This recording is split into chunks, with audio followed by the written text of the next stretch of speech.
Ladies and gentlemen, sometimes you just have to act like you are drunk, like you are crazy. Confuse your enemies, confuse them. Oh, that's yeah, we mo. Yeah, we mo.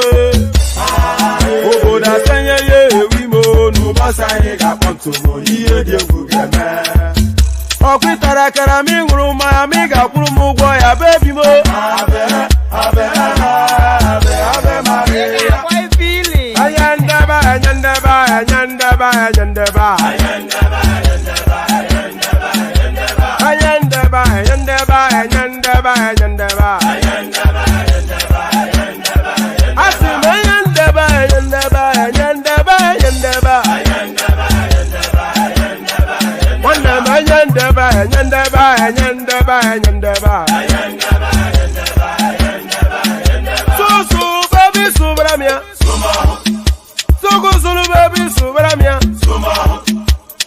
Sunu baby, so baramia. Soko sunu baby, so baramia. Asekwa na ife oji abanye si akwụna enye ego bụ maka mbọsị ọzọ. Since I was born, but now I am getting youth. Akwụna mụta nwa akwụna ka ọ ga-abụ.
And there it is.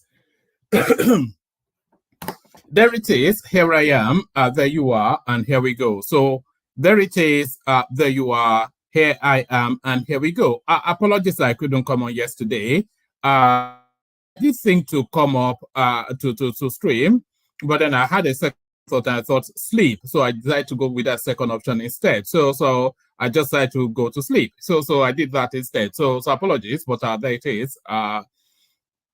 Man does not live by bread alone and all that. But here it is, back, refreshed, and ready to go again. I hope you are refreshed and ready to go. So yes, I hope you are refreshed and ready to go as we happen upon yet another weekend. What better way to spend your weekend than with your friendly neighborhood one man went to mow? So here I am, and here we go. So here we go at the usual protocol. And in this instance, I would implore that you adhere to the plea. Click on the like button. If you haven't done that, just do it. I mean, it's getting almost to ridiculous levels now. You spend every day here, and just the misery, just a miserable click on the like button is something that has to be canvassed and pleaded for. I mean, what, you know, because anytime I'm saying that, just look at the screen, or anytime in the course of the session, look at the screen, look at the viewership, and then look at the like button. It never anywhere even threatens to be near, and that cannot be right. So if you feel that's not right, you make the correction at your individual level by clicking on like. And if you're not already subscribed, then of course correct that as well. So do both immediately and right now. Click on like and click on subscribe. That's the barest minimum at no cost, by the way. It's not a charge on your wallet. Don't worry. I will attack your wallet in the course of the session, but this one now, I'm not attacking your wallet. So click on like and subscribe. And then that hyperlink that says StreamYard, as you ever know, that's your open ticket. That's your ticket to ride. That's your ticket to board the funky train. That is the one man went to more platform. So your ticket to board that funky train is that hyperlink that says StreamYard. So click on that.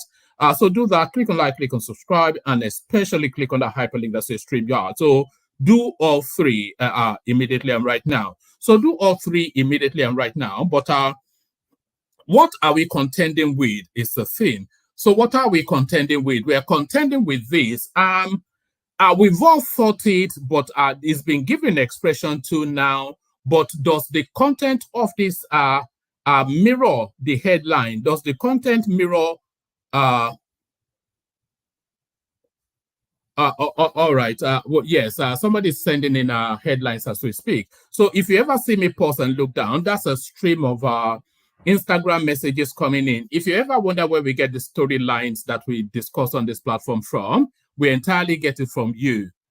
In the course of the day, people send me endless streams of articles and interesting things that they come across, and I just curate it and present the ones that I think I will engage you. So this certainly, I suspect, will engage you. So this headline, as I was saying, hopefully it mirrors the content of it, because this headline, it expresses the thoughts of all of us. This headline expresses the thoughts of all of us.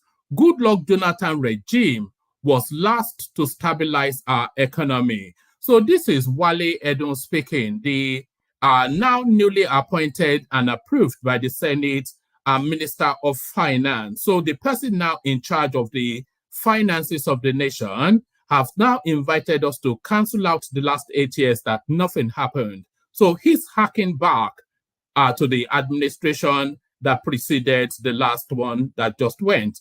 Our Goodluck Jonathan regime was last to stabilize our economy. Headline attributed to Wale Edun, the Minister for Finance. But what is it talking about? You have to hang around to find out.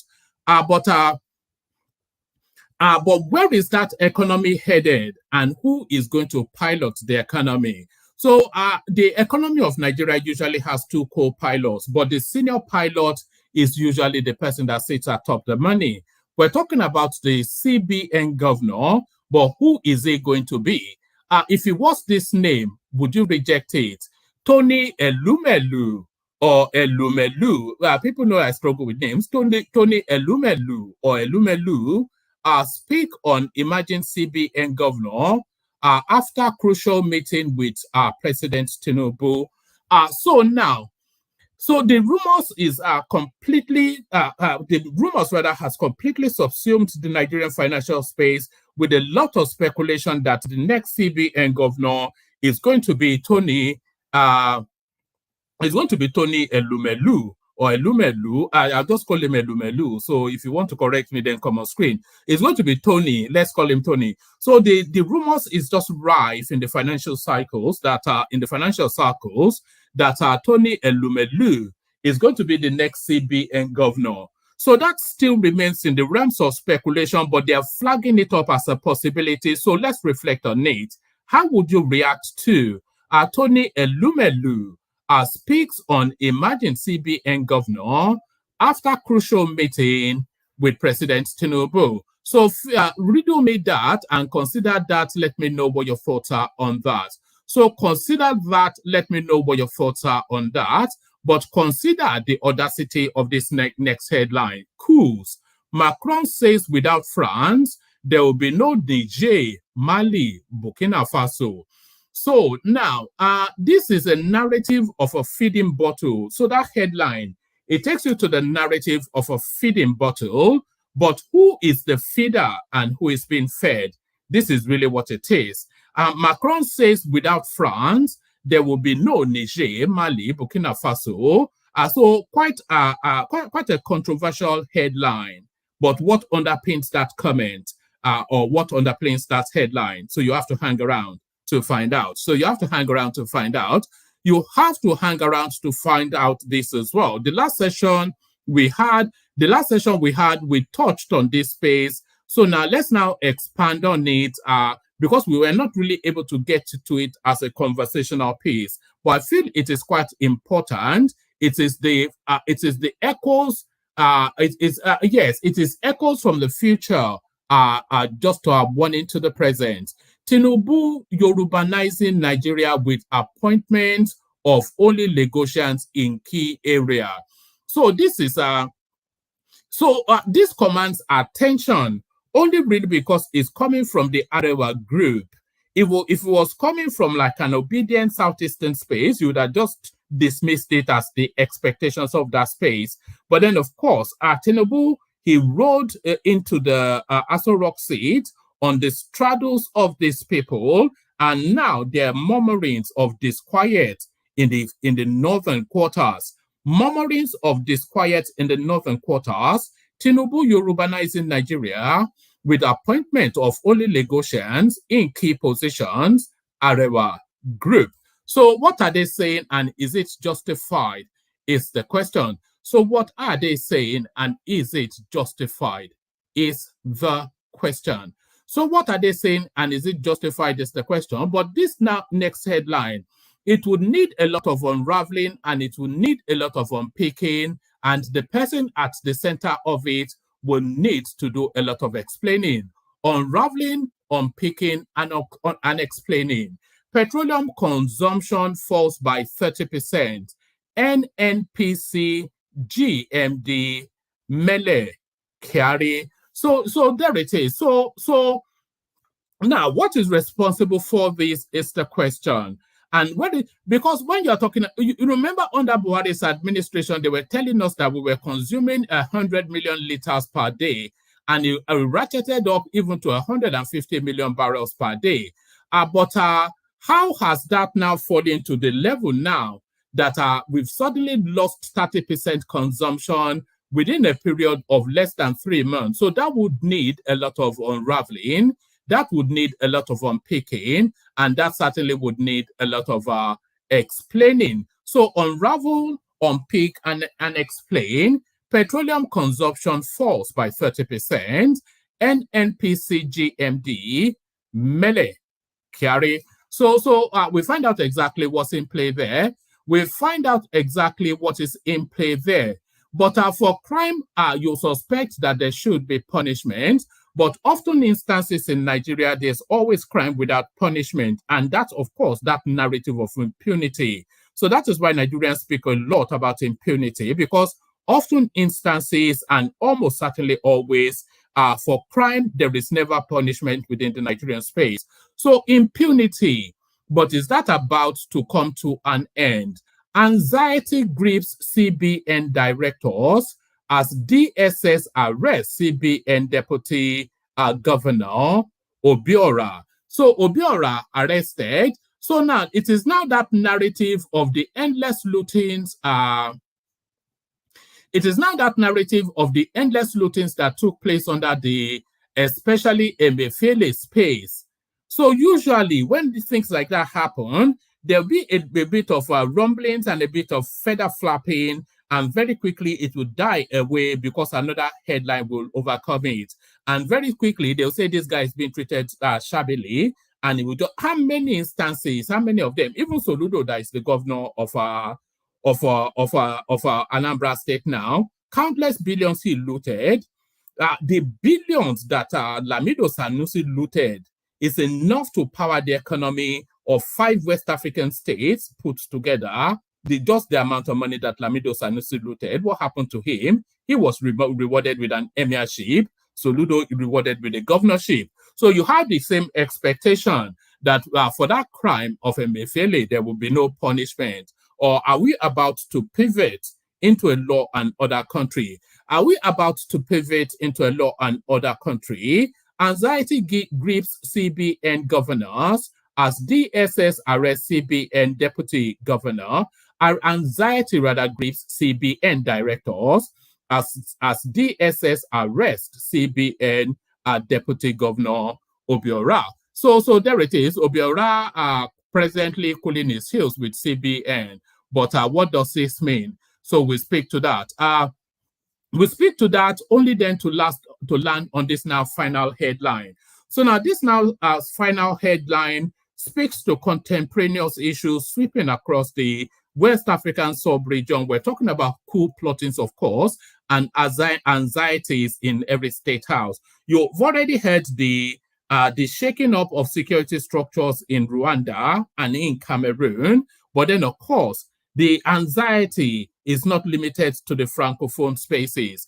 Army chief to troops, you must remain loyal to Tinubu. So Army chief to troops, you must remain loyal to Tinubu. So that is now the narrative that speaks now to the goings on within the West African sub-region. There are people that will give away their firstborn just for Tinubu to be removed as the president of Nigeria. And they are praying, they're even having like a dry fasting, no food, or white fasting even, for the demise of Tinubu's administration. The whole of the obedience space, of course, subsumed by endless prayers for a coup. I don't quite know what, the thing, nobody can convince me otherwise, but this obedience thing against this Tinubu is entirely tribal. That's just it. It's entirely tribal. They cannot abide that a Yoruba man is their president. That is really it. They don't really care for Peter Obi. They know he lost an election. They don't care about it. They cannot abide that a Yoruba man is their president. And that is really what's, that is really whatever it is. That's what is really rankling them. That is what is pinching at their behinds. So pinching at their behinds, army chief to troops, you must remain loyal to Tinubu. So that is not something that you that ordinarily will come to the headlines unless, of course, there are reasons for it. But what are those reasons? We'll explore that as well. So lean back, kick back. And by the way, there's plenty of room in the studio. If anybody wants to come join, you know how it goes. We do the presentation, and then hopefully a conversation takes place. And if it doesn't, then we'll reconvene for another day. So lean back, kick back, take it easy, relax into it. The usual protocol. Click on the like button just as soon as you're coming in. Subscribe if you haven't done that already. Hyperlink that says StreamYard, your invitation to come join, and still there. So hyperlink that says StreamYard, your invitation to come join, and your invitation to buy your host cups of coffee. Please continue to ignore that as you always do. So do all those. Click on like, click on subscribe, click on the hyperlink that says StreamYard, and the invitation to buy your host cups of coffee pinned on the comment section. All those first to the kega. Only water, only water, where they see ma. Water, only water, where they see ma.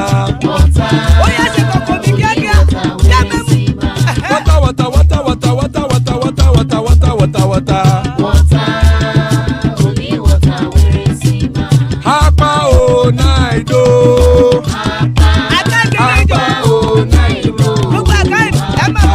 Hapa you don't come o.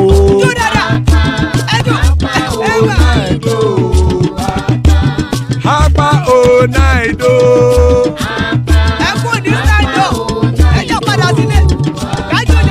Oro kẹ̀kẹ́ ẹlẹ́mù yé o. Ilé sọ́dí àkẹ́kẹ́ rẹ̀ ẹlẹ́mù rẹ̀ o. Bobby master kẹ̀kẹ́ rẹ̀ ẹlẹ́mù rẹ̀ o. Chief Wẹ́lá tí kẹ̀kẹ́ rẹ̀ ẹlẹ́mù rẹ̀ o. Eruku lẹ̀lẹ̀ ẹlẹ́mù dé. Eruku lẹ̀lẹ̀ ẹgbẹ́ ẹlẹ́mù dòde ojàre o. Eruku lẹ̀lẹ̀ Ghana ti dé ẹgbẹ́ bọ́ọ̀dì o. Ọmọ ẹlẹ́yẹ ẹyẹ o ó dilé o. Odúyẹ̀lá ẹyẹ o ó dilé o. Petrosonana ẹyẹ o ó dilé o. Petrosodúnkẹ́ ẹyẹ rẹ̀ ó dilé o. Ẹlẹ́kọ̀ ọ̀run mú ìní o.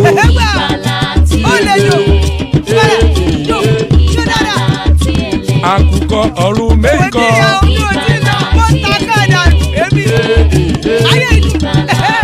Ikú kò ní ríwà gbéṣe o.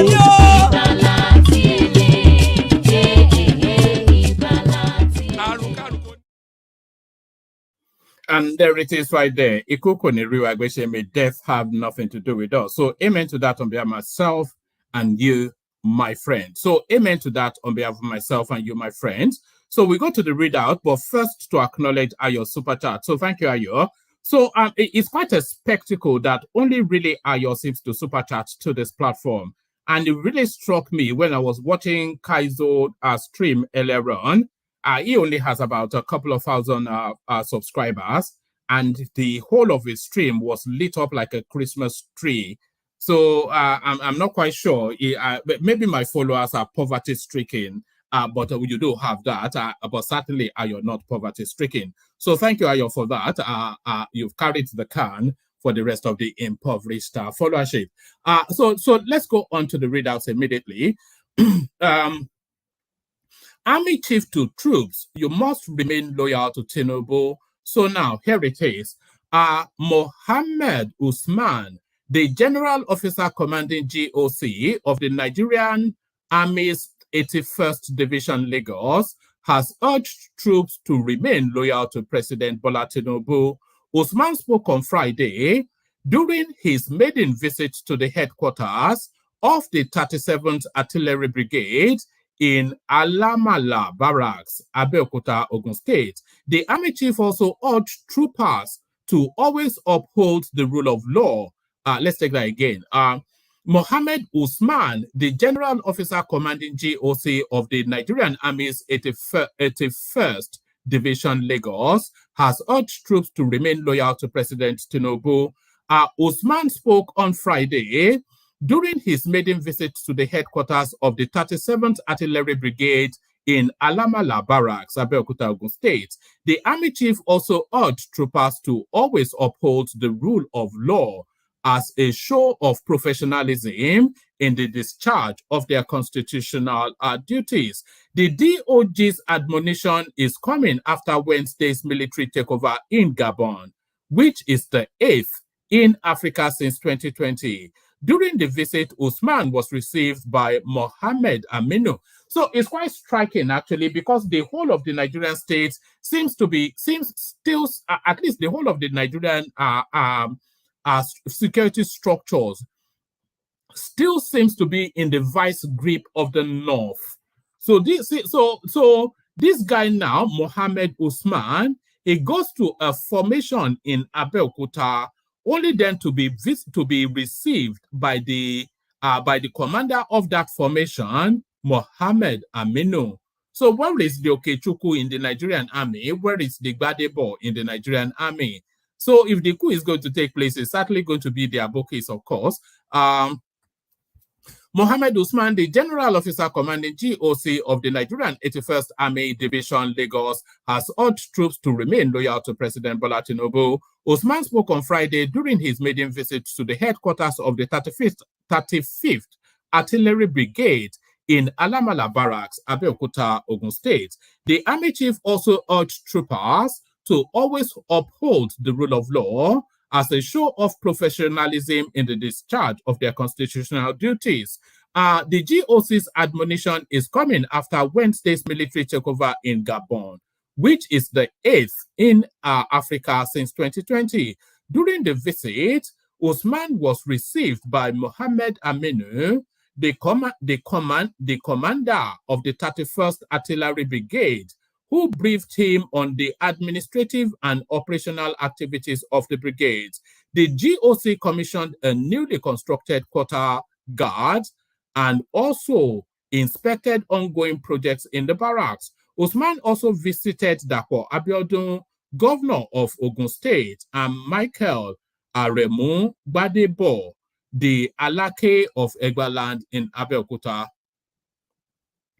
The GOC also extended the familiarization visits to the 192 Battalion, Owode, B. Bala, a rear major. So B. Bala, of course, another name from the north. B. Bala, a rear major, and the commanding officer briefed the GOC on the activities and operational engagement of the battalion. The GOC also addressed the women in the barracks, toured the barracks facilities, presented plaques, and signed visitors' books, amongst others. So there's two things striking here. The first thing that strikes, of course, is the military admonition itself to remain loyal to an to a civilian administration. So that strikes. And that strikes especially off the wave of all of these coups that is taking place within the African space. So the coups that have been taking place within at least since 2020 till date, is been largely, if not 100%, Francophone. So, but which first Anglophone country is going to break ranks? And we thought that we had consigned, of course, military administrations to the past in Africa, but now this new round of our military incursions, what it really is the reading of it, to the point then that the Nigerian army is feeling the need to admonish.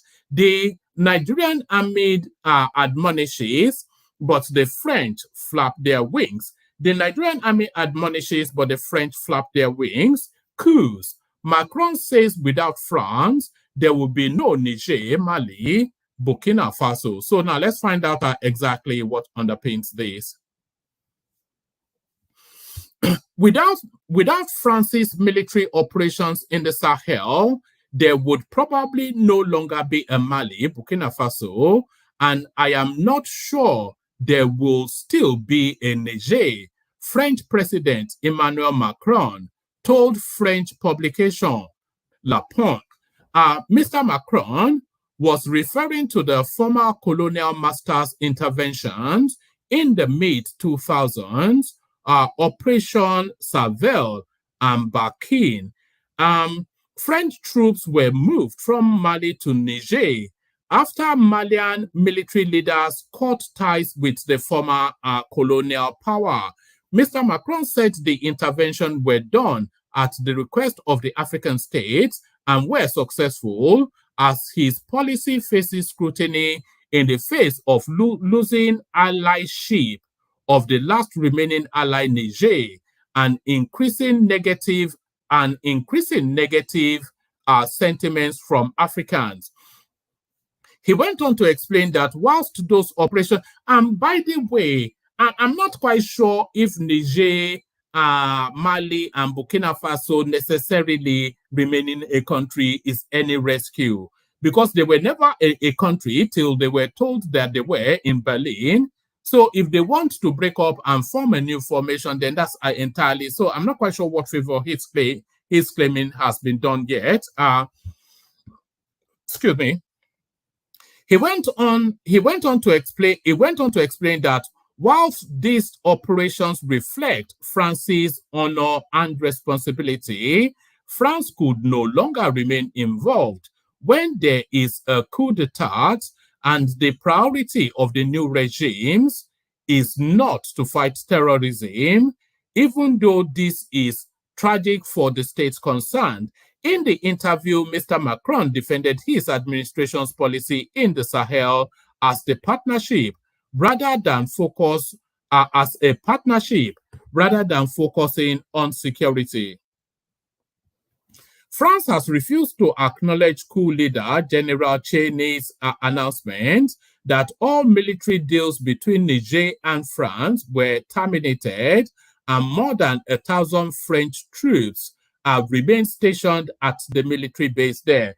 So more than 1,000 French troops remain stationed at the military base there. So now that's quite interesting, because that challenges, of course, the sovereignty of that state. But then you see, it's an invitation to do something about it if you can. Is that invitation? But what can the Nigerians do? Because the Nigerians, they've invited France to remove their troops, and France has said no. They've invited the French ambassador to leave, and he has said no. So now France says no. So now the ball now passed back to the Nigerians. So, but what do they do next? Because then, if they refuse to leave, then they have to forcefully remove them.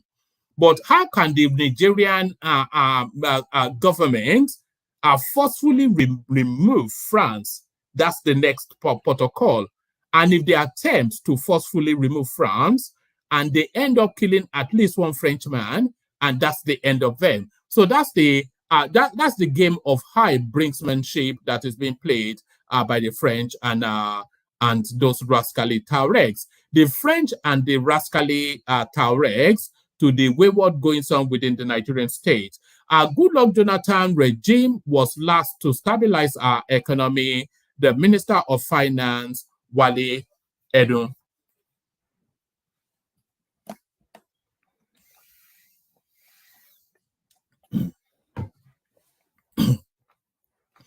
Olawale Edun, Minister of Finance and Coordinating Minister of the Economy, has asserted that Nigeria's economy last appeared stable about a decade ago during former President Goodluck Jonathan's tenure.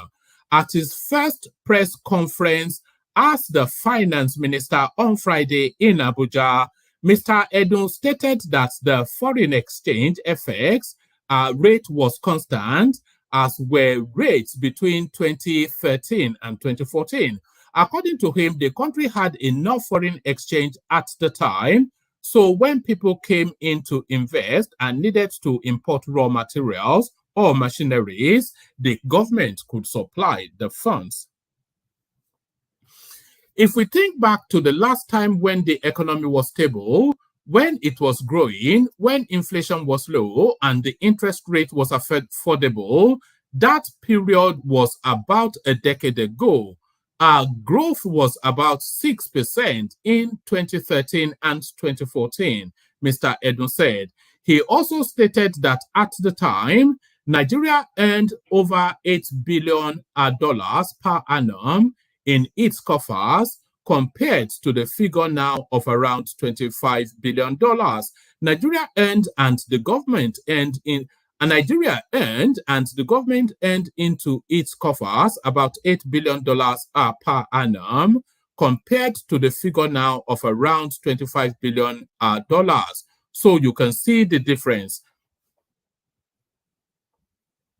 Mr. Edu also outlined President Tinubu's economic vision, agenda, and strategy, and noted that the economy has developed slowly, scarcely faster than the population. He said, I think, as we all know, we're not where we should be. The economy is barely growing above the rate of population growth.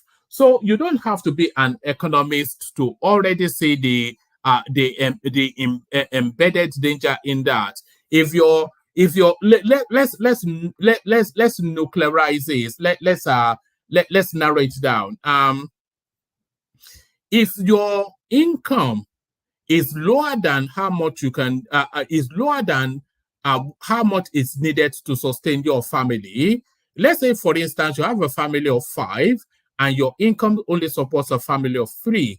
Then you see you have a problem. So this is exactly what Wale Edu is saying. Edu also outlines President Tinubu's economic vision, agenda, and strategy, and noted that the economy has developed slowly, scarcely faster than the population. He said, I think, as we all know, we're not where we should be. The economy is barely growing above the rate of population growth, but it was not always so. And I think in trying to look at the way forward, if we now have a situation of slow growth, double digital inflation, weak/depreciating exchange rates, as well as security concerns that are resulting in an economy that is not growing and not taking Nigeria out of poverty. So he's fleshing out the problems, of course, as we are all familiar with. So he's fleshing out the problems as we are all familiar with in order to really manage the expectations. Because a lot of people say, oh, they're talking about the problems, they're not talking about the problems. They are really talking about the problems to manage the expectations. So don't expect anything magical just any moment yet. But from that to this, Tony ELUMELU speaks on emerging CBN governor after crucial meeting with President Tinubu. Chairman of UBA Group and Heirs Holding, Tony ELUMELU, has dismissed report alleging that President Tinubu is considering him as the substantive governor of the Central Bank of Nigeria, CBN. This is coming after a supporter of former President Muhammadu Buhari, Imran Mohammed, via a post on the micro-blogging platform Twitter, said President Tinubu is also considering Tony ELUMELU as a CBN governor. Reacting to the post on Friday, ELUMELU said it was fake news. He replied, laugh out loud, no, please, this is fake news. So laugh out loud, no, please, this is fake news. It's being coy. That's just a coy response. That is to tell you that it's in the works. The billionaire banker debunked reports of being appointed CBN governor days after visiting Tinubu at Aso Rock Villa, Abuja. And by the way, Tinubu is on his way to New Delhi, India. And amongst the group of people that is taking with him is ELUMELU and or ELUMELU, or however his name is pronounced, and a stream of other top functionaries in business and enterprise. So he's certainly on that list. All right. So I just so Tony Africa. All right, just be mindful of the comments, because I think the tolerance level is starting to wane on some of your wild comments. So no wild comments, or otherwise you'll just be removed. The billionaire banker debunked reports of being appointed CBN governor days after visiting Tinubu at Aso Rock Villa Abuja. Speaking on the purpose of his visit, ELUMELU said his discussion with Tinubu was private. He, however, declared that leaders in the private sector are encouraged by the government's policies. He said, the private sector is encouraged by the bold decisions of President Bola Tinubu, and we hope that in the fullness of time, Nigerians will benefit. So yes, it's just really, Tinubu is essentially resetting the country from ground zero. This is what we're seeing. So he's just, and by the way, let me, just off the back of that, let me just give you I wasn't even going to go to this, but let me go to this. So Tinubu is resetting the country from ground zero. Because Buhari, of course, yeah, I don't have to tell anybody about Buhari. Now, he's just a brainless buffoon. Tinubu's government, so this is really to that narrative that Tinubu is resetting the country, is building the country from ground zero, completely no country. So it's essentially building a country that doesn't exist. Tinubu government inherited an economy like a dead horse, but standing. This is somebody that would know about economy. The former governor of the CBN, Soludo. The governor of Anambra State, Professor Chukwuma Soludo, has said President Bola Tinubu inherited an economy that could be compared to a dead horse, but standing. Soludo disclosed this while speaking on Channels Television on Friday, September the 1st. When asked to respond to Tinubu's stance against spending 90% of the country's revenue on external debt service, the governor, who is also a former governor of the CBN, said the government inherited from a macroeconomic standpoint, I would say the economy was like a dead horse but standing. In macroeconomic terms and modeling through this, over the coming months, we will have bumpy rides, no question about that. The All Progressive Grand Alliance governor added that his position was in empathy and commiseration for Tinubu's economic team. He said, but I am glad that at least the first salvos by the president, by his courageous steps to remove the obnoxious scam that has festered over the years called petrol subsidy, and then dealing with the exchange rate. So this is Soludo. So people who know what is going on, they know that Tinubu is in a tankless task position, and they acknowledge the efforts that he is making. A tankless task position and the efforts. So the tanklessness, no less thanks to this new headline coming up. Petrol consumption fall by 30%. NNPC GMD Mele Kiari. So now let's go to it. The Group Managing Director GMD of the Nigerian National Petroleum Company Limited, Mr. Mele Kiari, has disclosed that petroleum consumption has declined by 30% following the removal of petrol subsidy by President Bola Tinubu. So now, so now, it's quite interesting because if you think 30%, even in percentile terms, that is quite significant. But in quantities terms, we're talking about tens and tens of millions of liters of petrol per day that the country is now no longer buying or using. So what's happened then to that 30%?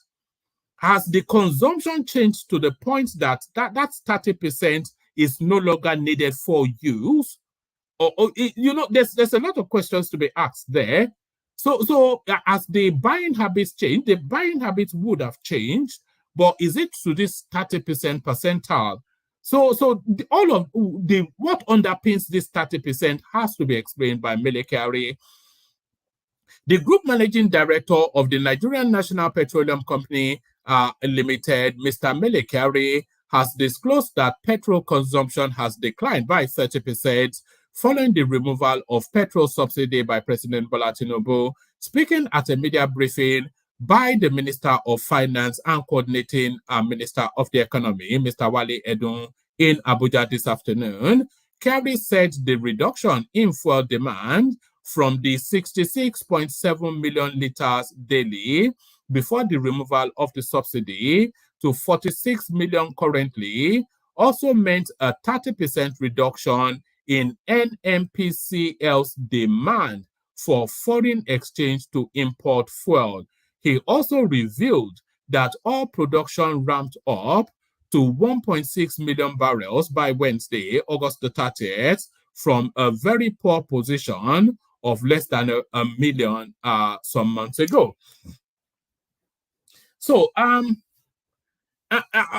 than Emefiele being in DSS custody, or maybe even as well as Emefiele being in DSS custody, certainly Mele Kyari should be in DSS custody too. Look at those figures. So it's telling us that the petrol consumption has dropped by 30%. So what's happened? Yes, we know there's a price hike, but is that price hike sufficient enough to account for that 30%? So, and what's the quantity of that? So that 30%, we actually know the quantity of it because previously he told us we were consuming 66.7 million liters per day, but now 2 months later we're consuming 46 million. So that's what? That's a 20 million liters per day sudden drop within 2 months. So what accounts for that? So that's one. So he's now telling us also that within 2 months, the Nigerian, the oil production has ramped up to 1.6 million barrels per day. So 1.6 million barrels per day. But what was it just a couple of months ago before Tinubu took over? 1 million per day. So there's a 600,000 differentials in barrels of petrol unaccounted for. And if you cascade this then over an 8-year period, 600,000 barrels of petrol per day. They did say that there's a Fulani account within the NNPC. So that's how much they were funneling into the Fulani account within the NNPC per day. So Mele Kyari should be next to Emefiele, of course, in DSS custody. No question about that. No question about that.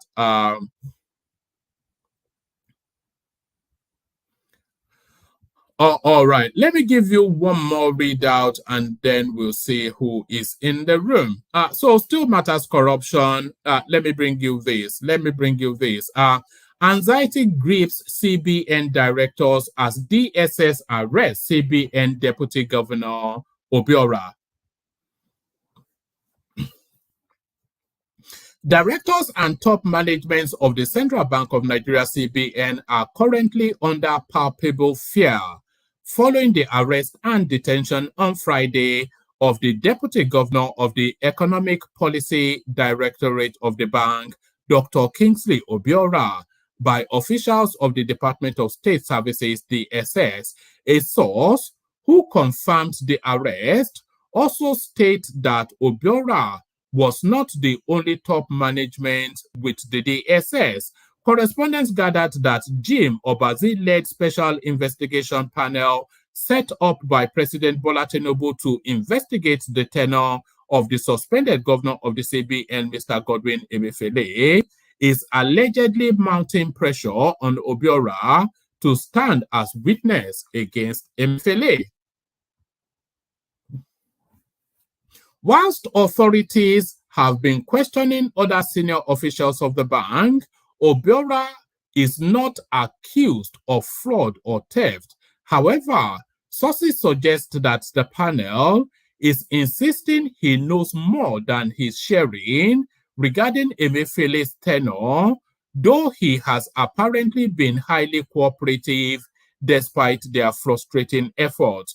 Obiora was a policy chief at the International Monetary Fund, IMF, and advised former Finance Minister Ngozi Okonjo-Iweala and Godwin Emefiele until March the 2nd, 2020, when he was confirmed to his current position as one of CBN's 5 deputy directors.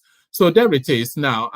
Hopefully he sings like a canary. Hopefully he sings like a canary. But we see how the session goes. We're not we only have a handful of panelists, although we do have our co-host Thomas. Good to see you, Thomas. We have Desmond. Good to see you, Desmond. Ajanle Koko, of course, here. Thanks for being here, Ajanle Koko. So we kick it off from there. Who wants to go first?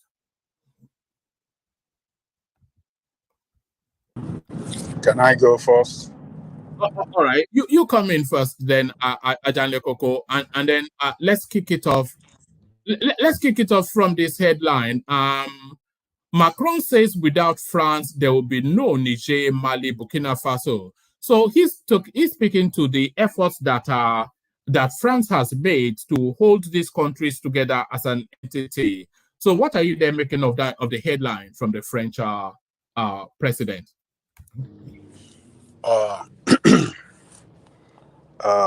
Thank you, woman, and greetings to our listeners around the world. Click on the like button, share, and subscribe if you haven't done so. I think it's the other way around. What it's doing is just trying to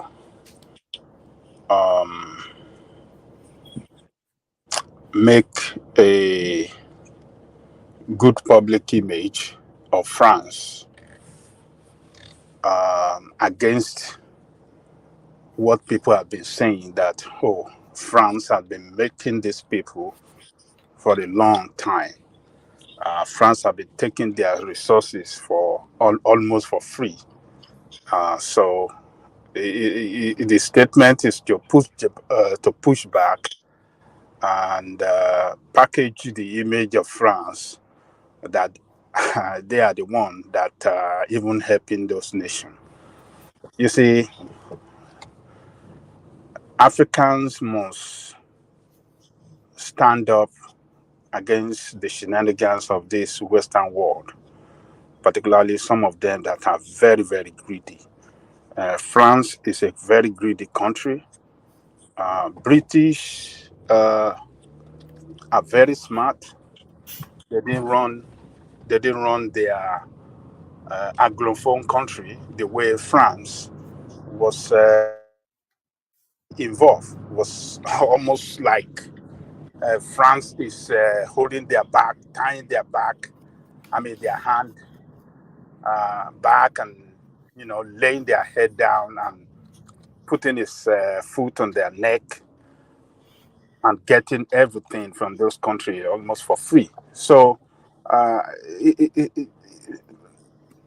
look at Niger. With all the resources that Niger have, and they've been taking uranium there, taking it to France. Niger is supplying about maybe 30% of their uranium use, and out of the total, how do you get it, revenue coming out from there, they are giving Niger like 2% of it. How do you want to describe that if not extreme greed? And then he's saying that they are the one feeding. Look, he's just talking all those nonsense just to. I think he was speaking to a French audience, so that probably goes some way to explain that. He was speaking to the La Ponte, which is one of their main newspapers. Oh, okay, yeah, they can continue to lie to themselves, but the fact remains that for all these countries that they have military rule, like Mali, Gogadugu, Burkina Faso, Niger, Guinea, all of them that.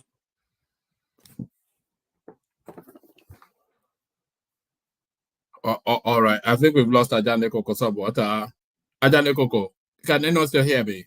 It's just to give their people, the French, that a way of carrying out propaganda against the Western, African country, and make their people look good. That we are the one been feeding them and stuff like that. That is why he's making that kind of comment. But we know that without those countries, France will not be what they are today.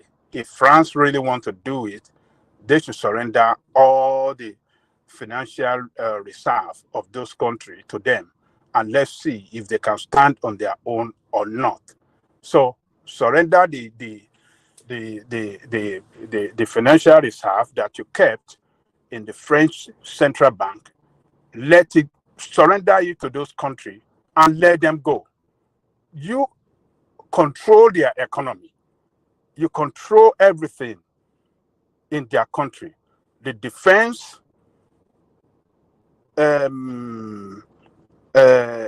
authority of their country, the military authority of their country, you are controlling it. The economy. You know, Ajale Koko, there's a wider thing going on with all of these coups that we're seeing.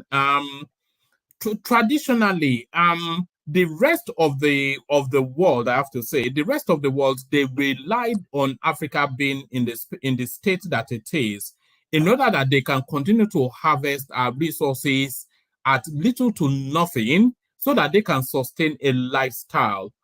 So now, if Africa is starting to demand a fair pay for those resources, a lot of those Western countries will cave over. I think it was President Mitterrand or Jacques Chirac or somebody that says that if you remove France from Africa, Africa from France, France will be a third world country. So it is not in the interest of any Western space for Africa to untangle themselves from the shackles that they used to hold them down. I think France will still find a way to hold these people. That is the source of, the sources of raw material are from all this country.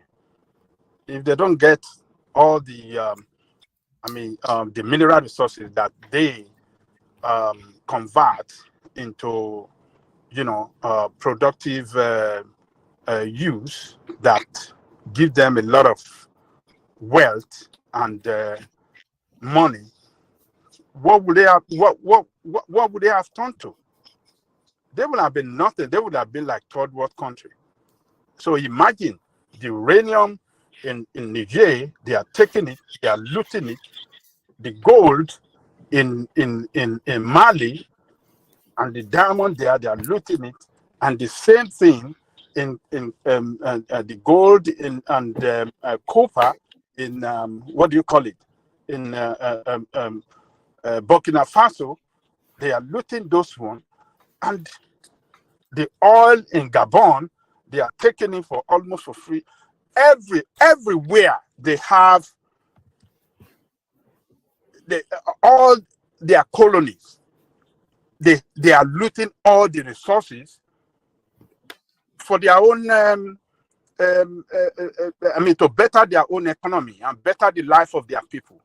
And now you are saying that, oh, you are the ones that giving them that a breeze and let them live. It's all lie. So sometimes we Africa have to stand up against the shenanigans of this Western world. Unfortunately, there's no, if we cannot do it through democratic means, then the military, if the military are sincere to take our country back for us, what is wrong in it? No, forget the military taking our country back for us. You see the problem. Why do you say so? Let me explain. You see, the problem is these Western spaces, especially the French, they have perfected the way of mastering that space. So these military men that are sweeping through all of these francophone countries, they will whip up an anti-France fervor, but the whole of the structures of their country is based on a French template. So when they give them a few weeks, a couple of months to calm down, a lot of them will end up going to France. They'll be compromised with money and whatever, and then they'll just go back to their puppet state. You know, because of course they know that for them to hold on to that seat, whichever presidential seat, they have to have the backing of France, and ultimately they will be compromised. So it will just be a different set of puppets replacing a different set of puppets. Because I don't think these people have it within them to push through an ideological change. And I don't think France will allow it. Yeah, quick interjection, man. Hello, everyone. Yeah, good to see you, Prince. Yeah, I agree. Sorry, before you come in, by the way, what do you make of our experimentation with Kaizo and his troop? Is this something you approve of? Oh, actually, yeah, it was quite interesting. Actually, the first time I got in there, I logged in. I thought you set a trap for me, because when I got there, I saw names like Fire for Fire, something like that, and we no go agree and all this kind of thing. I like, this is not for me. I don't want to abuse me like Angelico and tonight just I ran away. But today was good. Yes, I was in the background just making sure they keep it 100. You know, Yeah. they're a clever bunch, but they're a Gen Z from the East Africa. So we're going to polish them up a little bit and then see how it goes. But to the conversation, yeah. Yeah, to your earlier submission, I do agree. These people, they're not revolutionaries. They're not. They're just opportunists. Yeah, they want the money too. That's just what it is. Yeah, and they maybe the likes of Thomas Sankara was much different, because that was just fresh off the colonial rule. So maybe they had a different idea and they had the more idealistic. But these guys, from day one, I said it before, they look like milk toast military people. They have no teeth. It looked like they just want to take advantage of the situation, what is going on in West Africa. I don't believe in these leaders. And just like I said, there was a couple of days ago, the military can be a force for good if they actually come in there. There's no way, my daughter used the word, this is a conundrum. When it comes to Gabon, for example, I don't support what's the name, the president and the son. I don't. Yeah, Omar Bongo and Ali Bongo. I don't support them. Yeah. I don't support them for 56 years. And why would I support them? But at the same time, I'm not in support of the military. So it is a conundrum in that regards.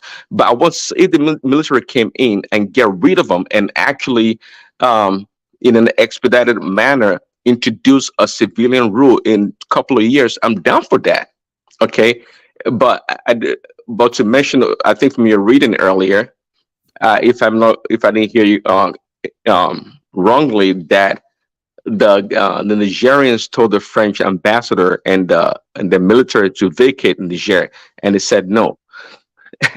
Is that right? Was that what the reading said? No, that is correct. The French troops, 1,000 man deep, they are still in Niger, because the French position is that the military administration has no legitimacy, therefore they have no authority to ask them to leave. So they are really inviting them to come and attack so that they can launch against them. Yeah, see, just like and I've expressed, I'm not in support of the military coup in Niger. But at this point in time, if the military or civilian tells you to get the hell out of there, you should go. The ambassador and the military should go right now. If they should obey the Nigerians, the military, that is, they should obey them. That's what I think, because it's not their country, it's not their land. They say France and the francophone countries, they're inseparable, because the French thinks they own them actually, and they believe that in their heart of hearts that they own these people. These people they're non-persons, they're non-people. They don't deserve anything. No matter what you tell us, we're not going to do it. So that's the problem. Okay, now the military gave an order for them to vacate Niger. Now, Prince Daddy, how are you? Good evening. Is Niger people gonna repay the France all the fortunes the France has invested in their country? What happened, please? Are you joking? Is that You, is that a you, trick you mean question? Devils Is that a that's trick advocate the now. question? other way around? Will France repay them? Is more the question. All the One things. for one man. We have to Yeah. pay devil's advocate now. We have to balance it. You know that Continue. 75% of the uranium that powers up, you know that France gets its electricity from nuclear. And a good, I think 70% they said of the uranium that powers up France comes from Niger. You know, Niger can switch off the lights in France if they want to. Yeah, continue, my brother. Just joking. Yeah, continue. Okay. Yeah, so that's it. But now the Nigerian military, do they have the force or the weaponry to dispel the French troop? Okay, well, I would like to see that actually. To me, that'd be quite interesting. You know their weaponry and their military. They got those because it's embedded. If you listen to some Zimbabwean woman, she was explaining the sort of independence deal that the francophone countries got. That they would all of their foreign reserves will be at the French central bank. Every contract that comes out of any francophone country, France has the first right of refusal. France will train their army, it will supply their armaments. So everything that is Niger army is French, you know. So Of course. it's unbelievable. This is 2023, by the way, 2023. My God. They the African leaders, by the way, they're not really different from other leaders in the sense that they're human beings, and of course they can be incentivized. But it gets to a point whereby in some of these countries they reject and they sacrifice. African leaders, we don't sacrifice unless I mean it's the French countries, the francophone countries, they have no leverage unless I'm mistaken. Unless another superpower comes in and swoops in and give them that aid that they need. They have the French. They are at the behest of the French government people. In complete terms, they have no leverage, and it's shown right now that they have nothing. They have no force. The currency, the military, just like you mentioned, the economy, even everything they perhaps import comes from France. But there you go. But I would like to see them actually use force and dispel the French military. Then I would say, okay, these people mean business. You Thanks. know, the only way for those countries is actually to form an alliance with a country like Nigeria. You know, only Nigeria can rescue them from France, but then we are not even powered up militarily enough yet to rescue anybody. But countries like Benin, Togo, we can rescue those easily for them to form an alliance if they peg their economy to the Naira, and that would be a starting point. Ajanle, go back to you. Okay. You see, those countries, those French, well, to what you said earlier, that those military guys are not liable, not this, well, they are just an opportunist.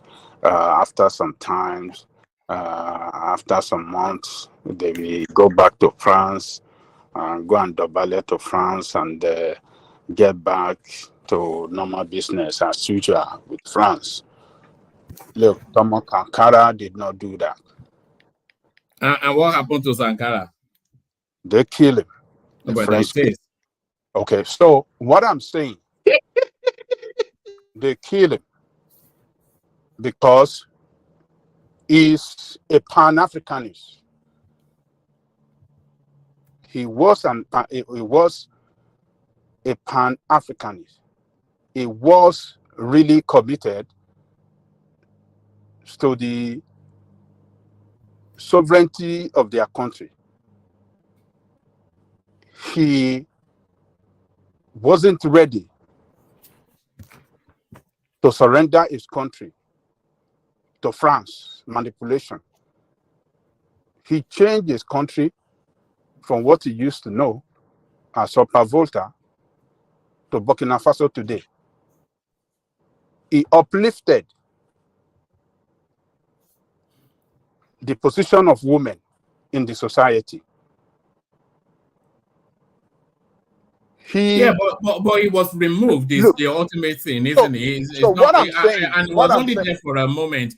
It didn't toe the line of the powers that be, and they removed him. It didn't toe to their line. So what I'm saying, these young guys that are taking over, another young guy that took over from France, dominance in Burkina Faso, is towing the same line. As a matter of fact, it's not taking salary. Yes, only to land. What do you mean it's not taking salary? He has control of it. No, forget all that now. Hold on. What do you mean it's not taking salary? Buhari was not taking salary. Now was Buhari taking salary? Buhari was taking salary. This guy was not even taking salary. Do you know what he did to Niger recently? That small country. They sent up over 300 trucks of food, medicine, other materials to that country because of this sanction that other criminally minded leaders of ECOWAS against that country. So you can see the Pan-Africanism. Ajane Koko, please, I'm sorry. I saw what you I think you are happy with this military because this comment you just made now, ECOWAS was doing what is right to say the military should go back to civilian. We shouldn't call them criminal. Am I right? Well, that's the way you see it. I don't see it that way. I want African free. So if we can have leaders that can take our country back from colonial masters domination, I don't care the form that is going to take. Oh, sorry, excuse me. You should care. No, you should care. Hold on. Excuse me. No. You should care. Let me land now. You can't tell me. No. You cannot be. You can. Excuse me. You cannot be that desperate. Let me land. That is unacceptable. Let me land. Come on now. You can't do that. Let me land. Freedom. The way you take to get freedom does not matter. What really matters is to take the freedom, to achieve your freedom. How do we achieve your freedom? Can you achieve your freedom through this corrupt civilian administration that we have all over the places? You cannot. If you have a benevolent leader, military leader that can give your country back to you, that can restructure your country in such a way that they can. Has that ever happened under a military? Yeah, give what that's really what we want, right? We know the benevolent leader. We know the narrative, but has that ever happened under a military? Gaddafi. What about Gaddafi? The African continent. What about Gaddafi? Gaddafi became the richest man in the world. One man, because it sounds very desperate for change. Was Libya not a good country? That is not a good. When was Libya ever? Do you want me to go and bring the documentaries of Gaddafi? He was the richest man in the world for a couple of decades. Why is people not richer than every other citizen in Africa? All right, let's not go to. I wanted to get to Gomez, but we lost him now. But they were the only country in the world without debt. In the world. Look, let us. Where are you getting this? When you guys are brainwashed, let's leave Gaddafi alone. But this is my point. Your desperation for freedom. You cannot leave him alone because he was a former military leader. No. Okay, that is one of men. Okay, how was Abacha that in your own country? He has his own bad story. How was Murtala your country? I was Buhari in the first time. How did that work out? They keep Oh. they claim no. He came in for office like, oh, I'm coming for change in your country. Why is like there in 84? How did that work out for your country? Okay, hold on.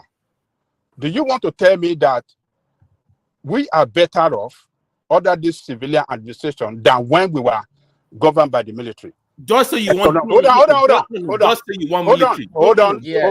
Just say Hold you on. want government. Hold on. Don't Hold carry on. behind the. No. Excuse me. Hold don't on. carry behind the need for freedom.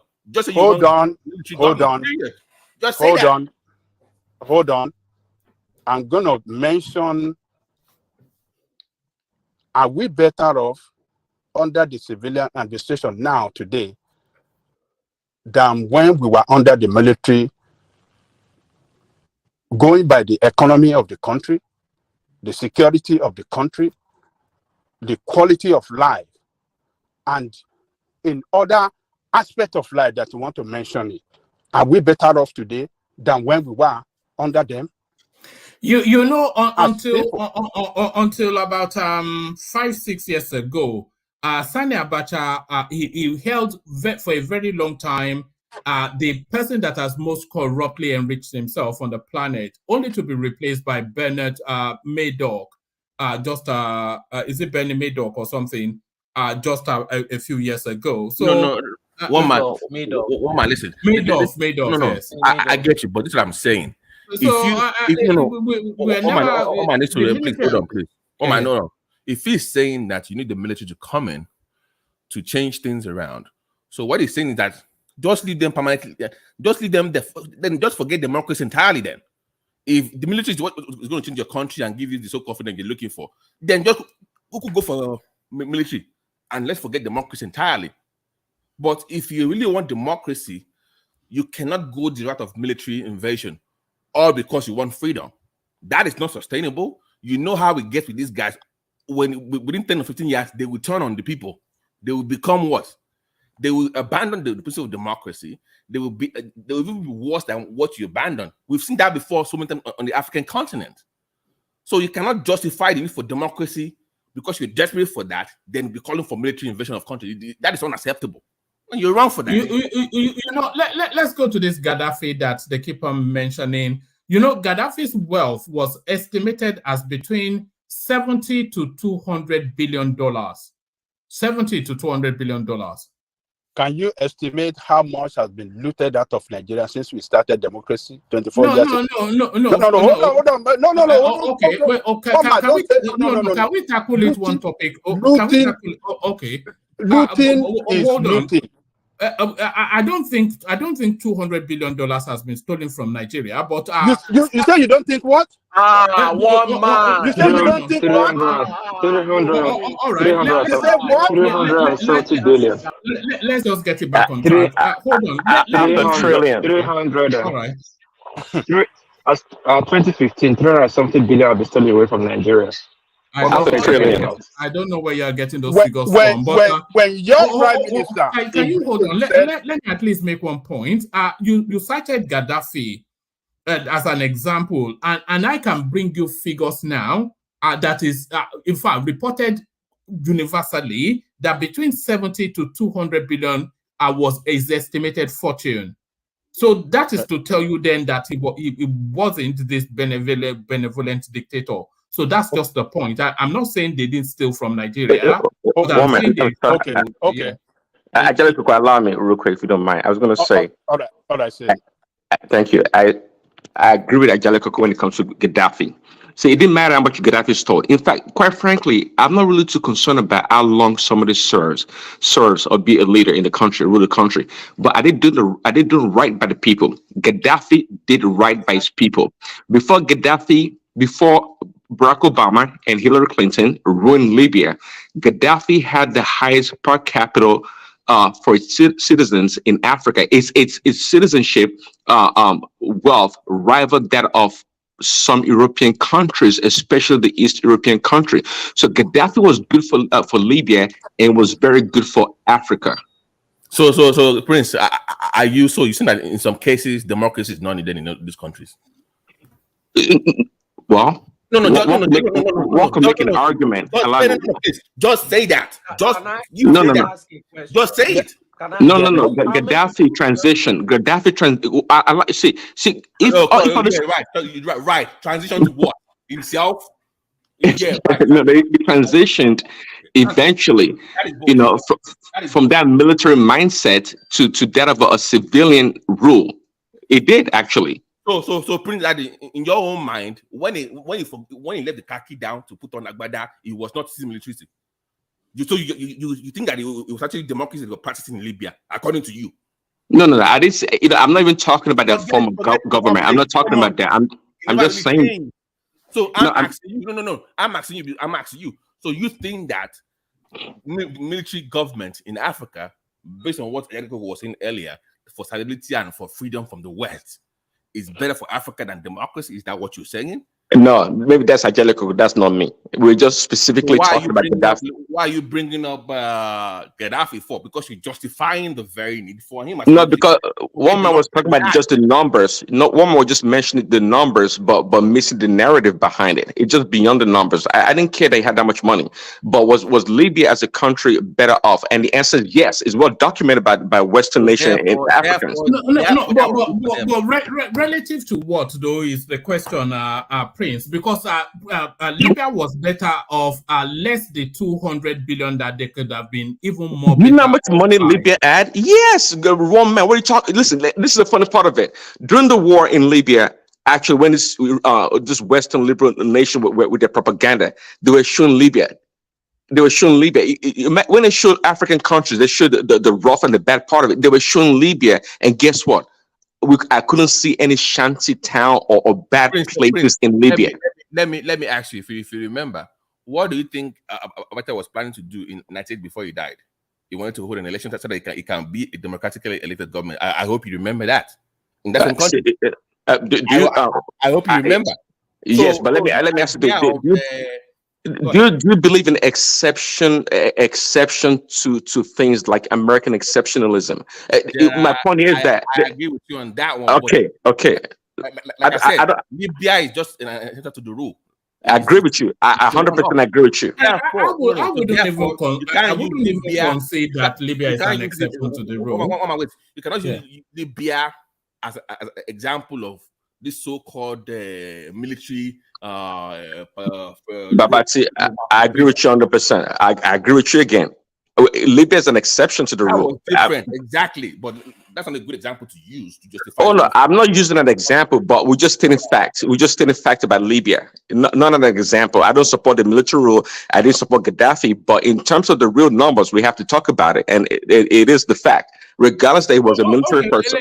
Let's talk about the real numbers. Would Libya have been even more better off if that 200 billion that Gaddafi stole was actually passed on to the people? We don't know, Omar. We don't know. No, I'll say no to that. Actually, I'll say no. Flat out no. It would have been better off if the 200 billion was spent on the people. Allow me. What is the population? Allow me quickly. 1 second. What is the population? Hold on. What is the population of Libya? And number two, I was listening to this Nigerian analyst on Rise Television talking about how the French siphon is it up to 75% or more of Gabon's wealth. But Gabon is a nation of 2.5 million people. Even with their stolen wealth from France, guess what? That people can still live a much better life than many European, not African, but European countries with all the stolen wealth from France. 2.5 million people, that's the population of Mushin and Oshodi together. What are we talking about here? And Gabon is, I couldn't believe the stats. It's that Gabon is actually produces more oil than Nigeria with 2.5 million people. They're the 5th largest producer of crude oil, I believe. That's what the guy says. If that is true, imagine 2.5 million people with that much wealth. Who cares about, even if Omar Bongo and his family stole $500 billion, I could care less about that. But the lives of 2.5 million Gabonese can be much, much better, rival that of the American people and the Western Europeans. It didn't matter. Prince Daddy, please, let me say this quickly. Let me give the space. First of all, Gaddafi never stole any money, and we always like to get information from the Western media that is plenty. Call it a dog a bad, give a dog a bad name. Yes, He only Hold on, one collected his man. salary. No, he never collected any salary. First of all, Ah, what was Libya state? Libya state was form of a dictatorship state. That everything was settled on Gaddafi. Gaddafi was heavily sanctioned. Gaddafi was the only signatory to the account of Libya wealth overseas in Africa. So the money that was said that was Libya Gaddafi money was Libya's money in foreign accounts. Even in America, more than 60 billion. a Hold bit on. like Abacha, Abi. We had that No, with no, Abacha. hold on. America, London, the money was there ever since. They didn't seize it. But when the war started, they said, oh, it's Gaddafi's name. Was it Gaddafi's name? It was Libya's money, signatory directly to Gaddafi. Only authorized person is Gaddafi. That was how Gaddafi ruled Libya. We all know that. So if you start this narrative, it's still $200 billion. So $200 billion, Libya was still the way it is. And it was in America having casinos under Libya's name. The casinos in America they seized, they were all built on Libya government's name, not Gaddafi's name. So we should stop this narrative. Let's go to let me quickly talk to Babati. So I'm not calling for your personality, but the way you are so fixated on, oh, we need democracy. We need democracy. I don't know where you were born, but I was born during the military era. I grew up my secondary school, my university through the military era. It's never this worse since I've been alive. It's never this worse. In the military regime, Abacha did not go after civilians. People Abacha went for was the corrupt politicians. Tell me one single civilian Abacha was killing. Rather, we are complaining about these same politicians. We are praising now. We are complaining about now. Those were what Abacha was going for. Corrupt politicians. So I don't know what people are talking about. In Abacha regime, can I respond? hold on, please. Hold on, please. In Abacha regime, I wasn't saying it was perfect. Abacha regime was highly sanctioned. But Abacha never borrowed money from the World Bank. You didn't know that? What he had, he managed it to manage the country. Now the democracy we have everything. Abacha never stole too, Abi. Abacha never stole. Okay, let's go to that place. It's conspiracy. Abacha was heavily sanctioned. Even that's how I trying to crack. Hold on now, one man. Hold on. Don't take us on a long journey because I want Solid to come in as well. But I'm not going on a long journey. All this Matawale and the Matawale they are holding to return money back. Have you really, and this guy next case, got our own next case. Have you really read the scripts? What really went down? Then if you read it, you know that CIA or FBI. Yeah, forget CIA or FBI. All the Abacha loot that they've been recovering since Obasanjo, even under Buhari, they were recovering Abacha loot. Yes, so Abacha loot never finished. Yes, Abacha loot never finished. So anytime Nigeria is broke, Abacha loot will just come out from nowhere. 60 million will come out from nowhere. Let me tell you one man. Let me answer you. Let me make the point I want to make before you want to throw anything on my throat. Because Abacha is a bad man and you have to kill him. When Abacha was when Nigeria was highly on sanctions, Abacha had to come up with a way to develop, to get money. Every country does it. That was when they create the lights of the Ibori. They started doing bunkering on Nigeria so that Nigeria can. That was what Russia is doing right now. It's called ship to ship, STS. They have to start finding different ways to move their crude to sell on individual level. If you see that in Matawali, they have money. That was one that was saved was Nigerian money. That was Nigeria. Abacha was using to sell the ship of Nigeria because Nigeria was highly sanctioned. So for all this loot you're talking about. All right, Abacha never stole. All right, sorry. One man. Let me reply. Let's come in. Okay, no, you called my name. I have the right to reply. You called my name out, so let me respond to the man, please, if you don't mind. So yeah, so like you two, I was born during the military era, so I'm well versed. So in case you don't know, I got to America because the government of Abacha was looking for my family. So you have no idea about me. So if you don't know anything, please. Hold on, say it again. I can't hear you. The government was looking for. Yeah, my family was one of the reasons I got to America was because the government was after my family, because my dad was writing some articles about his friend in government that was doing the coup that they had earlier. But that is a family stuff itself. So if you don't know about him hunting down, guy, if I was looking for your father. No, let him speak. He lets you speak. Can I finish my point for God's sake? Yes. Sorry, carry on, BT. So don't speak on what you don't know. It was actually hunting down civilians. Okay, so I have a personal experience of that because we were having to hide from city to city. Okay, so I know that as a family issue. I know that. That's how I got to America. So please, when you don't know, but back to the actual topic, I think I want to say about this need for doing the military was not this bad. I'm saying to you this: even if it's bad under civilian rule, your job as a citizen or as a people is to fix the problem in that democratic system, not to resort back to campaigning or advocating for military rule. Military rule was not as amazing the way you guys want to make it, the way you want to paint that. It's a real setback, isn't it? It was not amazing. It was not wonderful for the people. It was oppressive government. People starved. People suffered. I'm saying fix your democratic system. That makes more sense. But this idea that this quest for freedom will make you so desperate for it to go back to the military, to me, it's foolish. I'm sorry to say. It's just it's a foolish opinion to have on a platform like this. I'm sorry to say. It does not make any sense at all. Fix your system. But they're going to be freedom from the West. So let the military. You've had military government for 30 plus years in your country. How did that work out in your country? You have enough sample size. It does not work for you, particularly as a Nigerian. Fix your system first. Democracy is still the way to go. Thank you. All right, thank you, Babati. I'm not sure that it's ever worked for any African space, certainly not for the West African sub-region. It's just replete with harrowing stories of misrule and abuse. But before we get back to Ajale Koko, let's hear from Solly, who came in specifically for that space. Solly. Yeah, I'm here. What space are we talking about again? You said you wanted to speak on the France. Yeah. In terms of the Gabon coup, you see that Macron is a typical Frenchman. Always think they are smart. Always think they know it all.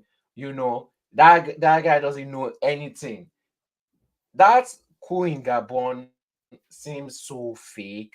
It seems so predictable. It's like most of this coup, these people are not doing it out of their own initiative alone. When these coups are happening, if you see the sense at which it's taking out the reasons that I explained, you should be able to tell who is speaking. Just if you know a Russian person, you know, okay, this is how Russian people do their things. If you know a French person, you know that, okay, this is how these French people do their things. You remove someone from power that you know the people don't like, you know, it's not hidden. Everybody knows that. And then you put his family member there. But we all know that the family got rich. Or are you saying that's the only family member that didn't get rich? You know, so the French people, they used to, let me not say the French people, the Macron, you know, trying to act smart, but never really fully cleaning the job. Reminds me of, you know, that's Napoleon's downfall too. But they all have the same issue, you know, overthinking themselves, thinking that they are smart and nobody can tell what they are doing because they are smarter than everybody. So that Gabon coup is just an insult in terms of what is happening in this whole coup region. So I don't even consider them. Now, you keep on saying that, oh, this coup is the normal kind of coup and it will go back after a few months, people will get tired and they will get back to bribery and corruption and all this thing. That was before, when these military people could not find any strong country to back them up. If Russia was as strong as they are now, and China was as strong as they are now, back then when Libya was having its issues, Libya would have not gone down. They would never have gone down. But Russia was not strong enough to help them. China, they didn't have that much relation. China and Russia are fully in Africa now. Nobody is seeing how strong China is in Africa. Chinese people, they have time. They have their history. They've had banks thousands of years ago before Westerners started pretending like they invented banks. They've had banks. They've had banknotes thousands of years ago. These people are ready to wait. They are ready to outwait. The paper was invented by the Chinese. Yeah. You know, so these people already had modern society thousands of years ago, while the English and the French were still fighting each other in the bush. So they are playing the long game.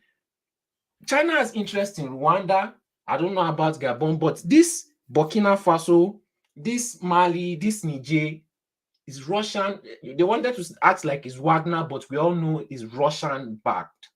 So when you are seeing them play their strategy, it's not the old coup of back in the day when the Africans were just going on their own, on what they knew that time and going on their own wisdom. People have internet now. People can communicate. All these people, even in Nigerian army now, we have Nigerian army officials trained in Russia for years. And we all know how coup used to happen in Nigeria. Obviously, it was US and British that taught them how to do coup, put their sleeper agents and initiated them when they were ready for it. That's how the coup in Nigeria was going on. Nigerian army and military didn't know about coup before. They didn't just wake up one day and just say, "Oh, let me do it." What are you even talking? Anyway, carry on.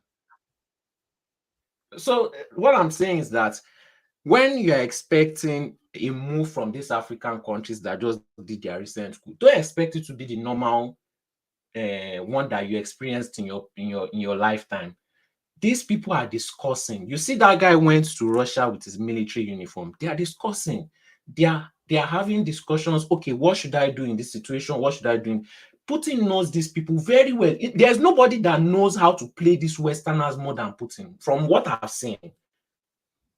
More than Putin. He knows them. They are so predictable. They think they are smarter than everybody, so they don't cross-check their work. They think no other race can be as smart as them. That's their typical mindset. So they just do their things without even checking if it works or not, because they think they are the smartest. So it's very easy to trick them based on that kind of reasoning. That's why Germany is in trouble. US is literally holding Europe by their neck. These people cannot do anything. They are so scared of America. So they even gave Burkina Faso military aid. That guy rejected it. Is that not a form of bribery? Why would he reject it? Because even with all the sanctions and everything, Russia has already, you see that cool belt of Africa, there is already a line. They may not get as much in terms of what they need, but they will get enough to survive.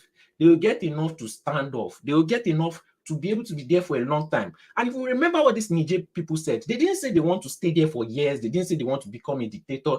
They said give them 2 to 3 years and they'll put it back in military rule, which in my opinion, I've always been saying this is the kind of government Africa needs. We need somebody to police these politicians. We need a mixture of military and democratic rule. That's the only thing that can work in Nigeria. Because if you leave these politicians for too long, this is where we end up. And the only thing that can stop them is military rule.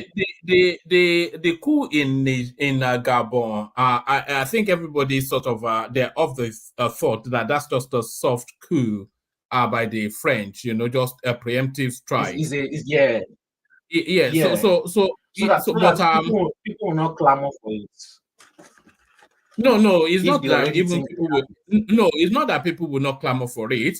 They don't want either the organic Gabonese or foreign powers to get to that coup space before them. So they've done the coup, and just to hold on to that country as they see that wave of coups taking place in the Francophone countries.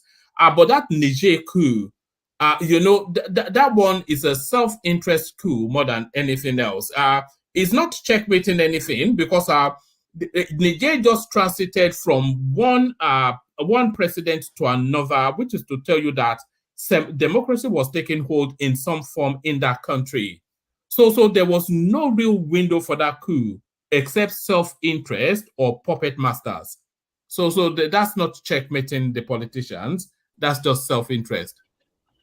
Please, no. Please, that last part when I spoke about we need a mixture of so somebody checkmates them. And that's my own personal opinion. I didn't say it was part of their strategy. It's just my own personal opinion on the kind of government. Please, before we advocate for military good in Nigeria, please let all of us go back home so that we can face the military together.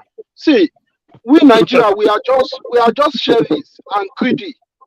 Do you think we will Don't have mind them, Gary, military? my brother. Don't mind them, Gary. Do you think we will have military rule in Nigeria? We will have this freedom of all of us. We benefit democracy out of the country, but we are promoting military rule over there. Why are we so service?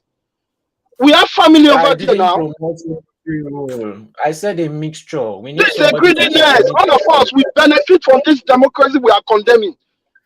Tell me any one of us on this platform that's not benefiting from this democracy. Okay, you know why? Because all of us we are not in Nigeria. Do you think our people that we have freedom of speech when the military could come over? I beg, let us know what we are talking. I beg, please. What is your own definition of freedom of speech? Because I've been to many freedom of places. speech. Okay, let me give you one person as example. Okay, let me give you Rufai. Do you think Rufai will have a freedom of speech when the military take over? The way he's already yelling on TV, national TV. I don't care to hear Rufai's words. Oh, you don't care. You don't care. Let's go back home now. Let's go. Let's go before we promote. Let's go to Nigeria. Solly, I beg, borrow me 1 minute for your time. Solly, I beg, borrow 1 minute for your time. I don't care to hear for Rufai's voice or his opinion. This is a greedy. Let all of us go back to Nigeria. Military take over. Solly, I beg, borrow me 1 minute of your time. During military regime, that I know Gamifa. During military regime, that I know Palana. During military regime, I knew about a lot of activists. During the regime, they carried out the biggest protest, 2 million march against Abacha. Okay, what's the achievement then? What's the achievement? Please hold on now. Let me. Hold on. You were talking. I didn't interject you. Let me just make my assertion. Now, during the military regime, yeah, we say it wasn't too this good. Yeah, but we didn't travel as much we are traveling now. People die in Libya just trying to get out of democracy. Hunger strike everywhere. Let us go back home. Carry on your children. Hold on, please, hold on. During military regime, the healthcare was still working. Not as a perfect, but it was still working. I go to pharmacy about paracetamol. It works. This day you go to pharmacy about paracetamol, you are buying chalk. During military regime, things were okay. I didn't say it was perfect. But now, you are in democracy. Things are degraded every day, and nobody to checkmate them. Every day. And we are here shouting that during military regime, we should go to Nigeria. During military regime, we want to take over Nigeria. We should go to Nigeria with our family. We were in Nigeria with our family. I was with my uncle, my dad, everybody. I didn't. No. Family is different. We know. Hold on now. Hold on, please. You and your biological children. Hold on. Listen. During military, hold on, please. Hold on. Let me land. During military regime, all my big brothers were coming to Nigeria with their kids. Even now, I can't even go to Nigeria with my kids. My brothers stop coming, go to Nigeria with their kids. During military regime, the country was still have little good water. Some area was still having water. Water was still running in some area in Lagos. In Benin, water was still running. During military regime, post office was still working. So certain things that we have are still working in good shape. I'm not saying military is the best, but let me tell you, one thing we are shouting for. The democracy we are shouting for, the kind of democracy we are passing in Nigeria is worse than military regime. This is not the kind of democracy Nigeria wants or Africa wants. But we keep shouting, no, we need democracy. Like somebody ask you, how do you define by freedom of speech or democracy? You think the kind of democracy they're passing in France, they're passing in America? Why can't they just let us pass the kind of democracy we want? Dubai democracies like military regime. Thailand, Japan, yes. Their democracies like military regime. But people keep shouting. No, this is. I'm quickly to that gentleman that just spoke. Let me tell you, my late uncle, his father is one of the founding father of pirates, Paul Levy. My uncles, there are so many. My elder brother is one of the first students that initiated in pirates. They were all Nadeco. Abacha didn't care any of them. So if your father was hiding during the Nadeco era, he had allegiance to one of the corrupt politicians Abacha was looking for. Yes, Abacha was looking for Nadeco and corrupt politicians, but Abacha didn't kill all corrupt politicians. And most people ran to London. Most Nadeco from the south had never left. They were at home. And then he was at home. He never traveled. So many people have never traveled. My uncle was the head of NTA, former Resapai Kanka. He was in Nigeria and Nadeco pushing for democracy. They didn't shooting in his house. People start saying things you guys don't know. Like, you're only one that have information about Nadeco. I use the floor. Thank you. All right, back to Ajanle Koko. Let me just finish up my statement. And what I'm saying about my opinion about military rule and democratic rule is, if the politicians, this is how I would see it work. If the politicians are doing too much, they don't have any pressure on them, they will not perform well. And if they don't perform well, the government could be ousted for a short period of time in which they could run another democratic election again. If you look at this current administration, it looks like majority of what they want to focus on is foreign investment, and the foreign investment. Well, what if that doesn't work? What if the government is ousted and then they bring in another democracy and that doesn't work? So the military is that? Are we going to be circling in perpetuity? This is the type of government that I'm talking about. It will continue. They will continue to be pulled out, and they will suffer for their crimes because it's military that pulled them out. And the next one will have pressure on him till we get the right person. So we don't waste our time for 8 years, another military rule, another 16 years, another 32 years. If we do this for 8 years straight, at least during 8 years of this kind of problem, we could have found the right person and we'll continue on long like that. And if you look at this current administration, like I was trying to direct, they are taking their foreign investment and mostly fixing it on infrastructure. And who will keep the military in check? Everybody will have something in check. But let me just finish this explanation. No, don't finish it. Who will keep this Why military? Are they focusing on this kind of? No. Or who will keep the military administration? The military administration you are advocating, who will keep them in check? Yes, they will have maybe the constitution will be amended to allow them to. The constitution is suspended. The constitution is suspended under the military rule by decree. When the military administration takes over, the constitution is suspended. Okay. What if there is an organization different, just like how DSS is different, police is different, that will be able to checkmate what these politicians are doing and order a military takeover under the constitution? No, and they cannot amend the constitution. Well, you're getting to some. I can't believe it. I can't believe that to us now it's so bad in Nigeria that we want the military back. This is what we're doing on this platform.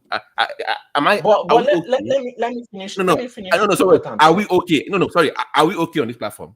I'm serious. Are we okay? Seriously? Really? My point is that if the country is working good, there's no military that wants to. The thing is, people like Solly, he has no concept of what a military administration is.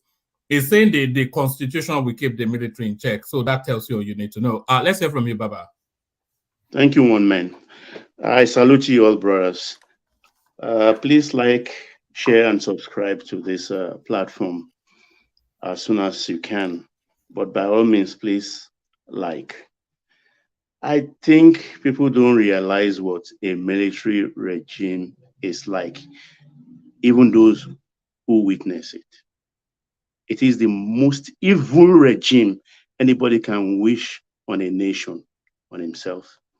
We are free here today, talking, debating, shouting, quarreling. If the cyberspace in Nigeria is shut down, which is what any military government would do, nothing will happen. Buhari shut down Twitter for how many months? What happened? Nothing. How many people died during Abacha? Even let's leave it. Paul Oguma was central bank's governor during Abacha's regime. He was bring aircraft to Lagos, take pickup straight to central bank with notes on toilet roll. I just use that as an absurdity to cut away money and the flight. Mohamed Abacha was at Credit Suisse in luggage with $32 million. Check it out. across the counter. $32 million. Mohamed Abacha, I think he was barely, I think, under 30 then. Which civilian president can do that? It's not possible. Those who are wishing for military takeover are just like they have death wish. That is Baba, my sorry, belief. Baba, sorry. During about that time, what was our GDP and what was our our exchange dollar exchange rate, foreign reserve, and our exchange rate? What was the equivalent? With every economic cycle comes its own time and difficulty. Simple There was a question time I in asked this you. country. What Can I was the finish? exchange No, rate? he's Can I answered. finish? Hold on, Baba. He's answered. You know, it's a non sequitur, that sort of argument. That How is it basically not Abata's wait. let Baba carry on. Baba In carry on. 1974, a dollar is 52 kobo. 52 kobo in 1974. Those were simpler times. Now you are saying No, I'm just telling him to know that every time it's a cycle. I'm telling him as well. Wait, no, Mama, Yeah, don't tell me. I was there. Just let Baba carry on. You are going to take us to just a funny Mama, place. you're shutting me down. You're shutting me down. I don't like it. Oh, okay, During carry on. regime, Baba during has to Abacha, score, though. yeah, I know. During Abacha time, people always say the good part that was suits you. I don't like Abacha. I'm not supporting, but during Abacha time, we were heavily sanctioned. You are saying his son took money. I'm not defending that. Is it not Tinubu son that bought a house of £10 million in London? Who does that? Why you police want to compare apples with oranges? What is all God? Look, listen. Have you heard of Strasser, Sergeant Doe, Mobutu Sese Seko, Mengistu Miriam? Have you heard of Bokassa? Can I go on? You know what they did to Africa? Mention civilian president in Africa that have make life better or make their country better than when military were there. Okay. Don't mention the names of civilian African leaders that turned things around for the better for their people. Okay. Let me start by. You are mentioning the dictator. You Hold ask on. question. Let me answer, please. Because you are mentioning dictators. You asked me a question. Because you are mentioning dictators that were imposed. And I want to answer you, Ajanle Kuku. Oh, you mentioned now. Okay, let's start from Sékou of Guinea. Let's start from Leopold Sédar Senghor of Senegal. Let's take it to Houphouët-Boigny, Ivory Coast. Mandela. Ghana Nkrumah. Benin and what's the guy's name in Benin now? Don't forget South Africa. So let's go to Uganda. Let's talk Obote, Milton Obote. Let's go to Tanzania, Mwalimu Nyerere. Let's go to Kenya, Jomo Kenyatta. Zambia, this country, these are giants. This country you're calling, are they better than Dubai? This country you're calling, are they better than Dubai? Okay, why are you comparing your range? Can I answer? You are not even allowing me to answer your question. What does that mean? Can I mention the military? Can I mention a military leader that built Nigeria as well? Yeah, go ahead. Go on. Go ahead. Go on. Okay. General Gowon. Okay. Can I answer that? Do you want to tell me that Gowon did not do good as a military leader in Nigeria? I'm not going to say it did not do well. Okay. Okay. Let me finish. You asked me a question. Let me finish. I didn't say it didn't do well, but did it end well? At the end of the day today, look, I don't know how many oil wells. Do you want to tell me that all those leaders, hold on. Do you want to tell me that all those leaders, Milton Obote and all the rest that you mentioned, do you want to tell me they outperformed Gowon when Gowon ruled Nigeria? Did they outperform Gowon in the management of their country? Yeah, I think some of them. Mention the one that outperformed Gowon. I will mention we're deviating into a different exactly. No, because exactly. Can I interject? We never had hold on, Solly. We're already trying to guide it. As if we never had military leaders that have done well for their country. Wait, and I'm using the instance. Can I answer your question? You are not giving me. This is a man that built Nigeria, and we saw all that he did. A lot of it we are still enjoying it today. And why was he overthrown? That is another topic entirely. Oh, it's another topic entirely. But I will tell you, listen, let me give you another topic you don't understand. We don't want to today, I don't know how many oil wells we have in the country, but all the preponderance of the oil well we have today are owned by military men, except Buhari. But Buhari wife brother. Hold on, Ajanle Koko, you have to let him speak. Yeah, carry on, Baba. Buhari's brother-in-law owns an oil well, even though if everybody is saying Buhari doesn't own an oil well. But the people who own the well, who own the waters, they are suffering today. Those who own it up north, they don't even know what an oil well looks like. That is part of the corruption they brought into the system. And they beat down our heads to own those things. Who gave it to them? How were they qualified about it? I don't have on the record that Gowon own one oil well. I don't have on record too. Okay, I don't have on record too. But why was he overthrown? You said that's a topic for another day. True, that's a topic for another day. Yes, we can discuss that. That's a different topic. But he was wasteful. He was very wasteful. And he was sleeping on duty. That much I know. He was sleeping on duty, and a lot of... Go and read the current book by Edwin Clark. Go and read the current book by, I think it was Brutally Frank or something like that. I've ordered it, but I've read an overview of it, I think, on Vanguard, because he was a federal commissioner under Gowon. So we should put these things in their perspective. What I'm saying is that it is odious to talk about military regime at this material point in time in our history. We should be careful what we wish for, because we may have it. You say, Baba, what people, it's very easy to romanticize, but the military, they rule with absolute fiat.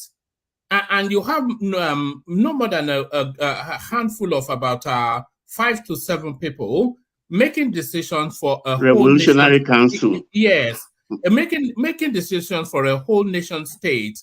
And those decisions are not subjected to any constitutionality one, because the first thing they do is to suspend the constitution. Why did Fela go to jail? And then it's not subjected to any, and all the rest. Hold on. And then it's not subjected to any forms of checks and balances. So you are entirely reliant on their benevolence, on the goodness of their heart, for them to run. So because there's nothing that checkmates them, and that is a military administration.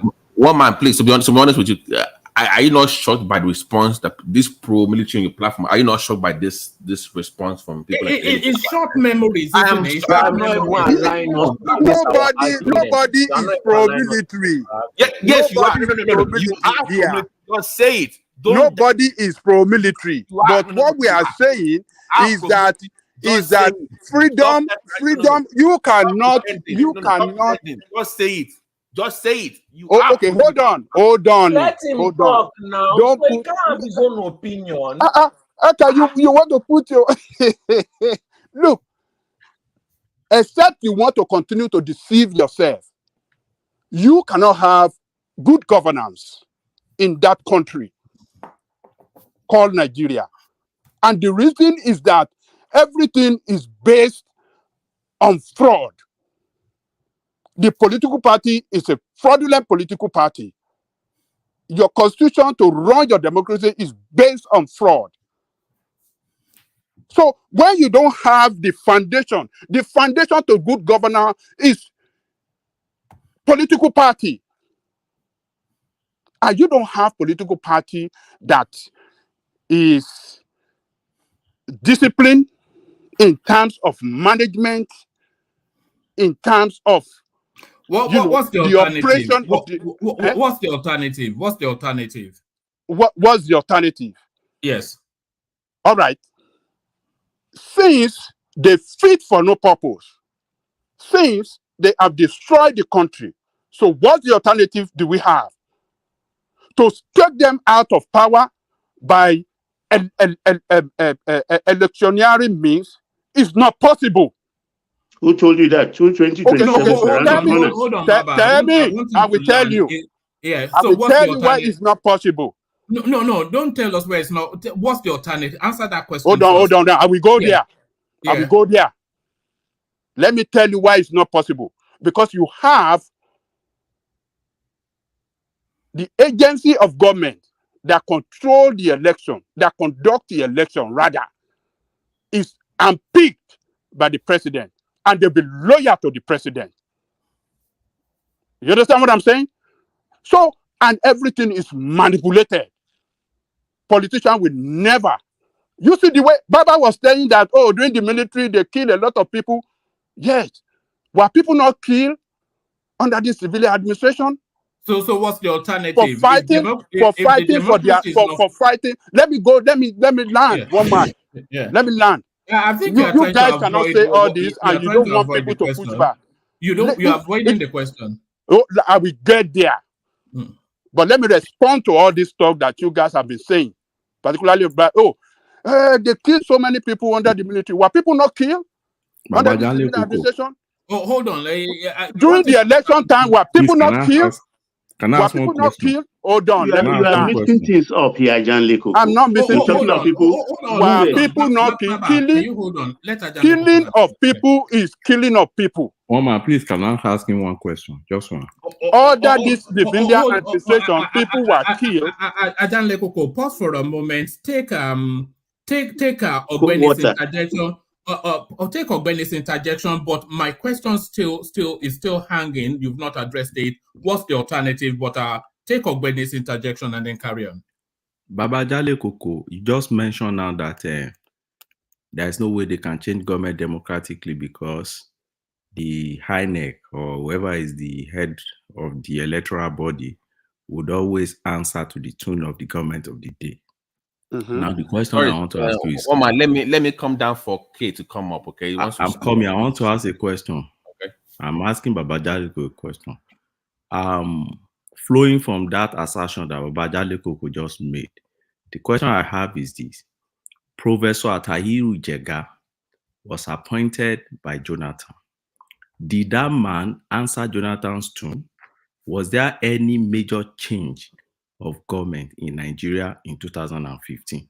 If yes, then why do you still make this assertion that is against the reality in Nigeria, at least as of 2015? Thank you.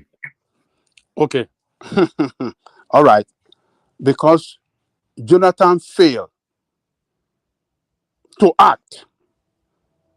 If we are to be Buhari or some other politician, cruel politician, you think Jonathan will be defeated? Jonathan would have taken him out in the first place. Jonathan will have installed his own man. All right?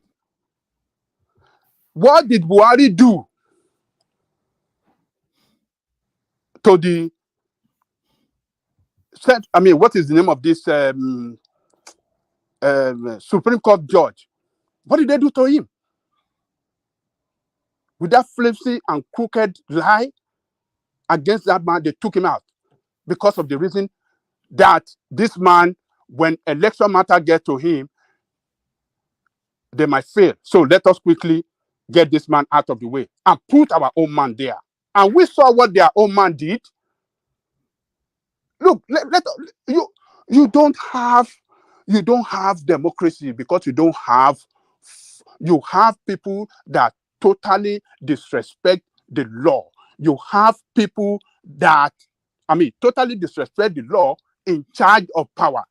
people that would not ever allow your institution to work effectively in accordance to the law, accordance to the law. So is that the way democracy works? Can't you see the way democracy works in America? The former president being slammed with charges and charges upon charges and indictment here, indictment there. That is the way democracy works. But it's Can it work in your the country like first that? time out of about 250 years. Don't God say bless first you, time. Baba. God bless you, Don't say Baba. don't say I was first going to say time. the same thing. It's the Don't first say time. first time. Don't say It's on first time. Because Ajale you see, Koko. Ajale because you Koko, calm see, down. let Ajale me down. Koko. Hold It on. is Let me land. Let me wait, land. 5 seconds. It is an Okay. unprecedented move.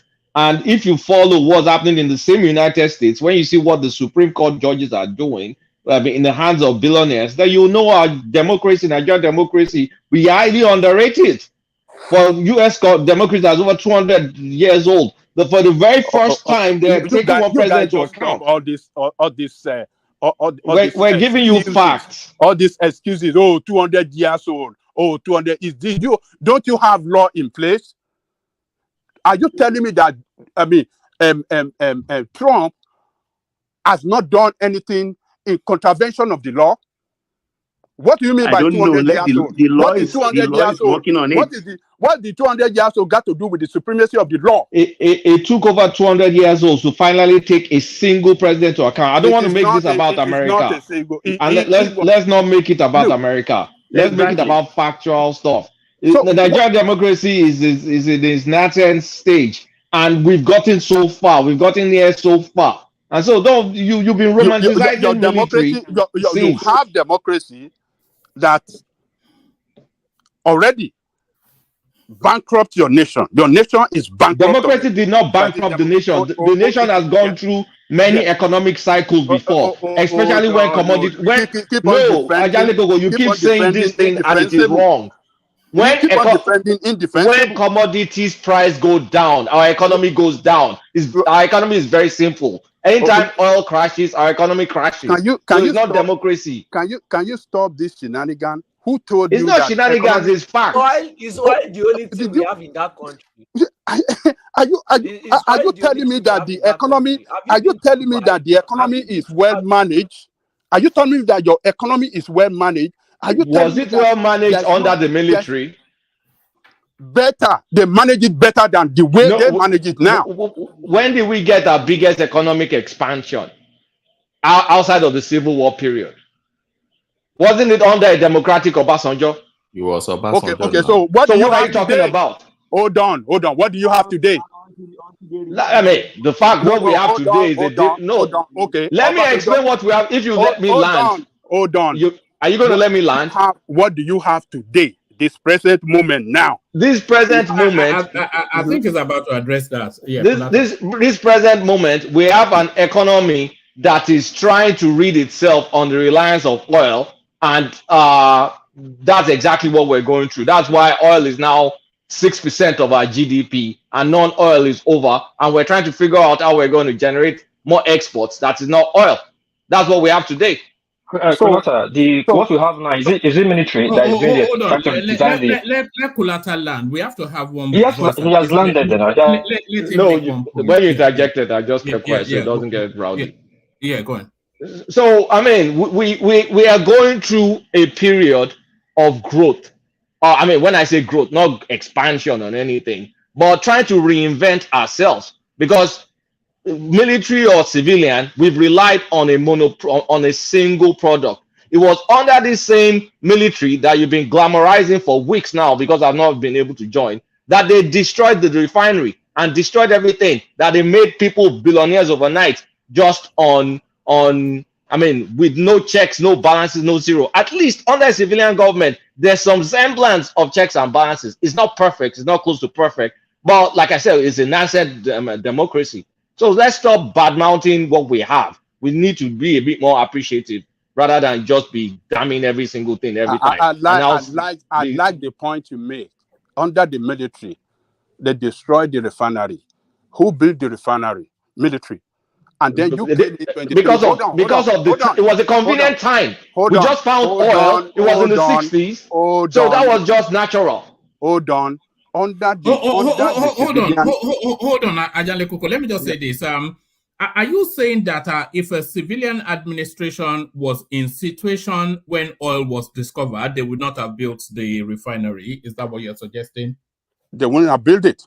But because for 23 years, Yes. tell me what they have built. Yes. Tell me what they have built for 23 years. How will you say they will not have built it? Tell me what they have built. They built Abuja. Who built Abuja? Who built Abuja? Who civilian? What are you talking about? Conceptualize it. The military conceptualize it. No, the military built Abuja, Baba. The military built Abuja. The civilians actually built it.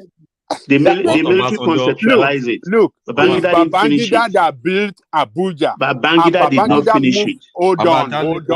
What are you saying now? Babangida built Abuja. The Aso Rock today, Babangida occupied it before what it are you left. saying? I was Abuja when Babangida left Aso Rock. Babangida built Abuja. Babangida built. Hold on.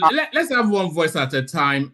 So Ajale Koko land that, and then Ogbeni come in, and then Kulata takes it back. Yeah.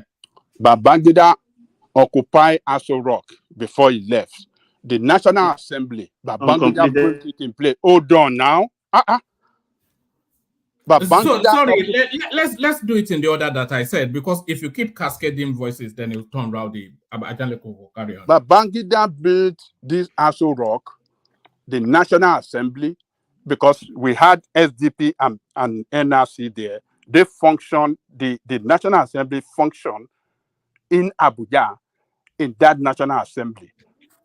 So Abuja was built by the military.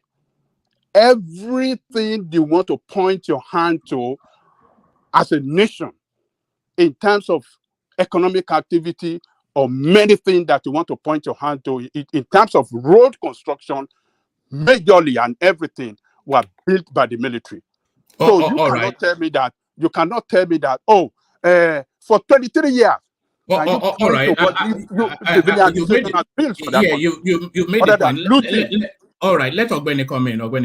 Obviously, Babajale Koko never stayed in Abuja. You know, it's easy for people to just make some assertions, and I laugh when I listen to them that Babangida built Abuja. Where in Abuja? Do you think Abuja is just Aso Villa? Or you think Abuja is just that National Assembly? When you talked about Abuja, you can't pinpoint only one person as the person who built Abuja. Babangida moved them to Abuja. And Babangida started the foundation, 91. By 93-4, he left the scene. So you are telling me it took Babangida only 3 years to build Abuja, and it's only 3 years they built Abuja. Please, let's stop that. Now, when Babangida built the few he can build in Abuja, Abacha continued. Abacha built Gwarimpa. As at the time Abacha built Gwarimpa, that Gwarimpa was the largest estate in Africa. Largest estate. Go and check. In Africa, he did his own bit and left. Obasanjo did so many things in Abuja. Go and check. The national stadium you have today that they call MK Abiola, who did you think that built that national stadium? Obasanjo built it. Gaines Village. Obasanjo built all those asses. All those, what do you call it? Ogbeni, I bought my sorry, hold on. Let's follow the order that I said. Carry on, Ogbeni. Let's have all some those order. See, all those asses, Obasanjo opened them. All those Kubwa asses down to that Buhari asses, Obasanjo opened them. The what do you call it? Down to that law school side, Obasanjo opened them. When you now come back to the Pape, the Maitama extension, Obasanjo built all those areas. Down to the Kusampe, the Pape side, down now, straight down to Nasarawa, you see other side. Obasanjo built all those areas. So sometimes when people just come and talk and say, oh, which Babangida built Abuja? Hold on. In most of those houses, I'm still telling you now. Hold on, let him land. Ogbeni, you are right. He lets you land now. Please let him land. Ogbeni land. In fact, I've even landed because Babajale Please, Koko has let me given let me start us any question. Let me hold on, One please, piece. please. I will yield to you. One piece. Give me 1 minute. It is true. What you said are completely true. Babangida started the building of Abuja, and he built it with, as at the time he was leaving, every structure of government have been put in place. Every structure that can drive governance were in place. So others came after him and expanded on it. No problem. But he took the initiative that, look, we are wasting too much time. Let us go. We've been, since Second Republic, we have been talking about this. Okay, I am going this time. After the coup, Okaku, it moved and it started the building. And we saw what it did. The structure for government, secretariat, and everything that can make, and it compelled the what you got, the diplomatic visions of other nations to move to Abuja as well. So that was how he started the building of Abuja. So I'm not saying that he built everything that we have there today. No, but he started it and he left it for others to continue. So government is continuous. It's a continuum. So no problem. Ajalo Koko, let me ask Ogbeni a quick question. Ogbeni, since you know Abuja very well, and you talk about Game Village, I have very serious proof. Which year was Game Village built, and which year was it sold? It was the year they did Koja. Try and check the year they did Koja. Hold on now. Hold on. No, that's not a question. You're a lawyer, and I saw that. Which year was Abuja I can't tell you specifically now. Okay, hold on. Okay. Hold on. No, let's leave that. Which year was it sold? Nigeria. I'm coming. Let me quickly give you Koja, Nigeria. You see, 2003. That's when they hold on. So you just put the building on 2003 and you say 2003 at that size of that building. And which year was it sold? What do you mean by sold? Koja is already sold. You know that Green Village. All the buildings. Koja or where are you taking us to? What place? Where are you taking us? Hold on, Mama. The Game Village was Koja. Koja is just a name for a festival that happened. It's called Game Village. They have buildings inside. Was the game that happened. Yeah, okay. When was it built? Hold on now. Koja. No, you keep saying hold on. When was it built according to you? Yes. Koja was built by was built by Babangida Abacha. Abacha only just finished it to do Game Village. As 204, I bought the building in Koja, 5 million, and I still have my receipt. That was my first building I bought in Nigeria. I bought my uncle. There is no estate called Koja. Don't make a mistake. No, I didn't say Koja. I said Game Village. Koja is just the name of the. Hold on now. Let me explain to you. I'm not sure where exactly in Abuja you're talking about. Now, when Koja, Obasanjo fought for it. Koja was Commonwealth Games. Obasanjo fought for it. He ensured that they brought it to Nigeria. In preparation to bring it to Nigeria, Obasanjo started building. He started with the stadium. He built that stadium you see today.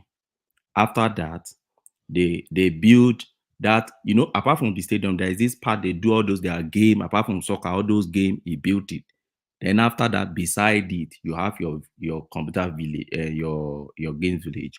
He built those games village. Then after that, they spread it down to the place they call, what do you call this place? I've forgotten that place now. Down to all those lines. Obasanjo open all those lines. Until today, if you get to that main road, you see they name it Olusegun Obasanjo Road. Till now, go there, you will see it there. So, but my point is simple. My point is that don't say a single man build Abuja is not possible. Hold on, I got your point. That you see today, Obasanjo built it. So how can wait you say now, wait, Ogbeni, Ogbeni, I got your point. Listen, I got your point. This is my point. Like what Ajeko was saying. But this building you were saying Obasanjo built, fine, he finished it. most structure was already on ground. But Julius Berger really had 20 years contract with Babangida to build Abuja. Regardless, Babangida lived there, Abacha lived there. Abuja was in since today, Julius Berger is still working in Abuja in some areas. The project they have on ground. I'm not Okay, hold on now, hold on. Let me like hold on, please. Hold on, please, hold on. Well, let me land. So all these business we're talking about, Eagle Square talking about, they're already on ground. But Apostle only finished them. Yes, Koja, like I said, and like you said, Koja is just the name of a game festival. I'm saying the game festival have a game village. So when you say Koja in Abuja, anybody who lives in Abuja, you say go for Koja. Everybody points, hold on now, one man, don't cut me. If you want to leave a platform, let me leave. We are not arguing now. So Let me make the point. But we weren't really talking about Koja. We were talking about. So you gave him more time. You gave him more time to talk, and now I'm trying to time it. All right, carry on. How are you doing on. this? Koja, if you go to Abuja, ask anybody about Koja, where they'll point to you. Abuja, you know, it's that game village. Hold on now, please, hold on. You are that not making any contrary argument. Why don't you move Hold on now, just hold on. Hold on. Let me make my point. Let me make my point. The Koja is saying that Ambassador built. He was not Ambassador built it. He was already on ground. He only finished it, and that building was sold the next year. I bought from me. Okay, so whether he finished it or he started it, it's military that built it, not. So don't stop all this argument I'm making here. Beautiful argument. All right, it's the same thing. We are still saying the same thing. We are only saying you are not even saying the same thing. No, if you are saying that hold on, Ogweni. If you are saying Obasanjo built the stadium, he built the games village, he built all the estates around it, and he built all of that, then that tells you that he built it. He didn't build it. He didn't finish it. There's like Abacha. He didn't build it. All right, you are right. Let's get back to Kulata. Yeah. So, I mean, I don't care about who built Abuja or whatever. All this infrastructure argument is kind of like a lame argument, in my opinion, because it's a matter of history and time. We had military from 1967 with a short break of 2.5 years, all the way to 1999. Though, of course, what did you expect? They started when we got oil. So all the initial oil, they will have used it to build refinery. They built it, they wrecked it, they built a few roads, a few bridges. It's just a matter of timing. And whenever economy tanked, when oil price went down, the military went down with the oil price. So I don't even know what exactly we're talking about. It was under the military that they divided this country, and it's still owned by the ex-soldier boys. So a lot of it is context-free arguments, picking one random argument over the other. We're not getting anywhere. The bottom line is that I cannot believe that people are actually romanticizing about military administration. It's unbelievable. It's insane. We had military administrators. You do this, do that, do this. You get shot here, you get shot there. Abacha says this. Come on. I mean, do you want me to be recalling all those Abacha years when we were in university? That was a terrible time. So I can't even imagine. Even ownership of the country, take a straight line. You go get it all the way to those military people. They're dying now, but all of them, they distributed it. I do remember one time when some person died in Germany. I think that person died in Germany from surgery or something. And that person was holding billions of dollars for Babangida. I just can't remember that person's name. This was early 90s. He was the Sokoto prince. Was it late 80s or no, not Buhari. No, not Buhari. I remember his name now. This is Babangida, not Buhari. And that IBB, that they flew someone to Germany just to try and make sure that guy signs off. You know how much billions of dollars we lost to get the numbers. I've totally forgot. There's some memories you want to forget. There was one time like this when we were in university that some petrol got imported to the country. It was foul smelling, and we had to be sucking that thing. We had to be sucking that thing. You know, that time you buy petrol to use your car. But it happened a few months ago too, when they brought back fuel. Not this kind of petrol. That petrol was the smell of it. You can't even breathe. So there's nothing to glamorize about Nigerian military, because essentially they stopped our growth. If not for the Nigerian military, if we are continuing on the trajectory of 1966, Nigeria will be nowhere near where we are now. If we are continuing with that structure, because it's that stupid military that let us have a civil war. It wasn't the military interference that begat Biafra in the first place. We will have had a regional government. All this lamentation, frustration, Ajalele will come here to do. You don't see that the source of it goes back to 1966 from the military. This same military that you're glamorizing, and I'm supposed to be happy that they had some few infrastructure here and there. But how much did they pocket? Not just pocket then, pocketed for the future. So what are we talking about? A lot of oil blocks, a lot of oil blocks today is owned by the military. They did not steal money. All your civilian administration have not stolen money. That's not the argument. Argument is not a zero. It's not a zero-sum game. Ajanle Koko. It's not binary. It's not this one steal, this one doesn't. The military have built their country. That's not the argument. That's not the argument. We're not having a zero-sum argument here. The country better than your civilian. That is incorrect. If we are continuing on the 1966 trajectory, if we are continuing on the 1966 trajectory. If we are continuing on 1960s, and they manage the economy of that country better. No, that's not factually correct too. That's not correct, and I have the data to show you. Which data? What data do you want to tell us? The GDP data. I have the GDP data handy. If you want me to go through it, a lot of it were double digit decline, especially under IBB. So I don't know what you're talking about. The only time we had Buhari came in. And for 1 year, performed well. Just for 1 year, I have the data, and I can share it to one man. 15% negative. It brought it to 10%. It did not bring it to 10%. Ajanle Koko, that's incorrect. No, 15%. That is incorrect. To 5%. It's 5.91%. Yes, and it was 15% negative to 5%. No, it wasn't 15% negative. It was minus 1% negative. And in 1983, it was minus 10% negative. It turned it to minus 1% negative, and then 5.9% negative. Then you now went to 0%, then 3%. So the data is right here in my fingertips. That just stop all these things as if the military administration.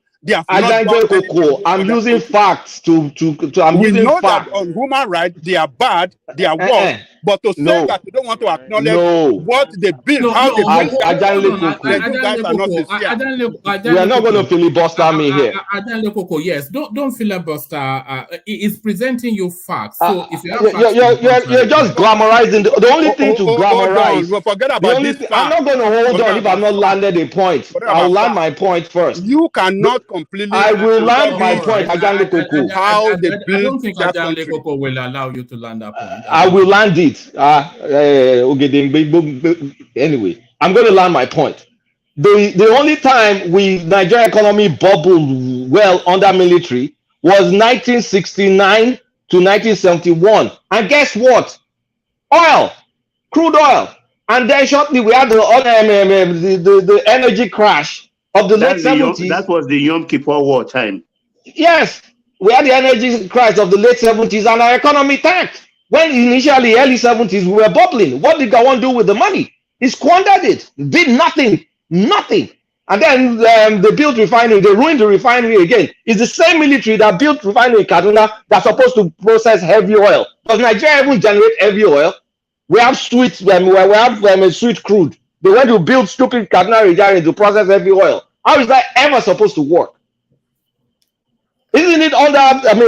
I mean, look, we can be picking and choosing, but from a timeline perspective, they changed the direction of the country fundamentally in an irreversible way. We will have had a regional government, each region competing with each other. We will have had a cocoa in the southwest. We'll have been processing all sorts of things. Our whole hours policy will have been very, very embedded in us. Guess what? Military came, they scrapped everything, gave you oil, and then we are relying on one product that goes up and down, and that determines our fate.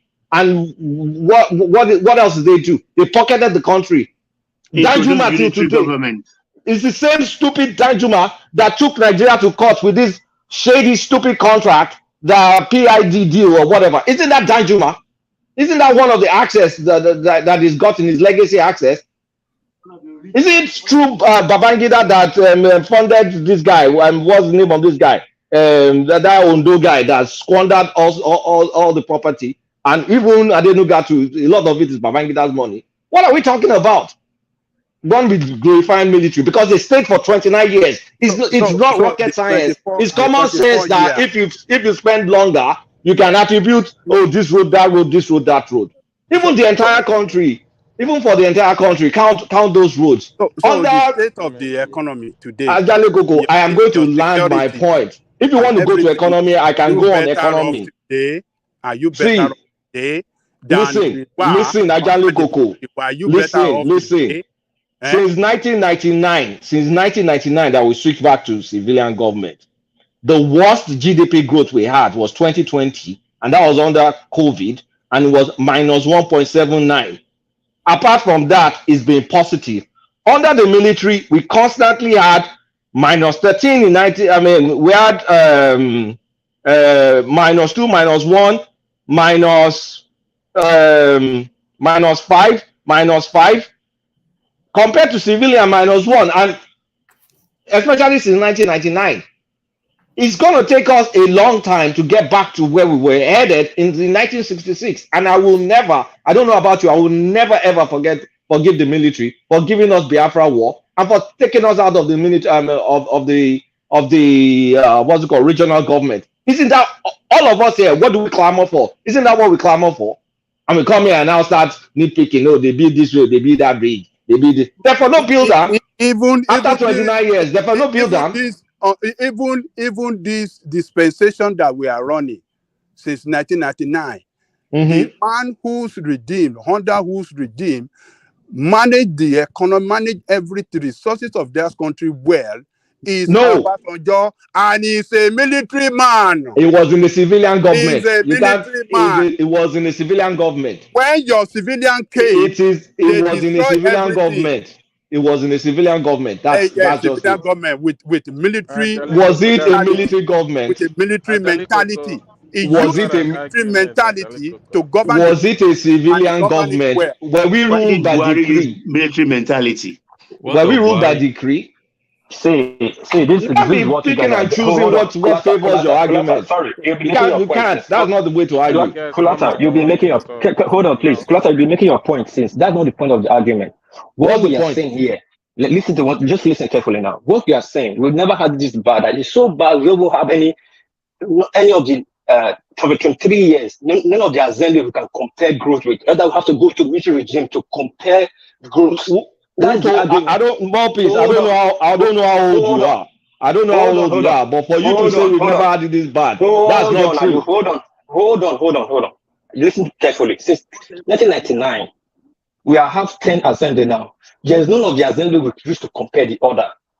Rather, we have to go back to the military regime. I'm not saying one. We have to go back to from Buhari down to Abacha.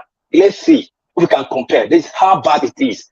That's the point we are saying. Nobody's looking for military to come. So, and if you compare, hold on. If you compare both of them, the military is far better than the democracy we have right now. I disagree. You can disagree. I'm not imposing on you. But you have to have factual basis. Like you went to university. I left in the mid-80s, that I fully remember, it got to a point that Nigerians were no longer eating rice. They switched. They were eating something called egbo. I think that was shelled corn, substitute for rice. And then they brought something. They brought something called bread. Wait. One voice now. One piece now. They brought one fruit called breadfruit to substitute for yam. I don't know if you guys remember in the mid-80s. That was when people that used to buy provisions in dozens, in cartons, all that disappeared. That was when all the Indian and Oyinbo people that you guys went to school with, all of a sudden they disappeared.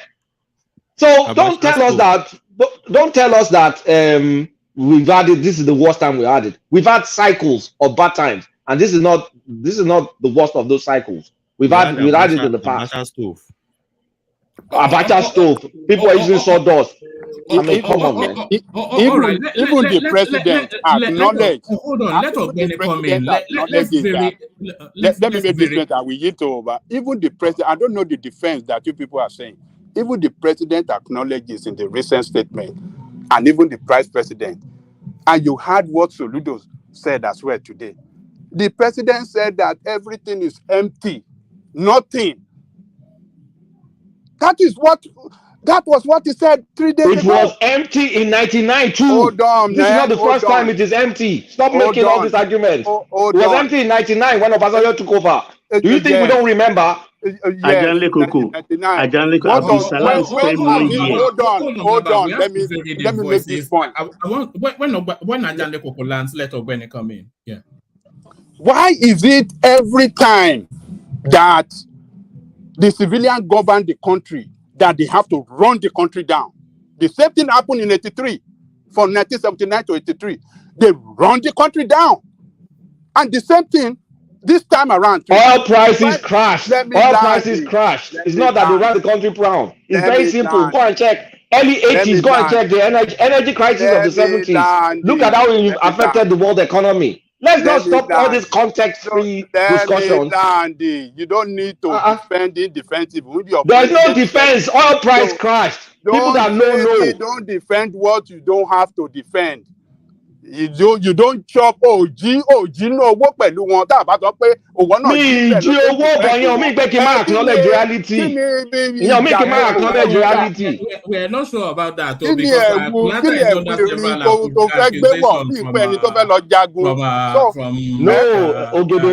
Ògèdèngbé ni mo wà Ajanle Koko. Ìjẹ̀ṣà ni mí. Ògèdèngbé gbógungbóró. So what I'm saying is that, look, why is it that when the civilian administration run the country, that they have to run it down? So they are expected. We voted them to work and make things work for us in that country, not to run the country down. The military are not responsible to us. They took the government by force and they are not accountable to anybody. So on their own side, you can say, well, these people are not accountable to anybody. But these civilian criminals are accountable to us. But why must they have to run the country down for us to suffer? All right, let Ogbeni come in. Ogbeni come in. Thank you, woman. Can you hear me? Yeah, perfectly. You see, I'm not surprised. I'm not surprised to listen to Nigerians at this point, romancing military intervention because of, let me say, the expectation is very high and they couldn't get on time what we are craving to get. And like I always say, it is still born out of what I call Indomie mentality. You see, they find themselves in the Western society, so many of the one in diaspora, they have seen the glittering streets, you've seen the glamorous walls, they see the massive infrastructures, but they did not take their time to read how the Western world was made, where they were, and how they've, got to where they are. They hardly read about it. They just find themselves in it. It's just like when you have ants and termites entering into your compound and find themselves maybe inside your soup. They don't know how the soup was made. Many Nigerians don't really know. Many Nigerians that crave for military intervention now don't really know that society evolved. We are evolving. But when you want to cut short of the phases through which you will evolve, you will eventually crash. And that is the issue I'm having here. I wonder why people will say, what exactly is it that the civilian has ever given to Nigeria? Like what Kulata has said today, which I know nobody, even including Babajale, cannot dispute. This military that they are all romancing now brought us into where we are today. As our 1960s, don't forget that the Pan-Africanist nationalists that led us into independence, the Albert Macaulay, who died later, the Awolowo, the Nnamdi Azikiwe, Anthony Nahoro, and all those 30s, 40s, 50s, 60s sets that were the first set of civilians. They stabilized our political, there was political stability in their own time. And they were able to give us, to put us, they were trying to put us on a good footing, on a good foundation, when these military guys that some people are romanticizing now came, intervened, and disrupted our system fundamentally. They shared the country with each other, and I agree with what Kulata said, which was a point I wanted to make before. Till today, there's no corruption you will trace in Nigeria, and you won't still trace to those military men. Till date, I'm telling you. Till date. And particularly with the civilians that work with them back then. Even the same Tinubu we were talking about was a very, very close guy to these military guys. Atiku, very close guy, all those David Mark and others, they were the military boys. Today we are still talking about Atiku, Bagudu and others. Okay, Obasanjo came back, a military guy. Yaradua, another brother of a military guy who took benefit of his own brother military loot. Who else again? Except Jonathan, who was just an accidental president. Who came again? Buhari, the same military guy. You have Tinubu now, who's a product of military. So who else are you talking about? So sometimes when people talk about military, and you now glorify military in Nigeria so much, I wonder if they cannot just picture back into 60s. Obadaleko will talk about 80s. We all know the history of 80s, so don't tell us this history. Obasanjo simply put his puppets there. And they didn't even allow the government to function. They didn't. They were still standing behind the government. They never allowed that government to perform. The same military guy killed that government. And the Babangida and others who were just standing by took over the government again. So what else do you expect from such a government? But let's take it back to 60s, when the military were properly in the barrack and the civilians were doing their things. Look at what Awolowo alone did within a short time that guy was in the western region. Have we forgotten his free primary education policy? Have you just forgotten? You've forgotten his infrastructural development, the cocoa production and marketing? I don't know. Industrialization, the agricultural production, the healthcare services that guy did. He established University of Ife, Obafemi Awolowo University, his urban development and town planning, even his transportation system. So sometimes, and even financial stability within Western region, and the regional integration that guy did before he left for House of Representative in Lagos. But you don't get all these things during the military era. And I wonder why people, today still crave. I know some roads till today in Ekiti, at least in my state, that when you get to the road, they will tell you it's Awolowo that built this road. To date, as I'm speaking, they will tell you Awolowo built this road. But some military guys came, Pramizego and others, they took over the government. From there, we start moving from military to military and to military to military. They didn't give us anything special. Awolowo, what you call NTA today, Awolowo started there as Western Nigerian Television, WNTV. You converted it to NTA. Is that what military did and Baba Darko is talking about? So what exactly do you say they did? Do you know about on Lagos Ilorin Expressway? I was reading it recently that thing was constructed by the Awolowo Ibadan Ilorin Expressway. Go and ask. The same thing with Ibadan Lagos Expressway. Awolowo started that thing. So what exactly are we talking about here when we talk about the military did it? And let me tell you, if we can have a little retrospect, I know Kulata has said a lot about this. Why do we crave for a government where you can't even, what we are doing today, we can't even do it under military government? There's suppression of free press under military government. Are we allowed to ask Ogbeni a question? Or we just sit down and let him speak? Let me land. Let him speak. The audience are starting to say the voices are cascading too much. Yeah. Okay. So the first thing military government do, if we can just refresh our memory and remind ourselves, is this: the moment they step into government, they come usually with this terror and this horrific atmosphere. They will suspend your constitution. Don't forget that all this freedom you have today, they are contained in that constitution. They suspend the section 1, subsection 1, that says that there is supremacy of the constitution, whereby everybody should be able to draw his freedom. They will suspend it. And the entire governance in your country becomes a one-man discretion. Then they will now establish what they call either Supreme Military Council. And it is that few men that will be determined. Even in the Supreme Military Council, is the head of state that determines everything. And there's a suppression of contrary view. You can't criticize military government. You dare not. If you come out and you are criticizing military government, it's either you are criticizing from diaspora, and you must not criticize it where they are in the allies country. You must go somewhere else in one bush to go and be criticizing them. That's not true. Emefiele never left Nigeria. He was criticizing. Emefiele never left. Hold on.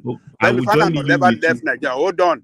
All those people never left Nigeria, and so stop this. As if we never as if judiciary never functioned. There are several times that the judiciary rule against the military in Nigeria. What are you talking about? Itaoko, even your let me civilian.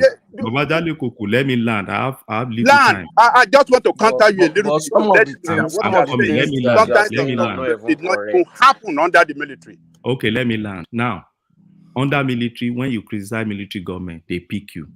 Go and read. I don't know how much book you read about Ghani. Yes, we're both alive when Ghani was alive, but people wrote about Ghani. He wrote his own book too. Ghani was picked up by Abacha more than 20-something times. Even as at the time Ghani was dying, Ghani said it, that the reason for his death, the reason for his short life, was because of his incarceration by the military. Is that what you are happy about? And you are saying Ghani criticized? So was kidnapped. Don't forget there for ransom Kuti. Don't forget was kidnapped and slammed in jail in DSS office under this civilian administration. What are you talking about? What's the difference? What difference does it make? Let me tell you the difference. Can I share a personal example? I mean, we want to talk as if everything is okay under the this is not fair. I wanted to interject just now. One man shut me down, and now everybody is talking now like I'm forgotten here. Now, if I bust out now and talk, say what piece I started again. This is not fair. What people cannot just be speaking because they have the monopoly over to speak. All right, call me what piece. It's just I just want to manage the interjection so that manage it the right way. This is corruption talking about Nigeria. They will say corruption started in what peace time. Me, I started from Ogbeni. So Ogbeni, I want to ask you this question. You said do you now say corruption starts from me? No, that's a joke now. That's not fair. No, that's a joke. I know. Anyway, see, you quickly supported Kulata that corruption started from military time. Okay, let's hold it there. I want to ask you a question. Please answer me yes or no. I didn't say so. I didn't say so. You supported. I didn't say you said so. You supported it. Okay. I did not say it started under military too either. War peace. You said it's linked to all military. I said a lot of corruption. Okay, hold on. I didn't say it started. Okay, now I'm taking it further. Corruption started in 1960, before 60. Now, just give me a yes or no answer. Was the First Republic corruption? Hold on. Was the First Republic corruption free? No, now I can't be corruption. Okay, hold on. Yeah, thank you. What was Agolo jailed for? What was sedition? It was not jail for corruption. I know, but hold on. There were so many lists. Corruption was there. Yes, hold on. Just treason was there. Corruption was there. Each party was the most corrupt, but they couldn't nail about on corruption directly. But each party member were nailed because it was parliamentary style of government. He was able to ease the head. So he took the fought. Hold on. Let me land. I'm kind of fast because hold on, please. No. Hold on, please. Isaac was the most corrupt politician. AC was the most corrupt. Isaac was the most, inside three of them. Isaac was the most corrupt politician. AC Action Group was the most corrupt party with wastage, exorbitant contract, how they call it, bogus contract and the rest. That's why they couldn't name Awolowo. They couldn't name directly on corruption. Now, from that time to today, corruption has been in Nigeria. Hold on, Patrick. Hold on. Where is all these people? Hold on. The fact is there. Corruption has been in Nigeria. Hold on. Let me land. I let Ogbeni land. Let me land. Okay. Land. Let me land. All this military. Okay. All this military that was there. See, since 1960, corruption has been in Nigeria. So if you want to trace corruption back, don't trace to Abacha and Babangida regime, tracing to the 60s, and let's from there start it back and come back to the future. So that's my question. That's my own assumption. Is it because Peter Obi lost election that every one of you wanted military now? Why is everybody targeting everybody to Peter Obi? No. This is Hold on, my guy. God Almighty, what's going on? Let's have a structured conversation like we traditionally do. Let's just have structure. One man, if you want to have something, this thing, hold on, no, Ogbeni, please. This is not the battle we're talking about. But Ogbeni, one man, and the super brain in this place, you please caution your party that anybody that is speaking against the government, they're still tagging as obedient. It is wrong. Same. If you're in Lagos, you don't speak Yoruba, you're saying you're Igbo people, Igbo person. It's right. Wrong. Hold on, let me land, please. Let me land. Sorry. If this a coup was taking place 2015, all of you here will be clamoring for it. If this coup was taking place during Buhari time, all of you here sure will be clamoring for it. Why people are thinking that this coup that is taking place because it's Tinubu that is there, that people are against the Yorubas? Why people always think like that? Covered by half thinking. It's sickening. I use the floor. All right. No. We have to have Ogbeni. Just let Ogbeni take the floor. But Ogbeni, go back to where you were before the interjection and carry on. Ogbeni, just let me remind you 5 seconds. Abdul Salam spent only 1 year. And you know the bill he presented to Nigeria himself and Higbe for that 1 year for the election he organized, $3 billion. Anybody can correct me. Thank you. You are right. And so let me pick it even from there, which still connects to what I'm saying. Same Absalam Abaka in less than a year killed Abiola, the winner of the most credible election in Nigeria. They won't talk about that. They won't tell you. But they will tell you that, oh, it's fine, as long as there's infrastructure. So even if you kill a man, it's not really a problem. You see, the issue is this. Somebody just talk about Awolowo now. So, Awolowo is corrupt. Yeah. No society is corrupt-free. Where I stay in the United Kingdom, there's corruption. And I always tell people, I have a book. They call it Corruption Perceptive or something, Perception or something like that in United Kingdom. I subscribe to it. They deliver it every year. You will see their own corruption index. And you see where, even within judiciary, you see them talking about corruption. And you see them talking about how they are trying to tackle it. So no society is corrupt-free. And that's why I keep saying people that are clamoring for military intervention in Nigeria because there's an issue they're having, it's still Indomie mentality. And I will keep saying it. It's Indomie mentality. In other space, they are not clamoring for military. They are looking at how to tackle their issue. We were clamoring for military. Somebody talked about Awolowo. Yes, there were corruption during their own time. But let me tell you my point. Let me just tell you a little data I have about Awolowo. As of 1945, under Richard Constitution, which Awolowo participated massively in the entire Western region. Don't forget, when they say Western region, it extended to Edo. So what people should get that it extended to die or that all those as he said, Edo everywhere, bended, the entire bended down. There were 1,200 primary schools. As of 1952, Awolowo has increased those primary schools to 3,550. As of 1958, primary schools in the Western region has increased to 6,670. That is massive. So don't tell me when you bring EU of it's corrupt, and I tell people, what was his policy? Infrastructural development, developmental governance. Once you have that, what's my business with you? You are corrupt. Because there's corruption everywhere. So why do you want me to be bothering? Do you know how many teachers' colleges that man established? Do you know how many teachers he trained? And they posted them to schools. And till today, you won't pick the product of the 60s. My mom happened to be those products of the 60s. When they write letters, when they write books, you will understand that the quality of education they had then is different from what we have now. But what happened? The military came out and bastardized the entire system, and bastardized our educational system. And the same military, some people are still romanticizing today. And I keep asking, what about the human rights abuses and brutality? Have we just easily forgotten Ogoni 9, the Kensaro we were? I wonder sometimes, it baffles me sometimes when Babajale Koko is, with all his, Babajale Koko is somebody like I say, as all these pro-human rights people, you suddenly forget movement for survival of the Ogoni people. Kensarawa and his 8 guys, they were killed by Abacha. Justice Auta convicted them today, and they didn't give them right of appeal. And Abacha killed them even before United Nations spoke. I remember Soyinka pleaded for his life, or was it even Vasta? Both of them. What about the people by Abasajo? Did we massacre? Obasanjo never killed people like Ogoni? Obasanjo never. That's another outfit of military now. You see, you are the getting massacre, it that's wrong. another. You are getting it wrong. Sorry, Ajanle Koko, I had to step 2 people down just to give Ogbeni the chance to land. So I will land. Sorry, I will land.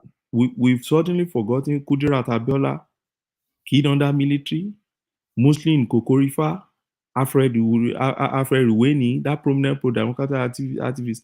That guy was assassinated in 1996. Even MKO himself, Absalam came and killed that guy. Until today, nobody has asked that guy. Shehu Musa Yar'Adua was killed. Franco Kori was killed. Pa Michael Imodu.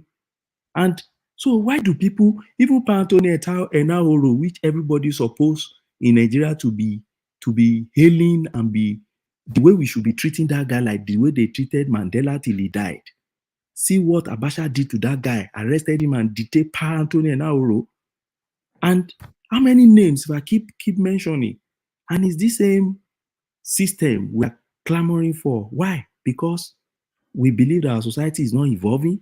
Have you ever tried to just take your time and look at the society, picture back to the 1999 and see where we are today? We may not be where we should be. But my point is this: craving for the military is a no-no. And I wonder how people are craving for it.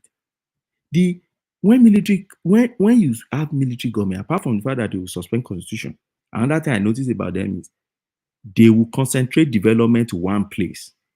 All this when you're talking, hey, Obasanjo, Abacha build this, Babangida build this, until we had civilian government in 1999 in Ekiti, my state, we never witnessed federal government presence at all. You will never see one single federal government presence in Ekiti state. But when we have civilian and the entire thing, they decentralize at least to an extent, then we started having feelings of governance at that level. You want us to go back to that place where they will only develop Abuja and Lagos for you people, and we in our urban, in our rural area, we shouldn't enjoy government again? Haba. Another thing I noticed again about them is the most tribalistic government I've ever seen in Nigeria. The head will favor his tribe. Look at Kano compared to Lagos. See what Abacha did in Kano. You see how many local government that guy created in Kano? See Lagos State. Lagos that should have highest number of local government in Nigeria. See what Lagos have. See what Kano have. See Niger that produced 2 presidents. See what they have in that state. And people are craving to go back to that kind of life. You know how many opposition that Abacha and all those guys send on ESA. And the kind of restriction they had on civil society, I don't know. And sometimes when you now mention, where are they now economically? I'm not too good in this economic thing. But what I know, and I read from, Obasanjo wrote a book, they call it, I think, My Year in Service or something like that. It's a 2-volume. Was it not My Watch? Was it My Watch? No, before My Watch. Immediately he left governance.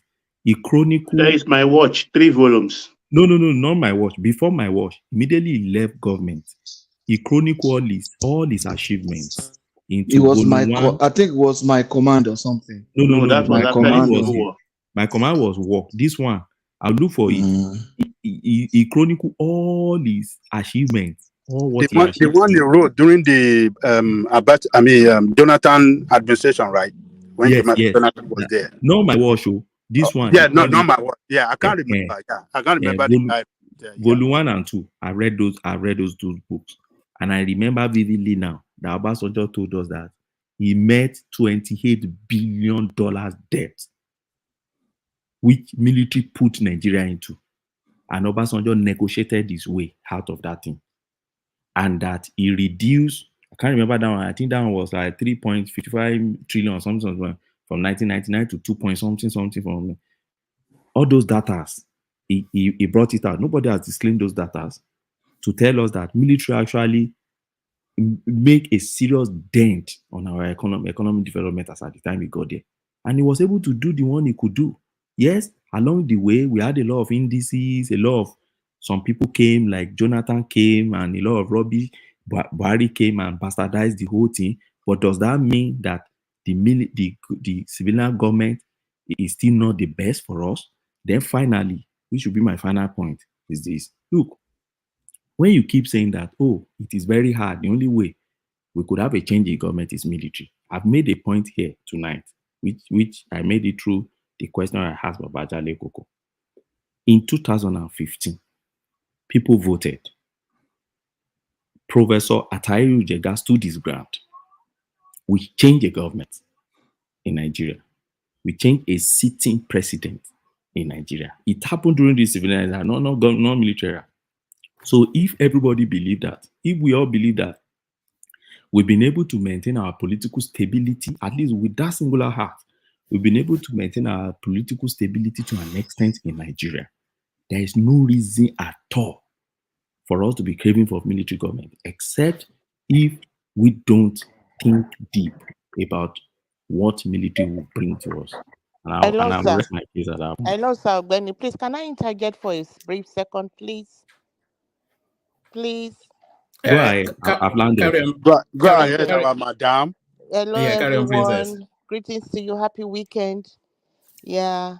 Ogeni has been going on and on and on, really praising all these civilians. Ogeni, what explanation can you give to the Lekki massacre? Is it a military government or a civilian government? What explanation can you give to Sunday Igboho that they went in there and did all that? Is it a military government or a civilian government? Thank you. And Nnamdi Kanu, what explanation? Yes, right. Yes, sir. Thank you so much. So let me tell you the difference between, let me start with Nnamdi Kanu, and let me tell you the difference between Nnamdi Kanu and the Ogoni 9, for instance. Now, under military, if Nnamdi Kanu were to be under military, they would have killed him by now. He won't be alive. But he's still alive now. It's before a government, it's before the judicial arm of government, because they're existing.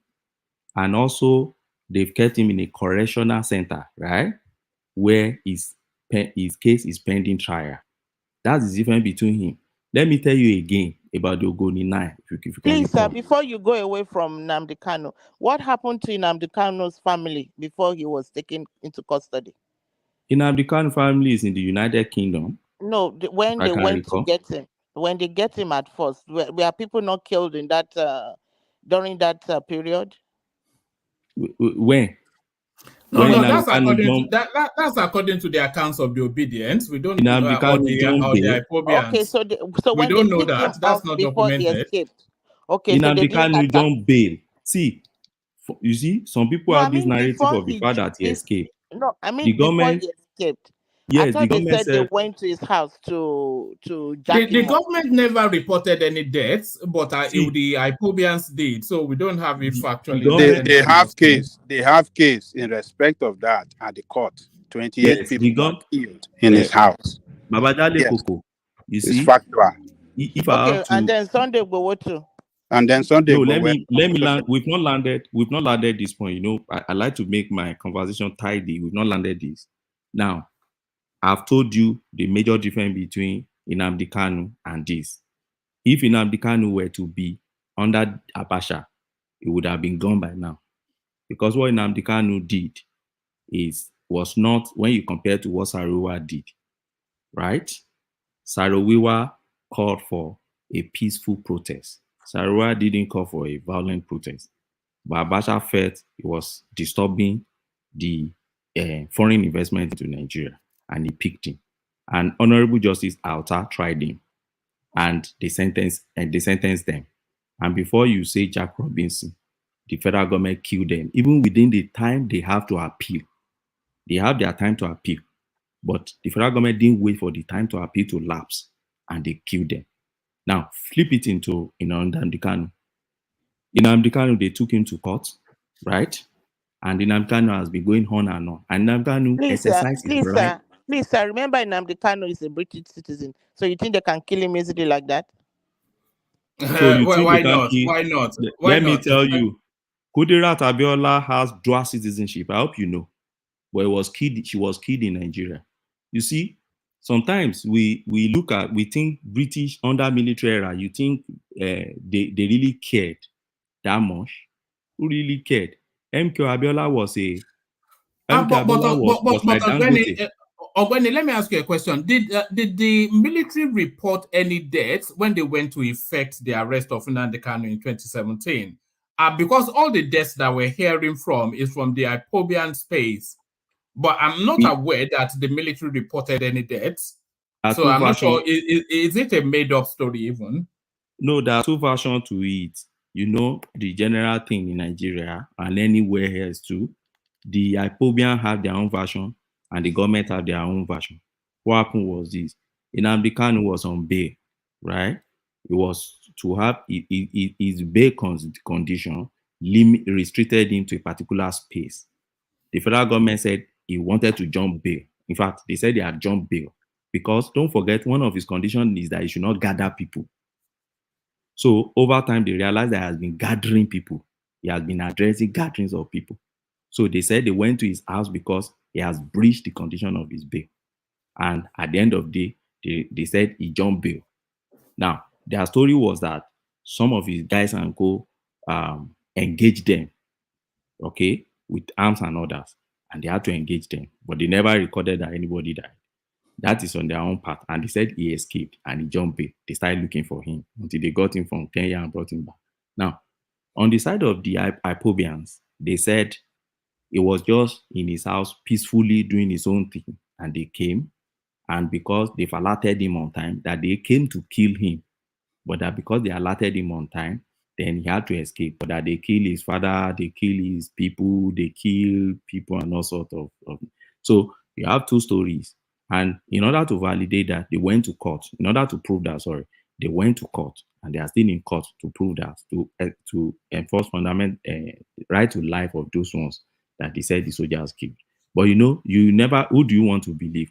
For me personally, I won't believe soldier. I don't think soldiers will go there and say you are engaging people and they won't keep people there. We remember what happened at Lekki, which still today they are telling us mysteries of did people die, did people not die? Oh, we saw people and all that. So who do you want to believe? But my point is very simple. My point is that Nnamdi Kanu won't be alive today if it happened to be under Abacha. You won't confront Abacha and you'll be alive that way. And you, particularly when you pick arms, you use Gani as an example. Gani never pick arm against the government. Gani was a lawyer. Gani was doing his own. But do you know they eventually killed Gani? They killed that man. He said it. He said it was because of incarceration and everything that killed me.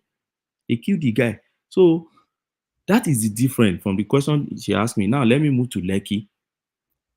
Lekki happened during the military, during Buhari time. That was when Lekki happened. And what happened was Buhari military mentality. And that's why I'm saying don't bring us back to that military. Do you know that if not because Buhari was already a civilian, Lekki would have been worse than that? Because Buhari wouldn't have even cared. What was his business with some people would go and set up one tribunal later to be investigating how many people they killed in Lekki? What was the business with that? Let me tell you, during this same Buhari guy, there was a decree, was it Decree 3? The decree that said that decree, he made the decree today and said the decree should start running from years back. Decree 2. Decree 2, that everybody that has offended or committed that offense years back, the decree should run to them. And on basis on that decree, they pick people that have committed when the crime was not even in existence. Do you see that? That is not happening now. So why do we want to go back to that kind of life? Please, what about Ogoni people, OD people that was massacred? So OD was still under the same military mentality of Obasanjo. But And this that's was why I a keep saying civilian government. It wasn't It's a military civilian government. What of I the know. Shiite? What of Shiite? About 300. Hold on. What Shiite of is still under 500 Shiite Buhari. that were killed in Kaduna? Shiite is still under Buhari. But that's military administration still. No, this Shiite under Buhari here. It's military mentality. What do you mean by military mentality? So Let when me I tell was saying you. that, when you are giving all the attributes to what do you call it? Obasanjo. Obasanjo, for the development he brought and the way he managed the economy well. And I was saying he's the same military man that was in operation then. You people say no. I didn't No, agree with you. that was a civilian administration, but Okay. the killing of or the massacre that Princess is referencing, that was a military mindset. So it's a different. Hold on. Is it not under civilian administration? Woman, please excuse me. Did you say You can't have it both ways? Oh, the people massacre was under civilian government but military mindset? No, it was a military mindset, but the development was a civilian administration. So what this one man? You can't have it both ways. One man, man. What You have to happened? choose one. Okay, one man. Sorry, can I chip something? Can I chip in something? Sorry. The killing of Shiite under this Buhari administration, civilian, the same agreements apply now. The same agreements apply. One man. Can I have 1 minute to intervene? You told us Can I that target? Can I target for 1 minute? Yeah, come in, Patrick. Yeah, Ogbeni mentioned something that we have just lost over. He said that in military administration, the development is centered at one place. Why? Because the governors under military administration are not as empowered as civilian governments. And we should try to look at that. So it becomes the military minds, the military administration is one-man show. In short, the council in Abuja is called Supreme Military Council. How can you concentrate so much more in the collection of people? The Supreme. Every other thing, they are just putting them there as figurehead. If you have judiciary, it's just for figurehead. When there are issues between people, let them settle among themselves. Take it to court to settle for them. That's the essence of having judiciary on that page. You understand? The council is supreme. You have no respect for local authority. Is this under military government or civilian government? Under a military government. That's what I'm trying to differentiate for people to understand. Okay. They have no respect for constitution. They have no respect for international community. Pope John Paul came to Nigeria, but I just looked at him and shook him, waving bye-bye.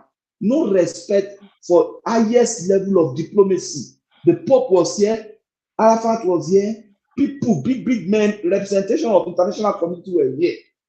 The guy didn't even move an inch. That's what the military government does. We cannot do that. We have fought for it. That's why they say the labor of our hero past shall not be in vain. If we allow it to happen, we are making that to happen. Patoski, thank you. Yeah. But let me conclude. All right. Conclude, and then we go to Baba. Yes, let me conclude, particularly with what Madam Princess asked me. You remember that OD thing you're talking about? Let me tell you another difference about OD, and if OD had happened strictly under military government, what would have happened? See, do you know? Don't forget what led to OD, because most time many people don't look at what led to OD. People were killed, right? If you remember what led to OD, about 12 members of the Nigerian police force were murdered. Soldiers too were killed. Military was it soldier or I think police. I think it's military. Oh, and military too. I can't even remember. Okay, I think I remember 12 police and maybe some few military guys. They were ambushed somewhere in OD and they were killed. They killed them, they massacred their body and put them outside. What happened?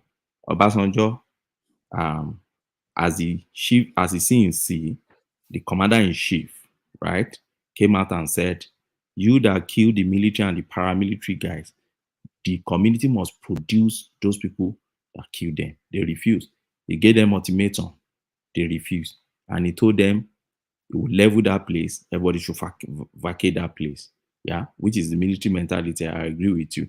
And then enter the place and they kill people. But after they kill people, guess what happened? Some people went to court. Under military, you won't find that. Now, when they went to court, do you know that the Federal High Court Justice, what's this man's name? Can't remember. When I remember, I'll tell you.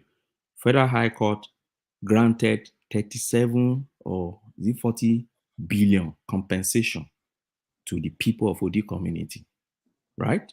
To date, they still keep they are still asking for execution of that judgment, and they are still asking for their money from the federal government. Now, that is the kind of justice you will get. And I remember under Goodluck Jonathan paid, I think he paid about half of that money, about 15 billion to them, right? He paid it out of court to settle them, about 15 billion under Jonathan. Go and fact check all these things I'm telling you. Jonathan paid. See, if it had happened under military, nothing would have happened. You won't get any compensation for any damn thing. And no government will come and say they want to pay you because it happened. And let me refresh what happened in Kano. I know it wasn't as the magnitude of what happened in Odi. Some people, some religious fundamentalists in Kano, they were 7 in number. They killed somebody. They cut his head, they beheaded the person and hung his head in front of, I think, a mosque. Or a Was Lamido Sanusi not fingered in that narrative? He was fingered there. It was clearly fingered. And do you know what Abacha did? Abacha just said they should find all the 7, you kill them without any fair trial. He wanted them without any fair trial. And that order from CNC was carried out, except one person that they couldn't get. And they said that person was the prince from the Kano Palace. And they finger Lamido Sanusi there. So when you compare, and nobody, they no born you, you go to court to go and do what? The commander-in-chief has spoken. That's the Supreme Military Council leader. So you see the difference. So I'm just trying to draw a line so that you understand. Jonathan paid OD people 15 billion. And till today, they are still saying they wanted more because Obasanjo leveled their place. But that's what they call restorative justice in injustice delivery. Yes, you can't get your life back, but you've had something to compensation. But the military, you don't get that. You don't want to consider you don't want to factor the sentiment that Jonathan is from there. That's why he make that payment. Yes, it's an Ijoma. Yeah. Okay. So you have to factor that in. Yeah, Do you know how many people that there? Do you know how many people that have taken judgment against civilian administration that have not been paid today? And do you know how many one they have Since paid? Obasanjo time that they have not been paid? They paid? Yeah, so let us balance it. Don't just say, oh, this cannot happen. If we are to be under military, it cannot happen and this. Babajale Koko, you didn't get my point. My point is restorative justice. Under civilian, you still get there's this sign of justice, this perception you still get. You can, court is there, you can still go to court against the government. You can't, under military, you only do all these things. They did it under the military. All right. Let's bring Baba into the conversation. Yeah. Please, one more question for our senior advocate, Ogbeni. Please, I'm still kind of confused about this. There are so many infrastructures that was built in Nigeria, like the National Stadium, the National Theater, the trade, and all these things, the trade fair. All these major infrastructures in Nigeria, was it done during, and some of the universities, like University of Ife, Great Ife, and other schools, was it under the military or under the civilian regime that these major infrastructures were developed? Thank you. Now, when you say major infrastructure, I think Kulata has even answered that. When you say major infrastructure, civilians did their own. Every infrastructure you see in Nigeria till 1966, the civilian government did them. Ife that you just mentioned, University of Ife, say civilian government built Ife. University of Ibadan, a civilian government built it. University of Lagos, a civilian government built it. UNN, a civilian government built it. Ahmadu Bello University, civilian government built it. All those universities, civilian government built it. What about the National Stadium? So the National Stadium, which one? The one in Abuja? No, the new one, the first one in Lagos. The one in Lagos. Stadium, yes. a military And then building. All right, we have to move on from Ogweni to bring other voices in. But Ogweni, Okay, couple so more in words, conclusion, and I will use our question to conclude. And in conclusion, you see, civilian government did their part in prior to 60s. Military came, they truncated it. Prior to 60, there was no oil, don't forget. So they did their part. During the military guys, there was oil. So they used oil to build the one they could build. And since 1999 also, we've moved from there. There are a lot of infrastructure that have been built since 1999. All our rail system and everything, they've been revamping them and more airports. Buhari built more airports. Jonathan built so many airports. And I remember so many airports I can fly. Gombe, all those airports. Jonathan built those airports. Asaba, all those airports. I used to fly out those airports. So Jonathan did his own, you know. Buhari did his own also. He built some airports. And now you have Tinubu. You also do his own. So Sorry, you can't say. quick point of correction. National Stadium was built in 1961 under a civilian government. Oh, so I don't even know that. So no, the stadium that's is this one there is an upgrade of the old one. Kulata is correct. They upgraded it in 1972 or something, but the But original one all was African 1961. games. Yes. So who built Murtala Mohammed Airport? I think Loco. We should not be spreading lie here. I'm sorry, I'm not saying lie. That stadium as 1961 is not as the way it is now. Was like it got upgraded in 72. It's a one kind of place. Yesterday I say we don't know how the place look like. It's not. Look, it's a place that it you was can't not an even play international ball there. standard, right, Baba? It's never it doesn't meet any international standard. It doesn't meet any standard. But it was there. Even the one that Awolowo built in Ibadan was far better, 100 times better. Liberty, I wanted to say that Liberty Stadium is there now, built by a civilian. So what I'm saying is that when you are talking of the rebuilding of stadium by Gowon in 1972 in preparation of this thing, All African Games. Yes, that was when we built stadium. That one was just a place where people they go. You don't understand that he upgraded what he met on the ground. Look at UCH now. Adayoko, look at UCH. Look at UCH. That place is more than 100 stadiums put together. Infrastructure and everything. Infrastructure, yes. UCH at a point was about the best hospital in West Africa. Batoski. One man. Yeah. You see, I just quickly want to remind Babajale Koko that as at that 1961, Nigerian population was less than 45 million. So you should remember when he says it's not world standard.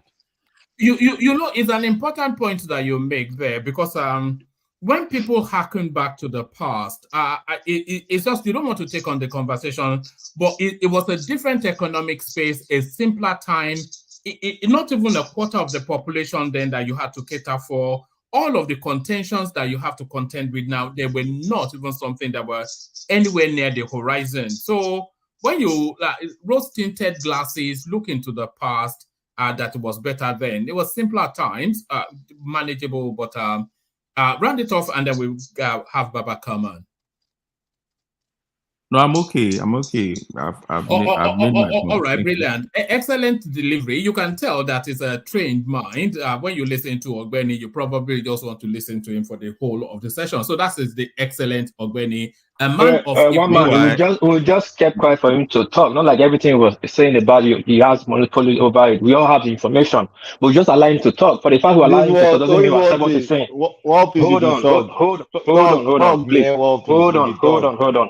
Hold on. For the fact he's speaking, that's the mature mind. For the fact he's speaking, does not mean I accept it, but I have to give him that grace, that respect for him to talk. That's the meaning of conversation. Just like the rest people here want to force their own opinion on other people's throats. It's a conversation, not a monologue. That's how it's supposed to be. And let me support you. And he's painting a picture as if those of us that are saying that, look, under the military, we were able to build a lot of infrastructure in Nigeria that we are enjoying it today. is painting a picture as if, oh, we are supporting or we are calling for military to come back. No, I'm ready these to come people back. should not get. No, but that's what you are doing now. These people should not misinterpret. Yes. Ajale Koko, do you remember what Kulata said when you said that? Kulata was just saying that the military had administered the Nigerian state for longer than anybody else.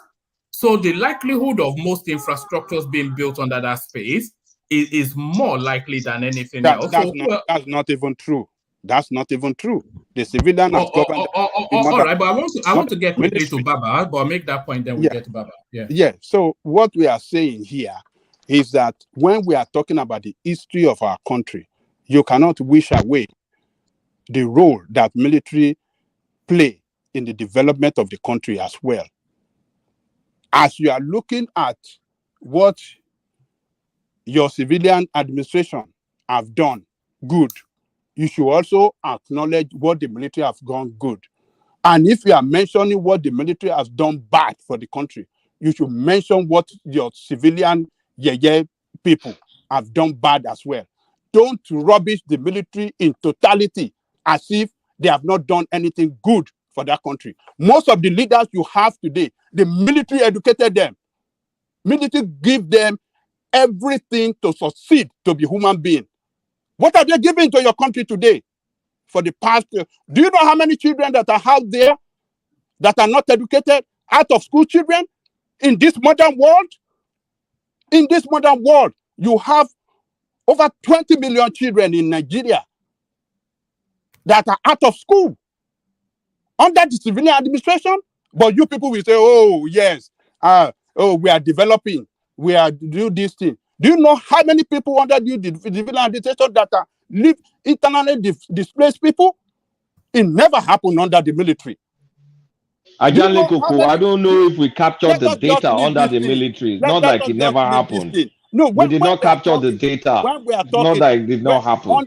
Under the military, the way they handle the security of the country, these goddamn people that spend so much money never done anything right in terms of security to make the life better, I mean the country better for everybody. So as you are blaming the military in some aspect, you should always look at where you're going to pay your politician. Don't rubbish them in totality as if they've never contributed anything. Most of these people, they make them what they are today. The military make them what they are today. They gave them everything to succeed. Hold on, Ajale Koko. When they check the private chat and respond. Yes, sir. The military gave them everything to succeed. The nation was functioning well. They were given free education. They were given all sorts of scholarship. They were given all sorts of. There was a time Nigeria have to come to abroad here. They give them free. They pay for their school and everything. Nigeria march in abroad here with pride. That yes. All right. Everybody hold. My examination, I'm going back to my country. Everybody hold. A very special announcement. So everybody hold. So now, as you know, Ogbeni is the senior advocate of this platform. Everybody knows that, the SAN of this platform. So where are you, Ogbeni? So Ogbeni is the senior advocate of this platform. Let me remove that. So as you know, sorry, let me just do this. So let me remove that. So Ogbeni is the senior advocate of this platform, as you all know, by virtue of him being a senior lawyer. But now we are going to robe Ogbeni even more now. So now, Ogbeni now having now completed his PhD and defended his thesis. So now we put on the garb and then we'll, so now you must never remove this. So it's now Dr. Ogbeni. So there it is. So there he is. So that's Dr. Ogbeni. Well done, Ogbeni. Hold on, everybody. So Ogbeni has completed his PhD. He has defended his thesis. So now, is it DPhil or what's the official title now? It's PhD. It's PhD in law. PhD in law. So there it is now. So now we have a really potent weapon to whip anybody into shape. So there it is. Well done, Ogbeni. Sir, can we ask you, Ogbeni, what did you write your paper on? It's on jurisprudence. Okay, so you cannot go and start committing crimes now. So everybody go and commit a crime. Every single person now can go and commit a crime. We have Ogbeni now. My lawyer, away with it. Eh? My lawyer brother, congratulations. So all that time while they call you say you did class, I'm not saying you did right exam. Sorry, and congratulations. You know. Now, Ogbeni, congratulations. I have some people I want to take to court, so maybe I will contact you. One man is the first, Peter Obi, second. Yes, Kulata is my first one for being too much of a smart aleck. Can you sue somebody for being too much of a smart aleck, Ogbeni? Because I want to sue Kulata. I want to sue Ajanle Koko for forcing socialism and military on all of us. I want to be managing your account now. Don't worry, Ogbeni. Let me be your account manager. Thank you, everybody. Thank you, everyone. God bless you. God bless you. All your endeavor will be excelling every day. God bless you. Yeah, you shall excel. Yes, sir. Thank you very much.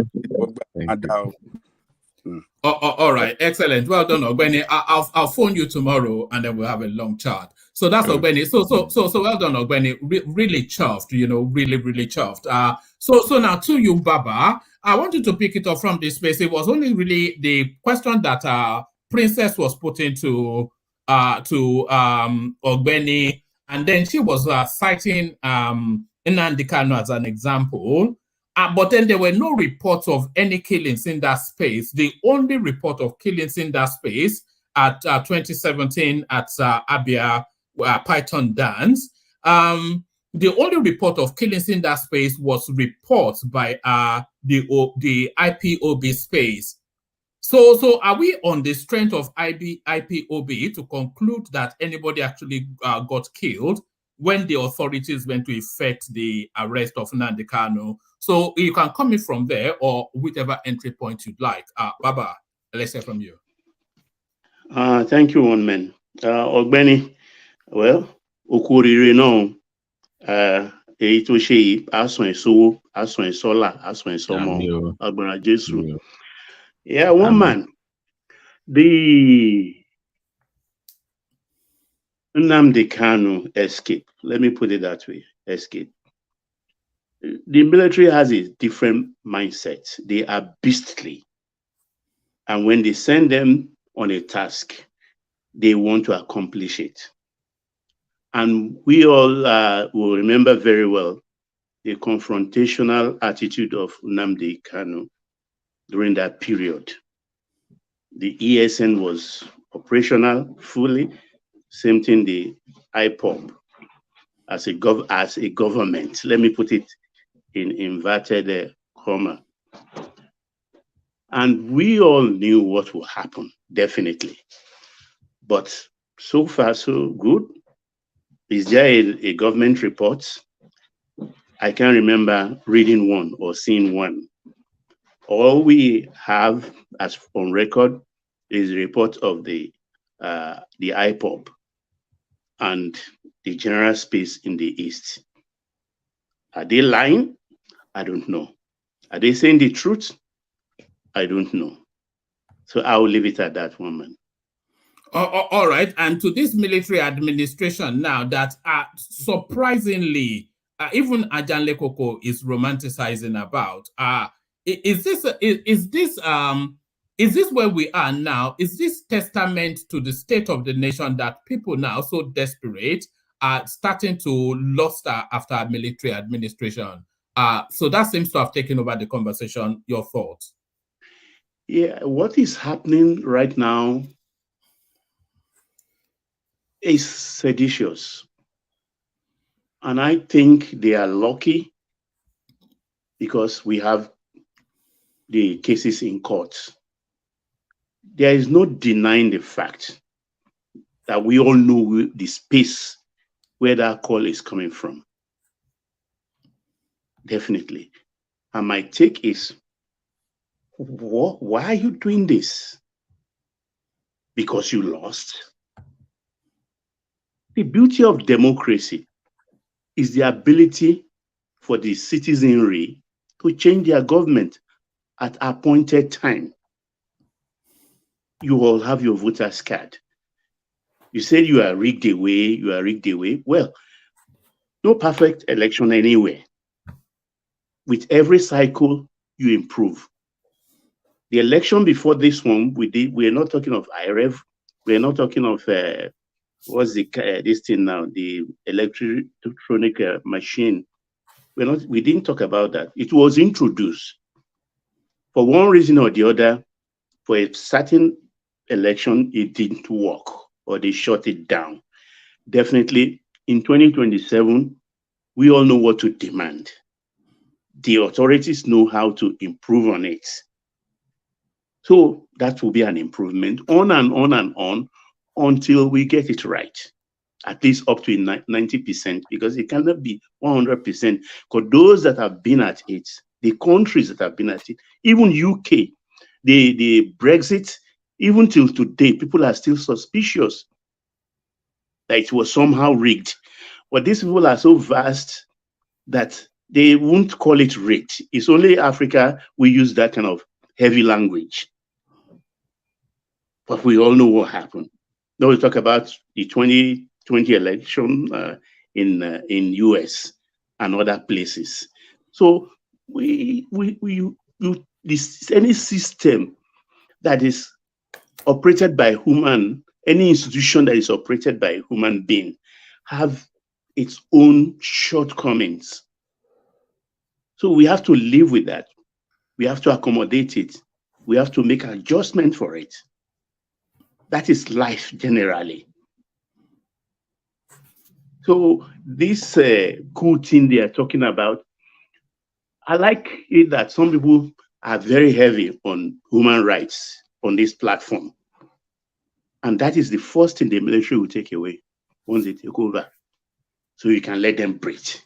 They suspend the constitution, they dispatch the lawmaking organ, the executive, and everything goes with it. Then they constitute their own little cabal and seize the country's institutions, and they rule by decree. If the man wakes up not very happy as an head of state, he does anything he wants. And that is law. You can't question. You can't go to court. Even if they kill your mother by your side. I mean, we've all had experiences during the military regime, which I wouldn't want to say here. But I want to tell you how heavy it is. Even if your mother is by your side, even in your car, a lance corporal will slap her and there's nothing you can do. And you say you're a man, they emasculate you as a man. They control everything. So why would somebody in the year of our Lord 2023? Do you think it's essentially an obedient narrative? This language of coup that we're hearing certainly in Nigeria. Is it Well, I will not shy away from that one, man. I will not shy. I read Nigerian newspapers every day here, and I listen to Arise channel. It's AIT I don't listen to, but Arise and channel, I follow them. And I know what I hear. I read newspaper up to Leadership, Sun Nigeria, and all the rest. Vanguard, This Day, I read all of them. And I can't deny that it's not coming principally from the obedient space. And do you know what happened 2 days ago? 100 civil service organization, or what do they call them? Civil rights organization or whatever. They wrote a petition again to the Chief Justice, copying that's the president of the PEP, that's the Presidential Election Petition Tribunal, asking that you must do justice, follow what the EU are saying, go and read their report, go and do this, don't go. I mean, you know, Baba, it's a curiosity when these people are saying that the justice must be done. So justice being done is really to give a verdict in their favor, because of course, whatever verdict that the petition tribunal gives will be vested in law, and there'll be an explanation. But if that verdict doesn't go in the direction of the obedience, then they will tell you it's an injustice. So I hope that the military and the security forces are up to their task. And you know, they believe that if the military takes over, they will hand over to Obi. I found that very strange. Do you think they believe that, or do you think they just don't want Tinubu there for reasons of him being Yoruba? Let me give you an example why I treat their case with understanding. In 1963, when Awolowo was sent to jail, I was just like 8 years, 8 years, 9 years. Do you know, around in the evening, once night falls, our parents will stand outside. We will join them, and they will be pointing to the moon and seeing Awolowo with the V finger spread. And they will do, whoa, whoa, whoa, look at him. Can't you see him? And as a kid, you to, oh, that's him, that's Awolowo. Look at his finger. Oh, he's waving bye-bye. You can't believe it. This is, that's why I said, I look at them and I say, look, have I been there before? Have we been there before? It's deja vu on a larger scale. It even happened in 1983. That's what you said. It happened in Ibadan in 1983. You see, this is what, when Awo lost that election in 1979, we were going crazy. This word they use now, stolen mandate, was used first by Dr. Taisholari in the Tribune.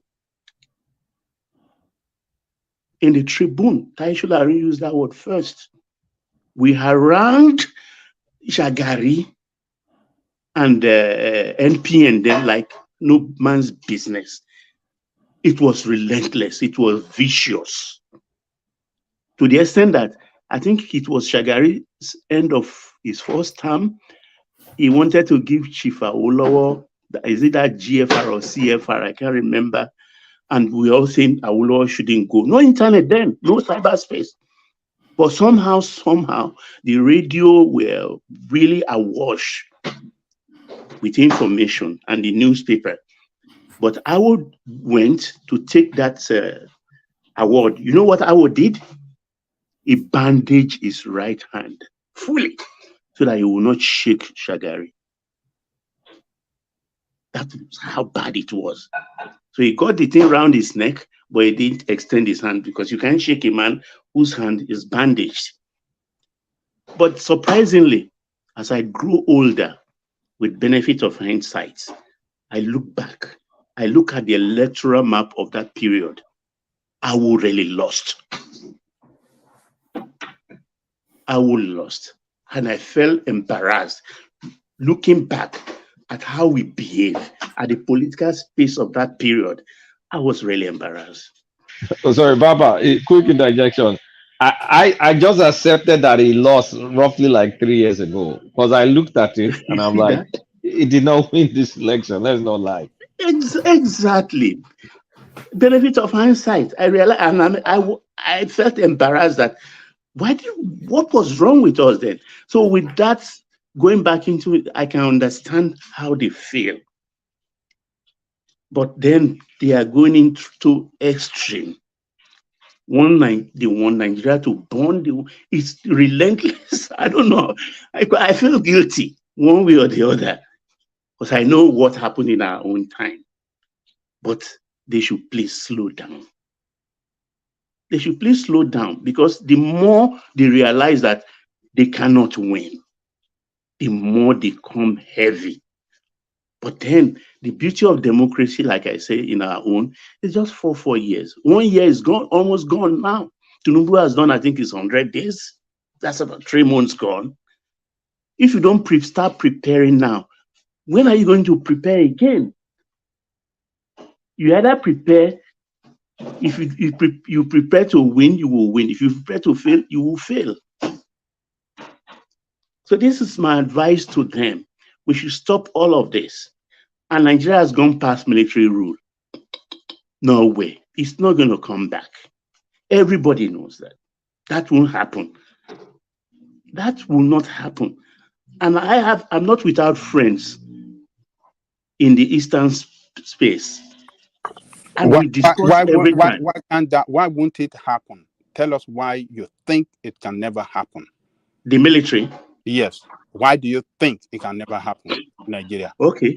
I've at the risk of repeating myself, all the military coup, apart from the failed ones of Dimka and Oka, you understand?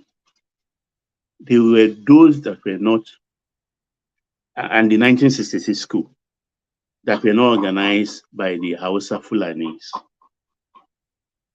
Now, today, as we speak, we have a non-military Yoruba president. Let me put it in a very plain language.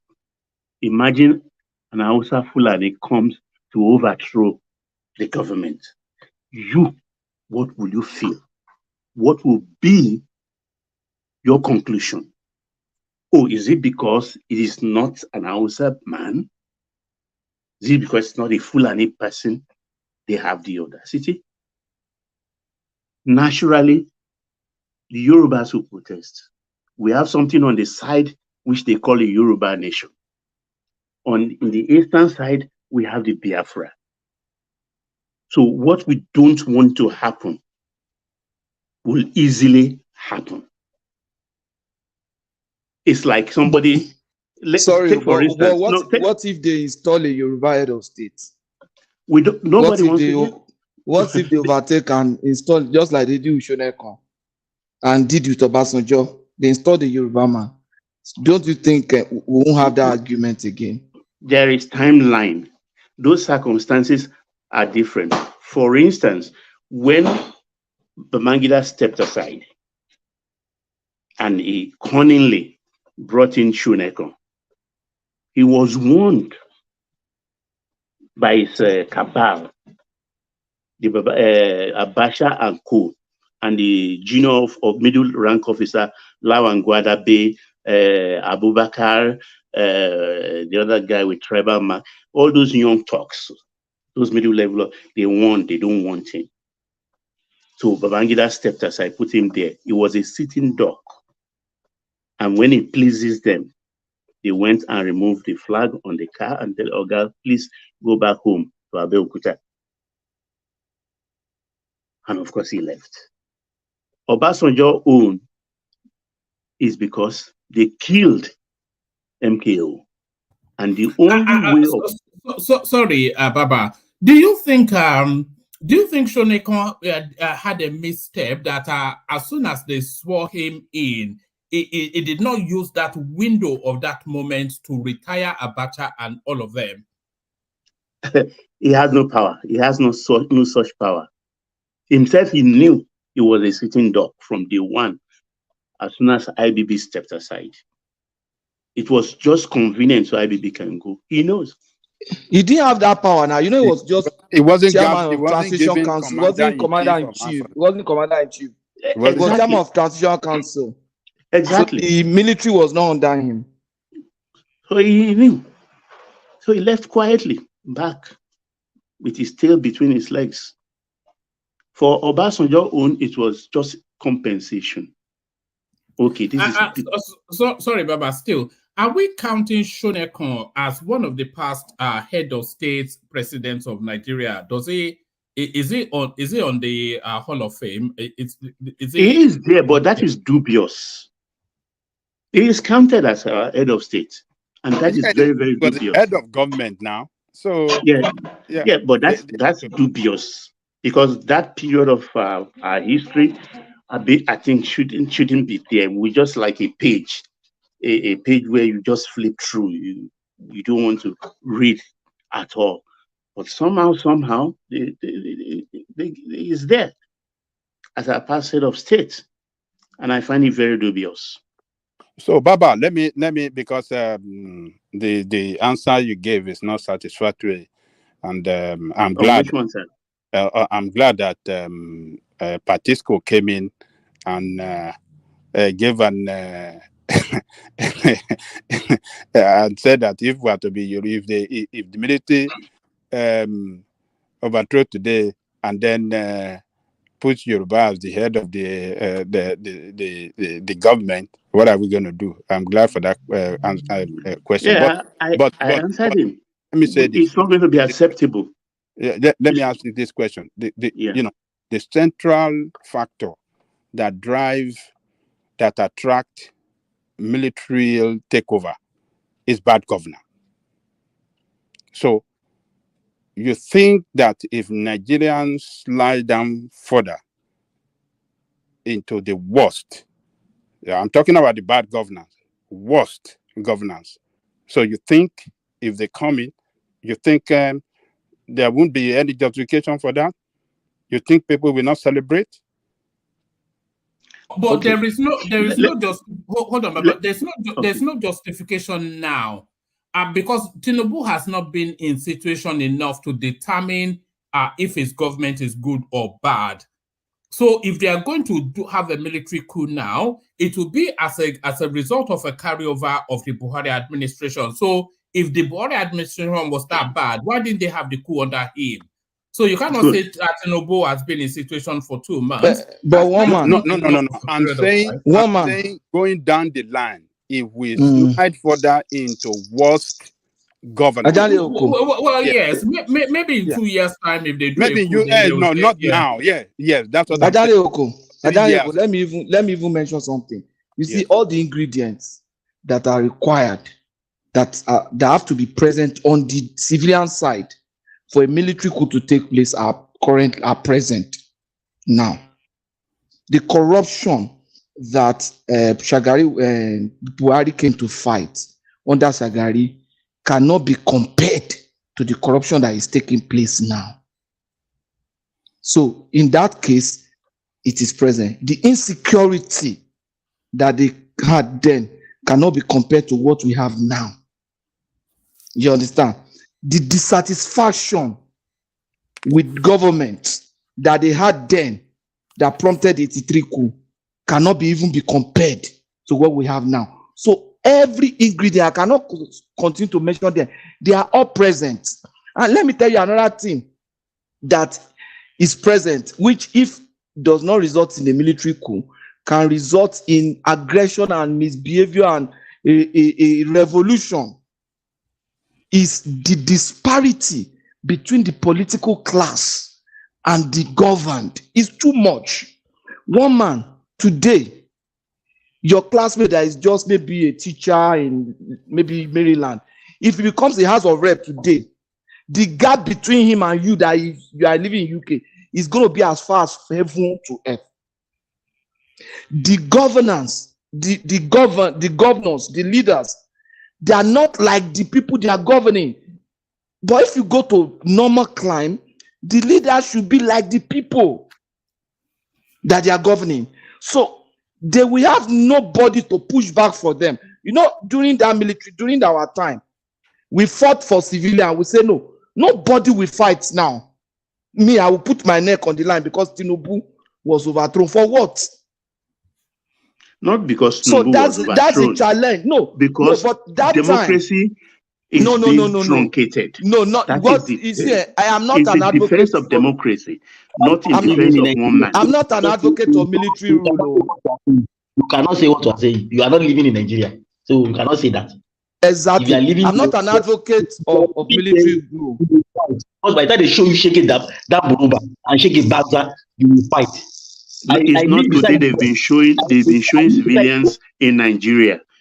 It's not today. It's not today's thing. You understand? It has always been there since the 70s during the time of Gowon. Let me shock you. I know boys that were just like cowboy following the area boy for some civilian people.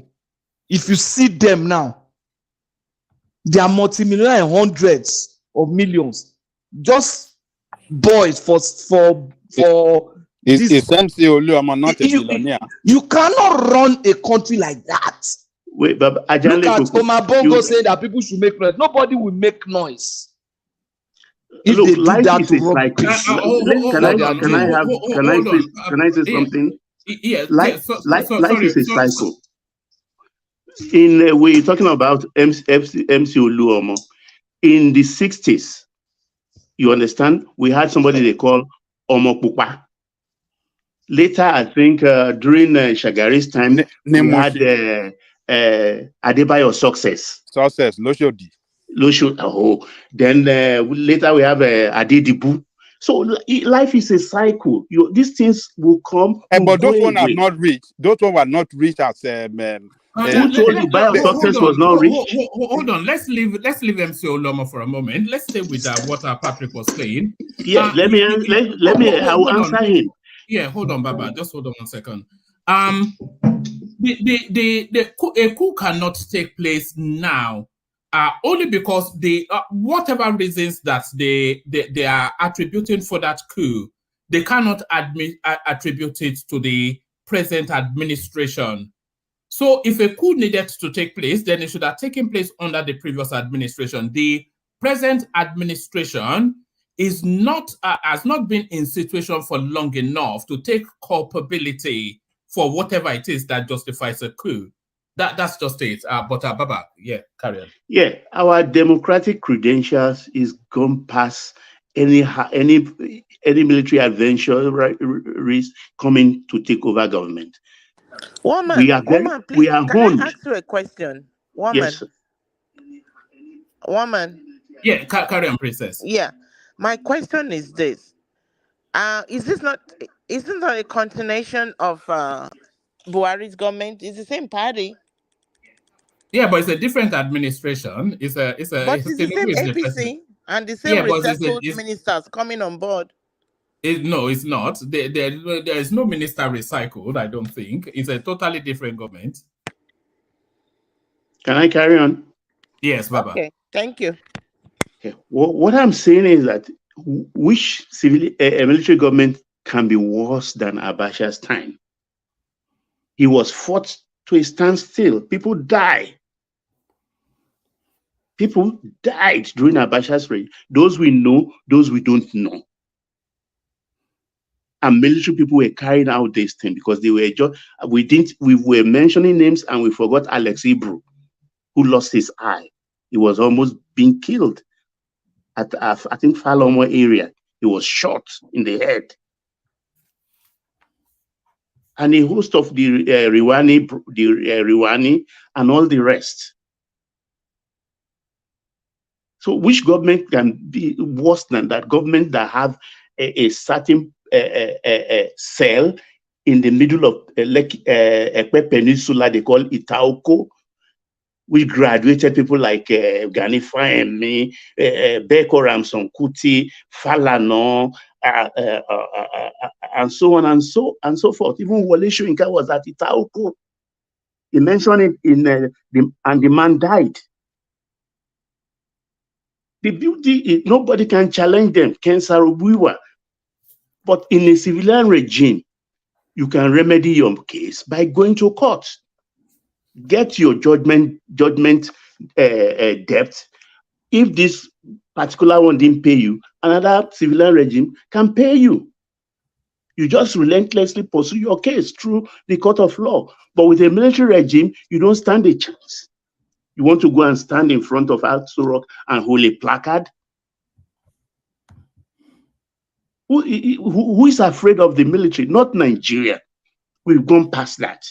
Because what Abacha did in our country, no, I don't think any military government, then there was no, there was CNN, but it's on this, you have to have this big upturned umbrella, massive, what we call it, satellite dish, before you can catch CNN.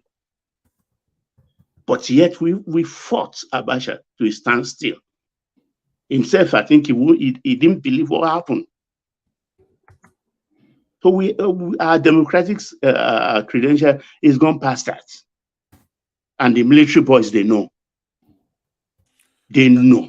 Could I interject, Baba? Yeah, please go ahead. You can interject, but I'm not going to allow the conversation want to be lowered or turned into some fallacious or be something. But interject, yeah. Thank you very much, Baba. I've listened for hours now to the conversation, and a lot of people have brought in some good points, but they're usually things that we already know, things that are already settled elsewhere. Even on the last point that Baba was making about fighting Abacha to a standstill. But in the context of our discussion here, military rule,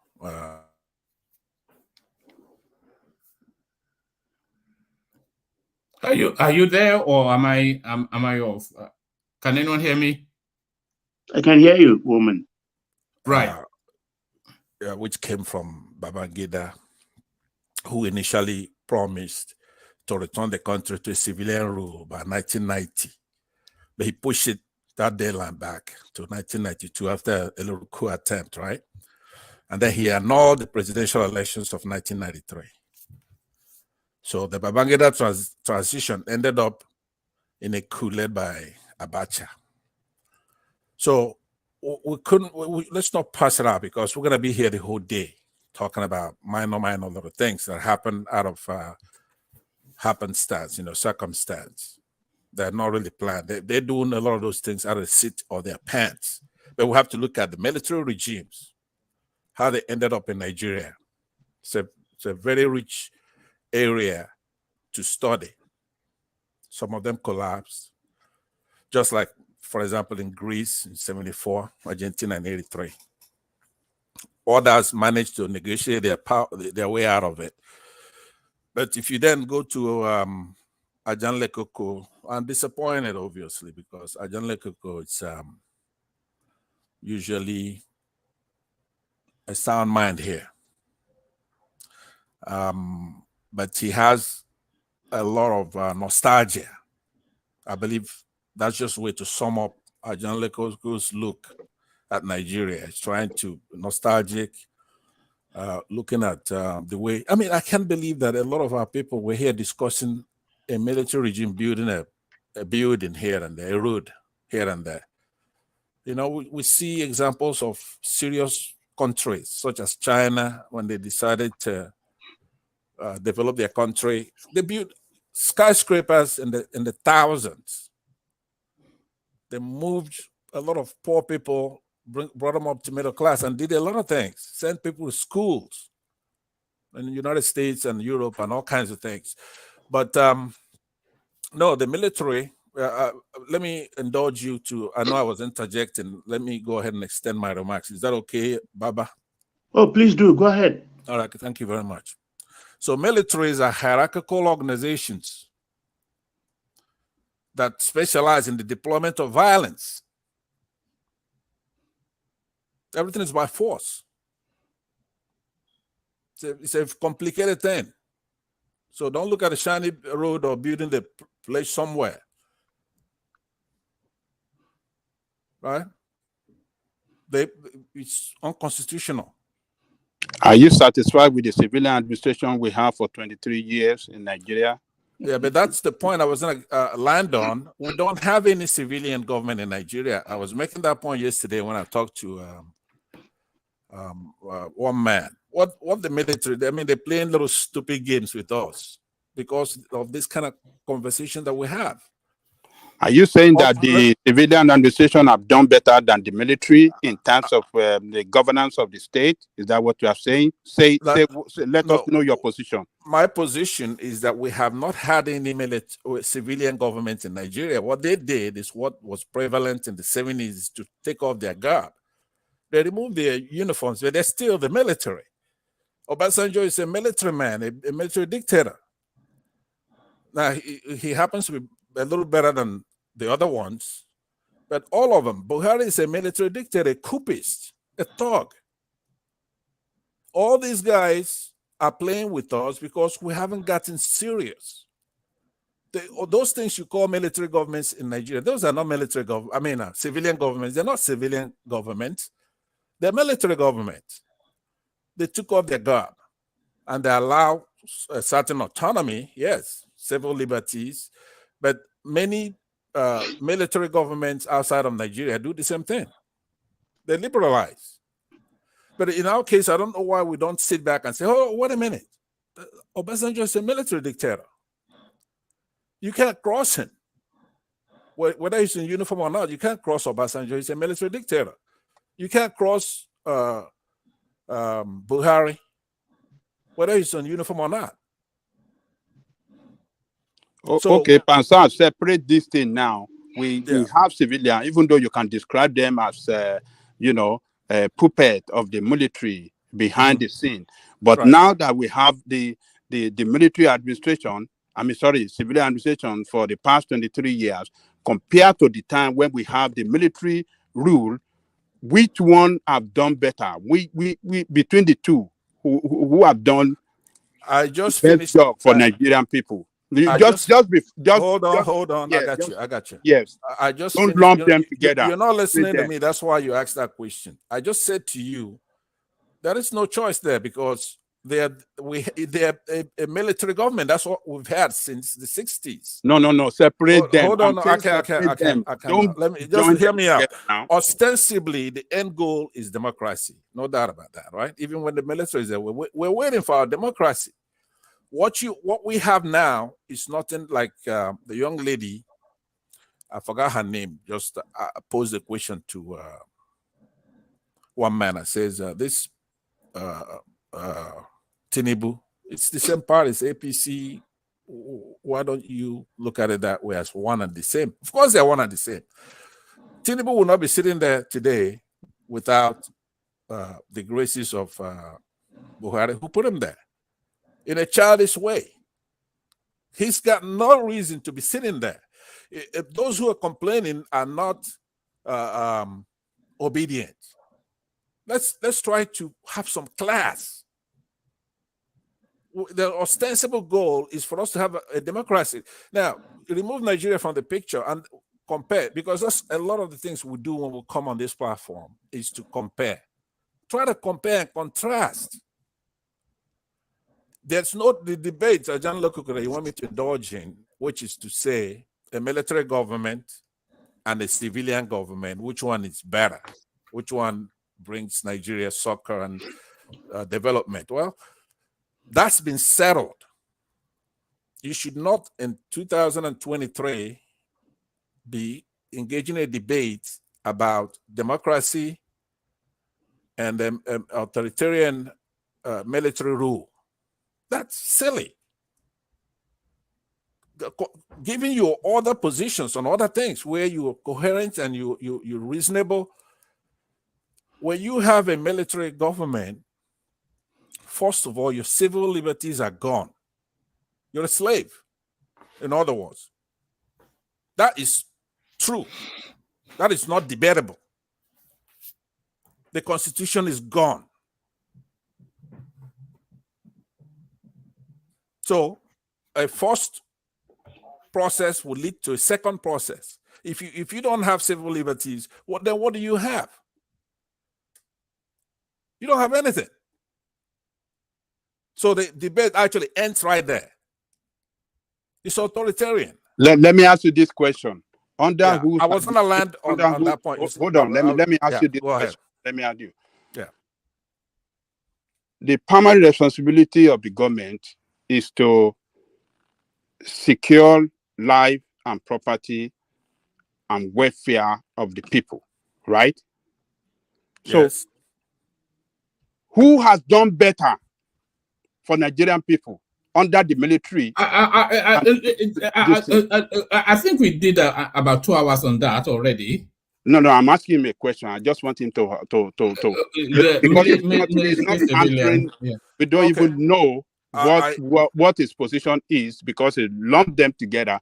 Who has done better? Okay. Yes, for that primary responsibility of government. I have already answered that question to you, but let me try. Let me explain it. Right? any prerogatives that were established under a military rule should then outlast that military regime, right? Do you understand what I mean by that? If the military come in and they're so successful and their prerogatives are established and they're eventually gone, then those establishments should be there, right?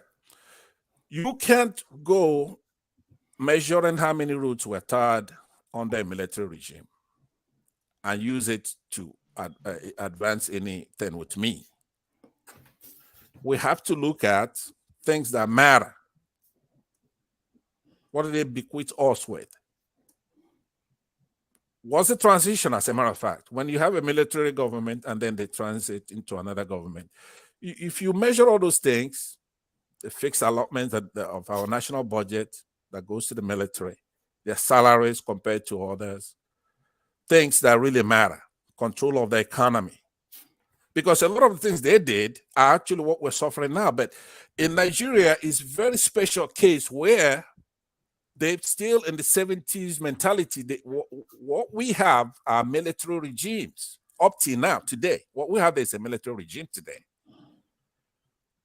Because they wouldn't let the civilians have an input and let that input stabilize the country, right? Everything is done by force. It's just that Nigerians don't know how to attack this. So if you have, let's just say in a scenario, and the scenarios in the past where you've had these vaunted military regimes, right? And then you have the fault lines in Nigeria is tribal, right? So one tribe gets a lion's share of that. There is another tribe that's suffering because of that military regime, the privileges that go to them, how the recruitment is done, who's actually in the military, right? Do you follow me?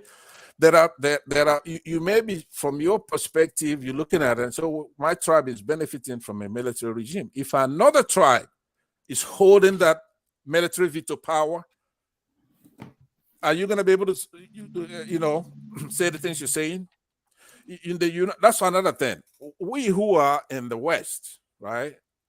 We know that mayors build stadiums, mayors build roads, city mayors, not even the governor of a state, such as say New York or California, what a governor does, right? You follow me?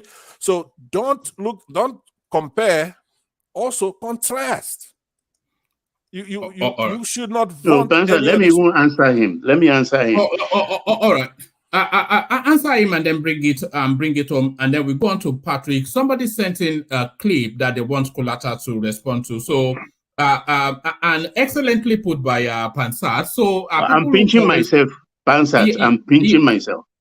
Yeah, people who've always wondered about Pansat. So this is why we take the other. But this is Pansat as we once knew him. I know, but you have to come to me, though. It's not my turn. Okay, let me answer. Come to me for my turn. Give it 1 hour, and it will revert back to type. But that's the Pansat that makes us always let him on, because it can be like that sometimes. Yeah. Oh, one man, please. Sorry, Baba. Sorry, I only have 10. That was a great delivery, by the way, Pansat. Yeah. One man, please. I only have 10% in my battery, and I want to jump up. Baba, sorry, I'm taking your turn. Just give me 2 minutes. Go ahead, no problem. Sorry. First of all, one man, this is what you display. The subtitle is just, or headline is just display that the army chief troop must remain loyal to Tinubu. First of all, this is wrong. This is dictatorship. Militaries are not loyal to the president; they are loyal to the constitution. But now we cannot be happy because they are loyal to the government. No, military are loyal to the constitution. You are very clear to know this. The military are not sworn to be loyal to the president. They are sworn to defend and uphold the constitution, which is sovereignty of the country. Now, because it's Tinubu, now we are happy as our tribal person. But if this was in the north now, the days we will be shouting. Then we'll see Ogbeni that is a good lawyer opening the constitution for us, telling us that this is wrong. This is the problem of Nigeria. Now, what led to this argument is not to say that the military is better or the civilian government is better. We were talking about the nutrient and the ingredient that leads to coup. And most people don't know the reason why, because they are Gen Z. Some of us are lucky to be in that regime, and we're not comparing what will lead to this thing, what will make them stay. I will not say because of bad government. That is the first of all, the Western interest. Second of all, the bad government, corruption, and the rest. And what make them stay when they come there, they want to leave, is the nutrient, the ingredient they are getting from it. They'll continue. And why people now are yearning for, like, seeing which is the best option, is because they are not getting the nutrient of democracy. That's why they say, okay, let's bring, let military just take over. Doesn't mean they are yearning for military. Now let's dissect it. Ever since the 60s, there has been corruption. And ever since the 60s, the only reason military comes in is this corruption. Why can't just let the civilian government just shy away from that for once? Every time the military take over is under one guise. The country is corrupt. The politician is corrupt. And it's true. They try to fool us. Then they stay for long. Then before sorry, can anybody hear me? What? Yes, we lost you Hello? for a moment. Yeah, carry on. We can, Hello, can you carry hear on. me? We can. If you can hear me, then the conversation is taking place. Carry on, yeah. This is what we were comparing. This is what we were comparing. Let's look at what is making this military to come and take over, and what make people think military is better. And we are checking it. We check it and say that even the funding from the politicians, that they are not even done better than the military. That is what we tag as the worst. That's what we are checking. Not that we are saying military is better than the politicians or politicians is better than military. But what have these people done during their 30 years, almost 30 years, their vote rule? The civilian government have nothing to show for. Now, corruption. And this is the motto, the military driver to come back to power. Of course, there is foreign interest. So why can't the civilian government just please do something different for once? Why are they doing the same thing all the time, expecting a different result? How can that happen? Somebody is saying that Tinubu is a new government, so the military has no reason to take over. The military is not taking over because of Tinubu. The military is taking over because of the decade of corruption. Doesn't matter who is on the power right now. And it is cool we are talking about, like I said just now. If it was for 2014, when Jonathan was there, every one of us here will be clamoring for military takeover. Mostly the Yorubas will be clamoring for it because they were only saying they were shut out from the government. And it was what is this thing you have about the Yorubas? Because you always seem to point your remarks along tribal lines. You always because that's what very quickly you tribalize even the most mundane. No. I do not tribalize it. I'm repeating what people have said on this platform. Because you, Mama, said it. Even Baba said it. During Buhari regime, Yorubas were shut out from the government. So that's why Yoruba went against Jonathan. The Yorubas were shut outside of the government under Buhari. They did call for. Hold on. Who said the Yorubas were shut out? The vice president was Yoruba. Hold the on minister was Yoruba. All of the cabinet were Yoruba. I said Jonathan. You said it. I just look at test of this. Bob have said it here before. Right. Everybody has said it. Bring it home and then we move on. So hold on. I'm not playing tribal. I'm not playing tribal. I'm just saying what people. We're just saying things are based on what you have said in the past. Now, during that time, you base that on politics, on campaign, because they were not involved in the Jonathan regime. That's why they formed alliance with the North. First time in the North to form APC to kick Jonathan out. What I'm saying that if coup happened that time, these same people that form alliance, or they see Jonathan regime as a good regime because they were not involved, they will support the military regime. During Jonathan, no. You cannot say for a fact. Hold on. Let me finish. I'm not position on you.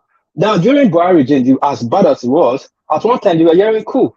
If Buhari regime was coup in Buhari regime, People would have rushed to the streets and celebrated. But thank God it didn't happen. When nobody's calling for coup.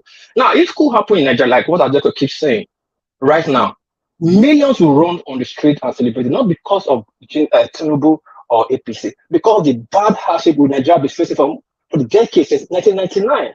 That's what people are saying. And we should avoid these things. We should not play politics with it.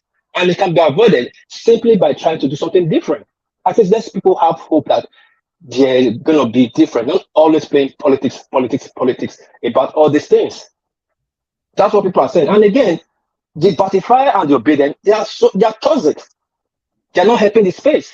Instead of for them to come together to see how the country will build, rather they are playing a policy of who will be in power. Tribal politics. Just here on this platform, I'm calling telling Bob I can't speak for the people on the comment section, but people should talk on the people on the panel. This is getting on my nerves. When somebody talk about the government now, you say you hate Tinubu or you hate the Yorubas. This same thing is not what we're doing. And it came back to bite them. During that time, if you talk about Buhari, say you want to talk about Baba Buhari, democratically elected president. By the time they came out to do the North is bleeding, it's something they joined them. So why must we tribalize everything? Can't we just sit down and have a civil discussion and see how the country will go? We can't. That one person must paint it to tribal. One person will paint it to tag you to a party. I'm not a party man. If I talk about anybody now, they'll call me obedient. If I talk about Buhari, they'll talk about Sam Yoruba. When will all this stop? How can we now build? Anyway, thank you for this is my session. My battery is dead. I'll jump out and see you guys tomorrow. Thank you. All right, brilliant. Well put. Thank you. One man, I would like to use one my man, time. please let me take my space. Oh yeah. Carry on, Baba. Ajanle Koko, first thing you talk about security. When you talk about security, what do you expect? Who does the commander-in-chief send out to mitigate against security? The same army you are clamoring for to come to power. Why can't they do it when their commander say, okay, go into the bush, go into the villages, go onto the road, the air, I bought you materials, go fight it. And they are not successful at it so far. Point of correction. I didn't clamor for military to come to power. We are comparing the governance of the states, how we fared well under the military as people than what we have today. Okay. Anyhow, my answer still subsists. Yeah. To world peace. For military to come back and take over government. No. So everybody should get it clear. So okay. I say my answer still subsists. So I'm going on to world peace. As I sit here right now, and yesterday onto tomorrow, I don't have one piece of tribal bone in my body. When you talk about the Yorubas during Jonathan's government, the Yorubas were absent in that government, and nobody, no Yoruba person called for coup. I didn't even hear. I didn't even smell it. All they did, they kept on complaining. The Obas as delegation visited Aso Rock. The political group visited Aso Rock. Every day they just try and say something. And of course, what did they do at the end of the day? Even when during the electionary campaign of the 2015, Jonathan slept in Awujale's palace overnight, just begging, because we knew that time will come. He will need us. That's what Democrats do. You wait for electioneering period to come and strike. That was what the Yorubas did, because they warned him and he promised he will amend his way. He did not. They didn't call for anything. They didn't call for takeover. They didn't say the country should burn. All we did was they reverted into their own space and waited for electioneering period to come. And that time came. He was sharing dollars in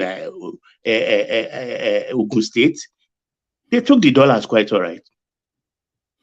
And they taught him a lesson he will never forget. Because we voted for him. when even the North are saying, look, you have to go. You just completed our brother's space. So the second time we have to appoint somebody, we said no. I went home that period simply to vote for Jonathan. And when it didn't serve our purpose, when we didn't have a seat at the table, we waited 4 years. That's why I'm always clamoring that. Hold on, that is not true though. What you just said tell me right your there. truth. Let me Tell me your truth.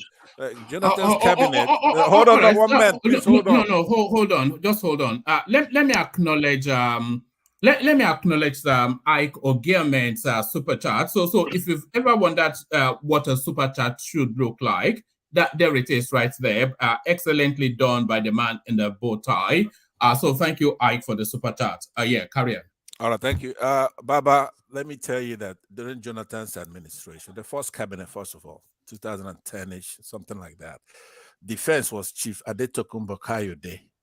That's defense. That's a No, I'm not talking about that. I'm talking of president, vice president, senate president, House of Representatives. Hold on. You said cabinet, so forget about No, I didn't say cabinet. I didn't say cabinet. Okay, just I said government. I use government. Let me put that to rest because please, can I just chip in some? Please hold on.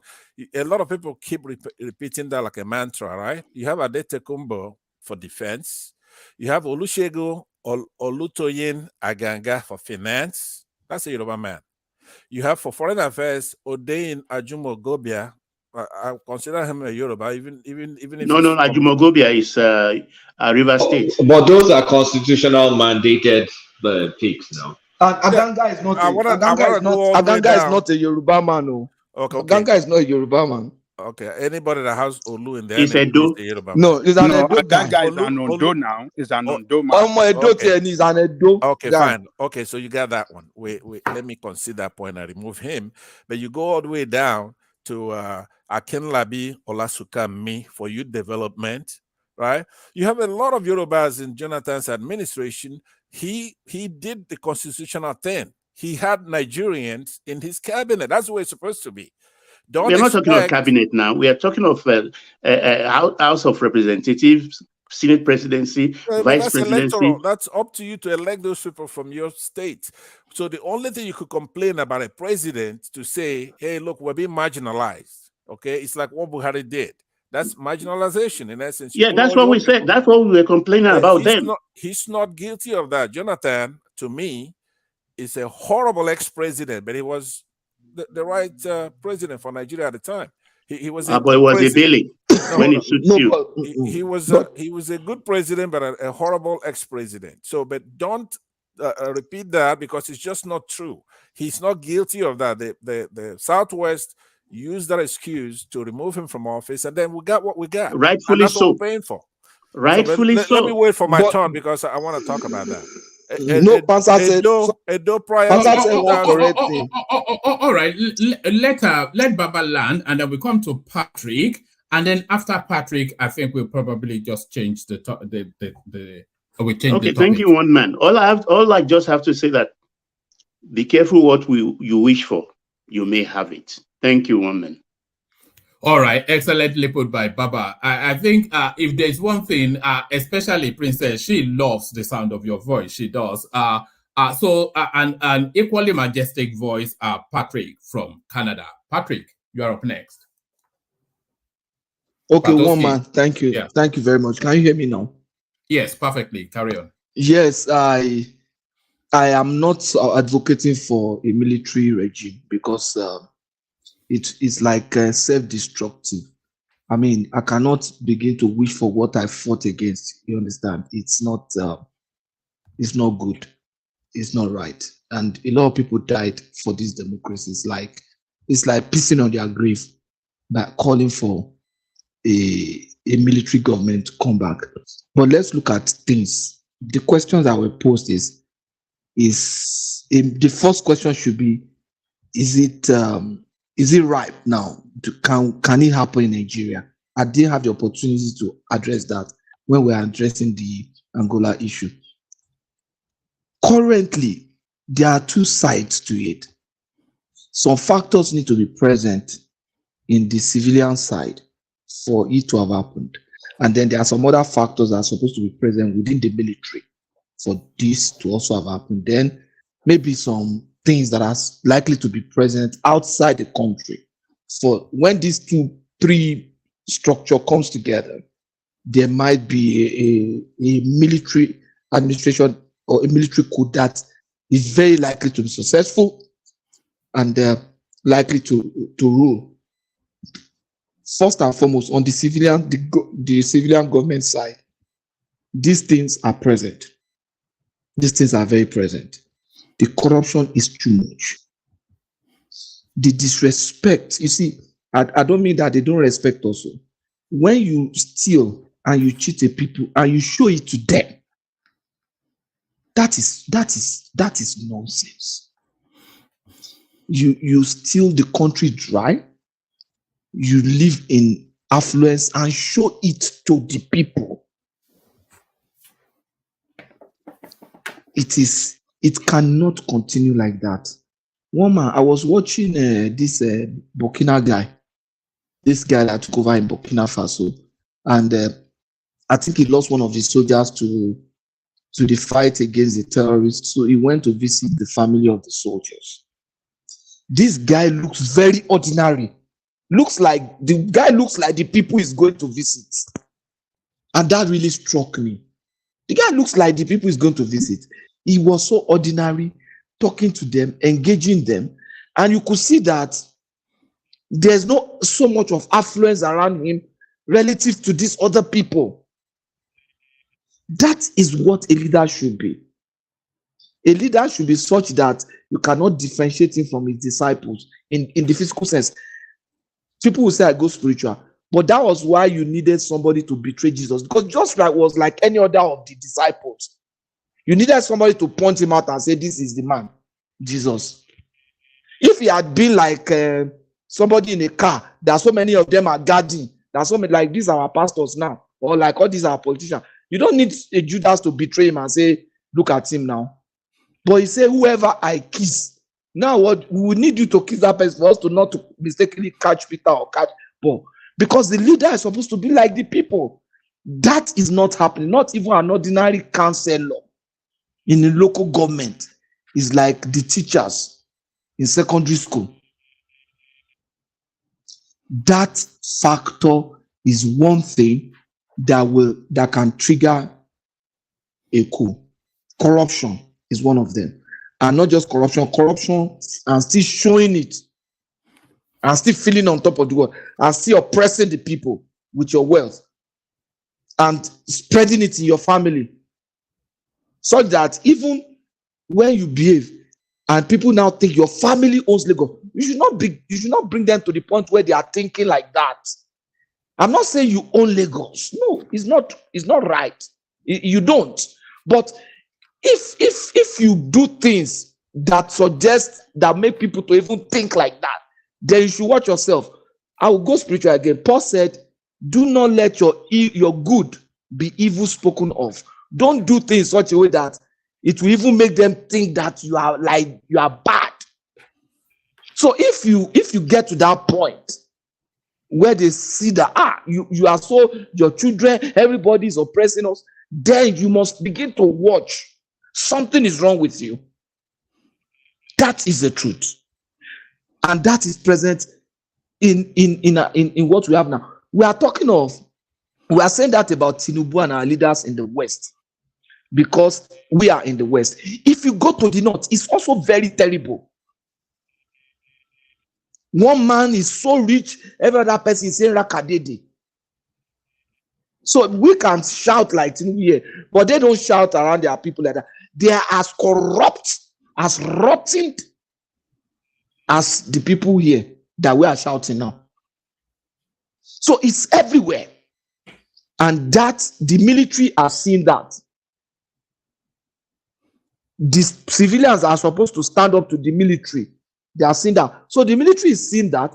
The military is also sensing the pulse in the country of people who are feeling oppressed and who are seeing affluence in the midst of oppression. And disgruntled. And I'm sure some of us on this platform are not even happy with that. I am a Tinubu person. And as you can hear my voice now, you know I'm not happy with that. That is one. That is present. Insecurity is one of the factors that most of them normally say. Is that present? You agree with me, it is. Mismanagement of economy, that is one of the factors they consider. Is that present? Until recently, before Tinubu start taking some measure, the economy has been mismanaged since 2007. It is also very present. People are dying. That's a factor. Then another thing is, within the military are the factors present. In the lower and the middle class of the military, it is present. They know what is happening and they feel very bad. These guys are the ones who go in the jungle. They get killed. Real people get killed. Soldiers lose their husband, and soldiers die and their wives lose their husband. Their children lose their fathers. Now, if you go to the barracks, when they say they've killed one soldier, okay, we hear with the killed one soldier, but when you go to the back and see the children, you are able to relate with it. You are able to relate with the fact that this woman will now be without a husband. In a society that sees a single mother as a damaged good, like, oh, you can't go and marry this person, who's going to take responsibility? That woman is now left to fight for survival. And so many of them in the barracks. And in some cases, they are never allowed to stay too long in the barracks before they move them home, because their husband is no longer a soldier. As long as they pay them, they move them. Somebody is ready to occupy their house, their apartment in the barracks. And at times, until recently during Buhari time, if you see the stress they go through before they even get their benefit. So the lower class and the middle class, it is rife. But in the upper class, in the military, it is not. Because they are, I think a number of them are well taken care of. One. And their psychology has been influenced by the restructuring that Obasanjo did in 1999 of the military. You understand? The people who could have passed the culture of coup and all those things down. Padoski, yeah. Good evening, my brother. Can I seek your indulgence, please? Okay. I want to ask somebody a question, but I don't want him to leave before I ask that question. If you don't mind, please do. Yes, thank you. Baba, is Baba there? Yeah, I'm listening. Thank you. Baba, good evening. I can call you Egbon because I wasn't born in the 60s or in the 70s. I was born. No, I was born in the 50s. Yes, I was born in the 80s. So Egbon. So you mentioned something that crossed my mind. Baba. Baba. Yes. I can call you 30 years. Yeah, I can call you Baba. So you mentioned something. I'm close relative to Baba Wolowo. You are the second person that will mention that to me, aside from my parents. Is it true they saw Baba Wolowo in the sky? My parents told me. I didn't believe it, maybe because we are close family to the Awolowos. So what you mentioned, you are the second person to mention it to me as an elder man in Yoruba land. So is it true they saw Baba Wolowo in the sky, or it's just fallacy, or it's just illusion, or it's just or people are just deluding themselves? Thank you. Thank you. We were just deluding ourselves. It's just delusion. Look. Whoa. And you will confirm. It's what is happening in the churches today. So it's so funny. We were delusioned. It was a delusional thing. Growing up, you look back and you just shake your head. Baba, remember when they used to claim that they could see images of the Virgin Mary and the moon? There was a time that people used to see that. They still do. Yes, they see apparition. It's abracadabra. Sorry, was carry on, Wale, Baba. right? Yeah, carry on, Baba. Yeah. No, he asked a question. I've answered that. We were just being delusional then. That's it. Okay, let me continue then. So, in the military, in the upper side of the military, the factors are not really very, very present. The disgruntledness, the sense of tribal sentiment and division is not present. But the point is that the military, even the middle class of military now, or maybe let me say upper lower class, from colonel, brigadier, they could see that, okay, I'm a colonel, my classmate is probably a member of House of Rep. The disparity between that guy and me is so wide because he chose to just be stubborn when he was in school and maybe didn't finish school very well, or he was a rugged guy who's a street boy that eventually followed Atiku or followed one politician, eventually became a House of Rep member. Now he's riding a C class, or I don't know which of them is the latest class of Benz now. He's living, he has 3-4 houses in Abuja, he has house in Lekki, his children are schooling abroad. My own children are just struggling to go to command secondary school here in Nigeria, and then my wife is just a teacher in Army Children's School or command. You understand? His wife doesn't even have to work. Hold on. You are just saying just. What you are describing is a middle class life. You are sending your children to command school. Your wife is a teacher at a upper middle income school, and then you're a banker. So that's a life. That's an aspirational life, and you're just that's a lower life now, because that life cannot even afford the standard of what should be the standard of a middle class, like eating breakfast with egg in the morning and packing your lunch in boxes, and then they driving your car to drop them in school, and they can't afford that now. You understand? So the class is not in the title. The class is in the quality of life that they live. So what I'm saying is that guy sees himself as that, but sees his mate that was stubborn. You know what you just said? It struck a memory. Sorry, Patrick. There was a time that my dad went out with his driver. I'm not sure if I've shared this anecdote before. There was a time that my dad went out with his driver. I think that was that time that my sister actually got admission into the uni. So he went out with his driver, and by the time they came back, you remember, that road between Maryland and Ikeja. Remember, there used to be a Leventis there, and there used to be a car forecourt in front of that Leventis. By the time he was coming back, he came back with 2 vehicles. He just decided on a whim to buy a Volkswagen Beetle to give my sister for getting to uni. So that middle class life is gone. Yeah, exactly. Nigerian middle class now, somebody who was probably in your dad's profession and level there, that probably cannot afford that now. Right? That was under. No, let's even leave that one. No, you understand? Cannot afford that now. So I'm trying to just let you know that.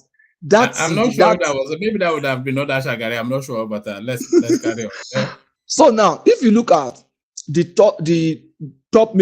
lower upper class of the military, like brigadier and colonel, they don't have that. You understand? So in their place, it is right.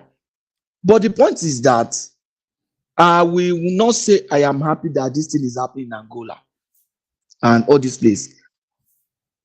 I know that Tinubu will be forced to take care of the military now, and they deserve it. How do you explain to me that people who go to die, they are in the field dying? They are Patrick, family. Sorry. One thing missing in your narrative that I think is critically important that the military today has. The military today, they have access to corruption. The top brass of the military are not struggling. They're actually enjoying the system. Exactly. They enjoy the system. Arms purchase, they corner a lot of money. This oil bunkering, selling oil and coal, it is military top brass.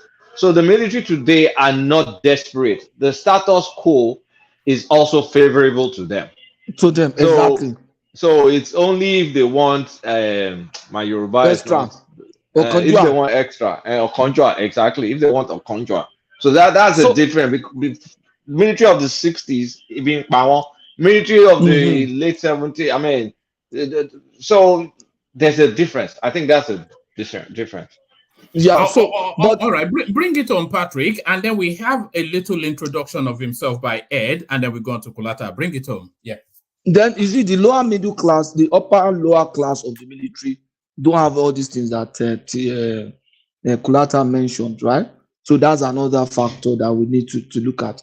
Now, the another thing is that the international community, is it prepared? I mean, outside the country, are those factors present? No, they are not. Outside, they are looking for to ensure that there's democracy. They are pushing for it. But outside in Africa, African countries, other African countries, they are so happy that is happening. And I bet you if it happens in Nigeria, you can be sure that almost 2/3 of Africa will be taken over by military. And they should be sensitive to it. So I'm sure that if it happens in Nigeria, the whole of the francophone countries will fall. Ghana will Exactly. go, Sierra Leone will go, Liberia will go, they will all go. Yeah, so that's why I'm sure the West will. This one that Biden is going to talk to Tinubu. I'm sure he knows what he's talking about, because he knows that, look, I will now be the American president that destroy everything. You understand that everybody have built. So I think Tinubu also has to be very careful, take care of the military, and call this political class to order. Their excesses are too much. How can somebody be in the House of Rep? They say his campaign is buying 200 generators. How much did they say generator? I say generator, transformer. With his money, buying 200 transformer. All right. His transformer 10,000 naira. So it is sad though, but I don't want it to happen. But they are calling for it seriously. So don't let us blame Obedient or blame Ajale or blame anybody. If they do it, Tinubu will be seen as one of those that eventually destroy the democracy in this country. And if you watch it and not make it happen. All right, brilliant. Excellently put. So that's Patoski, the super brain from Canada. So Ed, unmute yourself. I don't think we've met you before. So introduce yourself, just a couple of words. Have we? I used to go by another name. I used to go by Niger Patriots, but it's been a while. All right. Here. Yeah. So the fight is over. Have we been forgiven? You decided to come back? No, I mean I've been following you guys, but then I have a life to live, so I don't always have. You have a life. How dare you have a life? The rest of us don't. So what entitles you to a life? No. What I mean is that life happens. So I know what you mean. That's what I mean. Yeah. So carry on a couple of words, and then we go on to Kulata. Yeah. I mean, it's been a pretty good conversation here. The only thing that maybe piqued my interest and made me jump on was the conversation about how the Goodluck Jonathan regime alienated the southwestern part of Nigeria. I feel like that's a propaganda that has been bandied for too long, and we need to be truthful to ourselves, right? I think Pansat was making the point that ministers were represented from every state, right? So except you're going to say that those Yoruba people who were in Jonathan's cabinet are less Yoruba than those that are affiliated to Tinubu. Another point I wanted to make. But those were statutory requirements, though. Okay. I'm getting to the main point. The main point about the Southwest not featured in the top 5 or top 6 positions in the country. Now, I posted a link on the private chat here, which is from Tribune, where no less a person than Bisi Akande, who is more like Tinubu's Man Friday, or his right-hand man, said clearly that they stopped Jonathan from being able to install a Mulikat Adeola from being the speaker.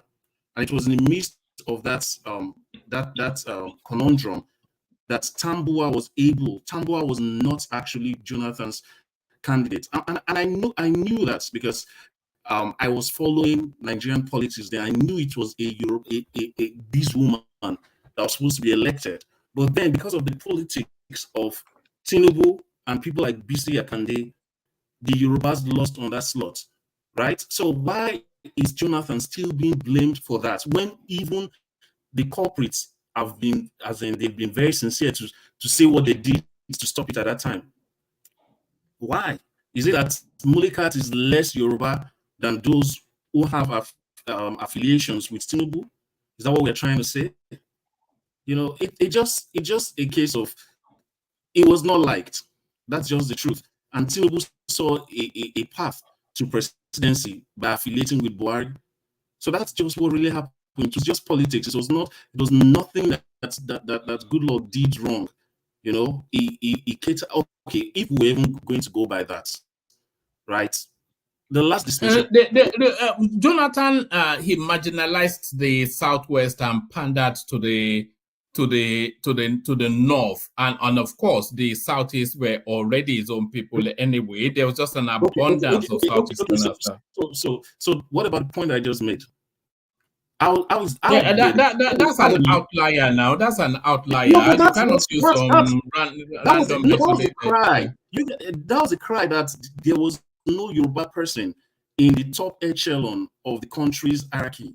That was the cry. And here is a Yoruba person that was supposed to be the speaker, which is like maybe the number 5th person in the country. And that person was skinned out by Yorubas. So how is that not an important consideration in this conversation? You know, like what other way did he marginalize Yorubas? They had ministers and he was going to put a speaker there for them. So in what way did Jonathan really marginalize Yorubas? So, did they have ministers or ministers of state? They had ministers. They had Like, ministers. they had ministers. Let me just be very clear to you. Who was the Minister of Agriculture during Jonathan's time? This beginning of his government, or the second time was Adesina. But I have a list. I have a list. I read the list. I don't know. Well, are there any important portfolios given to Yoruba people in his government? Yeah, problem. I could tell you if you want. Defense or is Olusola Obada for Osun State. Defense. That's my state. Yeah. Then you have a Federal Capital Territory, Olajumoke Akinjide. That's a 2011 cabinet. That's Oyo guy. Right? Maybe Ashiru, that's Foreign Affairs. That's that FTC might be the what is that Minister of State? I'm not sure that is. That's what I say. Is he Minister of State? On that one state, but the Foreign Affairs, Ogun State, Olubenga Ashiru. That's Foreign Affairs. That's a big one. Now, Viola Onwunleri of Imo State was the state for Foreign Affairs. But when you get Foreign Affairs, right, from a good state, that is huge. Nah, Pastor, that's not that big. No, under Nigerian system, Foreign Affairs is not that. I was just looking at the article you sent in, Ed. It doesn't quite marry with the narrative that you are presenting, but no, that was really what happened. It says they outfilled Jonathan's effort. They actually did it. And sorry, who changed that Jan Lekoko's name? Is that you? Sorry, carry on. But you know, I mean, what's his name? Was that who did that? Sorry, carry Kulata, you know that when Jonathan comes in now, you have a minority, another geopolitical zone come in now. So it's no longer the three. Hausa, Yoruba. Let me just make this point quick. Hausa, Yoruba, and Igbos, right? Now you have the South included in prominent selection for ministers. Now, if you have an Igbo man, maybe he's going to pick Yoruba, Igbo, and Hausa. But now you have a minority come in. So now it's going to be divided into at least 4, right? Because he has to cater to his region.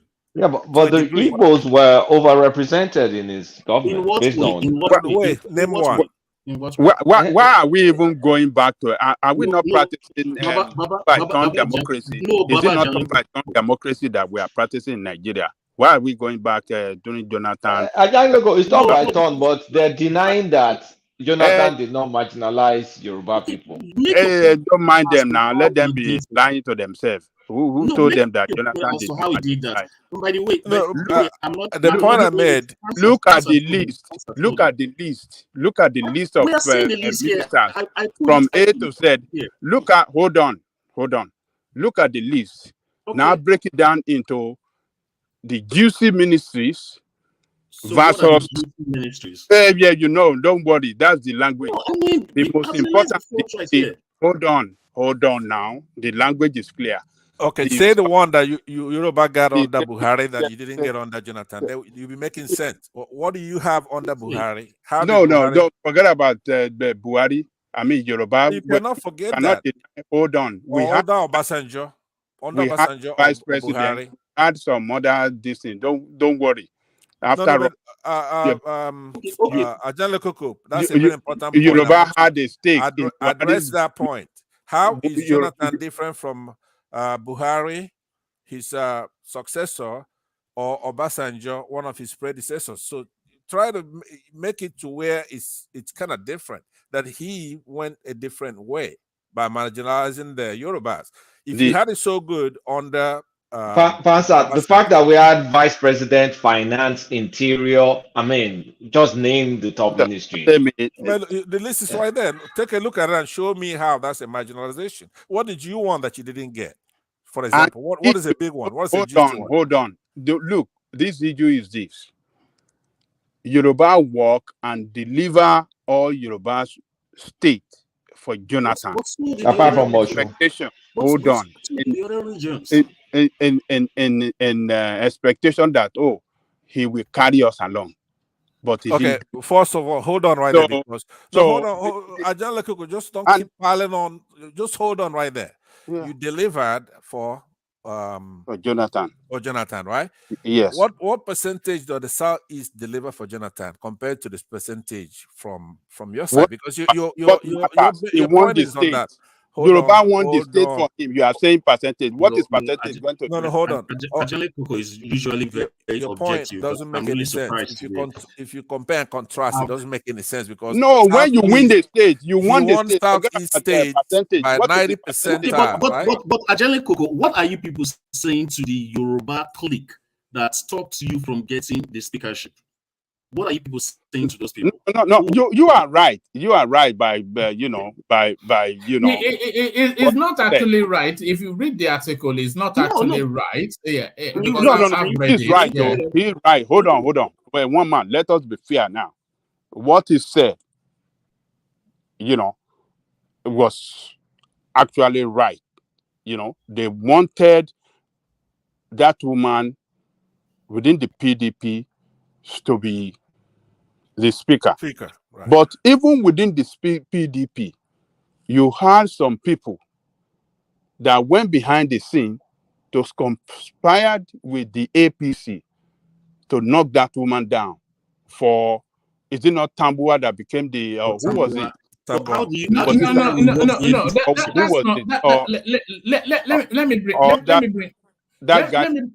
me bring you this. Yeah.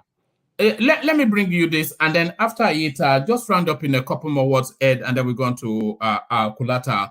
This is from what you sent in. It's from a BC Akande book. So let me quote it from this paragraph. It says, he wrote, President Jonathan, immediately after the meeting with political parties, called Tinubu aside into a lobby to broach the matter of ACN support for a choice of who would become the Speaker of the House of Representatives. That day, President Jonathan talked to me on the phone about the same matter. He disclosed that PDP had zoned the position to the Southwest, but that only one Moraina and another Mulika won elections on PDP ticket from the zone into the House of Representatives. Mm-hmm. Hold on, let me scroll down. Yes, I quickly reminded him that as at that date in the United States of America, whilst the Democrat produced the Senate president, the Republican, the opposition, produced the Speaker of the House of Representatives. I boasted that ACN was capable of suggesting to him 10 names of members from the Southwest from whom are amongst to choose if PDP would be magnanimous enough to practice democracy the way it was practiced in the United States of America, from where we imported our presidential system. He seemed pissed off. Can I ask you a question? No, just a quick hold question on. before you keep reading. When I say hold on, you just hold on. Let me finish it. So yes, I quickly reminded him that as at that date, the United States of America, you say you let me lose my train now. I quickly reminded him that as at that date in the United States of America, whilst the Democrat produced the Senate president, the Republicans, the opposition, produced the Speaker of the House of Representatives. I boasted that ACN was capable of suggesting to him 10 names of members from the Southwest from whom to choose if the PDP would be magnanimous enough to practice democracy the way it was being practiced in the United States from where we imported the presidential system. He seemed pissed off and stopped the conversation, he said. In the era being referenced by the former national chairman of the defunct opposition party, the controlling party in each of the chambers, so it goes on to that space. That's a contradiction of what he said. A contradiction of what? That last sentence right there is a contradiction of Akande's suggestion, because even in the United States, it's who owns majority that decides the speaker. That's not the abiding point. The abiding point that he was making was that if Goodluck Jonathan wanted, because Goodluck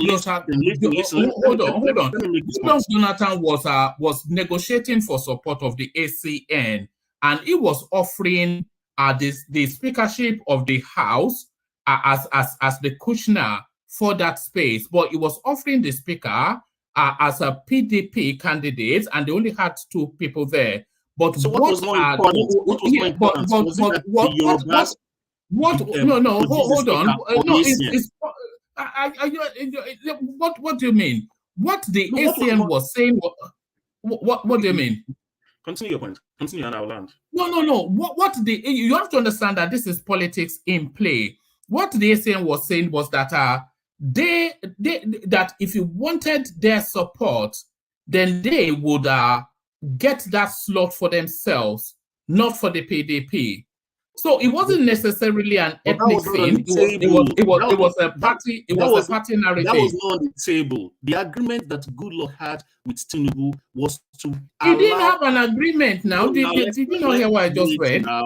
You presented the article. You brought the article in. It was in the public domain that when Goodluck was contesting in 2011, that's the kind of gentleman agreement he had with Tinubu, was to allow the ACN free hands to win in the Southwest. This was in the public domain. So it was not about speakership. And even if it came to speakership, what was more important? Was it that the Southwest produced the speaker, or that ACN produced the speaker? Because this is the problem I have. What was important was the leverage. Anyway, it's a mute point. It's a non sequitur. I'm using that word. I know you always go back to this your normal balances, but but do you not see the wider point? These are political parties negotiating positions. What brought us here is that the Yorubas were marginalized, and here is a clear evidence. That's Goodluck. No, it's not a clear evidence. It's not a clear evidence. If Goodluck Jonathan wanted one man, you're wrong. Let's change it up. I don't think I am. But the wider point is made right there. There was no marginalization. I said to Kulata, compare and contrast the Buhari administration with the positions held by the Yorubas, right? Or go to Jonathan, his predecessor. Not Jonathan, Obasanjo, his predecessor. So both his predecessor and his successor, you can't pin any difference as far as Yoruba's thing. But this gentleman right here has given you a glaring, as a matter of fact, an input that shows that if SCN could complain about marginalization, but the Yorubas cannot, because Jonathan was on the side of the Yorubas. He may not have been on the side of the SCN, right? Tinubu's politics is to conflict Yoruba interest with ACN's interest, and that's what really pisses me off. Because so that's what here's what that's the point. And here's what you're not getting right. You can take a token Yoruba and say, oh, it's not marginalized. That token Yoruba is going to be a puppet to Jonathan. That doesn't really give. Like FFK. Yeah, so that doesn't really give Yoruba a voice. It's not just by Yeah, mere. that's the complaint the It's not Southeast mere. has. It's Kulata, not mere representation. Kulata, Oh, sorry, Pansat. No, hold on, just I You know want why to you can't blame right now. Jonathan?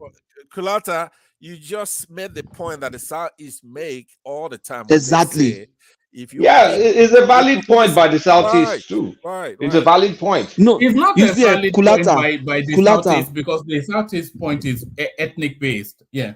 No. But one man. The argument is this: the position the South Yoruba found themselves under Jonathan is what the Southeast right. is what the One man, Southeast you are has the found troll. itself now. Because you see, they could not present a House of Rep person because they didn't really have a strong person in APC from the Southeast that could occupy that position. The same thing in the Southwest. We didn't vote for Dimeji again. If Dimeji had gone back to House of Rep in 2015, in 2011 now, Dimeji probably would have been the speaker instead of Tambuwa. So that's the point.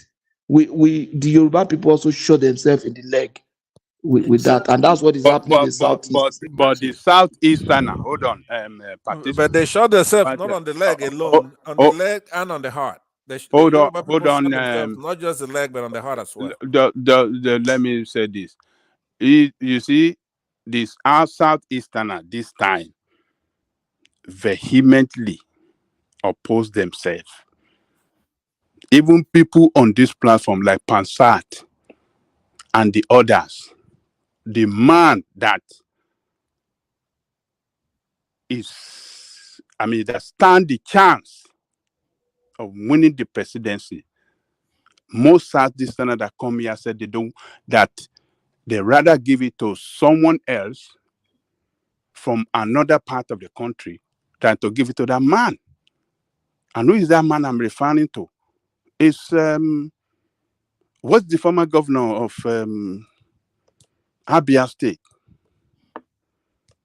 What's the name? Anu.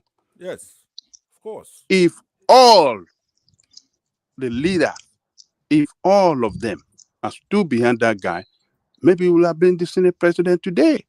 Yeah, but listen, hold on. Hold on. Is people's names, is it written differently? I can see Baba now showing as father. I can see Ajanle Koko now showing as Drive Le Koko, and Ed showing as and.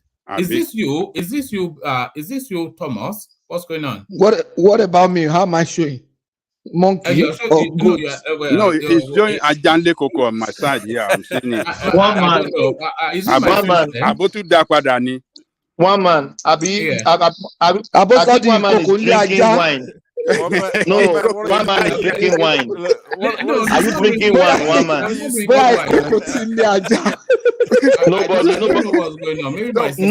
Nobody change anything. Maybe go out and come back in. I didn't change anything. I think I told that. Maybe I've been hacked by the obedience. I'll take my leave now. Thank you, guys. Why you leaving there? I have to do something now. I'm really sorry. All right. All right, thank you guys. Good to have you. Join us again. Yes. Thank you very much, my friend. One man, let me make my contribution now. These guys have spoken at least twice already. I've been here for hours. I haven't had what do you mean hours? You only came in a minute ago. But no. I've been coming in and I've been going for a little bit. I've been here for hours. So when I know it's not my turn, I just leave, do something, and then come back in. So let me do my presentation right now. All right, carry on. Thank you very much for the courtesy. And let me say formally now, hello to everybody on the platform. And what I would do, knowing that a lot of people want to speak right after me, I would just rush through the things that have come to my mind so far. But before I do that, let me make Nigerians feel a little better, because we don't say it enough. And when we do, we recite it like a mantra. It's not a big deal. Nigeria is the most populous black nation on earth. Let us sink in. There are a lot of African countries and regions, East, South Africa, West Africa, and all that. Nigeria is the most populous black nation on earth, home to the largest film industry on the globe. Fashion, technologically creative hub of Africa is Nigeria.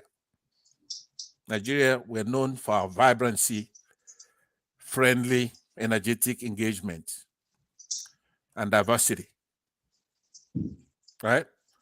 So you have to know we're a land of over 200 million smiles, 200 million inhabitants, largest population of the youth, and the 6th most populous country in the world. We have unrivaled culture, towards magnificence of culture, multinational state inhabited by over 250 ethnic groupings. And of course, probably double of that for languages, like 500 or so. Somebody said that a couple of days ago here.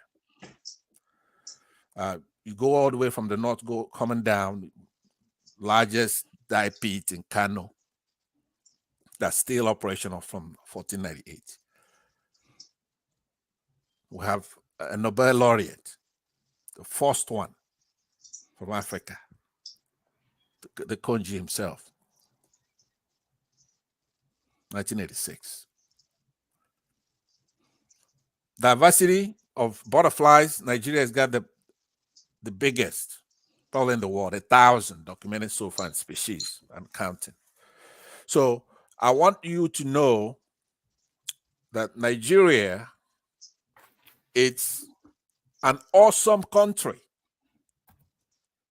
Awesome. I mean, when you look at our artistic expressions when it comes to the art from the Benin Kingdom to contemporary art of today, right? So don't sell yourself short. Now, when I'm going to talk the politics, I want you to know Nigeria, we're intelligent, hardworking people. By the way, that's how we're known all over the world. It's not just somebody trying to blow his own dick here, right? We're known as hardworking people. The can do, never say never attitude. And it's, of course, complemented with our friendly and accommodating spirit. I said earlier that we have the 2nd largest film industry. We pioneer Afrobeats. All these are worldwide phenomena. We're the heartbeat of Africa's economy. We're the largest economy in Africa. And by 2050, it's projected that we're going to be top 10. We'll produce what's known as oil and gas. We're known for producing all that. We hold the largest natural gas reserves. Who projected that we're going to be top 10 in 2050? Where did that come from? Where did that come from? I think that was actually Goldman Sachs. Yeah, all it has Goldman Sachs. Yeah, one man, you're correct. Goldman Sachs. Goldman Sachs. Just Google it. So, John Lekoko, the Nigerian flag, is a vertical bicolor triband of green, white, and green. Do you know what it means? Those green stripes represent Nigeria's natural wealth. The white band for peace is designed in 1959 by Michael Taiwo, Akin Kunmi, and of course adopted in October 1, 1960. I'm not going to go into telling you about Akura arms, the dignity, the fertile soil, strength, and national flower of our country. You should know those as patriots. But I say that to say this. It's time for us to take our rightful place. There's nobody listening to me now who is on this platform, on this comment section, who doesn't know that military is passé. It's passé. We should not be dwelling on these kinds of debate. It's not a Yoruba thing, the Tinubu phenomenon. It's not a Europe. When we're talking about Tinubu not being qualified, didn't win the election, should be removed. Anybody who just listened to those stats that I was pointing out there, grow up. Grow up. It's not a Yoruba thing. I'm all the way in the United States where I've got everything. Everything. But I'm concerned because of, do you really think I'll spend my time talking about something to irritate the Yorubas? Doing tribal politics about Yorubas? Or do you think that Fenifre hate the Yorubas? Do you think Clark, Pandef, they hate the Yorubas? So many Nigerians, noble, intelligent, patriotic Nigerians. They love Obi because it's Igbo, and they hate Tinubu because it's Yoruba. Come on. It doesn't even make any sense. What of those that love Tinubu? They have the right. They have the right. Are they not, hold on, are they not available out there? What's your point? What point are you trying to make? The point I'm making is that anybody who's about to say what I'm about to say, or have said what I'm about to say, is relegated as ethnic jingoist, somebody who hates the Yorubas, somebody who loves the Igbos. And I'm trying to, in a shortcut, tell you those who support, who are against. But that applies to you largely. Yeah, you've never shied away from your ethnic picadillos. No, you say that, and I believe you're sincere because you think that's my character or my. Well, that's your presentation now. But it's not. That's why I'm going through this process. I just mentioned something that devastates all those arguments you make. I say they're Fenifere. They support. They're against Tinubu. Fenifere. Oh, they are not. Are you are not more Yoruba than I. Hold on. No, more, but they are not. I know. You don't make the argument of this old man that was paid off by Tinubu who comes trying to destroy the Fenifere and all that. I mean, but the other old man was not paid off by Peter Obi. No, come on. If you disrespect Pa Debanjo, you're not African. I'm sorry. But you just disrespected Pafashionati. Have you not just disrespected Pafashionati? No, I did not. Now, remember what I said. This old man that was paid off by Tinubu, that's not disrespect. Don't spoon feed me because I am setting up something. I'm trying to say, right? So you're getting perfect by Jay? That we. No, I think you're trying to insult the intelligence of others here. Yeah, please hold on. Please hold on. You could make that argument on your time. Okay, I'm not. Let me first deny it, but I'm not doing that. Well, I'm laying up. Who is that? Who's talking? Who are you? What's your? You can see me. It's different dots. Who's talking? Who are you? It's different dots. Who? The prime dot. I'm on the show. That's what I'm saying. Okay, I don't see you. One man, could you remove this graphic so I could see the full name of who's talking? Yeah, carry on. Okay, so what and this is quite disheartening.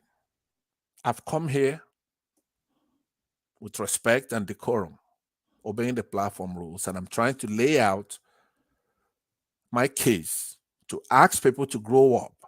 Stop making every argument about Yoruba. I mean, you have to be so stupid to be against a discussion that would elevate our country.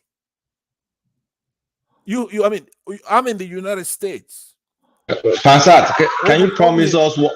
Hold on, just 5 seconds. Can you promise us one thing? Are you going to give us an actionable item after your speech? Yes, I am. No, it's taking us to Peter Obi now. You can narrate. Yeah, that's why I want an actionable item. Like, what are we going to do? And you know, one man, if you count how many times I mentioned Peter Obi on your platform, it wouldn't get up. No, you don't have to mention him. No, I don't. Okay, carry on. Because I changed my approach when I saw Goodluck, Pandef, Power, Adebanjo, Afenifere, and other well-meaning, dignified groups fighting for the country, I changed my approach. This is not a case to come here to be belittling another tribe. Whereas in that same tribe, now any tribe you mentioned, you're gonna have a lot of patriots there in any of our tribes who want us to rise. And the funny thing is that the people from that tribe, once they have a reasonable person talking for these laudable goals, they start demonizing that particular organization or the individual. And I think that's quite sad. And we have to stop it. On a platform like this, the way Soludo was demonized, is that your reference? We demonize people from every ethnic group that's not. You just mentioned Ojo Okalo, right? A minute ago, I believe it was Ajan Lekoko. Why would anybody want Ojo Okalo to be head of the Senate if you love that country? If you're truly a patriot, do you know the powers that are bestowed on the president of the Senate? This man should not even be a dog catcher. He should be in prison. Just because he's an Igbo. And now, if we did what you're saying, so the one there now, is it better than Ojo Okalo? The one you have as Senate president, is it better in all yes, all he's respect? not Igbo, but he is. Eh? He's not Igbo. He is. I'm against him. I'm against him being the Senate president. But he is better than Ojo Okalo, right?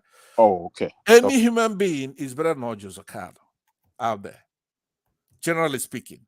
This guy there right now, Fabio, is no good. As a matter of fact, they went from talking about his imprisonment. Now, I believe that it's no good, but it can be the Senate president. It's no good not to if you, we have, but not if I have can something. accept him. You can Listen to accept this. Not if I have to something to occupy do with that, it, but and it's not not good. if those who are against Ojo Okalo have something to do with it, right? Now, if we were pushing all our criminals on Nigeria, you're gonna say Igbos are tribalists. They want to push their own people. Here is something that you should appreciate. What you quoted here, that the Igbos don't support their own. How is he our own? Ojo Okalo is not our own. Anybody who doesn't want the right thing to be done, it's not my own. That's your own. You could have it. Because it's like schizophrenia. One day you are good. Now this is to you. One day you're good. And the other day, how are you gonna get something good from mixing evil and good? What is -1 + 1? All the things you're complaining about, there's a cause and effect. There is, it's a very simple thing that I'm trying to appeal to you to do here. What is it? I'm saying to you, those of us who know better, we must rise and do the right thing. That's it. That right thing, it's a variable. Just do the right thing. You could be wrong. That's acceptable. But don't know it. But if the right thing is a variable, so how are you then concluding that the right thing is not being done now? I mean variable in the sense that it could be on this occasion is this, on another occasion it be something else. Yeah, no. So that's to my question. So if it's a variable, then how are you concluding that the right thing is not being done now? Because once something is done, it becomes a constant. It's no longer a variable. So we know the outcome. We know what it is. You follow me? But you can't stay here right now and freeze time. Though time is an illusion, but we're in a three-dimensional world, right? So we don't know what the next topic is going to be. So the principle is to go by true or false.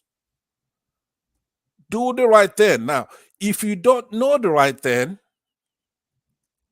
say you guessed, that's forgivable. So what's our action item, Pansat? What are we supposed to do going forward? Okay, going forward, let me address the first part of it with Ajan Lekoko's concerns about, for example, the military. When I interjected, I made a few points.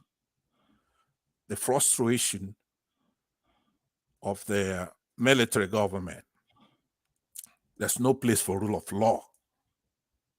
That's thrown out the window.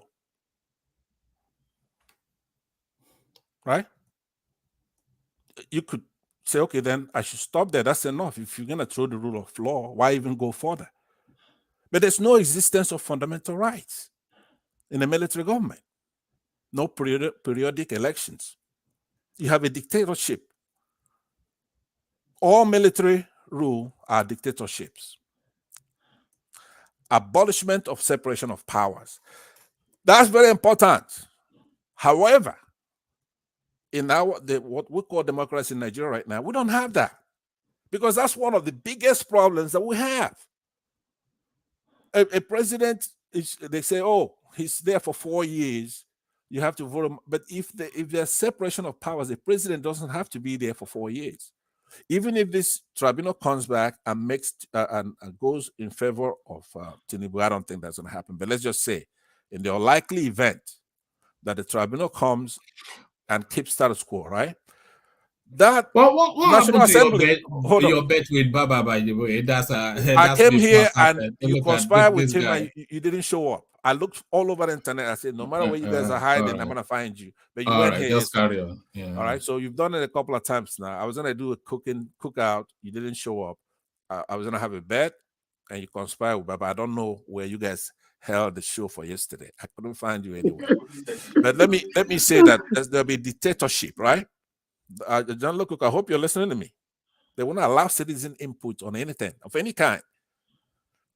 There's abolishment of separation of powers, which we are suffering from now. That National Assembly could impeach Tinubu, could have impeached Buhari when he was gone for 107 days incommunicado. Right? But we don't have separation of powers like we have here in the United States. Why would the National Assembly impeach Tinubu? Why? Tinubu? Yes, why would they? He doesn't have a certificate. So I mean, if you could laugh, but that's I'm only laughing because you are now accusing the Chicago State University of being liars, because they told us that he has. I can't. One man. Are they making it up? Is the institution that he went to making it up that he has a certificate? Yes, they are. They have cases against the fraud. What they've been doing there around the same time. Right. Okay. But listen to this. One of the problems you have, and I'm sorry to say this, but I have to say it, right? I would defend it another day, but let me tell you that you do not live in a democracy, right? You are in a bloody monarchy over there. Right, you guys don't know what. As a matter of fact, democracy. They don't have a democracy in the UK as well. Hold on. That's what I'm talking about. UK, right? You don't have a democracy. You don't know what it is. Yeah. This separation of powers right here. You don't know what that is. You have never voted for president in your life. Only because we don't run a presidential system. Exactly, but you also have not voted for a head of state in your entire existence, right? So you do have a head of state. But it has to be a bloody monarchy, right? She owns, or in this case, he now, the king. You have a king in 2023, owns all the wild geese in the country. Your king is head of the church, just like Iran, right? Except the Ayatollah. And the commander-in-chief of the armed forces, too. It's a private, as a matter of fact, only the Navy holds allegiance to the state. The rest of them, the army, all those things, hold their allegiance to the king. So they make it, they're playing with words. It's like, oh, this is by convention. We've been doing it for hundreds of years. If you've been an asshole for 800 years, that doesn't give you any right. So that's why when we're talking here, we want to make our country better.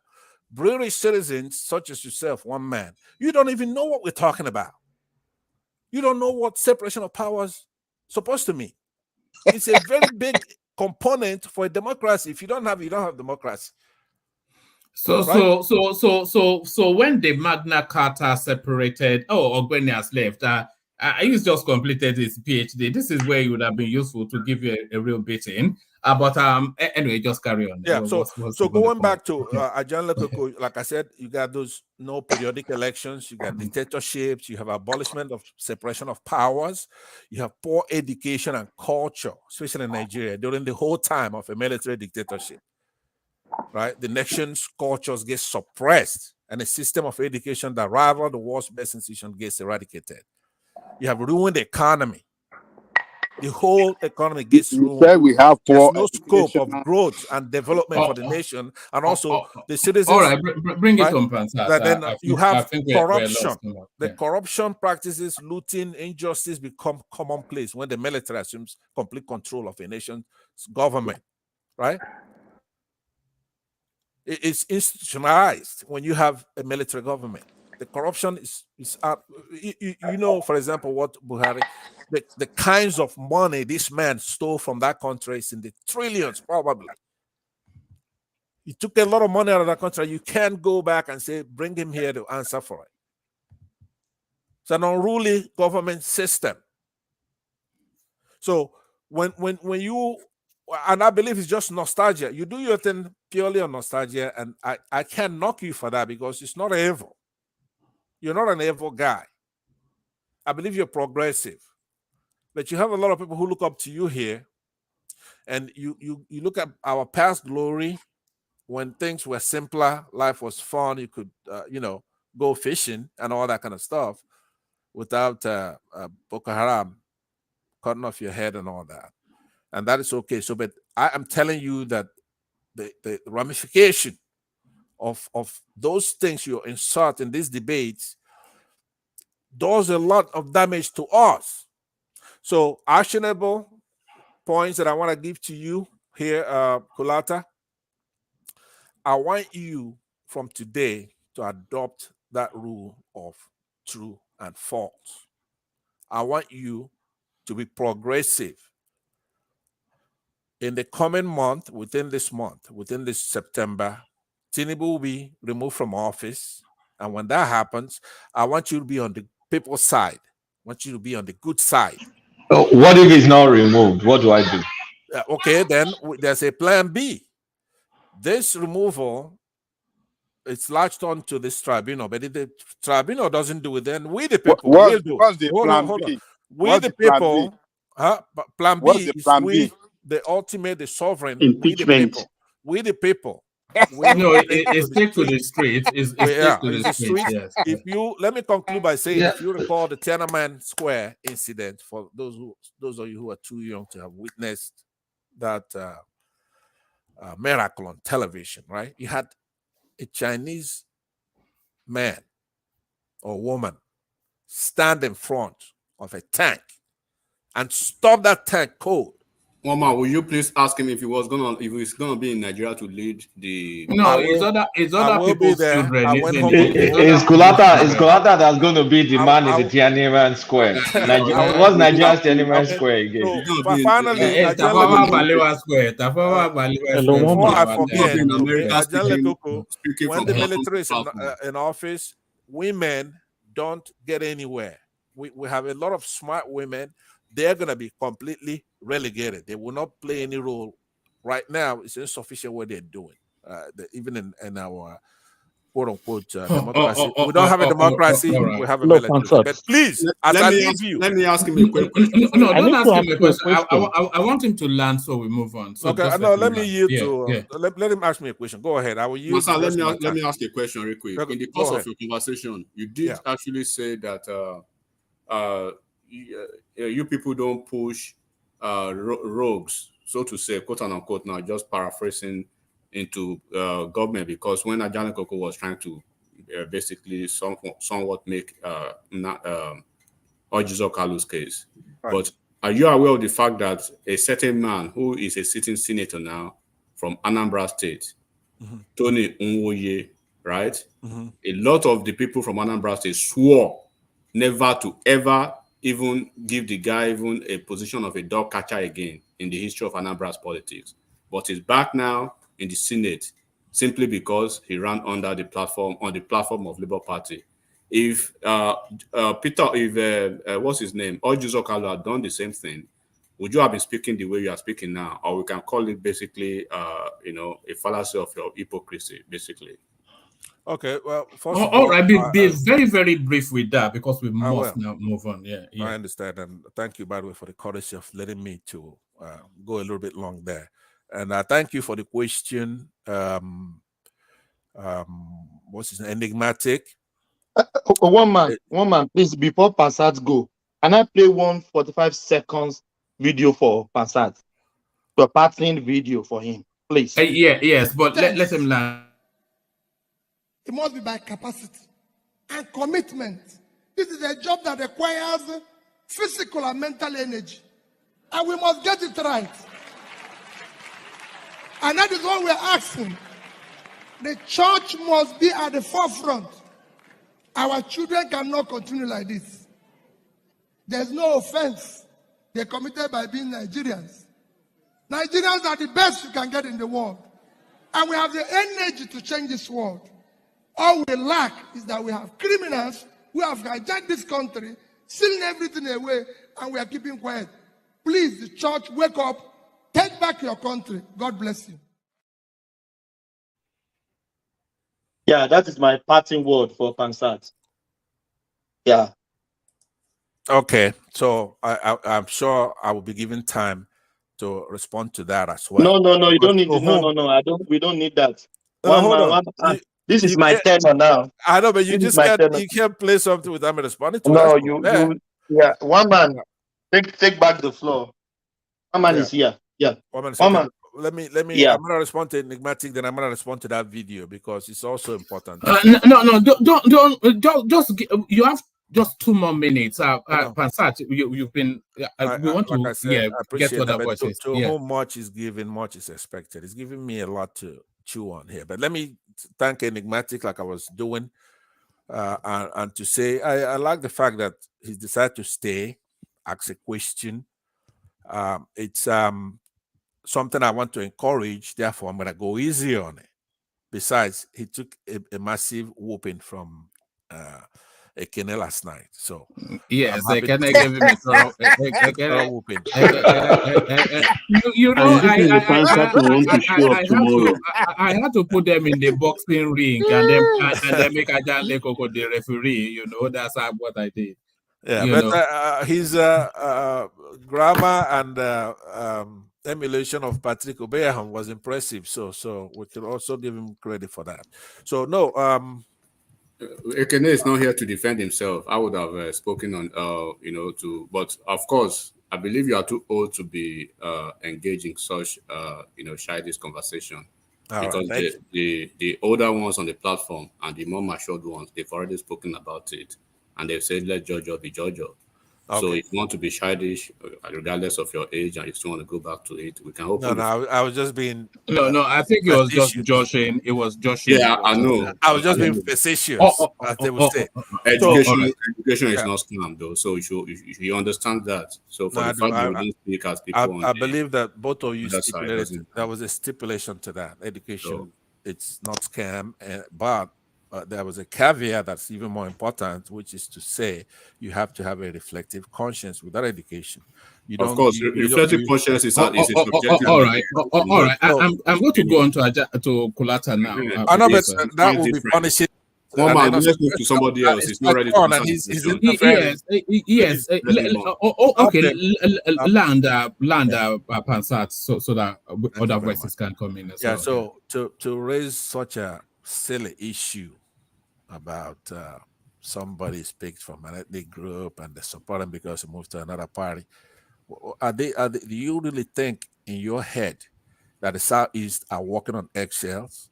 They have the right to do whatever they want to do over there. I don't control what they do, but they're not doing anything. Please, but let him land. Let me No. Just let him land. I just want to move from Pansat, please. Yeah. Just let him land. Yeah.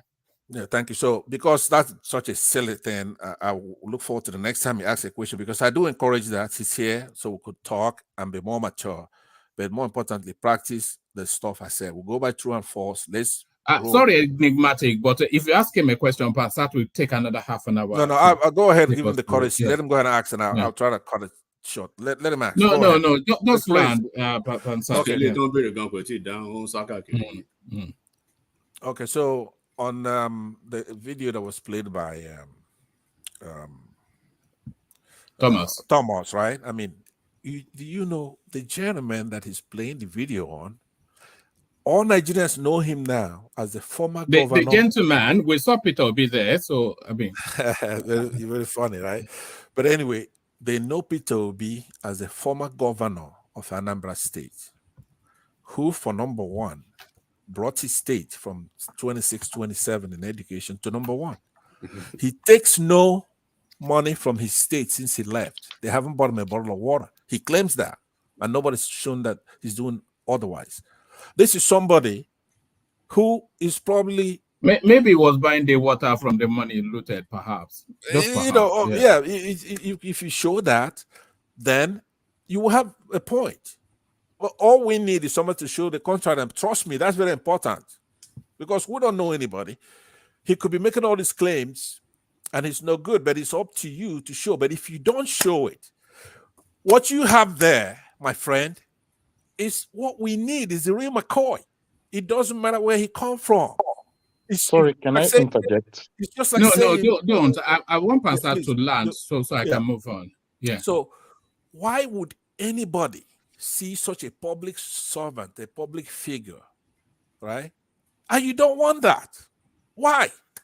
All right. Right? All right. So please, we have our marching orders. We're going to support Peter Obi going forward, henceforth. All right. Thank you, Pansat. Thank you very much. So thank you, Pansat. So I'll go on from Pansat to Kulata. So Kulata, do you want to carry on with this particular strap line, or do you want me to present you the video that somebody wants you to read? I actually wanted to talk about King Leo Biora. If you have that, did you read that? Yes. Yes. So have you guys talked about it? No, but it was one of the topics that we had lined up. So let me bring the headline up. Sir, please, can I seek your indulgence to just say something, please? No problem. You know, the people that market Obi, they fail to understand one simple thing. There is this popular saying that it's easier to add additional $100, to think of ways to add additional $100 to your budget than to try to save $100 from your present income. Obi belongs to a school of thought like, let's manage the little resources and squeeze ourselves. Why Tinubu believe, let's create more avenues for resources. Without prejudice, more people have decided to follow the path of let's create more avenue. I don't understand why it's difficult for those people that think it's only managing is the way to increase wealth for the nation. I don't understand why they don't believe, they can't understand that others choose the other method. That's just what I want to say. All right, thank you. Obi is just a low-weight yam and eggs man. Just all he is. But let's go to this space. Does he want a response from me? No, don't respond. No, I think it was just a standalone statement. But Kulata, you wanted to go to this space. Anxiety. Yes. You don't even make a don't rub me with your best friend. Oh man! Should they not put you for their you know, by the way, one man, when Coletta is responding to this topic, there was one thing that I know is a frequent flyer to India for business trips, and I know Tinubu. Oh yeah, I've got that as well. Yes, that should have been a topic. India. Yeah. So just look at the last four names, Kulata. I really want you to your take on that, because I think that's a very huge. When you're done with this one, so all right. What I will do, BT, is I'll present this, then I'll wrap that into it, and then Kulata can take them all on. So, but let me represent this just to freshen the memory. So this is now the nose tightening around the necks of not the neck, but the neck, the nose tightening around the neck of Emefiele, as they call him. Anxiety grips CBN directors as DSS arrest CBN Deputy Governor Obiora. So this is now Jim Obaze at work. Directors and top managements of the Central Bank of Nigeria, CBN, are currently under palpable fear following the arrest and detention on Friday of the Deputy Governor of the Economic Policy Directorate of the bank, Dr. Kingsley Obiora, by officials of the Department of State Services, DSS.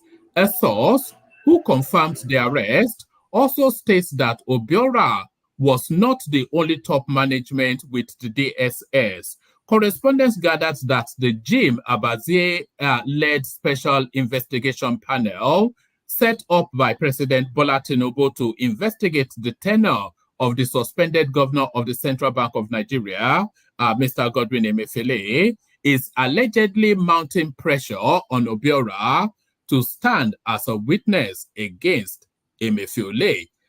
Whilst authorities have been questioning other senior officials of the bank, Obiora is not accused of fraud or theft. However, sources suggest the panel is insisting he knows more than he's sharing regarding Emefiele's tenure, though he has apparently been highly cooperative despite their frustrating efforts.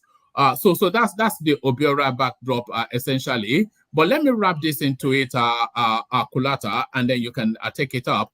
So Tinubu, of course, on his way to the G20 meeting, but then he's not going there to parlay and drink tea. He's there on business. So this is the team that Tinubu is taking. So this is the team is taking to India, New Delhi for the G7, for the G20 summit. So it's taking Aliko Dangote, Tony ELUMELU,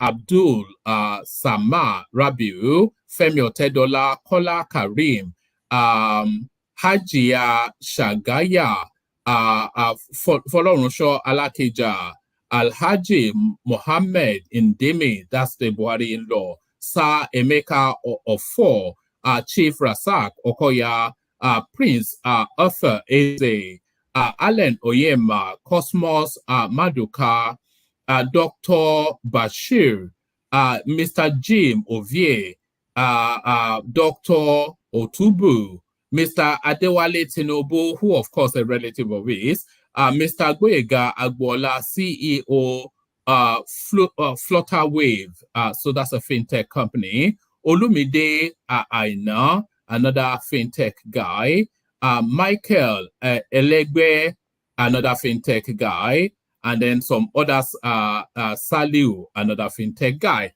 So that particularly tickles Babati. Kulata, thoughts?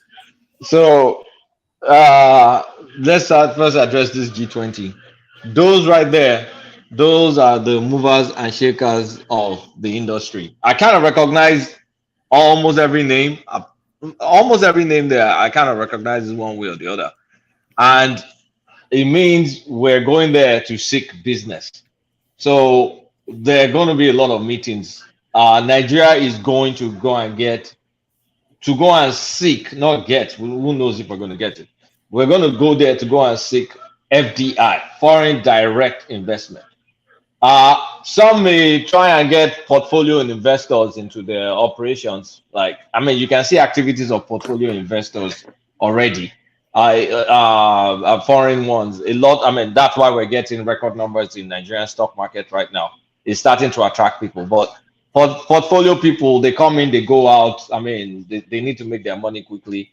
But this one that is taking the industry titans there, I want to think that they want to go and establish real businesses, have meetings, have like proposals ready to go. I mean, because an economy, the president doesn't have direct input on the economy like that. I keep saying that it's the Nigerians that will drive the economy.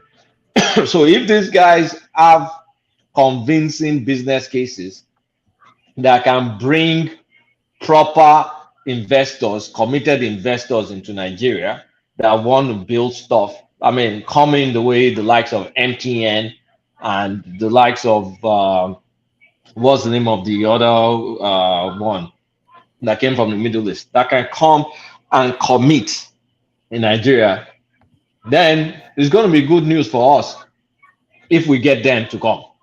Okay, because can you the last four names is what we got, the fintech one, because usually the fintech, bring up the name again. I'm on my phone. Let me see. You have Flutterwave.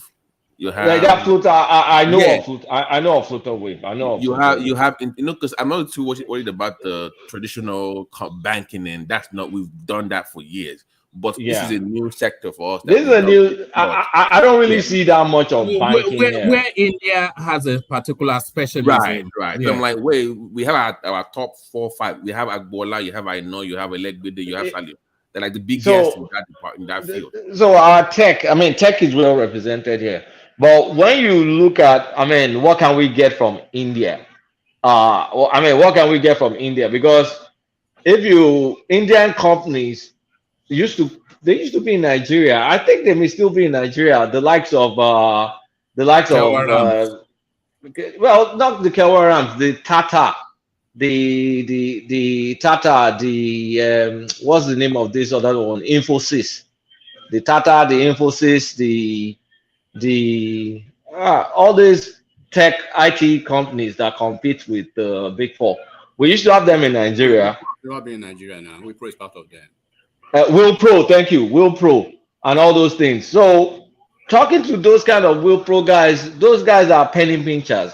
So, except, I mean, the G20 is not just like we're going to India. The way Tinubu is assembling team, that's the way other countries too are assembling their team. I'm more interested in investors that will bring more dollars. Those people that will come from India, they're penny pinchers. I'm not, even if they come, like, you attract that. Let me probably you will think about this, because I think I'm on your side about what you are saying, that being those people being penny pinchers. Of course, if you are very close to the corporate system, especially the fintech generally, you understand how Indians operate. They are very tight-fisted. So what I see in the other round way is probably you can resonate with my own thought process. So I see India with a GDP of like $1.7 trillion, right, dollars, and then recently Russia, I think they've invited Nigeria twice, and then those 2 times Tinubu has opted to send Kashim Shettima, right? So recently again they have this BRIC, whatever their BRIC meetings or whatever. So Russia invited African leaders, right? But the African leaders, not looking at the $1.7 trillion of the GDP of India, those silly leaders from other African countries, they were requesting for grains, right? Grains. So, however, when Shettima focus was on steel and the aluminum industry. So subsequently, PBAT, what he's doing now is like he has arranged for more or less like some kind of his own stuff, focusing on the business community to meet with India now, like a nation with at least a nation with a GDP of 3.7 trillion, right, dollars. Because Russia, we are talking of $1.7 trillion, but they couldn't really, bring in the African leaders on ground onto what actually they want. While some other African leaders were requesting for grain, Shettima went another route looking for the real things, steel and aluminum. So now cutting deal with the GDP of 3.7 trillion of India now, twice that of Russia. So this what I see now, that I'm just thinking wild. This highlights more or less like a competition between Russia and India now, potentially undermining the BRICS. No. You don't think like because, that? No, because it's not India now. It's just hosted in India. This is G20. So can we? Okay, because okay. So can you tell us what kind of in fintech sector now, what kind of investment do you think we should be shooting for to get? Oh, there's a lot. There's a lot. Can you please educate us about those kind of things that we should be? Oh, okay. Startup funding is one. Like all this Series 1, Series 2 funding, like boys. So there's startup funding. You don't need G20 for startup funding. We've already made a lot of connections for that. Those ones are the ones where, okay, I have an idea. I've already invested this. This is the potential. This is the market. I need X amount, and then you get investors. A lot of that. Some folks in Silicon Valley has been funding that. Hopefully that tech our tech minister is on the plane too, because I know he was involved in that before he became minister. It should be there. It should be there. Kulata, at that level, is it not really a narrative of making Nigeria a regional hub rather than seeking startup funds? So at that level of G7, G20 engagement, is it not more to move a slice of that space into the Nigerian space and ask what we can do to facilitate that to make us a hub? But this is what I'll look like. Let's look at the direction of technology and where Nigeria is a massive potential. We're going AI, and you need to train all this AI stuff. A lot of the learning that those things have is highly Western. You can mine 200 million people to get that African Nigerian pattern. There's a gold mine sitting down there to teach AI Nigerian way, the biggest population in Africa, potentially not just Nigerian way, a gateway into Africa. That's one big space.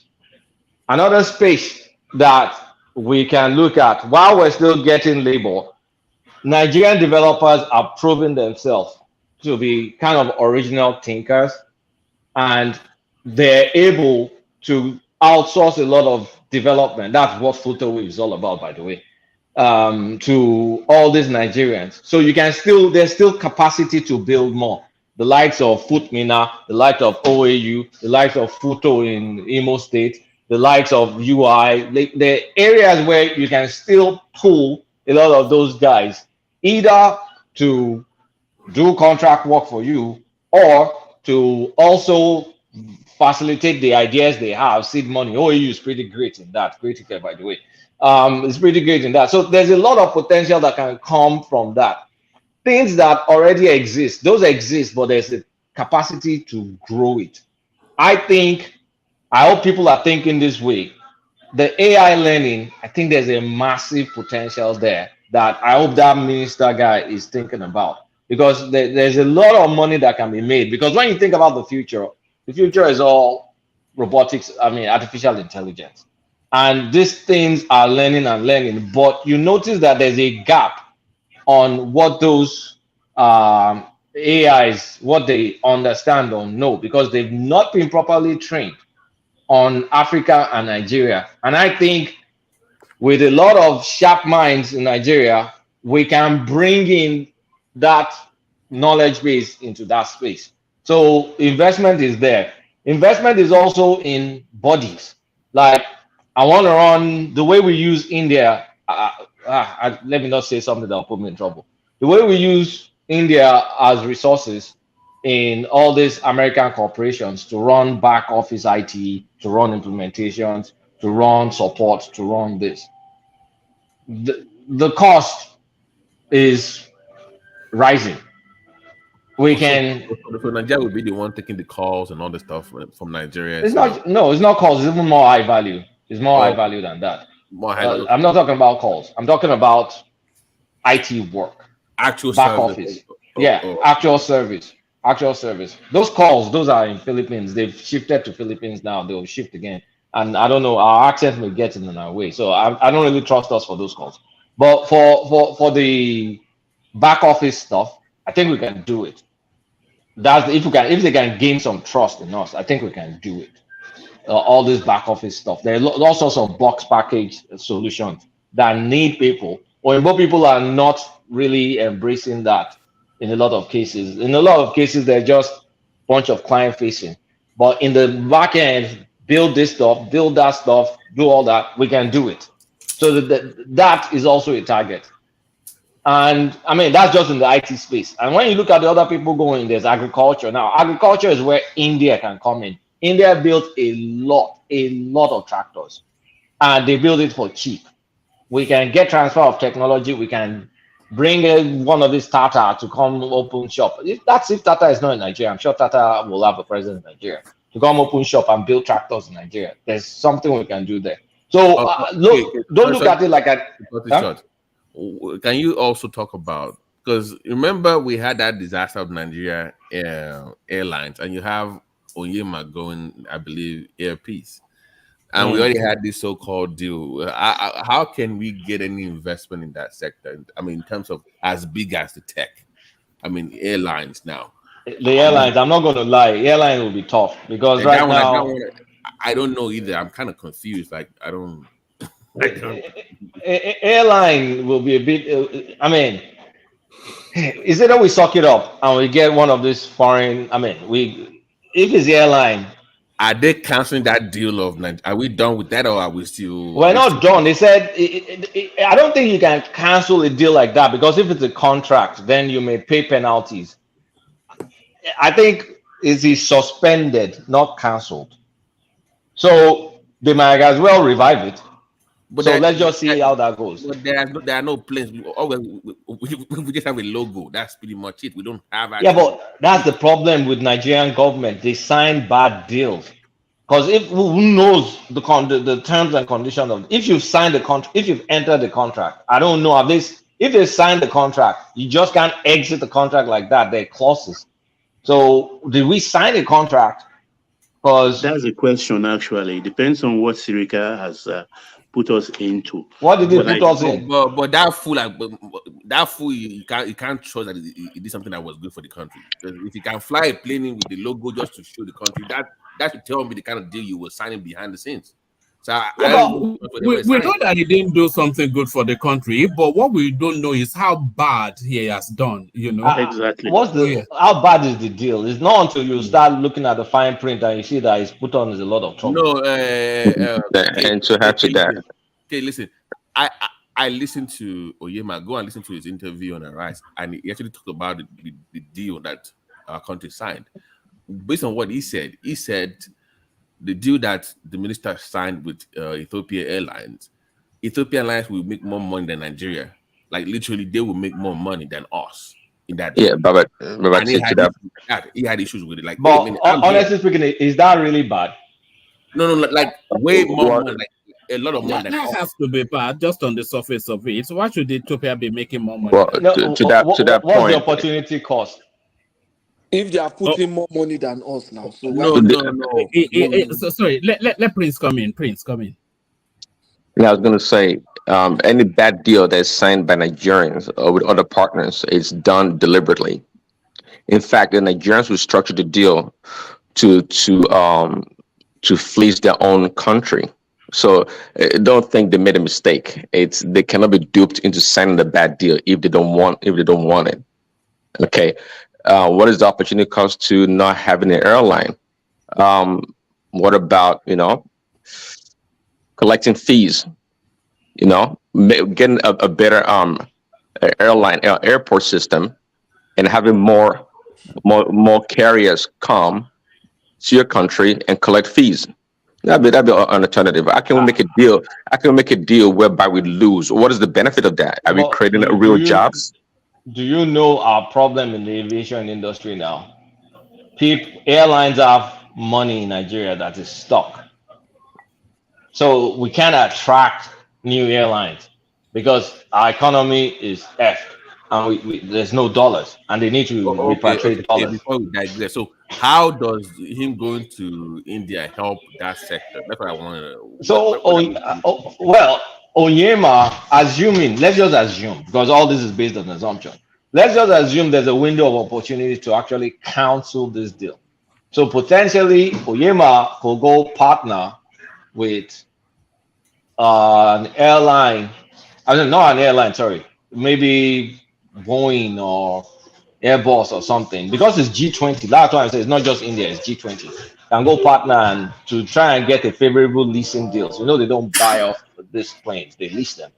So if you can get a favorable leasing deal with another partner, maybe with some other partner, and say, okay, this is going to be Air Nigeria, and then if they can cancel that other contract, then they cancel that other contract, and then you have Oyema running Air Nigeria, because you need to ask yourself why it did not qualify in the first place, because they did like evaluate him along with Ethiopian Airlines, and on merit, let's not lie, on merit, Ethiopian Airlines beat him. Please, maybe you don't have time now. I have 2 links on the private chat. Take your time to watch Oyema's explanation to how Ethiopian Airlines fleeced Nigeria in that deal, because he broke it down. I'm not in that second. I think I watched part but on the rise. I think I watched that video. That so segment. He kind of broke that we're literally being fleeced by the Yeah, but you see, when you say fleeced, this is what I say. Okay, so if we're not fleeced, then what?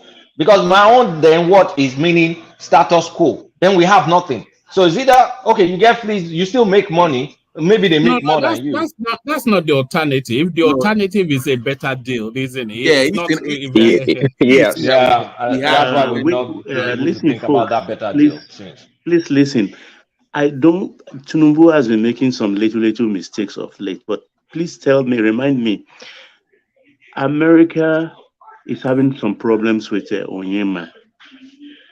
I don't know how far they've gone with that problem, because we shouldn't do any mistake of making our monies to cross America's bank on Oyema's name. If that case is still there, we're going to lose a lot of money. We have to be very, very careful here. Is that a mistake? What is the mistake? I missed that. When we start the investment, and most of this, like Kulata was saying about Boeing and everything, if the case that albatross is still hanging on Oyema's neck, the case in America for which they asked for him, and I think Buhari did well, he did not cooperate with America. Any money in the name of that company will be seized in America. So we have to be very careful here. Has he solved that case though? Because I don't know. That's why I'm looking asking for him in America. So that hasn't been resolved yet. I thought that was resolved. I don't know. I'm not. I don't know actually. I can't remember. But I know Buhari refused to cooperate. If you listen to, I think the case was more or less like a conspiratorial issues against him, but because he's been to the US, I think 4 or 5 times after, even more than after that. Yeah, the US several times. Yeah, because maybe it's a moot point. There are 2 key sectors that I was actually looking into. You know, the fintech and airline, but maybe you have a different interest or a different area. Yeah, I mean, my own interest is value addition. That because I think that's the one that will impact the economy the most. On the fintech thing that you are very fixated on, what is happening that Nigeria? Do not forget that Nigeria is trying to shore up its revenue, so to say. So that's a new, the fintech or the tech area now, right, is the new way that they really want to concentrate on to generate revenue and to bring in, to cushion the effect of employment. Now, I think like last week or 2 weeks ago, they have like, I think there was I don't know if there was a donation or whatever of $500 million, right, that will be to support the IT and the tech sector of the economy. And then there's a mandate to the minister of that minister now, Bosun Tijani, to create 1 million jobs, right, from the IT sector alone. So it's just trying to circle through the let me say the business juggernauts of Nigeria now. So these guys, there's no way you exclude them from that contingent, because they are part of the revenue generating system in the country now that they are looking forward to. That's how you see what they've been able to do in having the Ministry of Science and Technology now. They've added innovation to that, and then that of communication and digital economy, they've added innovation. And if you follow their sub-agencies, they are reshuffling the sub-agencies heads now, bringing in guys who can generate funds from that. Because if in the global village, like in the US alone, right, companies are, when you look at the top 10 IT companies, they are probably the biggest. They are bringing in one of the biggest, revenue generation attacks for the US. Why is Nigeria not doing that? So that's what they are just trying to do. They are trying to harness the So possibility. enigmatic. You see, even before I left Nigeria, actually, I used to work for a US IT company before I left Nigeria. One of the biggest IT companies at that point in time. I think it was my generation that started working for this company. Though the presence is in Nigeria in a sales, so maybe like Cisco, for example, or HP, Oracle. Yeah, basically. they're sales managing service channel and all. That's not where the money. I mean, if you want job growth, it's not there. You want to be able to, for example, have Western services run in Nigeria, and you're paying one person $20 an hour, or $20 an hour, $25 an hour for that Nigerians.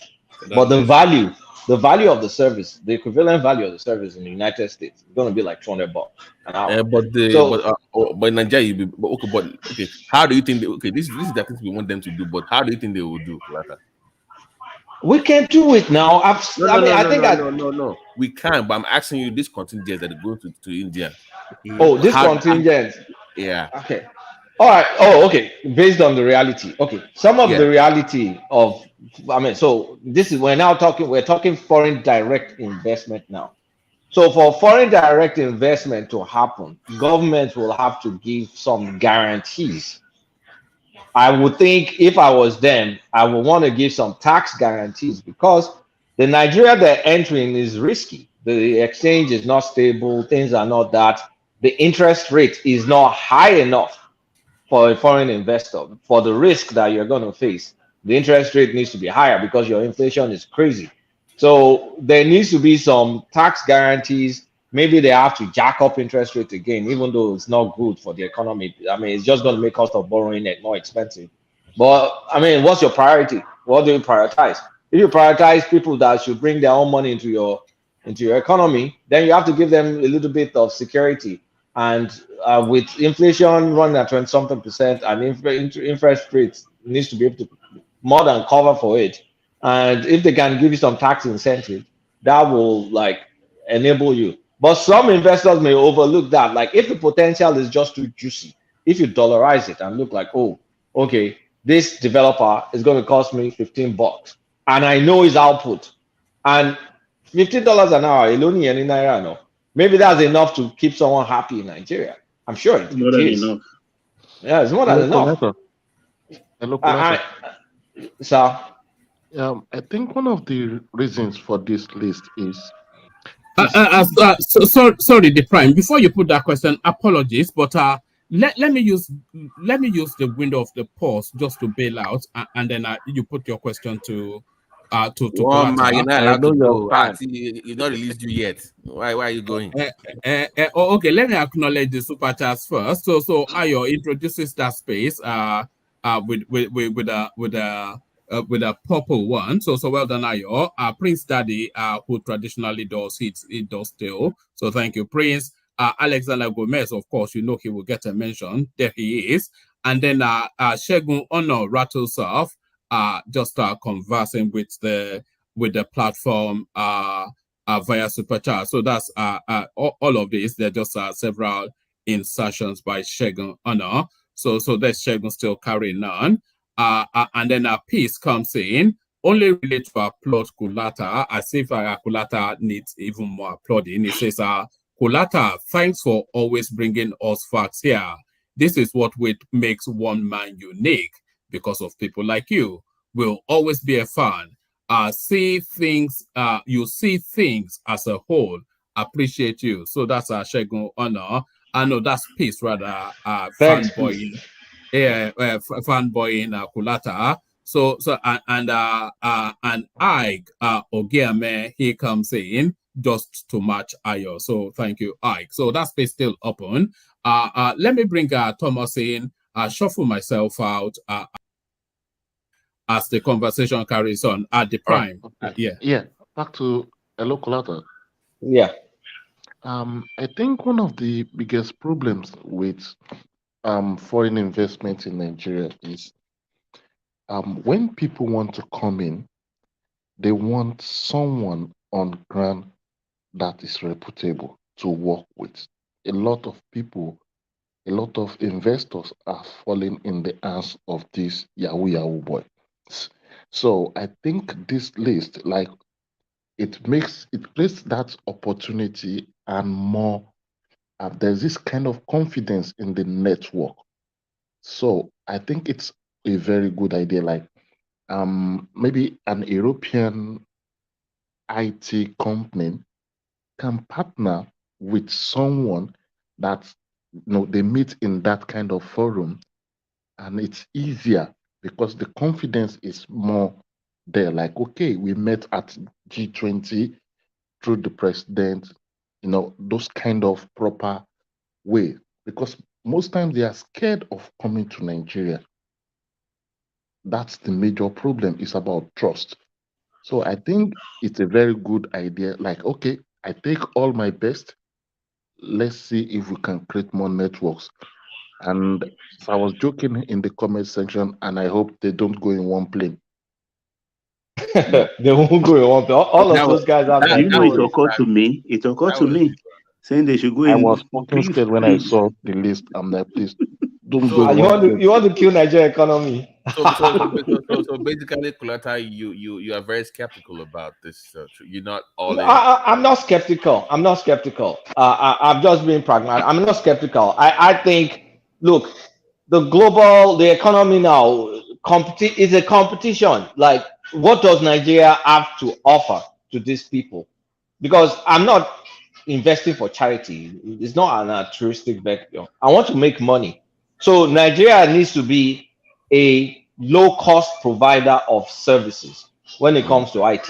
Because Nigeria as a market, like, we can tap into Nigeria as a market. That's where the FDI comes in. If I want to come and establish and sell something in Nigeria, then I need to sell at the price that the country can afford. Okay, wait. This is very interesting. Sorry to cut you short. You said we need to provide guarantees. Can you tell us what guarantees, let's say for a tech company, what kind of guarantees beyond just tax incentive that you mentioned? What kind of guarantees can we give these people? Because like you mentioned earlier about the airlines, we don't want to be a country that just doesn't honor contracts, where we just break up any contract anyhow. So what kind of guarantees can we give? If we sign any deal with Nigeria, we will uphold and honor these contracts, and we have all these incentives. Can you chime in on that one?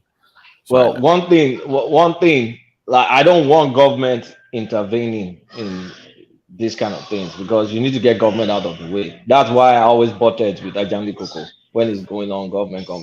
But honestly, no, forget the man is led that one. It's not going military now. It's even worse. It's even gotten worse. Ajani Koko, Ajani Koko by you. Maybe Ajani Koko is among those people who has been planting coup in Nigeria. No, Ajani Koko. No. If this your military. I know you are listening to us. This is your military. No. We were here trying to manage your Cuban whatever. Now you have gone. Baba. Hold on. I'm listening. I don't know why you guys like listening to someone with your biased mind. Did I ever mention that I want military to take over government in Nigeria? It looks like one. It looks like one. Don't worry. I can take control. Don't worry. Did I ever say so? Okay, no, you're okay. No, if it looks like a duck, walks like a duck, and quacks like a dog, it's a duck. You can describe it like that. You can hide away from the truth. Truth is bitter. Under the military rule, military gave us all of us what we have today. You can deny it. Hey, Baba, you started it. Anyways, we are not going there again. Let's move on. You don't need to go there. But that's I know I think go. Hey, if I can interject real quick, actually. If I can interject real quick regarding the I know it's the G20 is in India, right? So, but I was going to mention also when it comes to India and tech or fintech, do you know they want Nigeria as a market also? And I don't see Nigeria's penetration fintech or technology penetrating India's market. So that's one thing. That tech sector in Nigeria needs to be protected as much as possible because that sector has more opportunities to grow jobs or create jobs faster than any other sector right now. And we have the so we're talking about incentives. But he's saying that the government should not be involved at all. No, well, when I say government should, I hate direct government involvement in anything business as my ideology. But governments can get involved. Like I said, we already talked about tax incentives and tax breaks. Other things will be government maybe guaranteeing giving the necessary guarantees. Necessary guarantees. For example, broadband. Government can maybe where investors will typically not go, like rural areas. Government can take broadband to rural areas. But when you think about that, Elon Musk has already solved for that with his satellite. With his what's the name of that? Is satellite Starlink, I think. Starlink has already fixed that. But you can say, okay, I can further buttress it with government now saying, okay, I know private investors may not want to go to all these rural areas. But quickly, when it comes to India, is a snake in a good way, by the way. When it comes to technology, G20 is not India. That's why the focus of India is outside. It's the G20. Think about the entire G20. I know you mentioned that, but India is a big player when it comes to this area we're talking about. We're not going to go do partner with England, where Huawei is the one building the backbone for their G5. Okay, so if it's not India, it's China, and China is the leader right now when it comes to AI. So that's why I mentioned India, not because of they control what is going on at the G20, but I say India is a snake in a good way, in the sense that India, what you've seen as a problem in Nigeria. This is a bandwidth problem and this and that. Don't bring the Indians in there. We have an infrastructure deficit, of course. So that's what I'm saying. One area do not bring the Indians in there. The Indians coming in there would bypass all those things that you guys call problems, because guess what? In that country, they have a plethora of such problems also, and they have ways they're very corrupt. They're very corrupt. The government of India is also very corrupt. That's why when people are talking about corruption in Nigeria, blah, blah, we can't do this. Have you been to India before? Like, it's also corrupt. Well, apart from corruption, what I meant is that they found ways to deploy technology in their country with the backwardness in many parts of the country successfully. So don't sit there, say Nigeria have all these infrastructure challenges, because if you allow India a foot in, they will take over the market with all those challenges. Which is a real issue there, actually. Yeah. So this is, when we bring in Kolata, please, I have 3 questions for you when you land, please. Meta. Yes, Meta. Yes, you are not going anywhere. Yes, land it. Yeah. Okay. So what I'm trying to say is, like, look, Indians already operate in Nigeria. Like, have you been to, go to VI, they operate in Nigeria. Like, tons and tons of Indians are already in Nigeria. So it's not just that. I'm thinking, like, okay, what can we do? Because we need to create jobs, right? So creation of jobs, I see more Nigeria servicing the West, because the West are getting our labor is cheap. Our labor is cheap. And the infrastructure too, you just need to get these boys internet service. Like, 5G is there, they can use their phones to have a reliable connection. So we need to be able to sell service outside, then to a large extent, because that's what was going to give us forex. So when I think about, like, Nigeria earning $10 an hour, Tinubu now says, okay, OAU, all this, like 15 tech schools, that, hey, you have to be able to, like, give me some students that I can present in front of those people. It's going to help those students too. And then you have those students are leading And then you can now hire a multitude of people that are not even university graduates that can do basic stuff. You just teach them some, I mean, if it's a box package software, you teach them about that box package, or if it's Python or something. Okay, hold on. But you know what happens is the curriculum of those schools have to then change to reflect what is currently going on in the market. Not really, Babatiko, necessary. You only need a not anymore. Not anymore. That's a bypass. You need a boot camp. That's all you need. Okay, all those tech hubs in Lagos, then they must be active then. Yeah. So those tech hubs that's a different space now. I'm talking about service provision, back office service provision. Now, those tech hubs, those tech hubs, we need to invest in those tech hubs to create new ideas that can now go to foreign market, be sold. I mean, not when I say sold, to get investors in, you can take them to public market. That's another avenue. Okay, so that's another avenue. So pretty much you have, because I was watching this one of those fintech guys. He's building a tech hub in that Ibeju side. He's coming up with like his own value. Okay, let me paint the tech hub like this. Okay, imagine Nigeria creating another Facebook and it's domiciled in Nigeria. You see the massive amount of invest. So portfolio investors will come in, because you see that will bring, because you have FDI, that's another set of investors. Then you have portfolio investors. Portfolio are very finicky. Those ones, they just want to invest, put money in. But assuming those tech hubs, they're innovative enough, like to filter wave, they create products or whatever that becomes, let's just say we can create one Facebook plus one Twitter, maybe not as big as that, maybe 1/10 of the size. We create 10 companies, 1/10 of that size.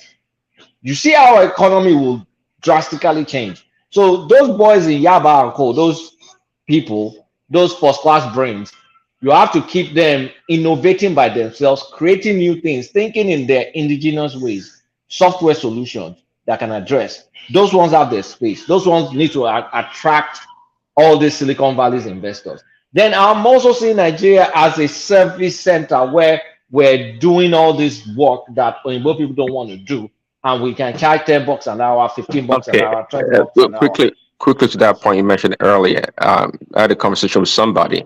Do you know in Nigeria right now, there's a call center that takes calls for American companies, like taking orders, and they are Nigerians. So I know you had mentioned the issue with perhaps the language or whatever. There's an issue with the language and issue with trust, like. Well, they're doing it. Surprisingly, I heard on that one I have to push back. We have better accent than the Indians. We speak better English than the Indians, for God's sake. Come on now.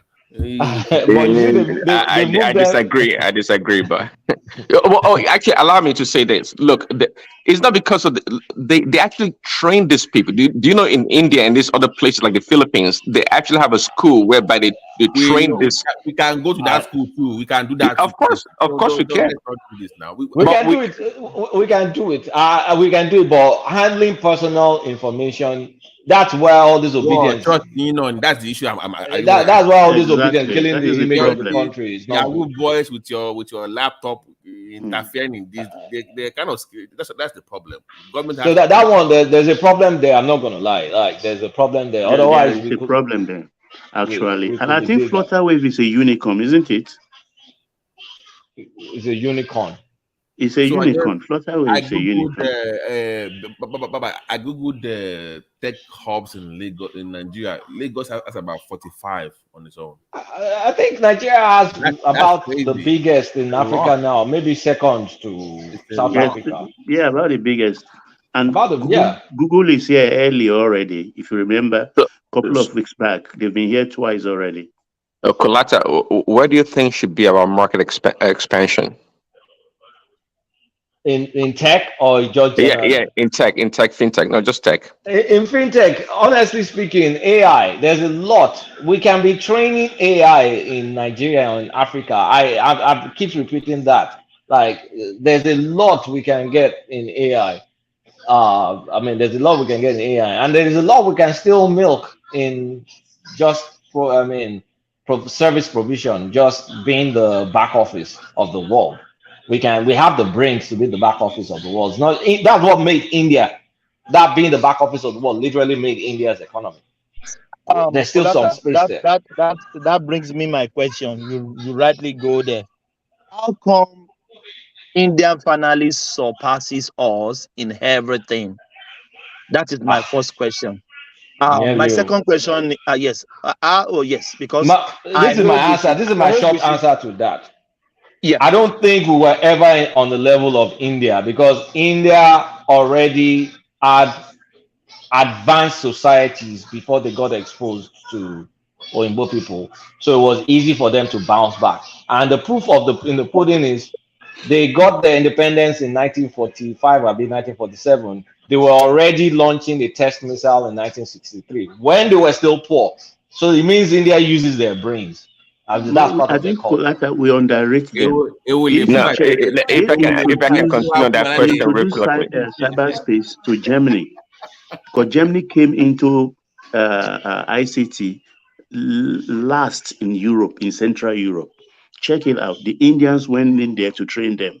Yeah, so Indians are no slouch. I don't know why, because they're poor. See, the thing is, they have similar issues with us. They are very poor. Yes, we should be surpassing them. Well, hold on. To your point. Actually, to your point, let me chime in real quick. To your point, yeah, India was able to develop its nuclear technology, but it's not that. To your answer, Thomas, I would say it's planning. It was because the reason why India became the backbone for many tech companies in America and the West, right? Especially in the 90s and late 90s and 2000s, right, where they had their offshoring there in India. It came about as a result of planning that took over 50 years. It didn't happen overnight. See, there's one guy, I forgot his name. One of my colleagues was telling about him. That was the influence behind all this offshoring. And you're right, it's planning. But there was one minister and or something. another thing, planning and investment on education. Heavy investment on education. Must it be fun? Hold on. When it comes to education, hold on. When you don't invest on education, you can't achieve all this high tech or scientific development, technical, or all this high tech. You cannot achieve it. Forget about I agree, but one thing also, India perhaps has the number one school in the world, ITT. I think I know that. ITT. Okay. So, but I tell you, India, just like many countries, they have different degree or categories of schools. Many schools in India are as poor as that of Nigeria. Thank you for saying it. That's what I wanted to tell Ajani Kuku. Thank you for saying that. That level of poverty in education investment, you can see glaringly in India, just like Nigeria. But however, though, it doesn't stop those schools from producing quality candidates or students that can go to the US and compete. Okay, because the when it comes to education in India, one thing I've noticed, of course, is that they take ownership of it. The individuals and the parents, the household, take ownership of education. They don't tend to rely much on the government, on infrastructure, on the buildings. And in today's world, just like education is it's fluid. What do I mean? You can go on the internet right now and qualify yourself and get a PhD. Science education. No, one thing we are missing also, the government did not discourage Japa the way we are discouraging or denigrating. That is true. That is true. Because they see, Japa is a source. I said it before. It's a source of revenue, foreign exchange, right? And that's why I said also. A lot of people that transformed India, apart from internally, were the Japa people that took the companies back. Guys, wait. And that's why I made the point also that guys, wait, hold on. Last year, the former deputy speaker of the House of Reps said on national TV, when he was asked about the Nigerian diaspora, what did he say? They've left the country. They should not participate in whatever is going on in the country. That's what he said. That is deputy speaker of your country. So if your guys in power had that kind of mindset towards your diasporans, What are you guys talking about? They don't see you as one of that can actually contribute apart from just sending money home. There's a new sheriff in town. Hopefully, but these current crops don't actually see your value beyond just sending money for house or money for light bill. They don't see. I think the president respects them. He's so ahead of the team. That mindset has to change. Even exactly, I agree with you. So let's be honest. Let me say quickly too. You know, let's not make it sound like it's always an easy transition for example, the Indian Jackpot people to go back home. It's not. They have challenges also. In fact, many of them don't return, and when they do, they set up their own things back home, bypassing the government for the most part. They do have challenges also, and that's why I've also made a submission also that when it comes to if Nigeria as economy collapses, I think it can survive on its own for the next maybe 2, 3, 5 years based on foreign remittances. Unlike many other countries, and India too, to a certain degree, because many African countries, like for example Niger, if Niger is shut down, Niger will be gone in like a couple of months or less, because they don't have that backbone support from overseas. And that's the plus that Nigeria has in so many ways. And that's why with all those bad economic policies and Emefiele magic, the country still goes on because of the strong support from overseas. So see, one thing the government has to look into actually, because that is how can you send maybe $100 home to your brother and they are giving him the normal banking rate now, 720. Give that fellow the proper amount of, as of today, 920, and you find that nobody will patronize the roadside changers. So all this money will come into government coffers. If they remitted 100 to you, the dollars went up again against Naira. Yeah, it's 920. Yeah, because we don't have any dollars. We don't have any dollars in our economy. So dollar for dollar, pounds for pounds. So there will be encouragement. I'm smiling home now. Smiling home now. Smiling 600 naira. No, hold on. The value is going down. You are smiling. It's not about I don't know. Now. It's the value the mother. Wait, Babati. Wait. You know Kalo in Nigerians. So the one I'm sending money to. So if I send small money, it's big in their eyes. So they will go and deal with it in Nigeria. I don't care. Maybe I don't send 100,000. 100,000 is 100,000. You will care very much. Worry. They will ask for more money. Can I say something about this India story that we're talking about? Ola, before you say something, I wanted to make a quick conversation about India because I got interjected. Don't worry, I'll be quick. So Indian, go to the India situation. India government disastrous before. In the 90s, they wanted to do government control of everything. So it was not really about the government. And it's not really that they have special schools. Remember, India has like 1 point something, it's like 1.4, 1.5 billion people. So within that 1.4, 1.5 billion, you'll see smart people and you'll see a lot of people that jackpot and a lot of people that come back. So telecommunications that changed in the mid-90s. That's what kind of revolutionized India. And the people that are working abroad that came back with all these outsourcing opportunities, plus telecoms, plus a lot of people, and people that, out of 1 billion people, of course, you get people that are qualified. That's what kick-started the revolution. And then government policy followed the people. In Nigeria, we think it's going to be the leaders that will lead, and then people will follow. It's the same thing we have in Nollywood and our entertainment sector. It is those young guys leading, and then government have to play catch up. So that's the mistake we're making, and that's what in India Kulata, I disagree with you. Wait, we can disagree with me, that's fine. But I'm trying to let you know that India's government was as bad, or in a lot of cases, still as bad as Nigerian government, but in spite of the government, the people are still able to do some things. Now, government has started, of course, when money is coming in, they're forced to create policies, they're forced to create economic models, they're forced to do this. but it is not government that actually led. So a lot of it is on the people. And yeah, once all that started, you have Kulata, do you know how much? Do you know how much Indians? It's not even the one that they remit, the remittance. It's not the willing remittance. So, if you school in India and you japa, there are certain amount of money that you pay to your government. So, like Nigerian will train us and we go out. We have nothing to contribute willingly. I mean, even by government I will policy. still be condemning the country outside the country. The nurses, let me tell you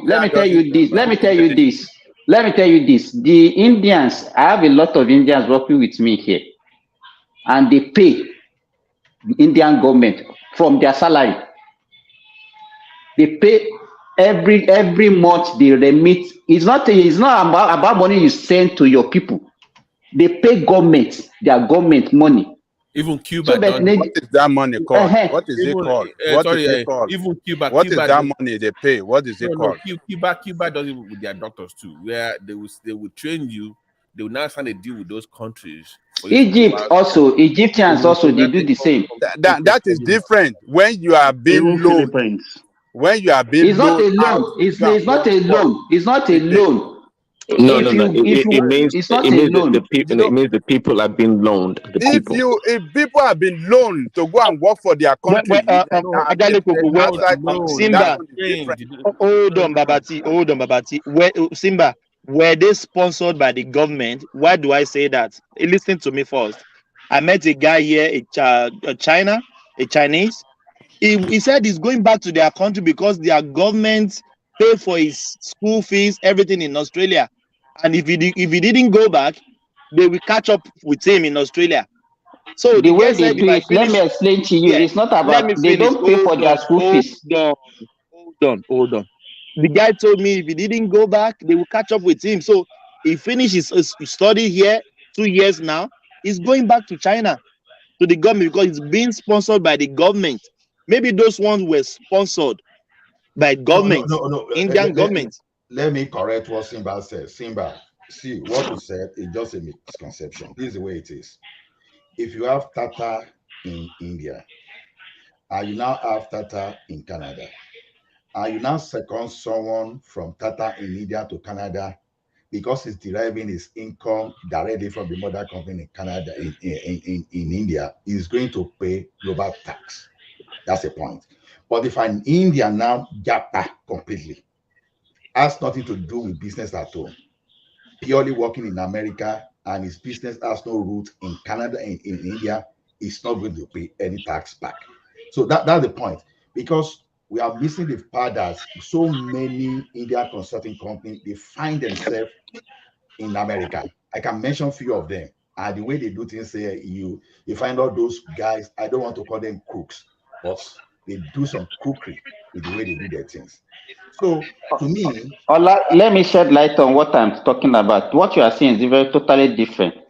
The Saudi government, they had an agreement to go and recruit nurses and doctors from India. And in the agreement, they had certain amount of money that they have to be given to India as part of the agreement they have. So, the same thing for Egypt, the same thing for Cuba. It's not as if they study on loan. It's not as if they pay for their school fees. It's an agreement. And recently, they recruited nurses from Ghana, our own Ghana there also, and they had the same agreement with Ghana. Well, that makes sense. That's more like direct employment through to states. But if an individual, let me tell you, Prince, that it has a lot of advantage. Because I totally agree. The government, the Saudi government, will not be able to do certain things wrongly with the people that they employ through their government. Like we now, we all came here on our own. Whatever happened to us, nobody knows. Thomas, sorry, Thomas, are you there? Thomas? Yes, Thomas. I'm here. I'm here. Yeah, Thomas, try and structure it this way. Let Kulata land on that Tinubu list to New Delhi G20, and then he wants to speak on Obiora. So let him do that, and then bring up the next person. So just manage, because the conversation seems to be hopping up and down, and so it has some sort of fluidity, and so that the audience can just be on board. Man, you speak too much. You speak too much English. That's all right. That's all right. We thought you went to bed. One man. I'm listening now, but don't worry yourself about what we are doing here. Can we pull up a vote? One man, you know this my section is organic. If we just, one man, hold on, guys. One man, can we pull up a vote so we can vote Thomas out of power? Because like that, we need to find a way to Thomas is doing an excellent job. That's the feedback. Our plan coup against Thomas.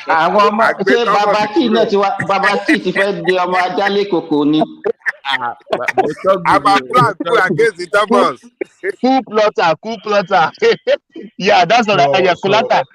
Yeah. Ola, land it. Then we go back to Kolata. Still have the floor, but land what you are saying. Okay, yeah. If you give me a chance, okay. Now, yes, go on. Yeah, just leave one man, Joe. I will handle one man. Don't worry. Yes. I was going to push Kulata back the other time is this. See, before the British people deindustrialized India, Indians were there before. Them and China, they were always there.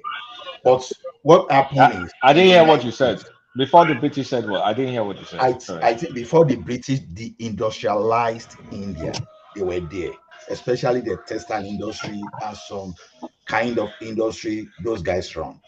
Now, where India find themselves today is just because the advantage they had in the early 90s that Nigeria didn't have.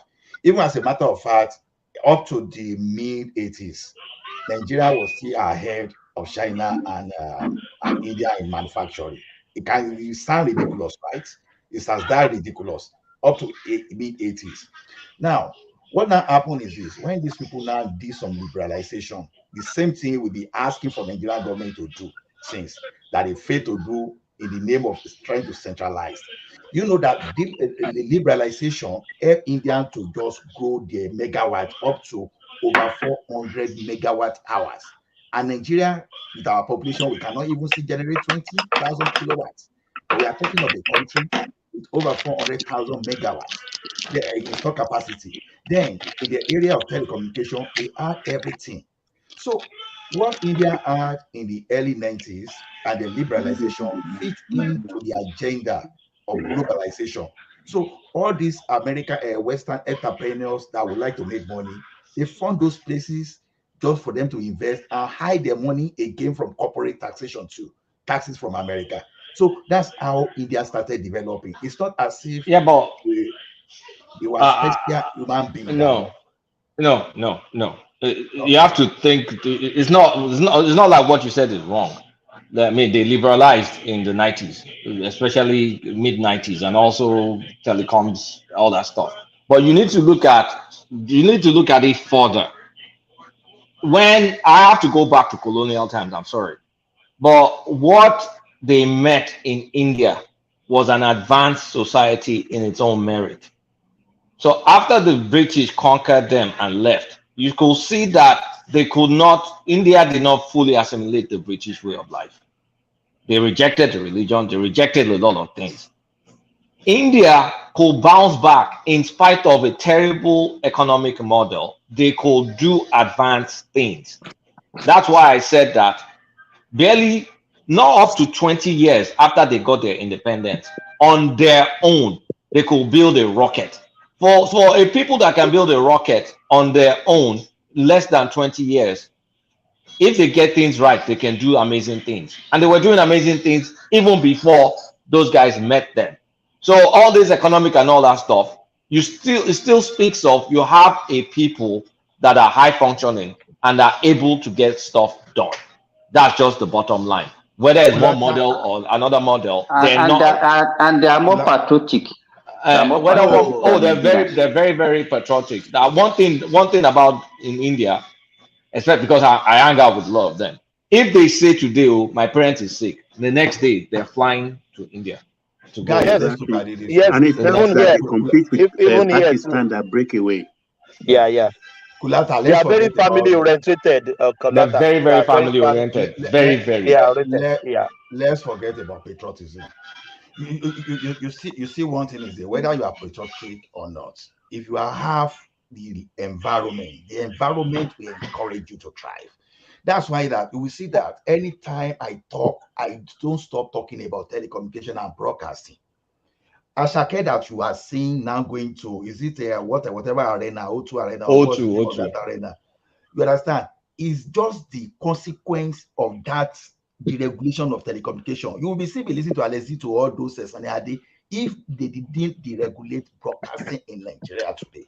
You know, it was then that some people, talented people like Kenny Music, they started promoting local artists. And from there, all of a sudden, the thing exploded. Just a single policy. When you look at our telecommunication today, too, we are talking of fintech, we are talking of everything. If you don't have anything to write upon, the fintech in Nigeria today will not be advanced. You know, yeah, but the talent was there before the fintech or revolution. The talent was there. I mean, that's what we're talking about. No, that's what we're talking about. There's some talent in Nigeria that it takes, you probably have to force it to see it. That's in terms of innovation, like technological innovation. Hold on. So we have the talent, or we can't find them, or which one is it? I mean, we have the talent, but we have to extra nurture the talent. You have to enhance the talent. That's it. See, Kulata, look at it this way. Even if you have talent to manufacture aircraft today, what benefits when you want to pay your bill? Will you use that talent? See, the talent that you cannot monetize sometimes, you forget it because you have to look for basic things to pursue. But if you know your talent is going to give you some reward, then you go into it. Those people, all those talents, all those Davido and those people you see, it's not because they just like to be singing for fun. Otherwise, no, I disagree. Okay.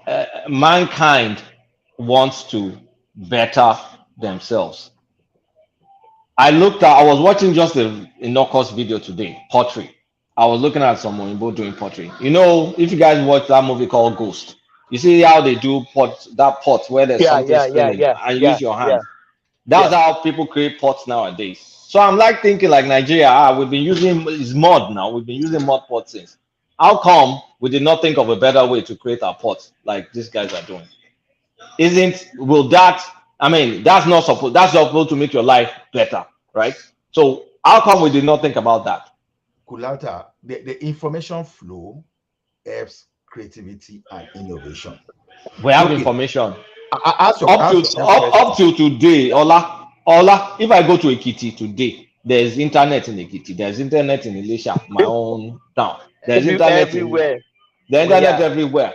You will still not see anybody trying to figure out or trying to assimilate or trying to copy that, given the tools and technology available locally, that spinning thing that makes it easier to create a pot. Kulata, look. You know it, Ola, you know it. Let's not label it. Let's move on. You know it. Let's move on. You come back to that. Can you check your private? Can you take the private chat, please? I have something here. I really want. So let me quickly go to Obiora so others can speak. So Obiora guy, young Kulata, add this to your Obiora. 2 questions in one. I'm sure those guys will not go with Tinubu and go there tracking their private deals. And number 2, are they going there on taxpayers' money, or they are going on their private? Are they going an official journey, or they are going on their? No, it matters. You know how many billions they will say they spend on those guys? Those guys will not stay in 3-star hotel. But the money they will stay in 10-star hotel. Thomas, come on, don't be a Nigerian now. We will gain it. We will gain the money, even if they spend 5 million.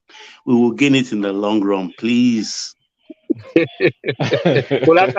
to you. Over to you. No, offending question by here before free. Offending question for you. First of all, I think for anybody to be nominated or selected to go with Tinubu is a privilege. So I want to think that they will willingly pay for their own trip. Because Are you it's a sure? Are privilege. you sure? Are you Of sure? course, now, because when I think about it, they're most likely going to fly in their private jet. Is government going to buy fuel? Is government going to pay their airport? I mean, their parking fees and all those. I mean, landing, all that stuff. No, I think they're going to pay for it by themselves. And Tinubu has pretty been impressive in terms of managing a lean entourage so far. His entourage has been way leaner than Buhari's entourage. So again, let's not be like counting pennies, like when we can make the let's not penny pinch. It's not a place to penny pinch. Now, let me quickly touch on Obiora. So this Obiora guy is a guy that was working in IMF, was executive director in IMF in charge of some African countries. And then he started working in central bank 2 years ago. So he's kind of like an economic wizard. He knows his stuff. And he and Emefiele have not been getting along for close to 2 years. So the person doing the investigating CBN knows that and has been questioning him. The guy has lounge. What's lounge in English? The guy has voiced out. Voiced he out. he has voiced out. He has fessed up on some of the shenanigans. Otika, but they think he hasn't card enough. He's not. That's which kind of English you are speaking this evening. He hasn't I don't know. They think he hasn't confessed. They think he's not really confessed enough to the extent that he knows. That he still knows a lot of stuff that he's not divulging. So there's a lot of information they think they can get from him. So he's not in trouble. He, from what I've heard, he didn't do anything, but they feel they can milk more information out of him than what he has confessed so far. So that's why they're detaining him. They've already detained someone else. So Emefiele is in big trouble. They want to use him as a witness against. I start witness. But this is the person that's going to confess. Oh, this guy is the one going to like fess up to all the shenanigans that's going on. And it just so helps the government that him and Emefiele are not in good terms. So that's the. So he can rope Emefiele in very well. If they give him enough carrot, can I ask you? So that because we both know that he's clearly not. He's also corrupt himself. So maybe this like okay, we'll let you go if you tell us what you know. Yeah, but I heard he's not culpable of any. Wow, crime. Really? Yeah, that's why they want him. Like I heard it's clean. Well, Nigerian standard of clean. That's what I heard. That's rare. That's rare for a CBN deputy. That's rare. So yeah, maybe that's why he's not in good terms with Emefiele, because I heard he was pushing back against some of Emefiele's policies.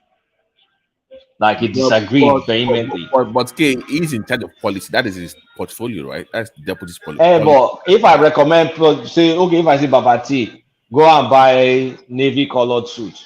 And you say, okay, I've heard. Then you now go and buy yellow. Then I start looking like, why are you wearing yellow? Are you a clown?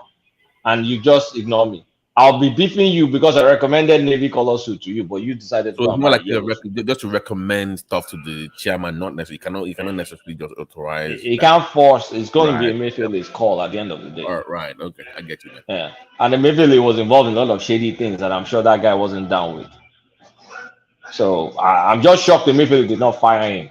So if the government can whine him enough, it's gonna unveil everything. But this Babati, is Emefiele out of bail or is still in custody? I think he's still in custody. Is it in custody? Okay. He's in custody. He's not going anywhere.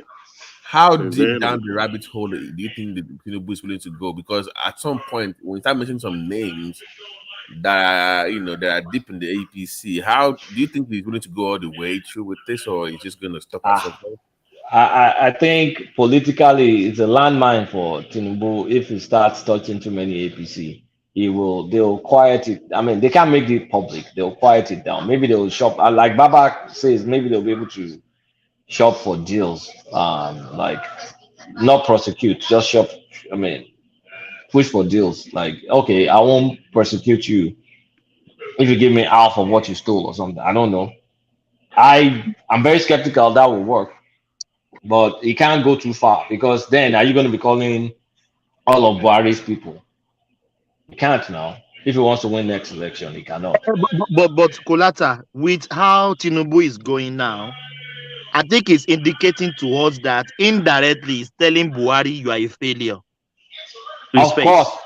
Of course. I mean, we are, that one is obvious, and we all know that at this point now, it's making him look like we all know that the better it does, the more incompetent. Because Buhari, for the first time, I thought he was kind of like okay with corruption, but this guy, probably in the east of Nigeria, it was even worse than Goodluck in terms of like the how people stole from the government. They literally looted the government dry during the Buhari administration. It was, I think, it's the worst we've ever seen, even more than Goodluck. They've robbed us blind the country. So I think it was bad during the time. It was god awful. Yeah, so that's the Obiora stuff. So other people can talk. Well, what's your take on the ELUMELU space about him coming in as a new CBN governor? I think that would be a big mistake. ELUMELU's background. No, that's a big mistake. ELUMELU's background. My leverage for Transcorp and all these boys in there. No, you cannot. I mean, no. Why, Kolata? Why? I totally disagree with that. First of all, he has confident interest now. He doesn't even have central. I mean, he doesn't have this kind of quantitative economic experience. He's not an economist now. He's just a banker. So we can't let him be our central bank governor. No. But Kolata, can you mention three names? Can you mention three names? Everybody, three names. I can mention one name. I can mention Bode Augusto. Bode Augusto, yes. Yeah. Won't they say that is Yoruba something again now? Who cares? I will mention Mogalu. Yeah, Mogalu is not bad too. Mogalu is not bad. Yeah. I still don't understand why people think ELUMELU. I don't know. I can't just get it that ELUMELU cannot be. You know, ELUMELU is an economist. Hope you know. Let me help you. Just because he did it in college. Just push over right there. You will solve all of your problems. For what? So worry now. Exactly. As a CBN governor, as a CBN governor, I get more money in Nigeria. I will close my account immediately. You push over there, she already bow. So but on a more serious note, I have no idea, but I just don't think, because you need somebody outside the box, somebody that can bring fresh ideas away from that space. Yeah, not your typical Nigerian. Tinubu's government kind of. Tony is an economist. Which economist? He hasn't worked as an economist. So it's not about your degree. Please, let's stop all this degree nonsense. He has not worked as an economist. Now, see, there's a big difference between an entrepreneur with economics knowledge and someone that you are just saying is an economist just because he's working in an institution. See, in the businesses that this guy directed, he's still going to apply some kind of principle of economics in his businesses.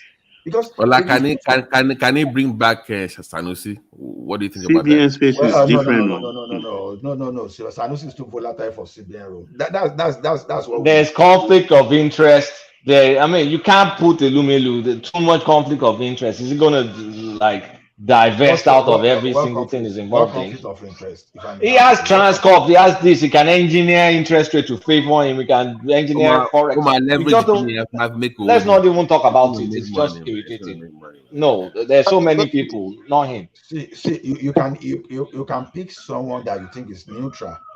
The only thing is that the person, his conflict of interest may not be visible to you, and the conflict of interest will be there. But I'm just talking of his profession and by practice and by the way this guy has been acting. His profession doesn't jive. He was a banker. Wait, hold on. The man has a company that has shareholders that they all shares in. If he becomes a CBN governor, he's going to leverage that for his business. He owns a bank. CBN loans money to banks. It's easy now. Come on, you know that. And we made a mistake before. We want to forget that Emefiele came from Zenith Bank. Am I correct? It did. And Jimovia actually projected him forward. So we don't want any banker. Anybody from the banking space. What would you want? An economist. An economist. I think the only person that has never worked for any bank before in the history of our central bank, so far I know anyway, for those that know, those are so because I leave room for error. But Ola and Kulak, everybody, I want to just a devil advocate here. Why is it that almost all our central bank governor they are from the southeast? Is that post from the southeast or southeast? Don't mind me. I'm just being. Emefiele is south. It's not southeast. Emefiele, it's not southeast. Joseph Sanusi was never from southeast. Lamido Sanusi was never from southeast. So Alaji, former Alaji, remember Ola? Yeah, Alaji, Johnny Swagger. Alaji. His song too is from Calabar. So, but Soludo is from southeast now. It's only Soludo that has come from southeast. After that, no southeast after that you can mention. Oh, I think Emefiele is from southeast. That's what I said. Emefiele is from Asaba. It's from Asaba. Oguma also is from southeast. Eyabo Emefiele ti wá. Igbo ni Delta Igbo ni.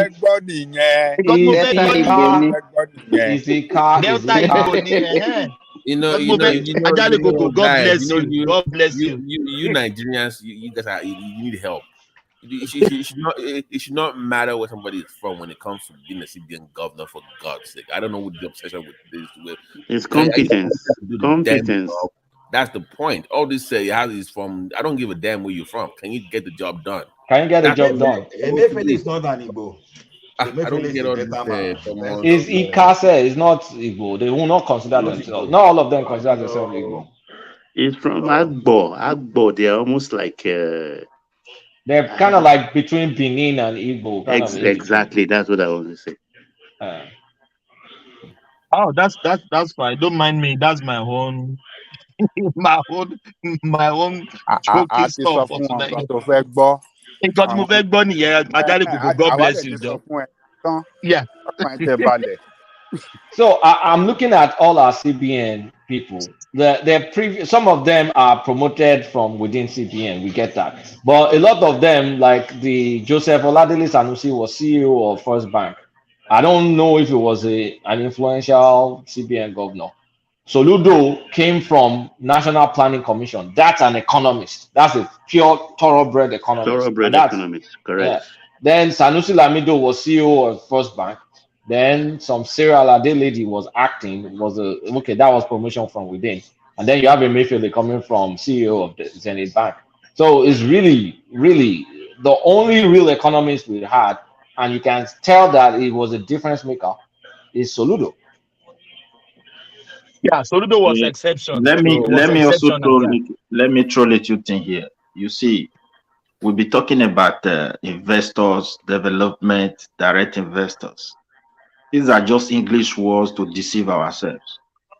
The fact is this: Nigeria is not on the track for people to take the risk to bring their money in, to invest, and to change things. We have to be sincere. Now let's talk about the central government. You have started Midwest. Wait, you have don't shut me down. We are here to put our opinion.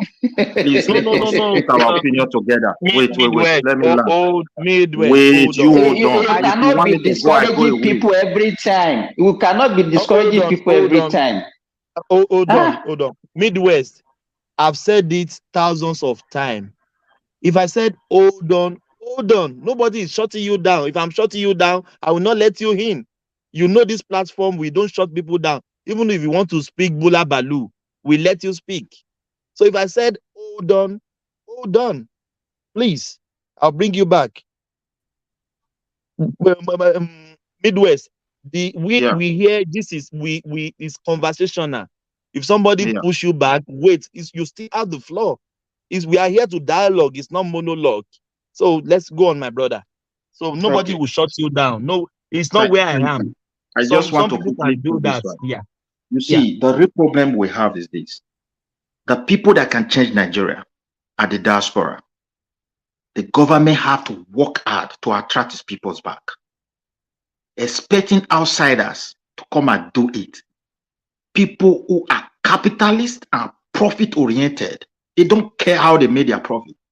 You are expecting them to come into your country and they will tell you the good and the bad side of investment. It's totally impossible. You must know the bad side and you must put a wedge against them.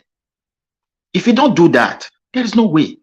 And secondly, look at the central bank. You are expecting one person to come and solve the problem of central bank of a country as big as Nigeria. It doesn't work that way.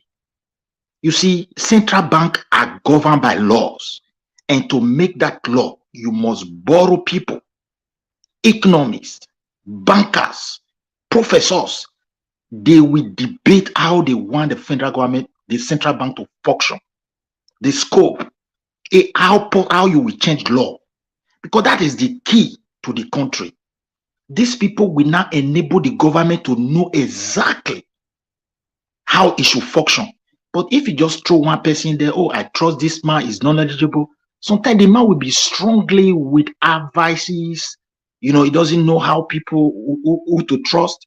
But when, when the government itself has agreed on the guideline, the man will know what to do. Now, that is another point again. Why do I say direct investors? The way we say it here, it's very easy. All these things sound very good. But those that we are calling, we should know them. They know how to make millions in profit, and they know how money can disappear. That's just the fact. So if we say we want to change Nigeria, God has blessed us with diaspora. Nigerians that are outside can change those countries. Idea is what change a country. And I will give you an example. Most of us who live in Scandinavia, when you go to their schools of language here and they want to teach you history, they will teach you history, how they suffer. There is a book they show us, they call it Hedo Swedia. That is Bye Bye Sweden. The way the Swedish people migrated to United States. It's like a few people were left for the country because of what? Hunger. But when those people started coming back, they came back with fresh idea. We have people, and I keep on saying it. If a Nigerian man find a conducive atmosphere to start coming back home and is not just a barber, you will know that barbing can create job. If that woman is just a hairdresser, you will know that hairdressing can develop economy. If that person is just a sales person, you will now know that sales is an industry. They call it retail industry. It's not sales boy, sales girl anymore. When that person has worked in a hotel, he has worked in area that attract tourism, your tourism become an industry. So it's our people. When we have those companies, it will now start attracting other people to come and expand it for us. Back up that we are saying, we must set up our company. The world must know us. That this company is there. In case if they are finding out something, they will say, like you that said, like somebody will tell me, oh, you have come again with a negative thought. There are important things that our government is neglecting. You can't throw the business transaction of highly populated country away from the boss of the finance and tax company, tax agent of the state, and you expect investor to bring that. Are they going to live in Nigeria? They will not stay there. Then how will they monitor the transaction that is taking place?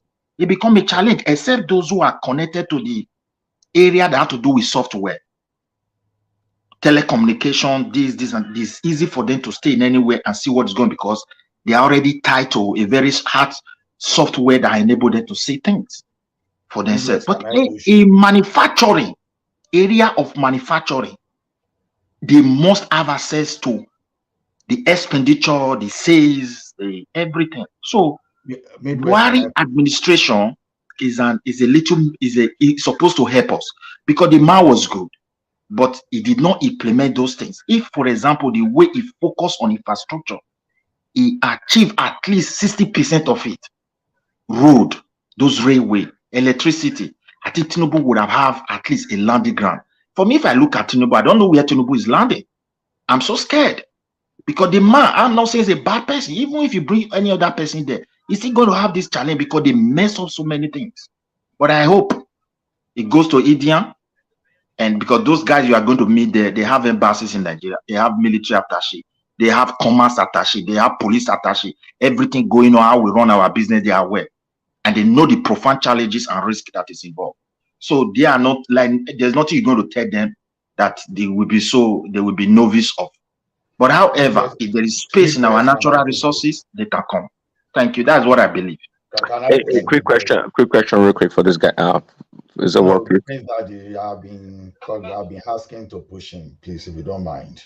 Right. See, Midwest, you see, when we talk of foreign investors, this is the way you look at it. You look at the speed of our population and the speed that we need to solve so many issues in Nigeria. Oh, he has gone?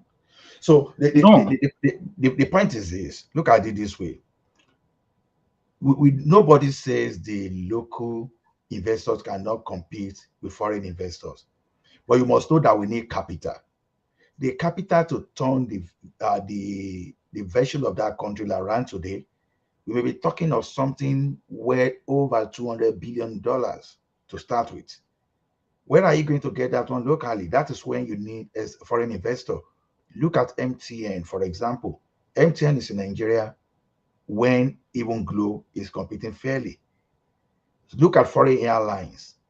Look at those people now that are doing some cloud technology in Nigeria now. That you see, you need that money. For example, Midwest now cannot go to, you can't say, okay, you want to do something in Nigeria now, and you need about $10 billion to implement it. Who is going to give you? You have to bring someone, maybe that is even well known in the field, to come to Nigeria to convince. So there's markets here, I've helped you uncover the markets. So come here and invest. I'm going to work with you. That is the way it works. So when you look at India, when you even the China we are talking today, China didn't get to this point until they opened the economy for participation from foreign people. I'm able to say that Americans out the Western world, they developed India and China. So they didn't just come and develop in isolation. Yes, we must do our own parts. Why they will do their own part? Bro, we need foreign investments like 100 years ago, as fast as possible. Ayane Koko, look at one thing. Even those investors, wait to let me up with this one. Even those investors, sometimes those money. Hello. Are you hearing me? Ayane Koko, what's going on? Oh, I want to talk to Ola. That your name too sweet from my mouth. You know, these investors, sometimes when they mention their money, this money belongs to different source sometimes. Bank, and one way or the other. It's not just completely their money, but they have built something that is like an asset that enable them to have access to this fund anytime they want it. Now, imagine someone brought some millions of euros to Nigeria, and you start putting this money into economy where the government itself cannot protect the exchange rate. And, you know, sometimes these people can even go far to spy on something things about our even reserve without knowing to you. They have connection. They are very rich. Even that World Bank, they have people there. They work hand in hand. And there are things they can see there that can scare them. For example, when they bring this money, they want to convert it, to take it out into that raw cash to somewhere else. It becomes a challenge for them. They may profit in our currency, but when they start converting, they are running at loss. So there are things they put into consideration. It's not that if we need to have hope that they will come, but let our government focus on, you know, taking responsibility to face on certain things. One, electricity. If they have been spending money to a road, it is Tinubu should just ask people.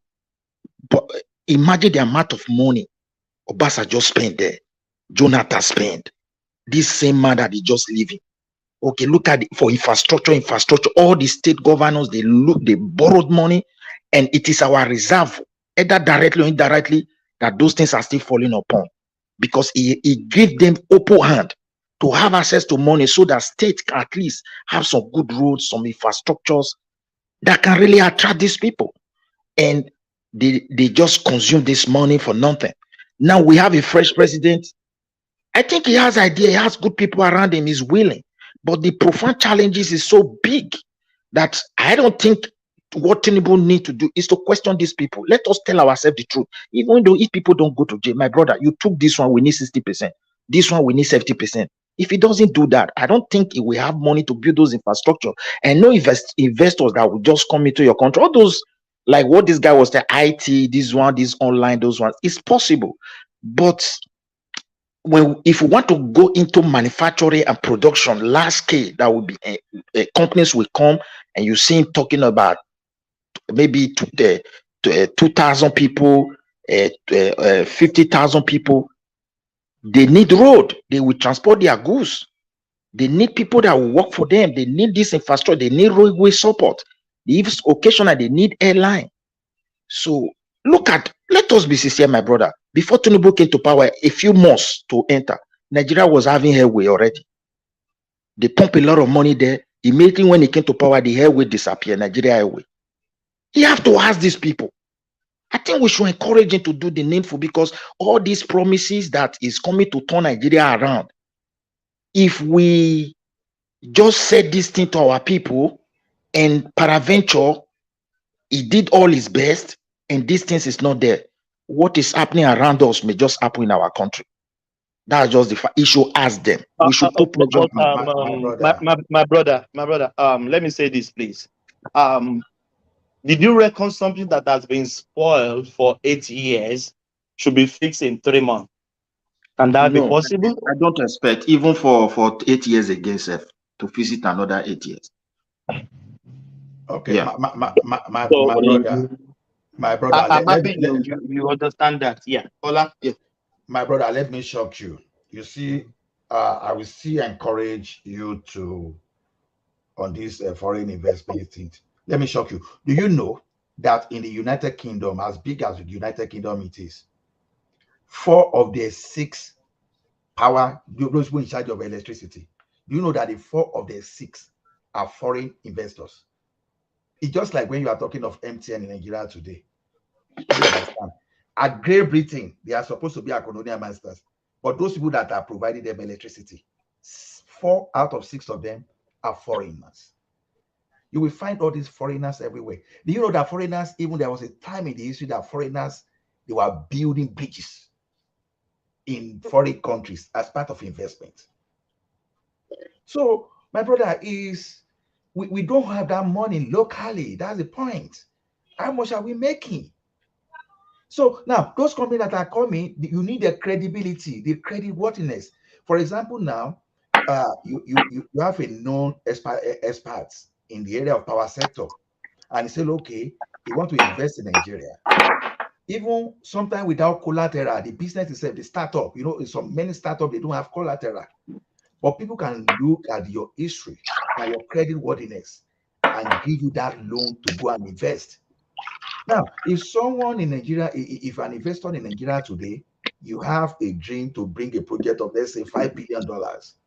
Look at Dangote, for example. How many people did they give license to build a refinery in Nigeria? It's not as if they didn't try to get foreign investors, but who was listening to them? Nobody. So that's the importance. But the same people, if Aramco, is it Aramco or Aramco or what is the name of these Saudi people? If they are coming to Nigeria tomorrow and they say, okay, we need $20 billion to put refinery in Nigeria, you will see banks be falling upon one another to give them because of the credibility. That's a fantastic thing that foreign investors can bring to you. If you have done something locally today, I bet you MTN will not come to Nigeria. And today, maybe nobody, maybe most of us will still be struggling. Most Nigerians will still be struggling to talk to Nitel. We will always need foreign investors. Yes. Because when you get foreign investor, it simply means you are sending positive signals to people to come and invest in my own country, and you harvest from it.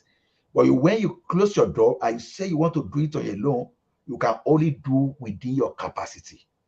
You can't see. Ajani Koko, get my point. I agree with you. I'm just talking about what can attract them. Wow. What I said, sorry, Ajani Koko. I'm talking to Olala. what can really attract them, the government have to focus on it. Like telling them, oh, come and bring your money and there is opportunity. Look, those telecom, you know why the guys who own those companies are not afraid. When you recharge your card with all the software they design, they know already their profit. Even if there are loopholes for people to take little, it will never affect their companies. But you see people who are coming to, maybe they will export raw material from somewhere, or after their product, they have to, at least they have to, or they have to import some material somewhere. It can be half product to finish their product in your country. Those ones are very vulnerable because they are not going to stay there. It's just like a company, a German company now in UK. The owners are not there. A United Kingdom company in Sweden, they are not there. There are structures on ground that give them trust. Human being can never be trusted. It's not because the Swedish are good, like, or the United Kingdom people are good, but there are structures on ground that assist the business owners to see what is going on in their business. And Nigeria government, as a country, they are not investing in all these structures. That is one. And secondly, there are other, that's infrastructural development as well that make business to triumph, like physical infrastructures that we can just see. They also neglected it. And when you look at the officials, that's head of parastatals, people you want to employ, that discipline, that fear of penalty for wrongdoing is not there. It's like the society is like a place where people feel they can go away with anything.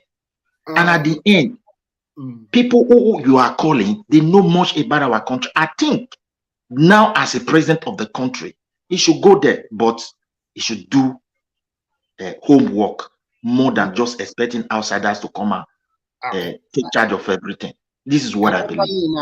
Can I come in now, Thomas? You can, yeah. Can I come in now, Thomas, please?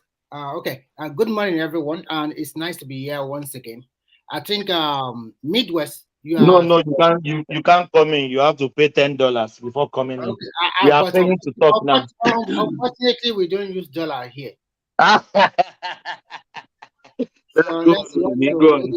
Thomas, can you let Colata in? He says he wants to change his headphone. Oh yeah, sorry, my bad. Like American English, my bad. Yeah. Okay, so good morning, everyone. I think Midwest, you are looking at it in a very simplistic manner.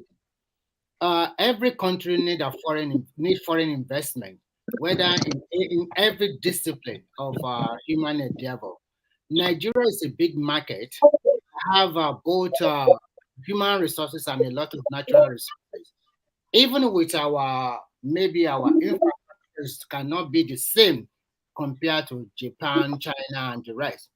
But a good investor will look into the future.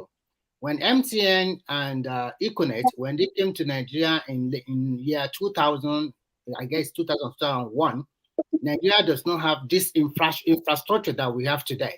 But look at their market capitalization today. Look at, in terms of subscriber base, look at the money they are making, and look at what telecommunication has changed the whole space of Nigeria in totality. If not because of them, you won't be able to talk to Nigerian freely with WhatsApp, WeChat, or whatever you want to say. So I think any investor will look at your president and also look at the cabinet and the people around them. Now, what the president is doing, if you can recall, Obasanjo did the same thing in his first tenure as the president of Nigeria. When he goes to all of this country, he will take along all those business icons like Dangote, all of them. He will take them along. And once you take them along, these people have already made their name. So people know them all over the world, not only in Nigeria, because they also have investment in every part of the country and in other parts of the world. So when he takes them along this way, it's a very good omen for Nigeria. I'll give you a very good example. Do you know that new communication minister? Just because he was appointed minister, there is already $500 million facility for him that he can punch into. So it's going to use the money. That money is coming from investors. It's not from Nigerian government. So when you put the right legal professional people, but Remy, I hope they will not turn this to their private something. You know what I mean? It's not easy to turn it to your private because they have a name to protect. They are building a name for themselves over the years. Do you think $500 million is a big deal to this guy? This guy, most of these guys in this, they have already have their capital base of their business is over $1 billion US. So you just want to spoil your name because of this. No. It's not done that way. Even if you look at Dangote and ELUMELU, they have put their money in every facet, every discipline in Nigeria. When you look at every industries, they have put their money there. So that's why I always say that no matter what kind of criticism you are giving these guys, if we have 10 or 20 Dangote that's into different industries and services, food, confectionaries, gas and oil and the rest. If all of them are doing like this, that means we continue to create employment. So in a nutshell, I totally agree with Ola that foreign investment is good for Nigeria, and the so-called China and the rest you also talk about. Luckily for me, I was in China when that country is really growing up, and I know what I see. I was in a state that when I was in a state that they have only 4 subway stations, and within a space of 6 years, they were able to have 22 subway lines, not stations. Wow! Lines. Wow! 1, 2, 3, 4, 5 to 22 subway lines, maybe even more now. And I was also there when I can take a train from Mr. Remy. Yeah? Let me just ask you a question.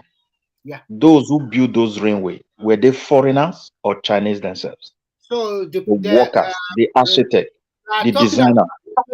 Listen, wait. Just answer this question now. I will answer your question. Yeah, just answer that one. Were they Chinese? Were they German? I will answer your question. I will answer your question.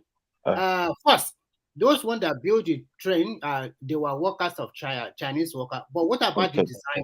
Listen. What about the designer? Don't you know there's a lot of input, especially from Italy and from the Dutch? There's a lot of input from Europe when you look at China. China is just like, we have the people. So if they lack professional competence in this particular, they look for foreigners to come and help them out. They paid a lot of people, engineers, software engineers, mechanical engineers, everybody. If you are a top professional, they will bring you to China to come and help them. Even in the field of education, they spend a lot of money to bring a lot of people from all over the world, especially from Canada, America, and the UK, to come and train and teach their students. So when you want to develop as a country, you are looking at it that we must do it alone by ourselves. That's the mistake we usually make. You cannot be an island of everything by yourself. Some of these things we are lacking in competency. So we need these people, although maybe we have to put a very good regulation on ground so that they don't gain on it. But from bringing them, we can learn a lot. So in a nutshell, our foreign investment is good for every country, especially at this particular time. Nigeria needs that dollar, and we need investors to come to our country. Yeah, we need it. I agree with you. Yeah. I don't say we don't need that. All of those things you are talking about, that you are looking at it in a more simplistic manner. What about the workers? What about that? What about no? To look at the area I'm looking at, maybe you didn't understand me. The investors know the potential and opportunity in that country. You don't even need to invite them. At the same time, they are aware of the profound challenges. What you are talking about? Get what I'm saying. Look at our country now. Let me also put this one. Nigeria, the situation our president made that country. What is saving him is that he made a country with high capacity of human resources, high capacity of natural resources. If it were a country that relied only management, let me just land this one. He made a country with high level of both human and natural resources. That is the only hope we have as a country. The way they have been mismanaging this country, you have to look into it. Let's tell ourselves the truth. Angel is not coming. We are all Nigerians. We can't continue like this. You, Mr. Ma, you were in charge of this. What happened? Because to attract these people you are mentioning is the challenge. It's not that they don't know that there is opportunity. The few opportunity they can risk, like telecom, you said, there's not too much risk in telecom. These are pure software business that when somebody recharge, you know what is going on. You can stay in everywhere once you program everything. But besides those kind of investment, it's going to be challenging. Let me This is what I'm saying. Let me respond to you this way. If I am a leader, I don't need to continue to lament every day. If I am a leader, I want to move ahead. Why I can also do my check. If some people are guilty, I can. There's so many ways I can collect some money they have stolen. I'm sure that I will not collect. I cannot get everything. So this thing you are continuing to lament. Look at the Nigerian people. Look at the country. Everybody know the state of Nigeria today, and everybody want an improvement. So if you are a leader, if you want to fixate on just people are lamenting, what can I? No, you have to move ahead, plan ahead, continue to work hard and solve the problem. Not continue to lament and looking at the back. If I can get money from those who stole it, then I will get it. If I can block some loophole, then I will block them. So that is how a nation is built. A nation is not built and continue to look behind me. Now we are in this serious mess. What can we do to continue to stop our problem? But I think you almost said the same thing, just like you are misunderstanding. No. What we need to do to move forward as a leader. What really put us in this mess is corruption. And what we need to do as a leader is to start putting measures that look, there is a consequences for wrongdoing. Let people see it that way. It's not like Tinubu can be in everywhere. It cannot handle finance. It cannot go and handle industry. It cannot go and handle economy. It cannot handle the defense. It is still fellow Nigeria like me and you that is going to put in this position. And when one is failing, it will affect the entire system because we are doing things with impunity. It is not part of us. It needs to be stopped. Yeah. Midwest, look around you. Everywhere in the world, there is corruption. The magnitude or level are different from country to country. Fine. We know that in Nigeria is quite high. It can reduce it, but total eradication of corruption, because when you talk about corruption, it's not just only stealing money. You can use your power or your position to influence some decision. It's also part of corruption. Like if I am a Yoruba man and Thomas wants to get a position, I know that Thomas is from my hometown. I can influence it that, okay, although I know the Babati is better, but I would go ahead and choose Thomas. It's also part of corruption. So you are just at it from the money angle alone. What I'm trying to tell you is this. As a leader, you are here. He only has 8 years to rule you. He must lay down a very good, have a very solid plan. For example, Buhari has there, whatever you said about Buhari, he has done some marvelous job. He was able to bid on some of our infrastructures. He was able to equip our military, which is quite good.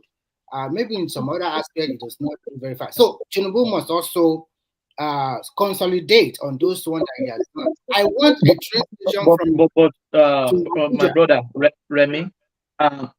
All our past presidents, I think Obasanjo is still the best. After Obasanjo, it was getting worse. Are you not seeing the fear? Let me land this, please. Are you not seeing the fear in people that Buhari was worse? What's going to tell us that Tinubu is not going to be worse than Buhari? That's a very good question from you. Like I always said, Obasanjo was probably the luckiest Nigeria.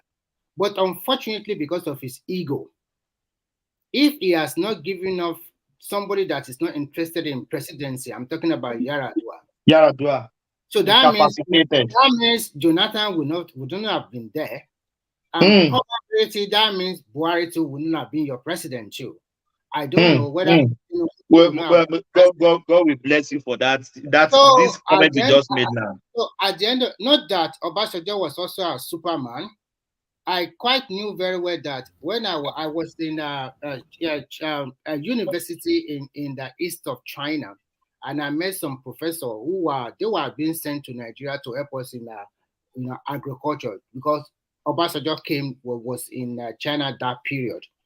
And when those professors came to Nigeria, they ended up being in Obasanjo farm, Yaradua farm. They didn't help Nigeria as a cause. So when you talk about him, it's not that he's also totally have Nigerian interest in totality like that, but he tried his best. So that is the unfortunately for Nigeria, Jonathan era was bad, was really bad. Oh my God, Jonathan. Buhari now, because of his nepotism, and unfortunately for him, they did not generate revenue because of so many factors. There is COVID-19, there is a lot of crises, there is inflation everywhere. It came at the wrong time.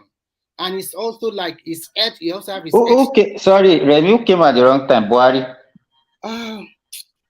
Maybe I'm trying to look at it that his head challenge is also there. It's Tinubu that come the wrong time. This time is somehow. I'm just telling you. No. I even like the way Tinubu came in now. Because Tinubu came at the wrong time. Yes, because let me just tell you the truth. Among all our leaders, sorry, Mr. Remy, all those people you have just mentioned, no one actually prepared their mind to become president of this country apart from God bless you. God bless you. I did not support him. You see my own. It's not because I support one person. I will not say is accidental president. The rest are just accidental. Those who nominated us Obasanjo for us, they were having different agenda. Those Obasanjo was looking for who will be the next was having his own agenda. The only person that has ever prepared his mind, I want to rule this country for good, is Tinubu. And I told you, for me, yes, among all of them, he has made up his mind for beginning. I want to be president. More than 4 or 5 times. You cannot tell those guys. He never prepared. He just want to see opportunity. How will I become president? Midwest, Buhari I agree with you. Buhari did not know what it takes to be a president. He just sees this as okay, I have the followers and I have the opportunity. That's all. I also think that military mind is still there. But unfortunately, this is democracy. You cannot. What is it? Or Remy, that guy Buhari that you see, does he have any substance in his brain? Simba, let me ask you the question. When you saw 4 years of incompetence, why did you vote for him again? I did not even vote. I did not even vote for him at any time. Look at your position. Are you going to vote Atiku in place of Buhari?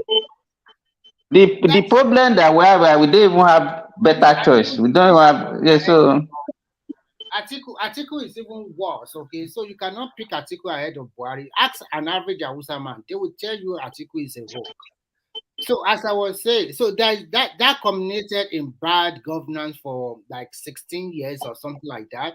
If you look at it from Jonathan era to from Yaradua to what do you call it, to Buhari. I even like that Tinubu came in now because I see Tinubu a man that likes challenges. He likes to solve problems. He really likes to find a way to solve problems. I hope he can solve some of Nigerian problems. I'm not saying totality, especially if you can work out on our economy, and that would be very good if you can improve. And also, I also have to just my own personal opinion. We Nigerians, we should also stop castigating our country in bad light every time. Every time is bad.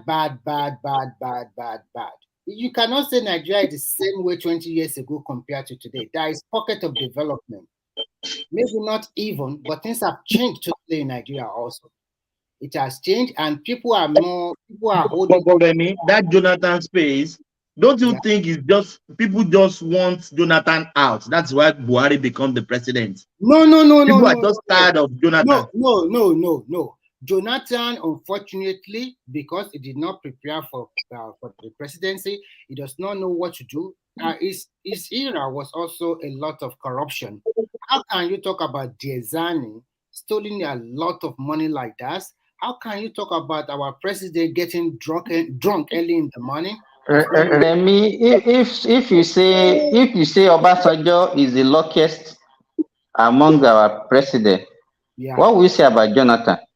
No, Jonathan is not. He's even more luckier. Let me tell you, Jonathan is more luckier than. Where's the evidence of Jonathan getting drunk? Where's the evidence? Jonathan was just. Where's your evidence? Jonathan was Kílódé rational mind ṣé gbé bọ́dẹ̀ ni Jonathan ni? Kílódé tó fi wá máa bú rẹ̀ ni? Jonathan was Jonathan was a drunkard now. Personal mind. He was a drunkard now. Can't rule that. How do you know what's the evidence? What's the evidence? The reason why I said that Obasanjo is the luckiest Nigeria is Ẹ má dá the rational mind lò sọ pé ẹjọ́ máa mú náà ni. So the reason because Obasanjo was seen in Nigeria as the Lord, like that semi-god. If not because Nigeria is not like Cameroon or Gabon. You know why? Remy? Simba, okay. let him land. Let him land. So Obasanjo was seen in Nigeria as a semi-god, at least to generate of those elites. I'm talking about elites now. I'm not talking about the common man. Elite person, they see Obasanjo as a semi-lord, and his word is a bond. Okay, and they believe in him a lot. So we are expecting that by the time that he was about going out, he has a lot of better candidates.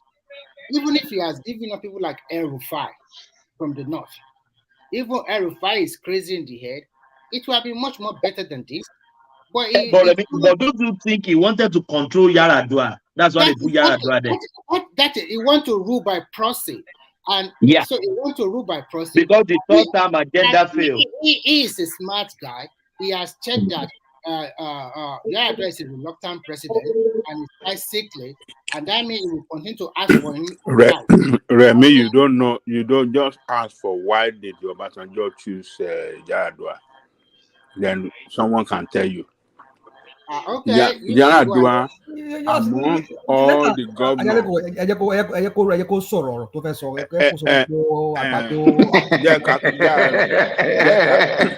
Jẹ́ ká pamọ́ lẹ́nu kó tó máa spread the propaganda wọn. Jẹ́ ká pamọ́ lẹ́nu kó tó spread torí etí tó bá gbà lọ kò lè gbà bọ̀ ń gbà mí.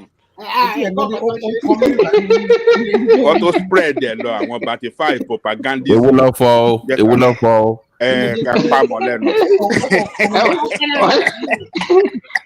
Gbàgbọ́lé gbogbo ń pọ̀pọ̀ lẹ́nu ọ̀pọ̀ náà tó ń pa. Rẹ̀mí tó lè sọ̀rọ̀ má báyìí tó sì lè sọ̀rọ̀. A ti pé papapẹ́ Okay, let me interject. Look, Remy, the reason why Obasanjo chose Yaradua, 2 reasons. Number 1, he was not a corrupt governor among all the governors across the federation. Not corrupt at all. Very simple, easygoing, no arrogant. That is number 1. Number 2, among all the governors, he was the only one that balanced the budget, yearly budget, for 8 years. As at the time he was leaving, the state was buoyant and they had like 5 billion in their reserve or in their account, or let me, by the time it was handing over to go for presidency. Every other governor, they were owing debt heavily. So Obasanjo studied him. See, this guy is not, and Obasanjo was, how do I describe him? His war against corruption was very, very clear.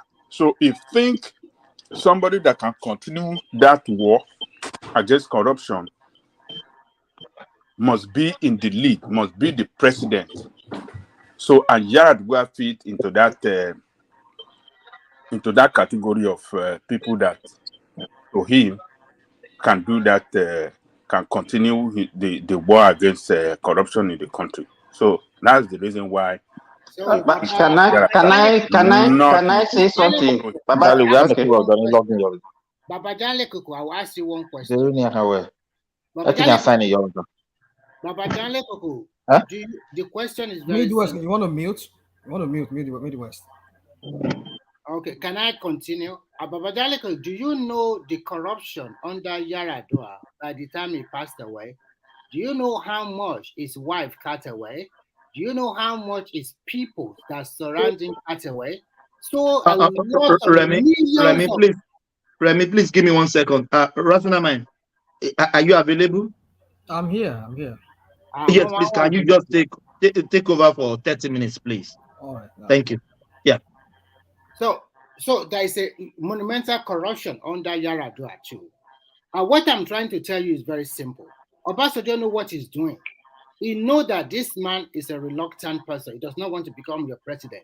So he can he can control him, or he can continue to ask advice or suggestion from Obasanjo. Then he now balance it with another quiet, unassuming person, the person of Jonathan. So he has two people he can remotely control easily. You yourself, you know the truth.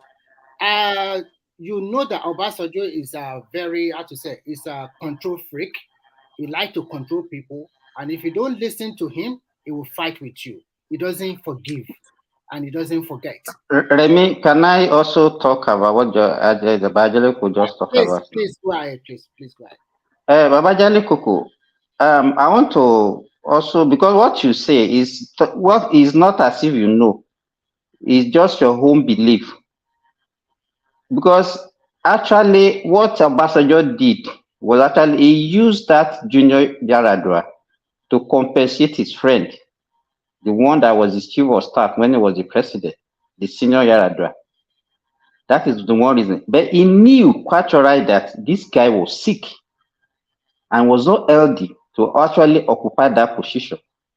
And to even make it worse, he did not even choose a capable vice president for him. So he's just don't exonerate Obasanjo from this. He was one that caused the disaster. I've read his book. I've read Under My Watch. Whatever is not the one saying it. So how can you write something? My boss subjective view, I want people. Then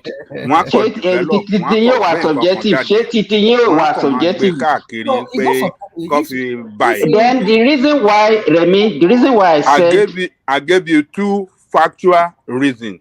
None of you can answer that. But rather,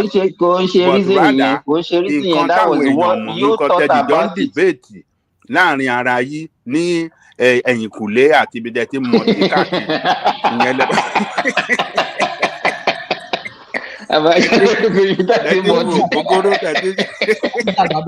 Mo pàrágà òun tẹ bàbá gbé káàkiri. Wọ́n lówó pàrágà ni wọ́n lè lówó pàrágà àgbàdo náà máa ń jẹ.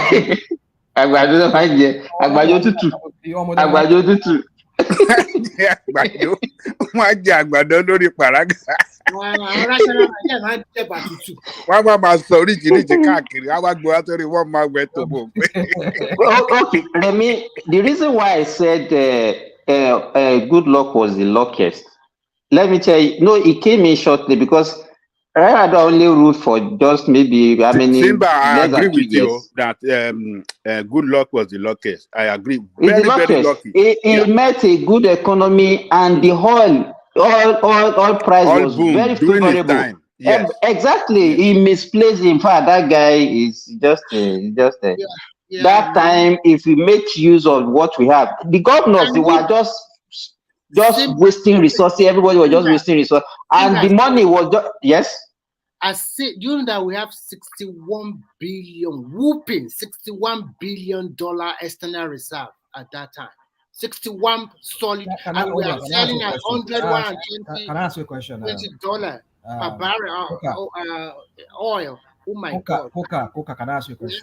You're one of you that are of the opinion that he squandered money, which I've not said he did not, but not at the level, at the scale that people are accusing him. Of course, there were a few months of oil boom during his 2 months. That's not my. Why are you saying? Why are you doing this? Few months. What do you mean by few months? Was it up to 2 years? Hold on now. Was it up to 2 years? Like that. Was it up to 2 years?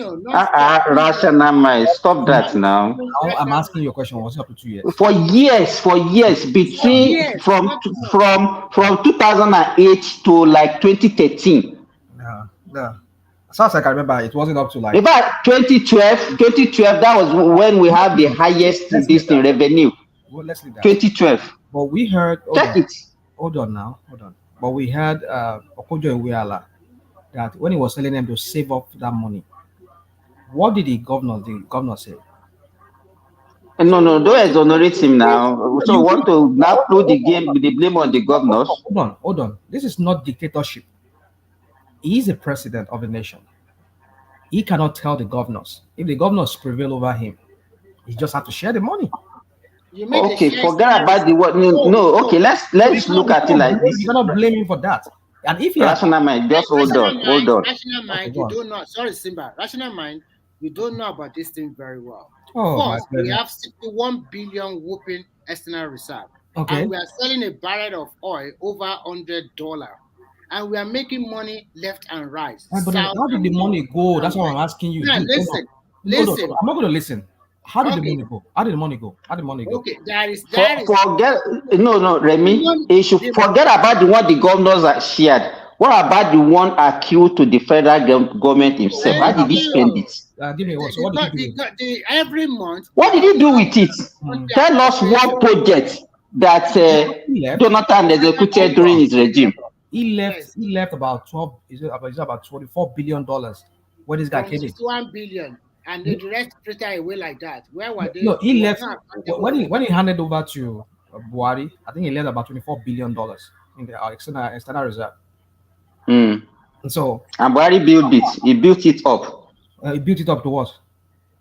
When he left about if at the time it was around 42 or so. No, that was a wrong figure. Wrong figure. The better real figure. Even that figure, that one that they are still contesting, we don't have the real fact about it. The one that they are saying, no, don't say you see, it's just a news. The one that they are still quoting. What are you saying? No, JP Morgan has confirmed to us that we don't have more than. It's not a confirmation. No. They confirm because they confirm that Nigeria owed them. If you still check, just hold on. If you still check today, hold on. Even that 3 billion is too much. Maybe only be half a million lower government without Jimbe. No, we ain't better. I'm telling you, off the car, no you come about this case. I think Buhari did a terrible job. Àwa l'Amẹ́ríkà la ṣì ń gbé ìlú yẹn tá à ń send owó sílé kò ń ṣe àwọn tó ń gbé ní Saudi Arabia. Èló lẹ ní tẹ̀ sẹ́ndì. Simba, mo fẹ́ ṣe àtẹlifóònù nọ́mbà Bàbá Jálẹ̀ pẹ̀lú gbogbo àwọn Nàìjíríà kọ́ máa pè wọ́n torí wọ́n ti wà nílé kọ́ máa dààmú wọn lójoojúmọ́. Kò ń ṣe àwọn tó wà ní Denmark ẹ pé wọn àti ẹ̀ mọ owó tó ń ná. Owó wo lọ fẹ́ sẹ́yìn? Àmọ́ kọ́rẹ́sì wọn. Àtẹ̀tí mo ti Saudi Arabia. London Louis, no, kílẹ̀ Euro People are using Danish krone there, is it? And in Denmark. I'm not in Denmark. It's a fine land now. Àmọ́ owó tó ń ná ṣùgbọ́n wọ́n lẹ́nu gangan tá a bá wá síbí wọ́n máa lẹ́nu. Àdẹ̀mọ́ owó wọn.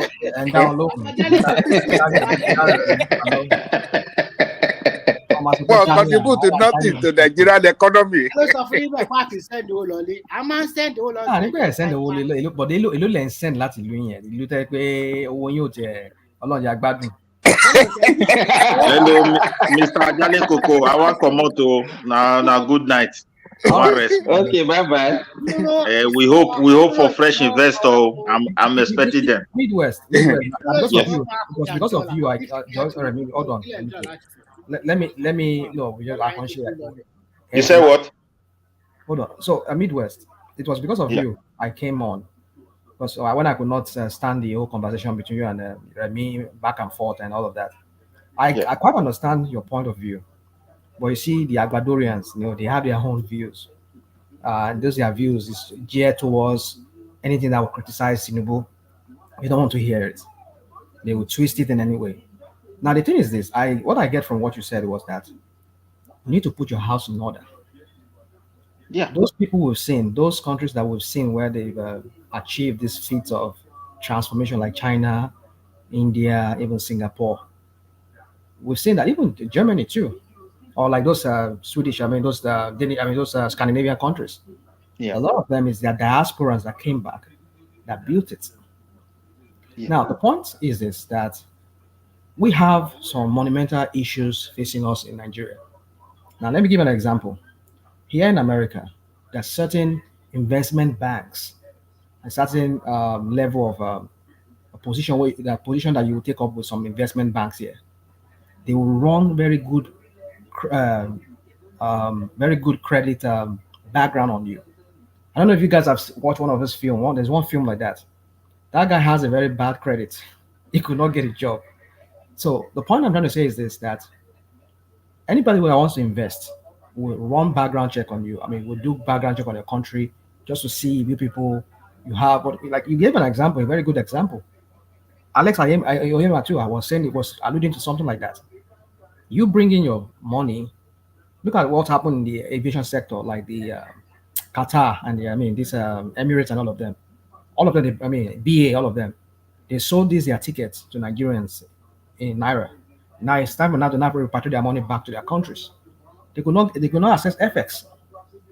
So what kind of when other investors hear this kind of thing that if I bring my money, if I bring my $1 billion into that country, I make profits. Now I want to now change that money back up because some of them they borrow this money from banks in their country. So they have to pay this. Let me learn. No. I'm saying we don't even honor contracts. We don't honor contracts. We just break contracts with that too.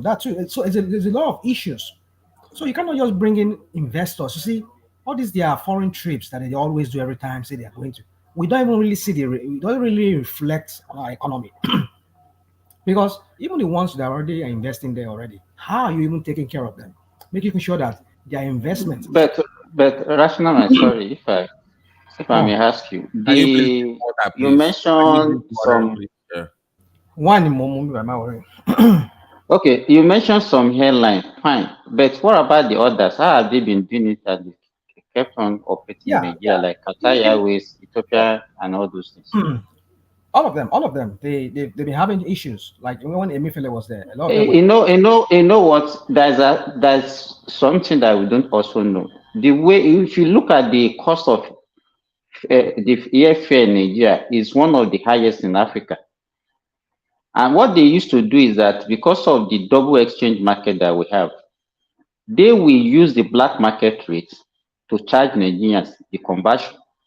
Then by the time they go to the central bank for them to get dollars, they will not want it to be exchanged in the official rate.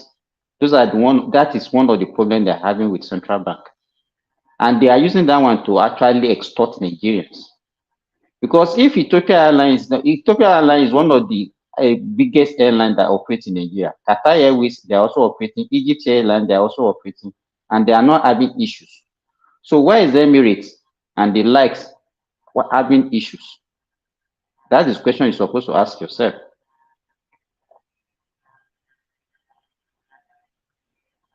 Yeah, so for me, what I'm trying to say, are you there? Are you still there? Yes, I'm here. You see, we can debate this any way you want to debate it. But the thing I'm trying to say is this: Tinubu needs to work, put the house in order first. The house needs to be in order before you can start asking investors to come. I don't know what areas these investors that is trying to go look in India for, that he wants them to come and invest. I'm not saying it's a bad thing to go look for investors, but you would need to first of all put your house in order. Put your house in order. It doesn't matter. Apart from the other thing we almost of us debate here, we're talking about your judicial system. You have one that works for some people that have the money or they have the connection, and one that does not work for people who are just ordinary people. And may God help them if they get good. So these are some of the things. And then when they hear stories like, oh, this airline or these people, they bring in that even in the what's it called, in in equities, the equity markets like stock exchange and all of that. You know that we have a lot of investors from abroad too that come and invest in our stock exchange, that buy stocks in Nigeria. Most of this money they borrowed it from their banks, and then bring it into Nigeria. They make money now. They are not taking profits. They have to convert this money now into dollars so that they can move it back and pay their banks that loan them this money. Now they cannot access FX. And even like when you have to go and buy, when we had those double, two different type of exchange rates, they have to go and approach the bank, and they're buying it lesser than what they even bargained for, what they were supposed to get for. So they are losing. So you see, some of the things that he needs to put in place, he just needs to, we need strong institutions right now. It's not rational. You think it's the institution that we need, because if we are talking about FX, that means we need diversification to generate more revenue. That too. That's what I'm saying. No, we cannot be saying everything right. I just want to streamline this topic to one thing, is that it needs to put the house in order. We need strong institutions that are at least give the international community that optics that we are working. Anybody that caught in any infraction, you prosecute them, you jail them. When they see that it's a no nonsense country, they'll be less. I mean, they'll be less fearful, apprehensive of bringing in their money because they feel that, oh yeah, everything works in that country. If you corrupt, if you ask me for 5 naira to make my $1 million, or if you ask me for bribe, they could catch you, they could lock you up. They'll be more like, yeah, I want to bring in my money in that kind of places because I'm sure my investment will be protected.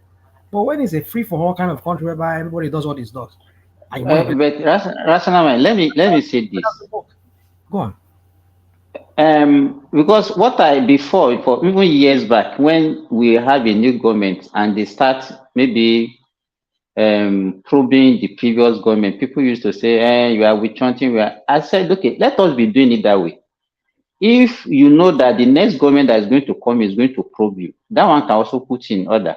But in the situation whereby we are the one that even be championing such causes, that's okay. Why are you prosecuting them just because you're in our opposition or whatever? Whoever hears should be dealt with, whether you are in opposition or not. So if we are doing it that way, I think is a one step forward. But by the time we are not looking at it that, okay, like this Emefiele things, there are some people that are saying just because maybe they did not support him, but we all know that this guy actually did a lot of wrong things. But we Nigerians also we will not see it in that way. We see it from maybe from political angle, from ethnic angle, and then we not allow the government to even function that way. Can't we just relax and let the rule of law take its course? But in a situation whereby we always see it from another angle, we will not see it from that this guy has already committed some offense and they should be allowed to be dealt with. Hello. Yeah, I can hear you. Yeah, so let's just move on to the topic to some other things. I think about the ELUMELU, I think I predicted that before on this platform when Tinubu went to see him. And was it that what was the one I was? He went to see him after he won that election. I think 2 days after he was declared the president by INEC. He went to see him, and I was saying here that that is CBN governor. But he has debunked it too. In fact, I wanted to send it to. I just saw it now. It's a breaking. He has debunked it. Who debunked it? ELUMELU, this central bank. Well, we shall see. Well, I don't know. I mean, like I said, it's still speculation. I'm just saying that I've said it before, even before we were saying. So anyway, so anybody wants to take that topic? I know some of you must have said a lot on that. Everybody just quiet here. What's going on? Coca Ibuloa. Coca Tilo. Are you Coca? Don't go back to China. There is another thing I want to share. Yeah, we talked about the anchors borrower just some few days ago.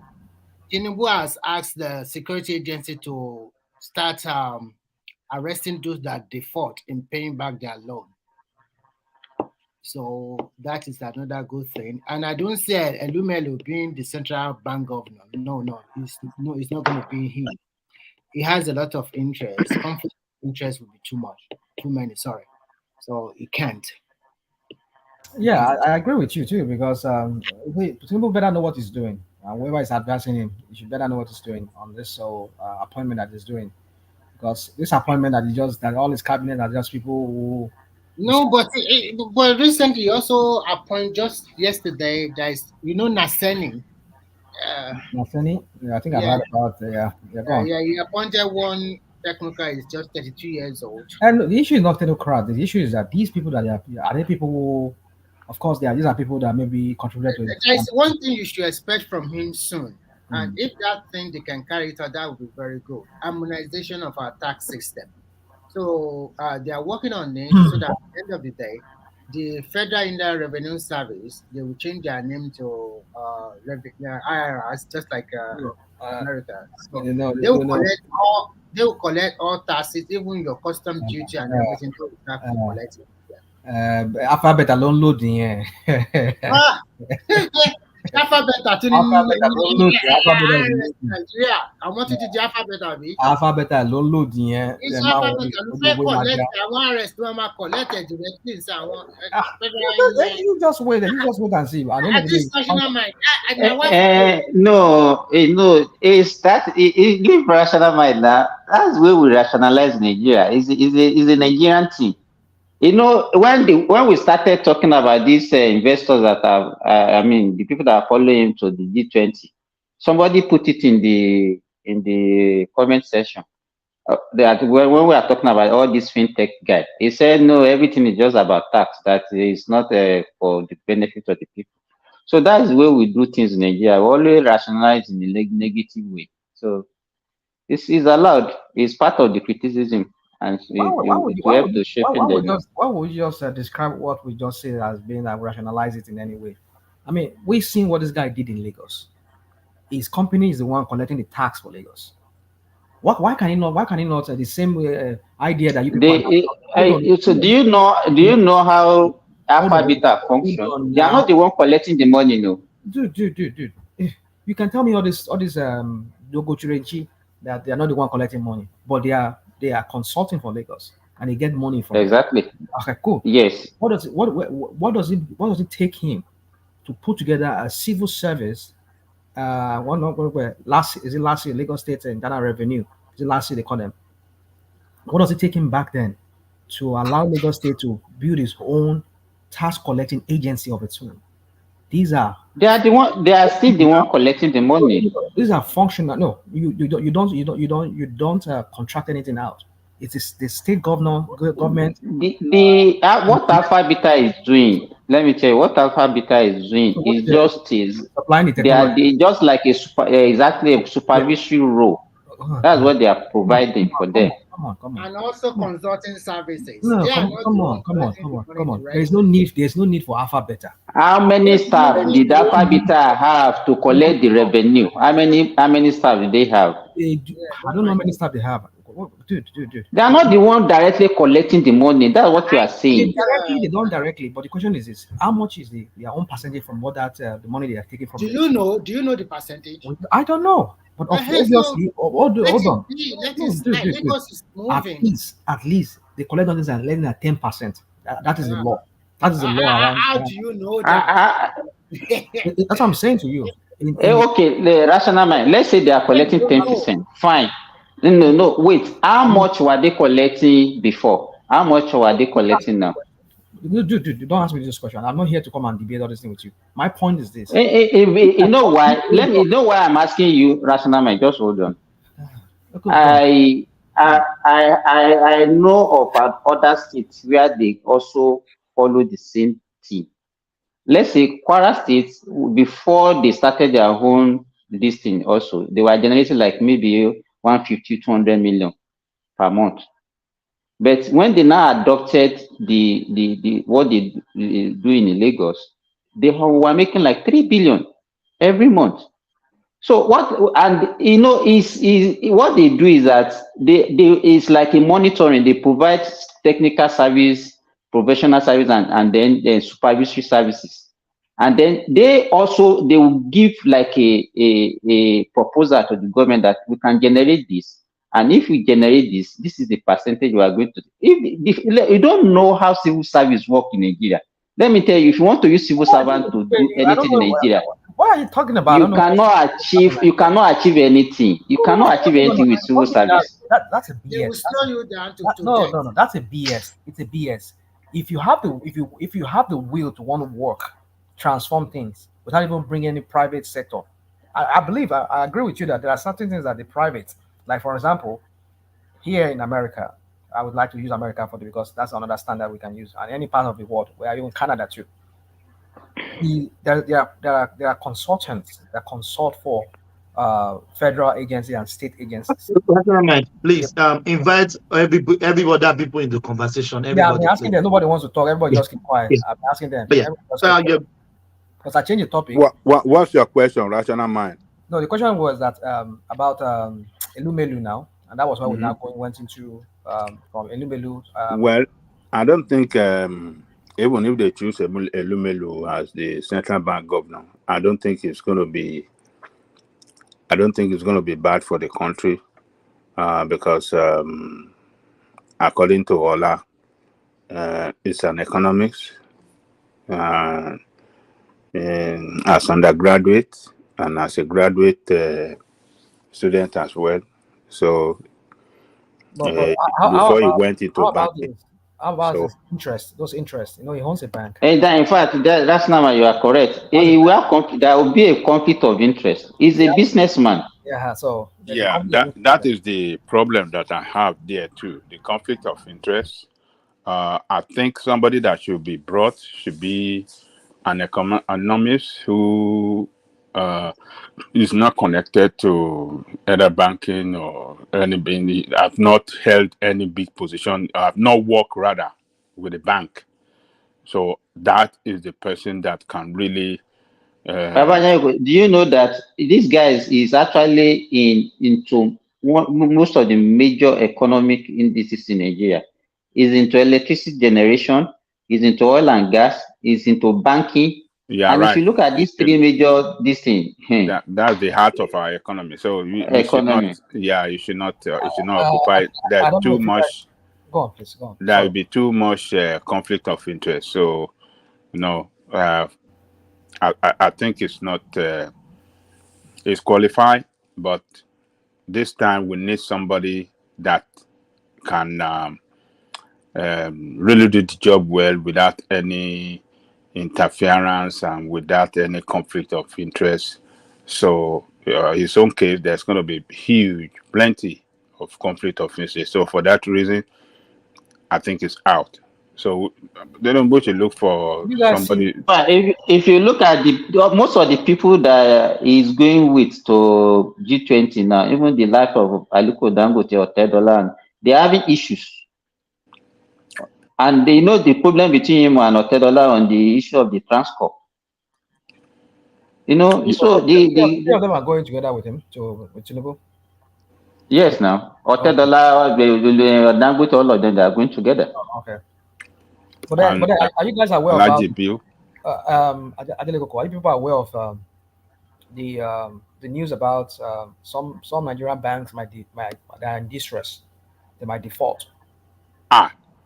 You see what you just said, my brother. Yeah, I have been worried. If you see now, you could put this one, I beg. You see some strange name of bank will come from Nigeria. I keep on wondering, where are these ones from? Are they painting up? Which bank? Which bank? Can we know their names? Are they the normal conventional bank or the new banks that are opening?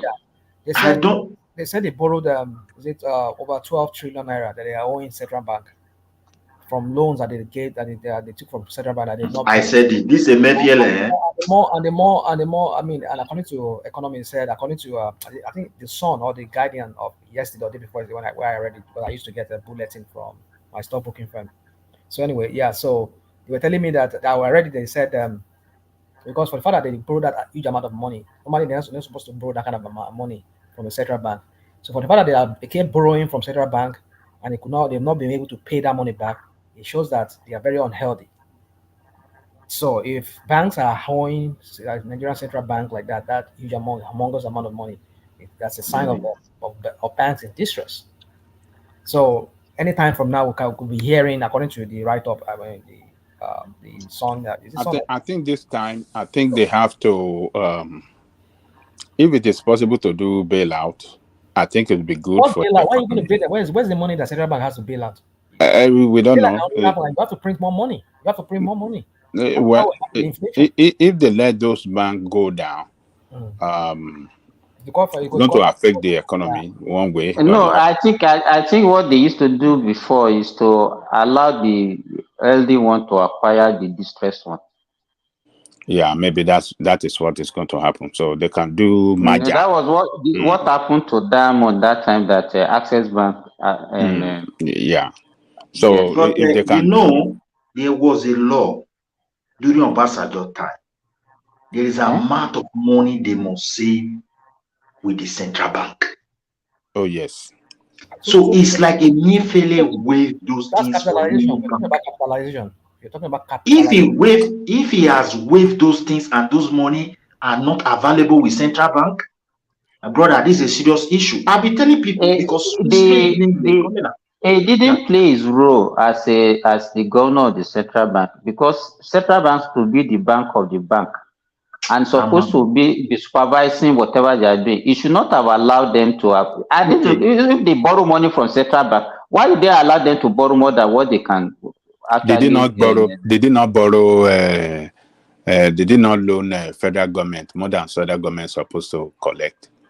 Is it not? No, but commercial bank was a law. But commercial bank is different from law is law. The same thing. Obasanjo made, like somebody was saying, he was not guilty. There was a law. Obasanjo, they tried. Look, this one borrowing to the federal government from central bank. There's a law backing it that they must not borrow more than 5% of the revenue of the government in the preceding year. Okay. And somebody was saying he's not guilty of anything. I don't know where this guy violated everything. He just borrowed more than 10,000%. Not only that, the foreign reserve. Do you know the most challenging aspect of it? One analyst was saying our foreign reserve, the one we call foreign reserve, more than 60% is just on paper. The money is gone already because I don't know what he used it for. You know, when Nigeria was the way he analyzed, I can't get it. No, the money there is borrowed. It's a borrowed money. It's like the money is our real money is gone. May demand for their money anytime. So yes, and what the man was saying is that if those people demand for their money and we release that money, Nigeria is in trouble. So if you look at that sector, the man finished this economy, to frankly speaking. He didn't manage the monetary policy well. He didn't manage it well. Sorry. I don't know if you guys know. I mean, do any of you know about flour mills? Flour mills in Apapa there. You know. Is it not owned by Dangote or who own it? No, I don't think it's owned by Dangote. No. Flour mills is a different company of its own. Okay. Now, according to news reports, flour mills is also in distress right now. A lot of companies in Nigeria are in distress. They cannot access FX to import what they need. Central bank will not give them access to. This is what we're talking about. This is an example of what we're talking about. When even your local investors cannot access FX, how do you expect? But how do we? Rational mind. How do we provide the affects? That is what we're supposed to be speaking about now. So Tinubu needs to sit down and put his house in order first before he can start going asking for. I'm not saying you should not go and ask foreign investors to come. But the question is, at the end of the day, how many foreign investors? When you are going, somebody was asking now. What is that? You know that there are various ways of generating that foreign exchange.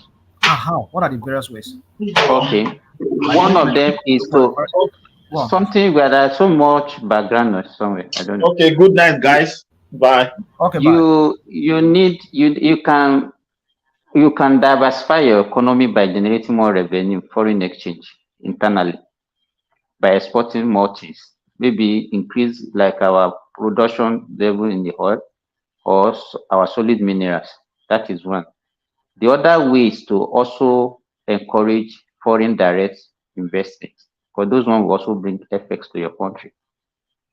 So I think so. I think that is why they also focus on that one. So we cannot neglect one for the other. So it has to also look inward, also as you said, increase our what we export, our export against our importation, so that we can generate more foreign, dollar.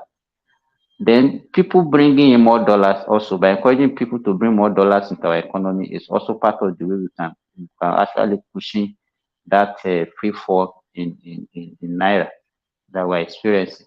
So we cannot jettison one for the other. That's what we are talking about. I think Simba is right. Yes, I think you're totally right. So, but Tinubu, I think, is trying his best, taking those guys, those multi-billionaire, all of them in Nigeria, following him to G20. I think it can do good for our economy in terms of partnering with foreign investors. If foreign investor does not want to come, those people can stand as a guarantor for them that, look, let us partner. This is my worth in Nigeria. This is how we can do it. Particularly this time around that every country is having problem with dollar. They can do this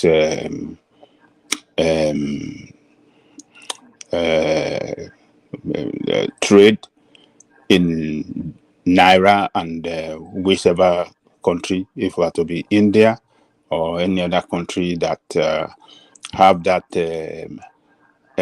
ideology of BRICS, they can agree on, payment in their local currency and not,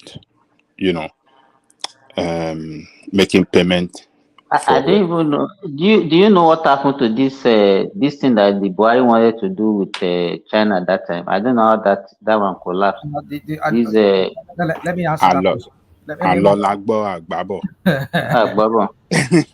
Did you listen to this Femi Falana and it's at the is it NLC Nigeria Labour Congress kind of conference that they did recently? If you go on Symphony, you'll see it there. I mean, the guy really said a lot of things, and you start asking. So one of those things he said was this question you just asked now, that he said personally he has written the CBN, and he said maybe he's yet to get a response, or maybe the CBN responded to him and said, yes, we're still doing the currency swap. Yeah, you're talking about the currency swap, right? Is that what you're talking about? Yes. So they said, because according to Femi, he said personally he wrote CBN asking them what is the outcome of that your currencies, what is the status now of this that's a currency swap. So anyway, but where I'm going, the broader thing I'm going to, he said so many things today, but what he was saying was that I think I overheard you guys having that conversation was when you said something about dollarization, and he talked about it too, that maybe we should just dollarize Nigeria, just dollarize it, so that way we know that we're eating dollar, we spend dollar in Nigeria, rather than having to go this route of having to do this exchange for another too. So maybe that's another way of going around rather than just joining BRICS, because now we should be using dollar. That's the end of Nigeria. How would that be the end of Nigeria? Okay. Yeah, that is gonna be the end. Who has practiced that one before? What kind of economy has it been practiced anywhere? That's the end of your economy. Your economy will be consumed by dollar. Panama is just like a US affiliate. You can't use Panama as an example. So how? Tell us. And a lot of your people will go into poverty the more. How so? How so is that you cannot manage your monetary. Babanjale, let me even give him a good example. Ghana, some few years back, they did something similar to that, though they didn't even call their own. They made their CDs dollar to dollar, 1-to-1. Go and look at CDs today. It's not something that you can't just change money. Okay, where will you get money to be paying the people? With this little dollar that you are earning, do you think that you will be able to sustain the economy? Because if you dollarize the economy, then the price of things will be in dollars. Then how much dollar can you pay your staff, your workers, your people? No, that is the end now. That's the end of your economy surrender. You know, sometimes I'm very sorry. I'm very sorry. Sometimes that Falana, when he talks, sometimes I just wonder he talk too much in areas where he doesn't know much. I'm very sorry to say. No. I think it was just raising concern that okay, if you don't, then we'll go surrender and then let everything pack up completely. Yeah, I think that's what that it was what he talking was about. saying. Yeah, that's what it was. Then you want to pack up. If you don't have any, then surrender it and let everything pack up. If that is the direction that you people are driving at, you know. Is that what you are for? Ó sọ fún wọn ní pé tó bá jẹ́ pé ẹ̀ tẹ́ fẹ́ ṣe ẹ kúkú fẹ́ ba gbogbo ẹ̀jẹ̀ ẹ jẹ́ kúkú bàjẹ́ kúkú surrender to dollar ń gbà yẹn. So but we cannot go, that cannot happen. If that will happen, that is it. Just forget about it. A lot of your people will go more into poverty because no. Baba, look, let me get, you know, there's a country called Jordan. Jordanian dirham is higher than, is even more valued, is about 1.15 a dollar. It's one Jordanian dirham is about $1.15. Go and look at how the Jordanians are suffering. If you see the cost of living in Jordan, and they don't even have resources, and I don't know why they fix their money, and it will not even encourage any investment in their country.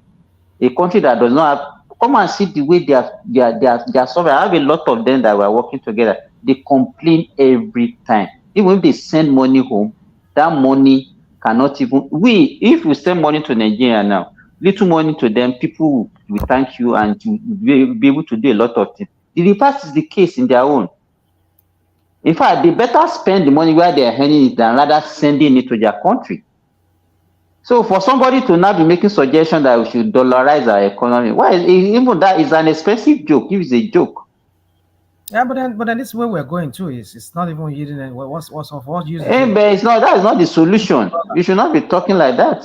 Look at it. Even CFA. But one way or the other is dollarized indirectly. Indirectly. So that's what it's trying to tell you. Why don't you just start using dollar? Everything is measured. You know. Yes. You want to go and buy anything, you have to change dollar. You have to Dollar. So what's the point? Yeah. And again, if you do it, maybe we'll be paying Nigeria like $10 per hour, or maybe $5 per hour, working for $5 per hour. Where will you get the money to pay $10 per hour? Where will you get that money? Well, who knows? I mean, Nigeria. Look, it's not who knows. Let me tell you, one, currency is not a good measure of the economy of a country. I hope you agree with me. Well, I agree with you. Two, yes, to some extent. Two, if you are not generating enough revenue, and you say you want to dollarize how much is Nigeria making? I don't think we make up to like $5 billion in a year. Because you are talking, you understand? So if how much? If you want to share that one, you want to now be giving people 10, it's not practicable. So even with Naira, we are still having a cushion effect. Let me tell you, because most of the things that we are still making locally, agricultural products and all those things, food that people are eating, is still measured in Naira, and that's what people can still afford it to some extent. Put it in dollar, then people will now be looking at the same price with the US, where they have more income. Well, how much income are we giving to our people? Why are people saying they should dollarize Nigeria economy? That's an interesting topic.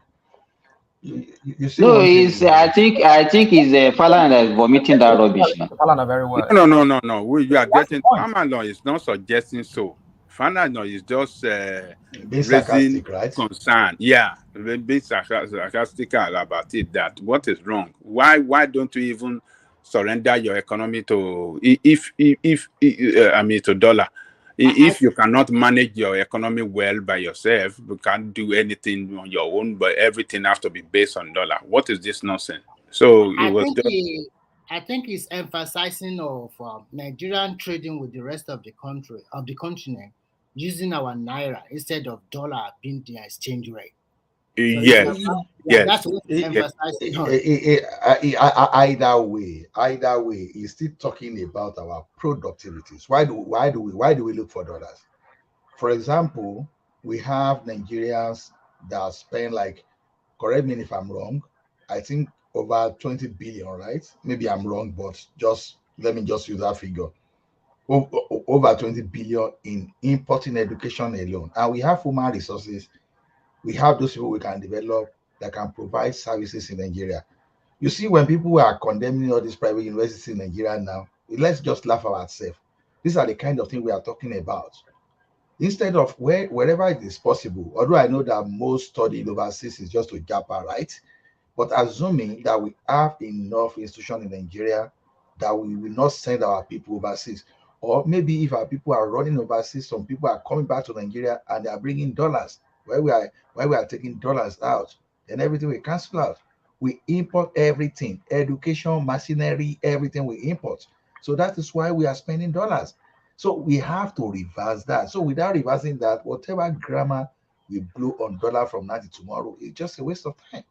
So it's turning about our productivity in the wrong side of the economy.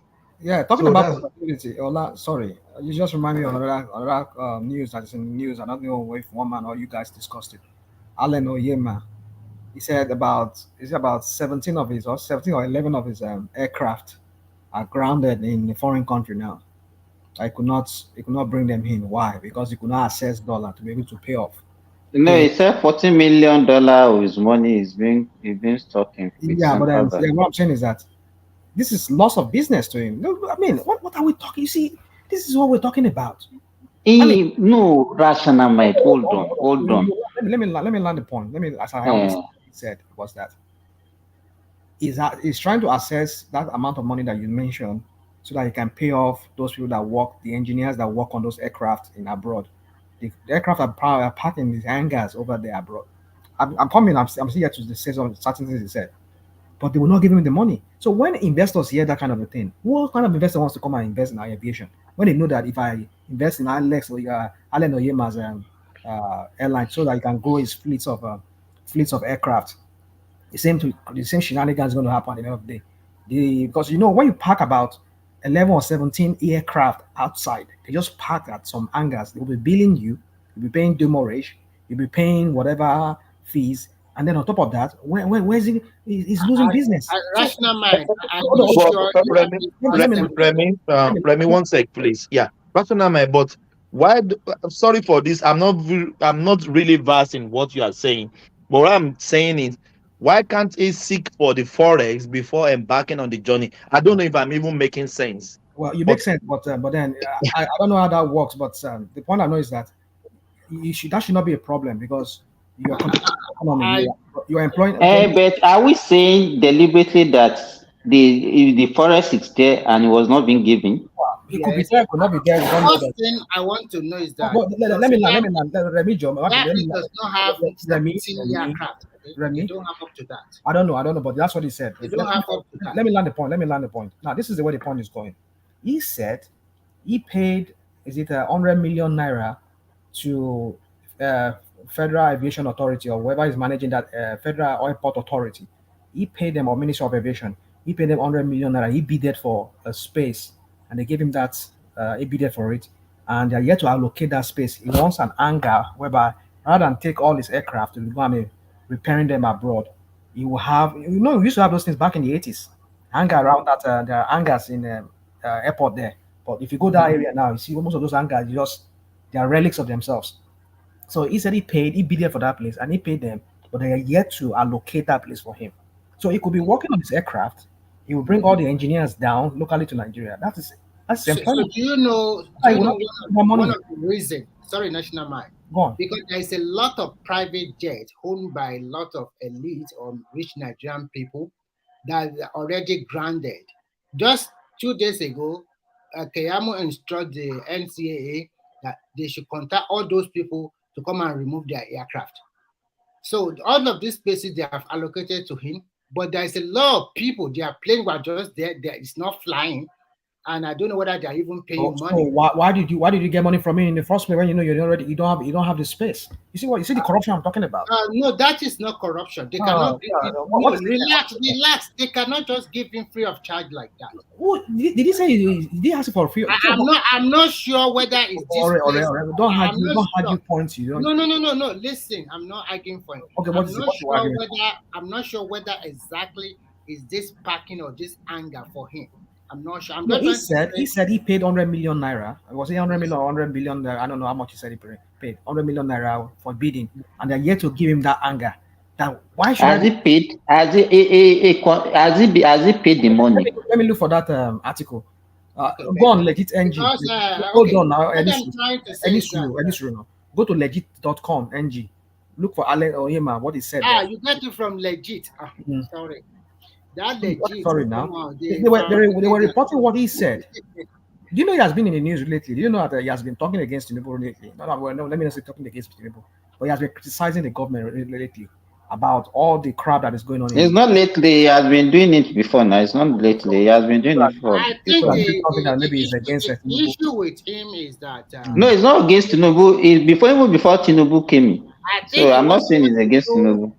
You also want to use stylishly to also monopolize. Because he will not talk when federal government bailed him out. When he was having problem and they bailed them out. You see one thing. You see one thing now. Everybody that is blaming Dangote now, you see why it is dangerous to blame the like of Dangote that localize. We should not blame Dangote for what? Now. Okay, go on. Okay.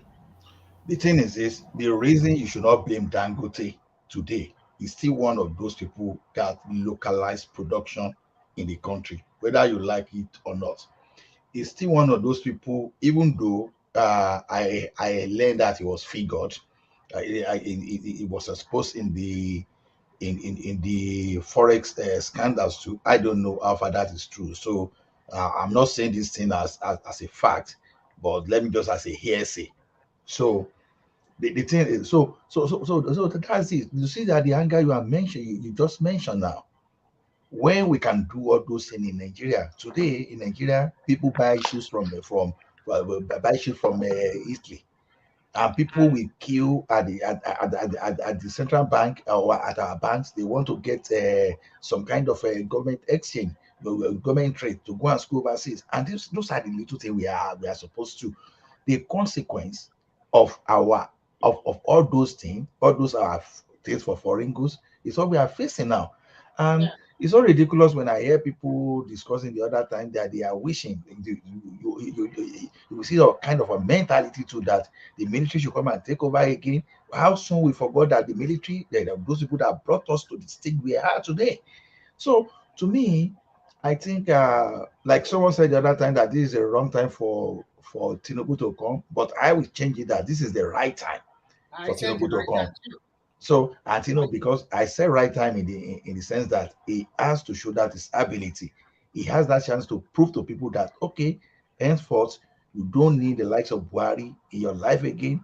You don't need the life of anybody that will mess up the economy. You even need someone better than myself. So to me, when asking Nigeria, we were asking federal government to keep defending the dollars. You just look at it and just laugh at it because how? Because it has been exposed now that would be boring to defend Naira for a very long time. So should we continue that way? Then if we continue that way, do you quite agree that the dollar? I don't know if you listen to again. I want to talk about this guy Femi Falana. We talk about it in passing. Do you believe that some of these are this structure? Rational mind cannot pick your indulgence. That Baba, I don't know. Sometimes Baba want to understand. Baba want to overimpress. He talks too much. He's becoming more like a politician rather than a woman.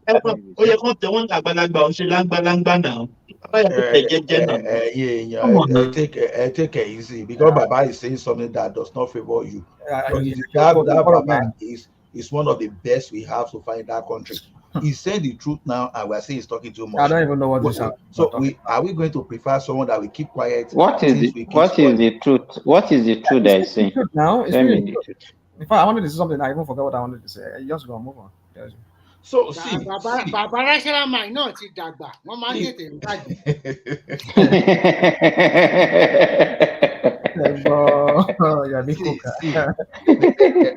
There is nothing wrong in what Femifana said.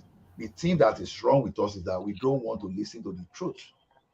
So when people are saying, "Oh, now the dollar is going this," the question, ask yourself: when you complain about dollars, why are you complaining about dollars? Because in some situation where you complain about dollars, you are likely one of those people that are destroying the economy of Nigeria.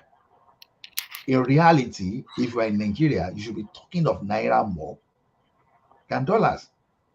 Now, if you are into manufacturing, you want to import your equipment, I understand if you discuss dollars.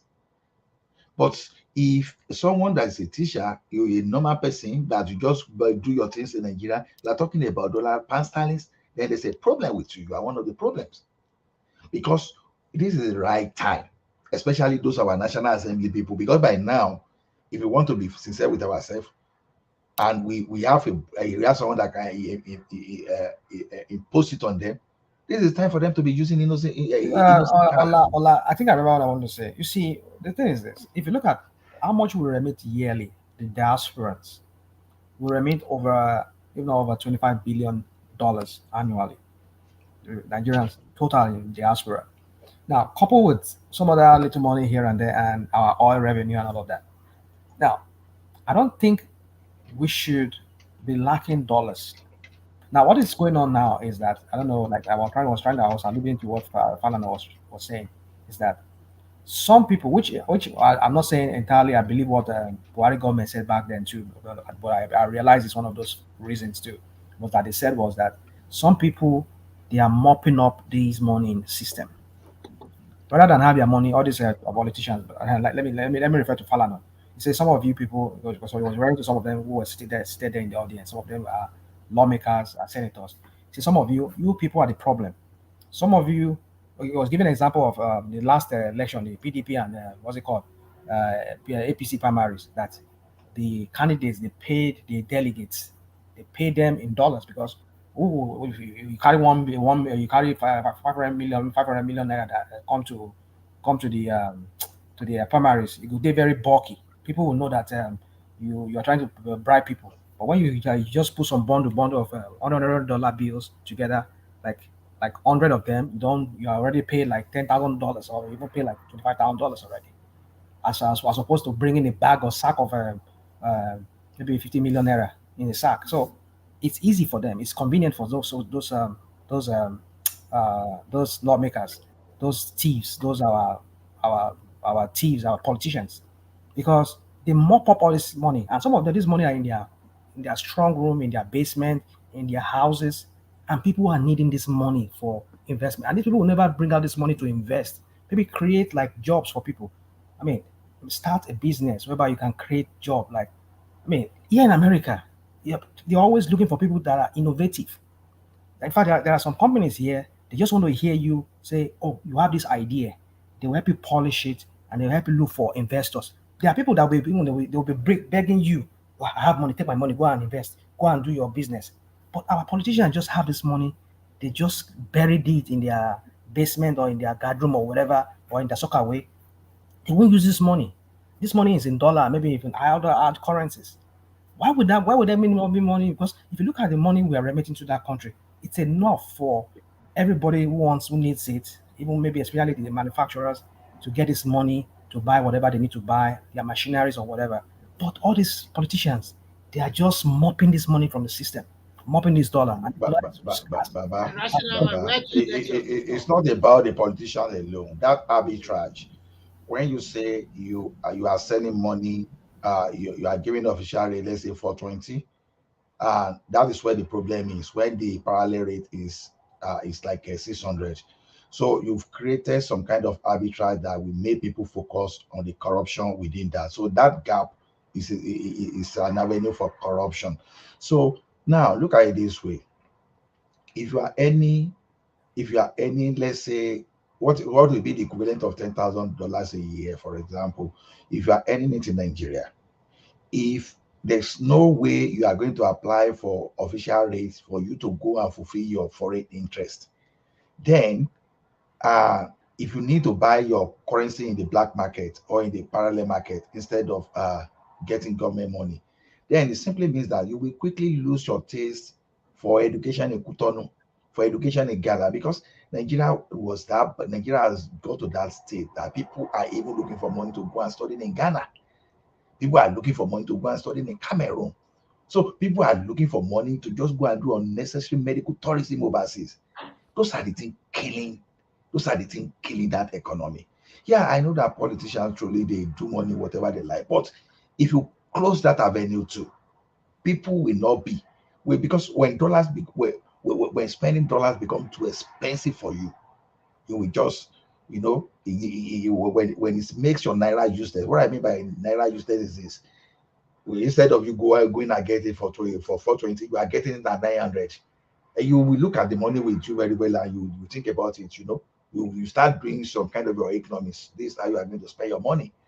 So that's the kind of evil that is being taken away from this floating of naira that people are just fighting against. Because when people fight against those things, sometimes you wonder if you really know what you are fighting against. Ola, so to me, Ola, I want to ask you a question. Sorry to interject. Do you think the federal government should just limit only the commercial bank to buy and sell dollar and totally eliminating the bureau de change? No, they see. Don't eliminate the bureau de change. Just make sure that you don't subsidize dollar for anybody. So you have 10 million before that you are thinking of going and studying in America, just for the sake of doing it. I know that some use it to Japan do, but for the sake of doing it, when it becomes expensive for you, when you cannot afford it, when you cannot afford it, then you will do something local. You will have the substitutes locally. Because I know this kind of thing people don't want to hear. People will say, don't mind that guy because he's in Canada and he doesn't want another person to go. Those are the kind of sentiment that people will be Ola, yes, bureau de change should be eliminated in Nigeria. Yes, that's exactly what you did in China. Nobody can exchange money, only commercial banks. If we don't it doesn't mean that the banks can even be more corrupt than bureau de change. Let us have a the federal government of China, they control it. That, for example, everybody knows that if the dollar exchange is 950 and then you want to sell, you cannot sell just like what Nigerian government did last week or 2 weeks ago. Do you know that, Ola? Do you know that since Nigeria adopted this system of bureau de change since Babangida time, that was when we started having this ridiculous, devaluation of our currency. We begin to have this appetite between the official and this. Bureau de change is not the problem. But whosoever brought that criminal idea of subsidizing dollars, they injected operation. Hold on, Ola. They injected corruption into the operation of it. A bureau de change is where most of the people that are licensed to do this bureau de change are the one that you see selling this dollar to at the black market. So they are both connected. So if we want to kill, if we want to really help that economy to have enough dollar, to manage that economy, we need to eliminate. Let me land. We need to eliminate the bureau de change, number one, and we need to pass law that the black market is illegal. Anybody caught running black market will be sentenced to 10 years imprisonment. 20 years, sir. Or 20 years. You see, if we don't eliminate, and any money coming from abroad, any diaspora money coming into the economy, we go through the bank, and they will never give you dollar. You will get naira exchange. That is it. Sorry, I just want to add it. In addition, Babajaliko, I think just 2 weeks ago, or maybe last week, the federal government now instructed all those like remiters and the rest. Now it's like if the exchange rate is 950 for today, and if they want to change it, just like plus 2.5% or minus 2.5% to buy or to sell. So they are controlling it in that angle too. So that is why you do not see the spiral effect of the naira to the dollar that it used to be like 1 month ago. So it's still there now. I mean, dollar market. I mean, black market is still 900 plus. White bank is 700 plus. So it's still wide margin between them. No, nobody is patronizing black market. Eh? What did you say? No, you made the black market is still 950 and then yes, 920, 930. Yes. Even naira is they need to totally stop that. If they don't eliminate it, you can't have control of your economy. See, oh yeah. I'll be saying, see, the problem of dollars in Nigeria is not because of borrowed exchange. It's just because of the subsidy that create fraud. It's just like the subsidy in petroleum, in petroleum. Because people will get something cheap and they will go for that. So the thing is this: never allow dollars in Nigeria to fall below the market level. So the bankers you are talking about, Ajani Koko, are we not talking of bankers that will pack the money inside ATM and go and lend it out to 10%, 12% every month? And you go to ATM and sometimes you won't get money from your ATM. See, the bankers you are talking about, when you give them that power, they can now become worse than those borrowed exchange you are talking about. Borrowed exchange, they are supposed to be like a bank too. We are not talking of the hawkers on the street. Borrowed exchange, they are supposed to be an institution that provide alternatives to forex. So to me, it's not they are not the problem. But if someone wake up that something that's supposed to sell for $10 is 100 naira, you say, okay, you want to make it 80. You've created opportunity for rogues to operate. So, Ola, if I can ask you this, I know you when did this Burundi at the change Aboki start? It's total nonsense. It shouldn't be allowed at all, my brother. So don't you have borrowed exchange in Australia? Yeah, but they are not in the roadside, and government is the one almost organizing it, the dollar. Some of those they are going to change Australian dollar to US dollar, and the market and the world market. General Thomas Simba is talking to you. You want you to let him in. See, those people standing on the roadside sometimes too, they are representing some borrowed exchange. They are just like their sales guys. When you send your sales people outside to go and market product for you, so some of those people hanging around, they are like sales guys to those borrowed exchange too. So to me, nobody is controlling them. That's what I'm saying. In Australia, they have office. They work with what's going on in the world. They don't inflate dollar. They don't.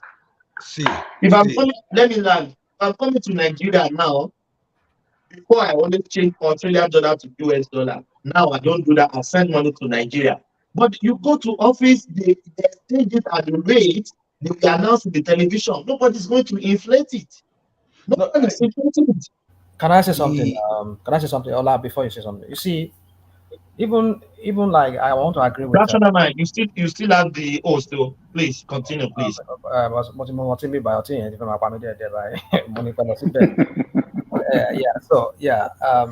I would help out much, but I will reach out.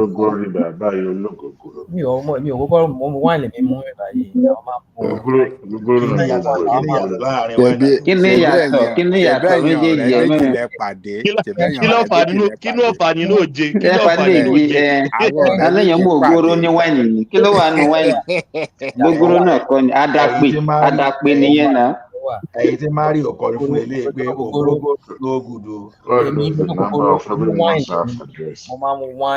Mama Spanish wine, Italian wine, and French wine. But Ola, you remember in the late and early 90s when all those commercial banks sprang up in Nigeria, all those Commerce Bank and all during Babangida regime. New generation banks. You know, yes. Oh no, it was Forex. It was basically Forex that they were doing that time.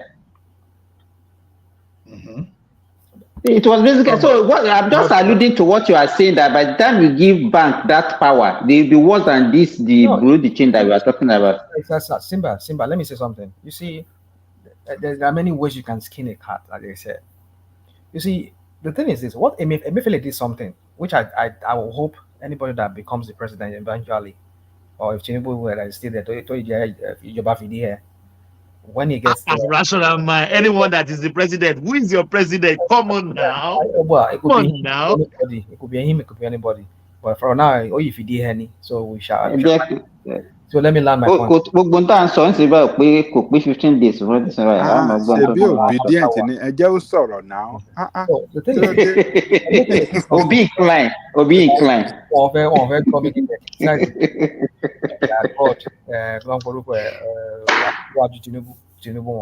So anyway, yeah. So I did something recently that in Naira. You see, it's all about having strong institutions that can monitor things and that are not corrupt. I mean, even though they are corrupt, but less, very minimal corruption. You can trace people that are getting money in the system, how the money is coming. Or for example, they said the licenses bureau de change.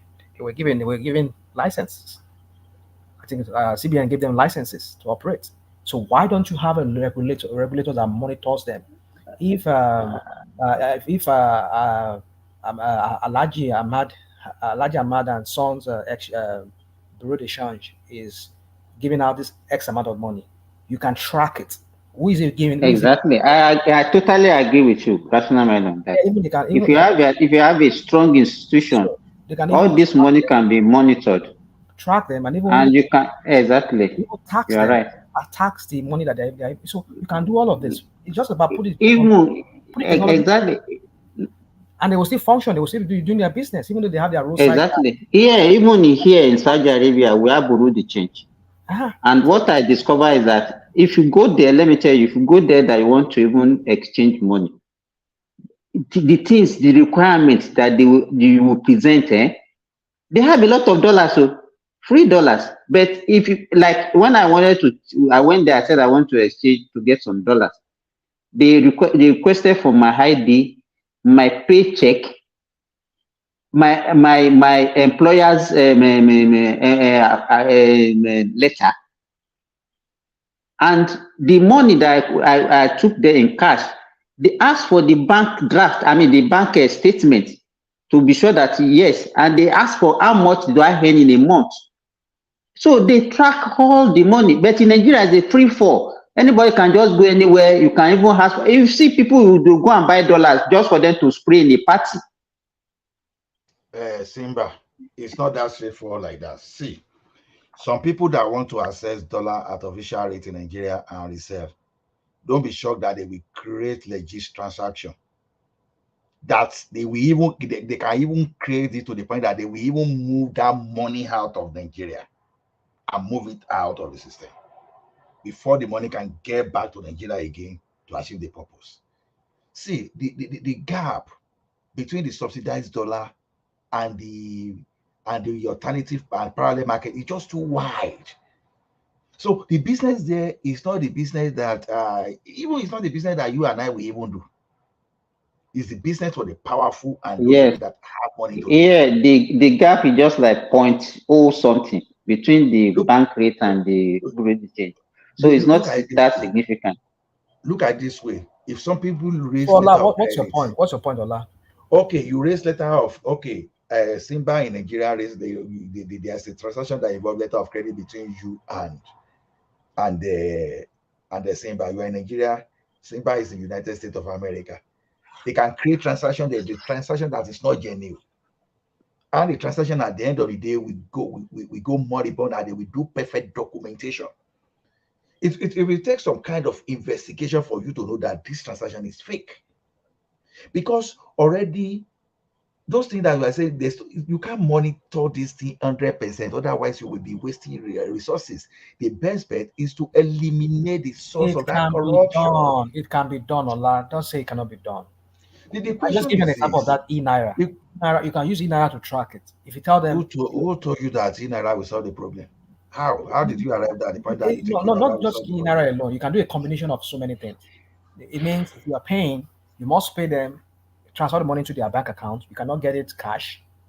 You cannot get it cash. You can put that in place so that they can monitor what British is paying, what into which person's account, and government can have their own court from there. They can tax whatever they want to tax from there. Okay, You can rational mind. I have a you company have that to, want to supply you. No, I'm give you an example. I have a company that want to supply you machinery worth $1 million.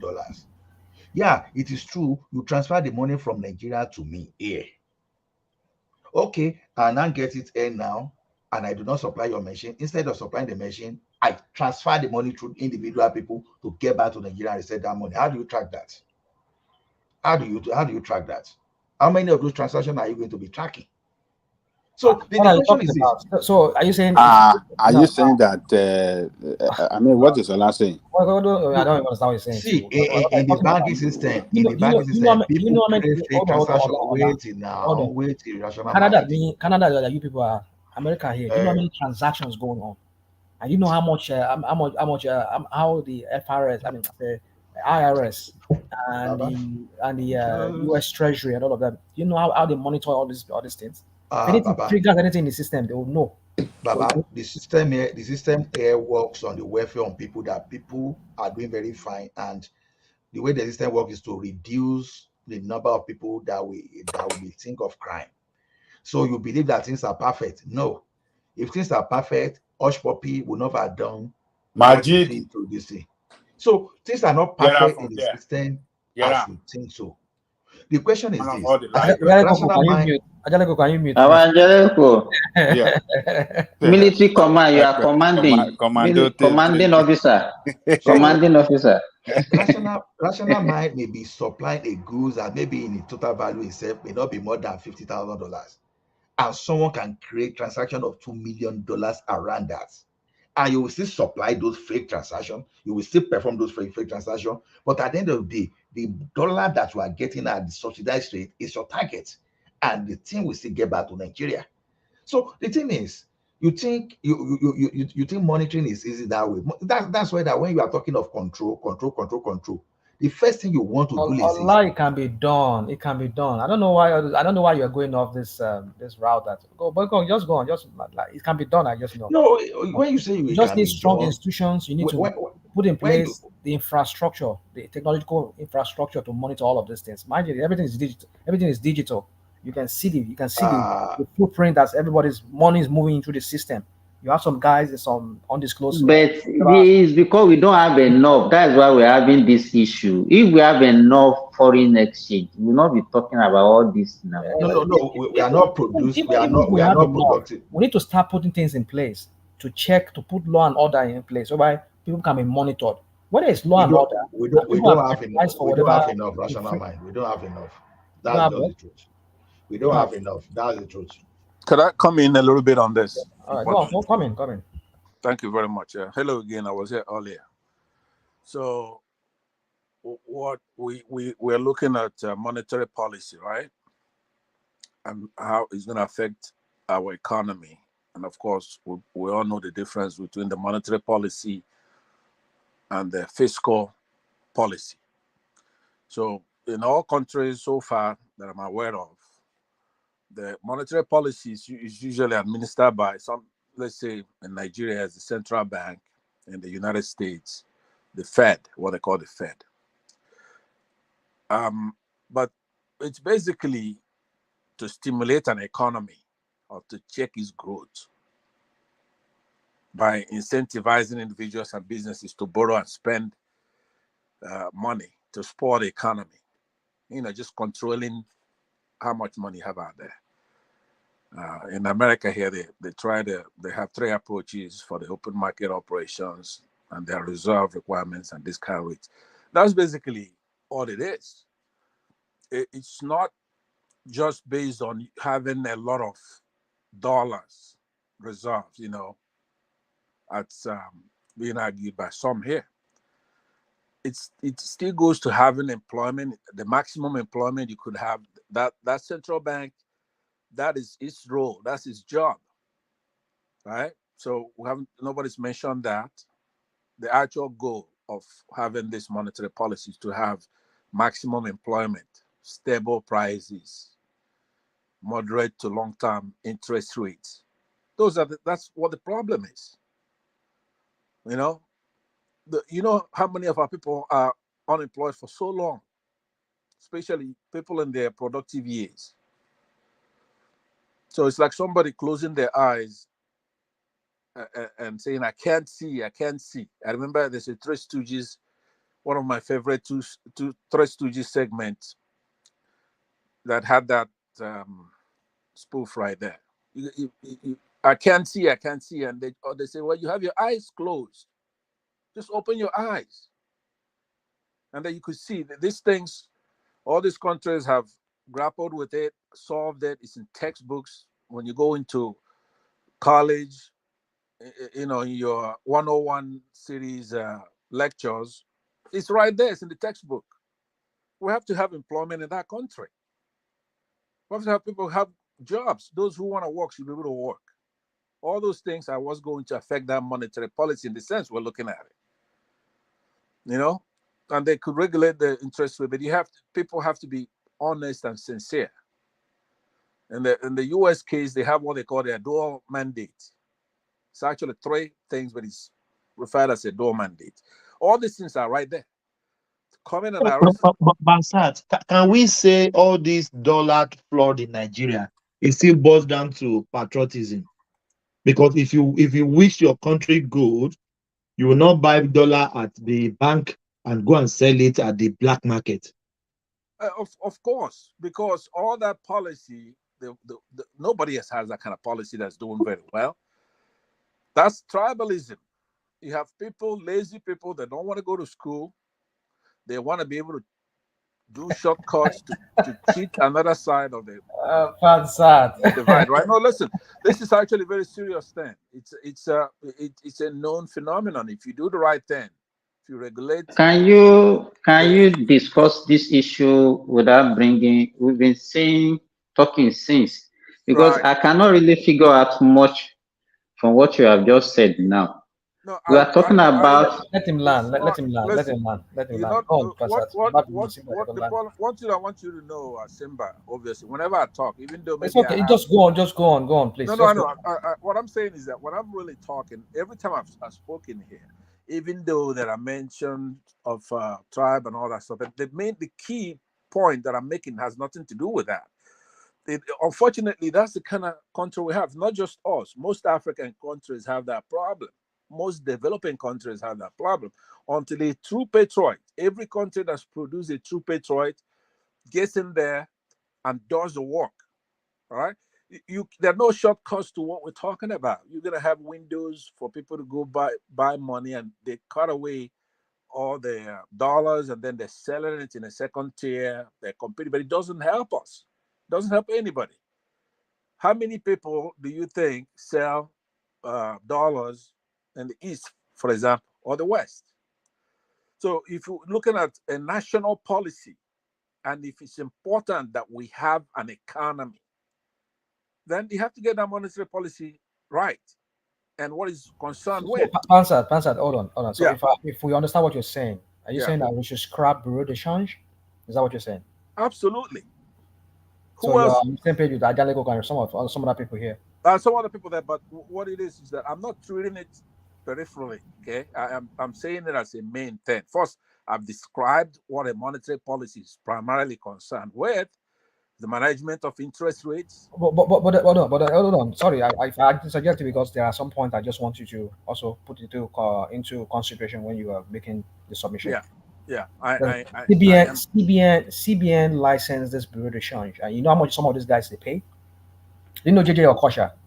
Did your culture had a problem with some other guy because they were trying to get a license um, for bureau de change. They wanted to start somewhere inside the airport there, and it cost them a lot of money just to get the license. Because some people now, what they do now is some people they'll just come under one umbrella of one allergy. Many other multiple, they'll just the allergy will obtain that license from CBN, and some other little guys will come under him. You know what I mean? So, but then if you are asking them to pay this huge amount of money and suddenly you are scrapping them, you need to understand that that's because we are talking about allowing foreign investors to come into Nigeria, and you make one policy today, you're scrapping it the next day. How does that even? That's exactly one of the points that I made. I made it fast. Stability is part of that job. Public statements interpreting the monetary policy, the goals of it, the principles that guide it, the strategy for achieving them, those have to be made public. Right? Do you understand? So low and stable inflation, let's say 2% per year, if you could achieve something like that. So important, you can't be making policy every day, but first you have to get serious. And then once you unify everything and make those policies known to investors, to the public, especially to businesses, those you may think that's a small point, but it's a very important point, because one of those goals, like I said, don't forget the other things I said earlier when I first started talking. You have to have maximum employment. It's related to this, right? And of course, the other side of the fiscal policy, which is the legislators and the executive, they have to do their share on that end as well, because like I said, those things are very important. What it's concerned with is the management of interest rates, total supply of money, the ones that's in circulation. So the bank is usually independent for that reason. They don't have to play politics. They don't have to favor anything. But if you're saying since, I don't know if it's the 60s or early 70s when they're doing this window bureau exchange and all that stuff, you know what that is there for. This is old trade that people have been doing in their culture for a very long time. It's just like saying you want to rear cattle, or you want to drive them on Abuja streets or Lagos streets and say, we've been doing this for a very long time. So any politician that comes from that side would not mess with that, because that is a culture that is that they're holding on to. But if you're not talking about monetary policy, national policy, trying to stabilize the economy, it will not consider those things. It has to be totally independent, and you have to educate the public, and you got to go at that money supply, total money supply in the system, and be able to do the right thing. First of all, you can just copy others who do it. Like I said before, it's 101 economics. It's 101 in any. But then you see this textbook economics does not work in Nigeria. It defies everything. I mean, not even the textbook political science works in Nigeria. It defies everything. So if other countries, people go to college or to universities to learn that this is governance system, this is how it works. But Nigeria is always the reverse. Even in economy, the social life is always the reverse. Yeah, So because that's the way you start asking questions. What is wrong? What is inherent? Yes, that's why rational mind. Those are very key points that you're making. Obviously, this is not precise, but monetary policy is more of a blunt tool.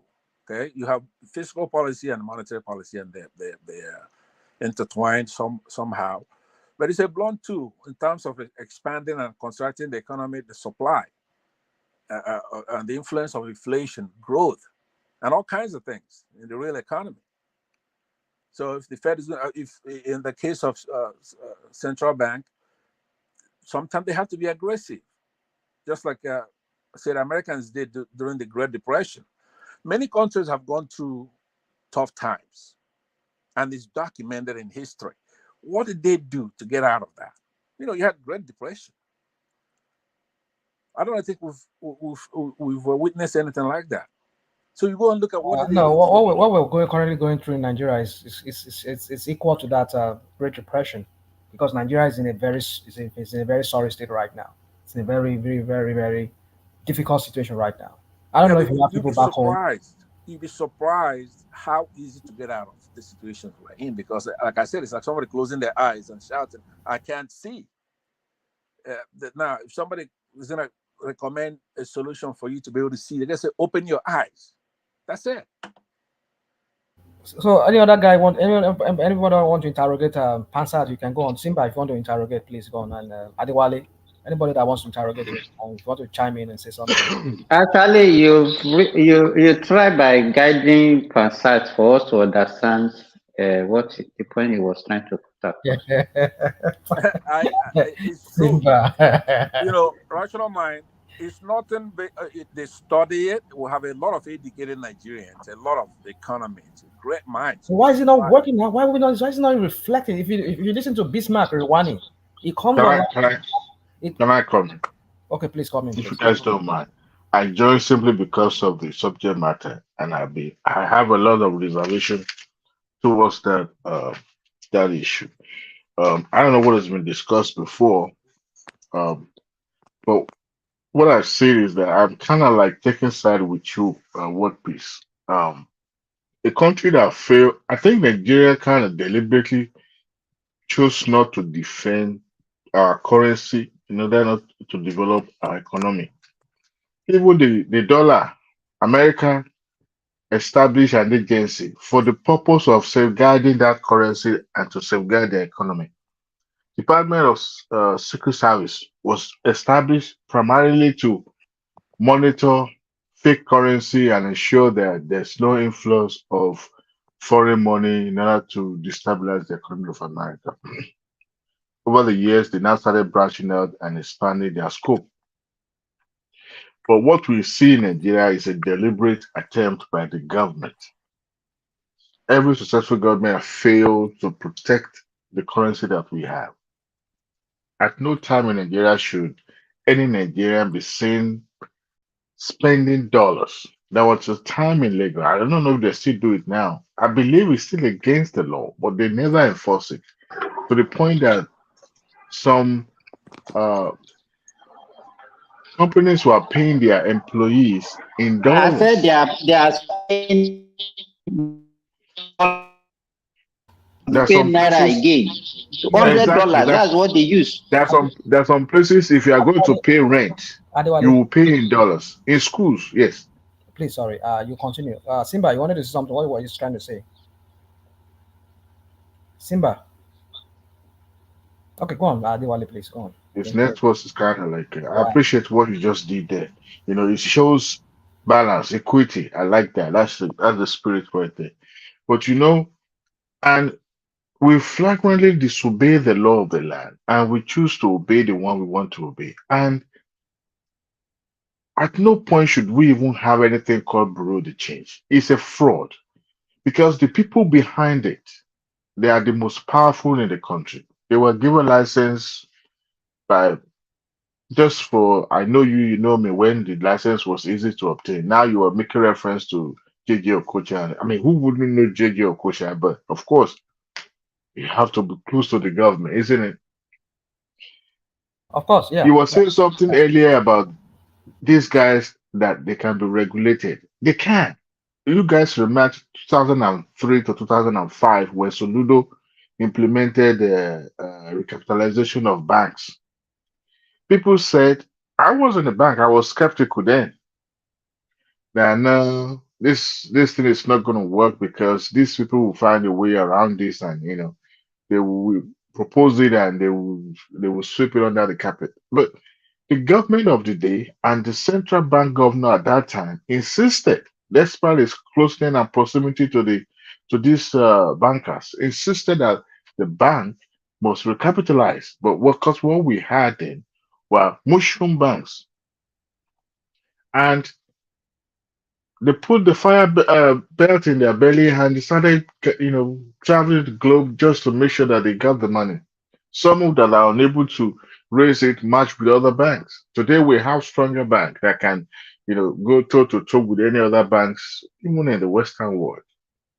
Now, in every part of the world that we've traveled to, there are some, agency or some individual that's been licensed. And their book is open to the authorities, and that is why if you are going to exchange your dollar, even at the airport, some of they call what is the name of they call these people in Western in Europe? They call them one name. I forgot this name. They have a blue. They even gave me card. Oh my wallet is not here. They will request for your passport. They will request for your information. And Ola was saying something earlier that it's going to be tough. I don't know how it's going to be tough. One time in Nigeria, nobody practiced internet banking. But today is the fact. There's no way you can even practice banking without having interconnectivity with every other branches and interbanks as well. So I see no reason why the Bureau de change cannot be licensed in such a way that the federal government, so the CBN, will be able to monitor them and monitor their activities to a point in the banking end that any amount of money or any transaction that is above certain amount of money, to that individual or to corporate entity, it will be flagged. And part of the report being submitted to the CBN then was the report being flagged by these, transactions. Automatically, they can't override it at a point that they've done in such a way that CBN went to, do their auditing of those. Adewale, sorry, you continue. I just want to bring in what Pans had said earlier that Simba was trying to tell him to shut him down, kind of. You see, don't you think there's like Pansa was saying about this kind of people who don't go to school, they bring in this their way of doing things from their side, whereby don't you think they've kind of they've otherwise I'm looking for that word, that English word. Don't you think they've kind of create a kind of a system whereby let's just let it go, it doesn't matter, we're talking about a textbook way of doing things. It's different from how it's done in reality in Nigeria. So don't you think that's the problem too? Because these people who are predominantly in that sector, in that bureau de change, they are these people from the north, and they will kick against it because a lot of them, like he said, like Pastor was saying, like most of us know, they are not schooled, they are not read. They don't know even how to do. I doubt many of them even know how to use technology besides their phone. So all these things is not what we should think about too. And if we have to resolve this matter, we have to find a solution to this matter, because I tell you, they will kick against it. Because if you tell them that you have to enter the name of the person you are paying, how much you're paying into the system, and automatically to reflect in CBN database that is who is buying this dollar from you, this X amount of money you give to him in exchange for that dollar. I mean, this is not, I see a lot of people kicking against it. But these are the people that really controls that sector. What do you think about that? What you said is right. Of course, they will revoke and they will reject it because of ignorance. But you see, that won't stop their business. That won't stop the transactions. It's just about the government want to make sure that they have control on how this money is being moved around. At least have a reliable data on that. But when you have the real change operators that are hoarding money, deliberately holding money and creating artificial scarcity and speculating at the rate of these dollars in the black market, how would they be able to? Banks will be able to compete with that. So it is about ignorance, but the government can do a lot of sensitization, let them understand the implication of their actions. And I tell you this: when there's no will, that's when the government fail. If the government insisted, yes, they will report. They will protest. But if the government insists and criminalize the act, if you do not open your book, as long as you are licensed, and all those people parading on the roadside, make it, criminal in nature, so that at the end of the day, you will have a regulated sector. Okay, to me, I don't think it's not doable. It is doable. It's just about if government have the way, but you have to sensitize people. This thing will not affect your business, but we want to make sure that we are, we are in charge. We want to know the data and all that. But at the end of the day, when you now create artificial scarcity, you are holding the dollars. If you walk around the street now, you see dollar in everybody's pocket, one way or the other. To me, their revoke or their rejection who matters as long as government put their foot down and said this is what we want. And I don't think any sensible Nigerian will want to go against that. It's all about government making sure that they did it in banking. Can you imagine the banking MDs and the chairmans and the state and the stakeholders in the banking there, as powerful as they were?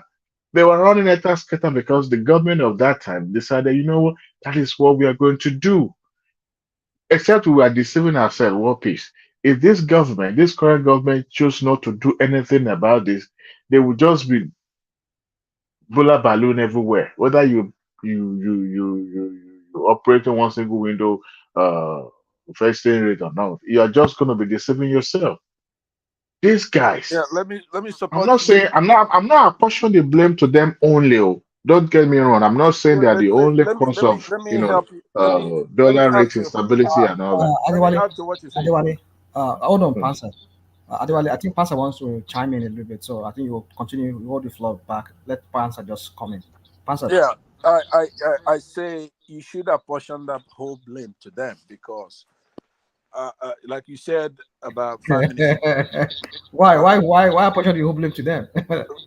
because it's important to know that all the problems we have in the country, that certain individuals, the rich, the powerful, or whatever, not only do they have advantage and they're benefiting from the system and they do, enjoying everything, but they actually go the extra wicked step of creating shortages. For example, if it's in power, they will sabotage our grids, for example, so that we could buy plants. What they call plants in Nigeria?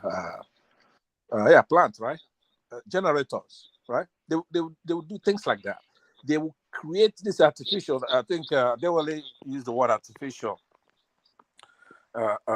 in that case. Scarcity, artificial scarcity. Right. So that we'll be gnashing our teeth buying those dollars, and they're doing it on purpose from one sector to the other to another vertical. Okay, but you saw when Sanusi Lamido came in, he went after our banks because in his then, if you read his articles in the 90s, they feel, for example, if you have commercial banks and they operate in the Western form, they feel that we're cheating them because they have what they call Sharia banking. So he came in and he went after these banks using monetary policy. So it's a battle. One side you don't want to talk about it because you're going to appear to be a bigot. But if you're talking economics, it's a blunt tool. Monetary policy seeks to spark economic activity. That's it. While fiscal policy seeks to address total spending, total composition of spending. But where they intertwine is that you could use fiscal policy to remove those barriers that we have. Taxing those people, having them documented and figure out exactly what activity are they doing that is jeopardizing the country. We just can't sit there and keep going through this circle. All the problems we have are artificial. We could generate electricity, but you're going to have to go after the saboteurs, people who are sabotaging, having distribution networks, for example, and it's just that simple. If we could get somebody from the north to do it, it'd be better. Somebody like Buhari could have been able to solve a lot of these problems because he'd be immune from the criticism of religious activity and stuff like that, regional activity. If he's a true patriot, after what he did, he's a coupist. He came back as an old man and he's dressed up in tuxedo and everything. And a lot of people, even I didn't support him, but at least you say, okay, this guy, give him a chance. If he came in there as a patriot and removed some of the things that are holding us back, nobody would have done anything. Nobody can do anything to him. So we're going to need patriots from the north, especially, to come in just like Sanusi Lamido did in his case. Even though he was going the opposite way, he went after commercial banks trying to spur Islamic banking in our country. But Pansa, Based on religious why do tenet. you think Pansa, Yeah, yeah. why do you think it's so difficult to actually deal with people that are sabotaging our economy? That's exactly a very, very important question here, and it would be good if you could go around with that. Let everybody give you their input on this, because vertical after vertical, sector after sector, the problem right there is actually sabotage. There are people benefiting. Obviously, the obvious answer would be that they're gonna make more money when they sell. Let's say I'm a powerful politician. I have a business that imports generators, for example. So if I make sure the grid doesn't work, then you're gonna buy my generators. Do you see what I mean? Or if I'm a rich man, I have a lot of cattle, then I'm gonna benefit by not buying feed, by having poor people drive those cattle into people's farmlands, eat up those crops. That way, I don't have to feed those things by spending money, right? So we have that problem. We have the electrical grid problem. We have the refinery problem. If Dangote, for example, imagine, do you know how much Nigerian government gave to Dangote to open a refinery? Billions of dollars. You know how much $1 billion is? It's a lot of money. You could do a lot. Now, produce it. Produce the refinery. He's not producing a refinery. Give us back our money. Nobody is asking him to return that money. It's a lot of money. So if let's say I'm head of state, I come into that country today, right? I will shake him down. He's one corporate that I'll shake down. I will recover all that money. All of it. I'll take all his assets, for one thing. Because a lot of our money is sunk there. We don't have any money. You invested $8 billion into a refinery. You lie about when it's going to be operational. But nobody could actually question, hey, where's the refinery? He's got a. But it's a private company. It's not No, it's government not. company. We invested. How many billions of dollars of Nigerian money was Yeah, invested? but you are not the only investor in the company. I know, but it goes without saying that you cannot take government money, right? First of all, there shouldn't be anything like that. But let's just say somebody made a mistake. They invested the money in it. But shouldn't he give a day certain for that refinery to be operational? Right?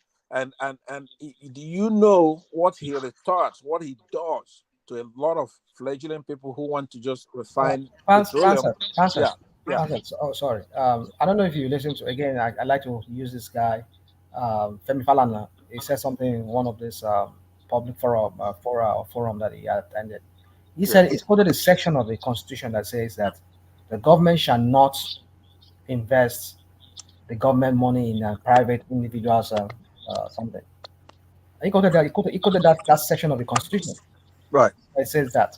So, but why would, because on this platform, I've had many people, especially the Agbo people, when they want to talk, they will talk, say, the government has no business in business. Yeah, of course. But so why would government have business in private Dangote's business? This guy gets dollars subsidized to him, and also they invested our own taxpayers' money, and some of this money that they invested in, their money that they borrowed, and they are still servicing. Do you know how much it cost us to be servicing that loan of that money they invested into that private enterprise of that guy? And this thing is not even functional at this time. Right, but it goes to the question that was asked You before. to be asking, Why would what sort of government Buhari and who oversaw that needs to be brought back and made to face the consequence for that action, to set a standard that nobody, no president. Mine, you see, they will trust. They never do that. They will never do that. They will never say. You questioned why would that sabotage we're talking about is implicit here as well. We have over 6 nice size refineries. Okay. Sorry, Pansad. In order to hold on. Pansad, Adewale has a flaw, so you have to wrap it up. I understand. Let me wrap it up. I'm saying that we got 6 refineries that are sabotaged, so that this one will be built, right? So sector after sector, the same corporates, they sabotage. We're like conquered people. It's not funny. I don't take delight in talking about it, but I have to tell you the truth. You cannot go and have all these state functioning refineries, have them sabotaged so they don't function, so that you can then build a massive one that's fraudulent, that's not working, right? Or you go to wharves and ports and you sabotage every other port so that there'll be one functioning in Lagos State. It's the same corporates, same people. So it only thing is gonna take, in essence, it'd be like flushing the toilet. If you come in there seriously, I don't care if National Assembly, they have a hearing and they say, look, there seems to be a pattern here, and we're gonna deal with anybody who's doing this. Each one of the, because we're not stupid, we're Nigerians. There's nothing new under the sun. We've done everything before this type of activity gained ground after the 70s and 80s, right? It's like we have no airports, we have no airline, we have no refineries. So somebody's actually telling us that we're stupid. So, Pansa, We can't even talk about it. Yeah, you can't talk about it.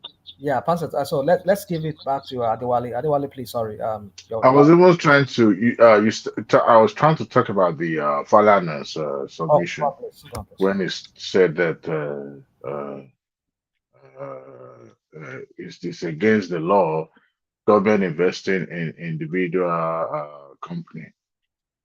But there's some projects that are, let's say, defense project, and government have a stake indirectly because of the nature of the project, and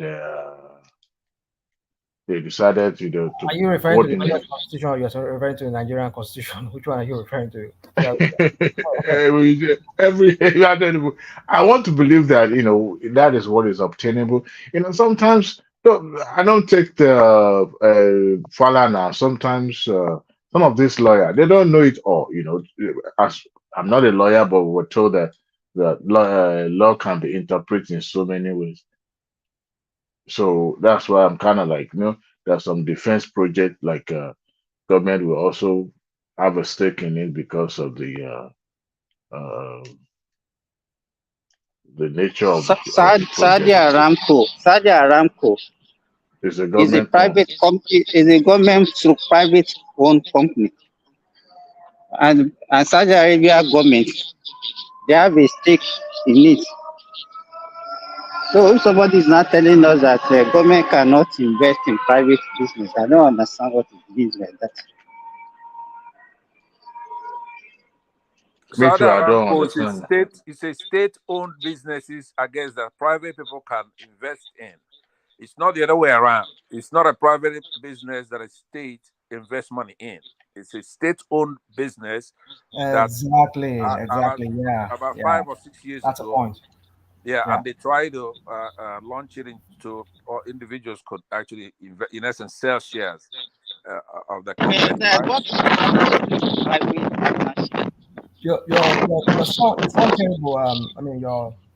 Yes, I'm moving. That is why. You can go ahead. Are you in the desert? Are you in the Saudi desert?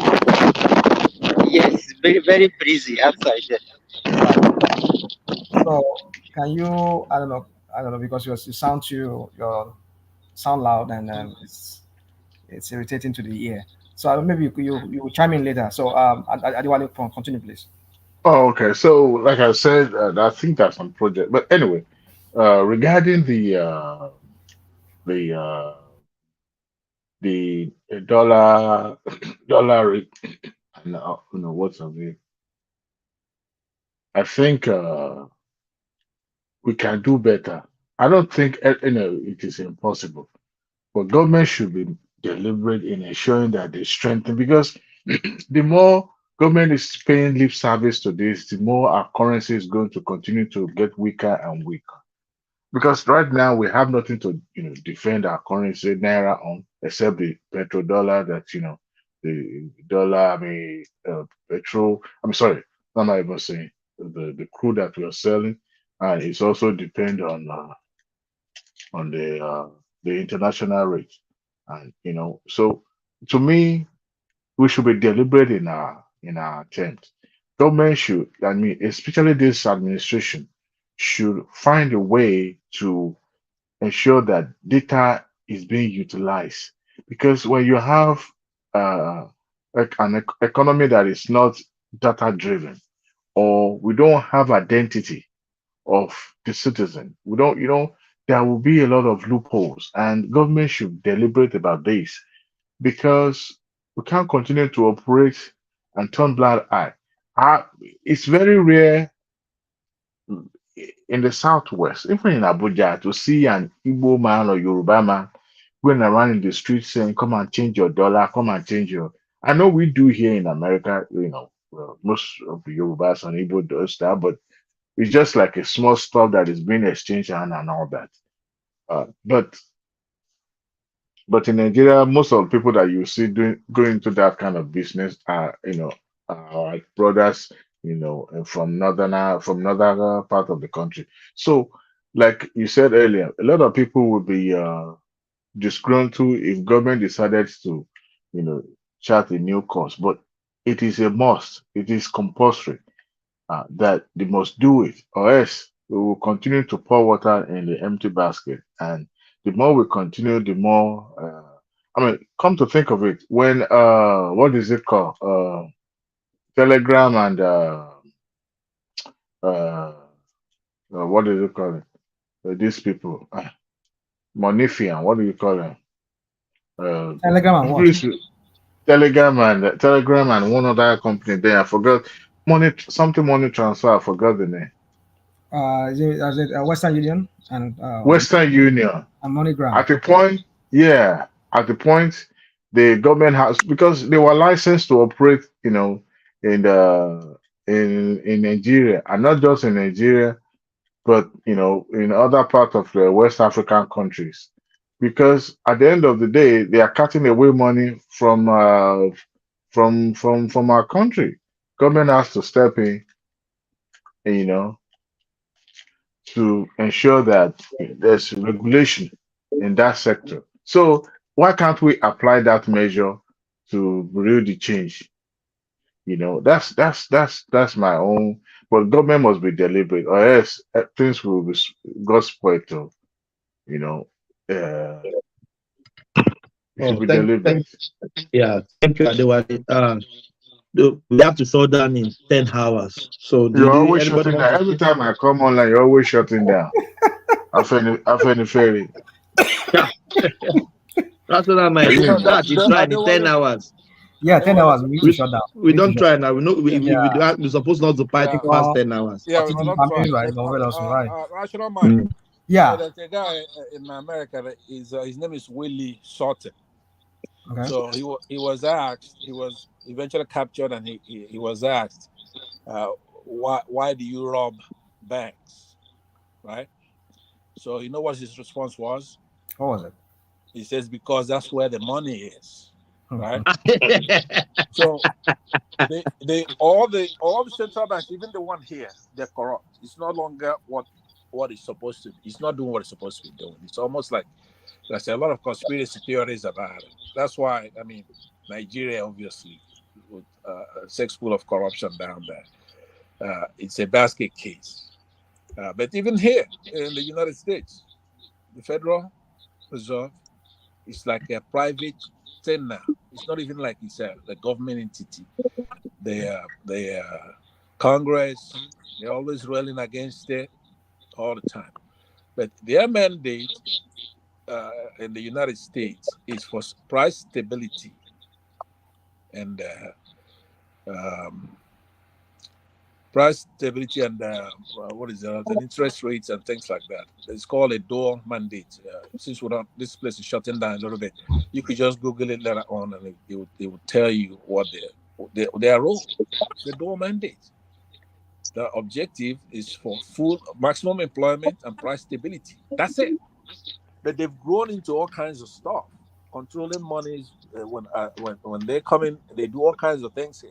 So I would imagine that Nigeria would even be worse in what they're doing with their stuff. But that's my input in it.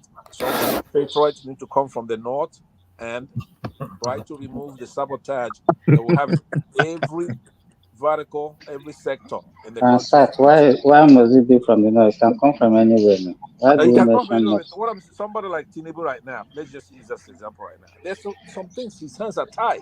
He cannot do that. Jonathan couldn't do it. Even if P2B gets in there are certain things he cannot do in order for there to be peace in the country. You can't go there, eliminate all this bureau to change without a problem. You can't go there and make people to go to school, incentivize it, use a carrot and and the sticks approach. Stick and carrot approach. Use both. All right, me, I'm going. There I want to are go and certain sleep. things that have to come from that section to try to. Yeah, I'm shutting down now too. After Passad, Passad, we have to shut down now. Thank you. Before Thank you you so shut much. down, Good job. Before you Good night, shut down, everybody. Good night. Good job. Before you Thank you, shut down, Passad. Yeah. Before you shut down, what is wrong with Tinubu, man? What happened? Man, that guy seems to be smoking some weed these days that doesn't know who is appointing. He appointed your brother, World Peace, in Ondo State, only for him to reverse it. Why is he doing this abracadabra politics? You mean who did he appoint? What piece or who was that? Your brother in the jail, was it Ondo? What is his name? Akinson or something like that, to NDDC boss. And then why can't you reverse it? Yeah, he can fire and hire now. No. But it's becoming too rampant. You appointed. See, I listened to Wiki's. I watched Wiki's interview. Wiki said all PDP governors nominated candidates to his cabinet, but this PDP guy in Ondo State, Tinubu, left the APC party and nominated him from PDP simply because he contested for governorship. Now, It's building national unity now. But wait, if he deemed it fit enough to nominate him, why not allow him to allow that nomination to stay like the way he did with Boson Tijani? Do you know the reason why? A video surfaced online. Okay, what is the reason? No, you have don't to know. I don't know. You have to know. There was a video that surfaced online where he berated Tinubu and said all sort of things, shortly after the election. So I don't know if that is the reason why he decided to withdraw his nomination. But I don't know. but why that cannot be a reason. Adewale, do you want to tell me that he didn't sit down before he was nominated? I wonder. That couldn't have been the reason. Let's wait. Let's wait before you kill the guy now. Just wait. Before you kill him, just wait. The reason we match. The people protested, and they said that the APC in Ondo State protested. Why you want him to be against the party? Huh? You want him to be against his party, man? No, APC people in Ondo State, they protested. They protested against the nomination of that guy. Yeah. And that's what I'm saying. Do you want Tinubu to not go against the wish of the party? You should have thought about that first before making that nomination. He may not know. He may not know. The guy was not even part of those presidential candidates that visited Tinubu. Was it not yesterday or day before yesterday? Under the umbrella of what do you call it? They have a name for themselves. But why Adewale, don't let us speculate. The reason why they dropped him, there's no secret in Nigeria. It will soon surface. Okay. It will soon surface. So I hope it could be a cogent or very important reason, because you can't just nominate him just like that. He chose him for a reason, and he dropped him for a reason. Okay. But it's becoming too many. No. So if you have a listening government, now you are tired of having a listening government, huh? What kind of President that is the question. Respectful. Baba should have thought about it first before making the other nomination. Ẹ wá gbogbo ẹ ká tó kó fagbó náà. Emma Benusa. I hope it's not confirmed by some Kabas. The guy, what he said online was even terrible. He sounded like obedient online. It was even worse. Co-host, let me go and sleep. Okay, if he's sounding like an obedient, why did he not accept a position from an opposition party? Into one film of people one error non funny.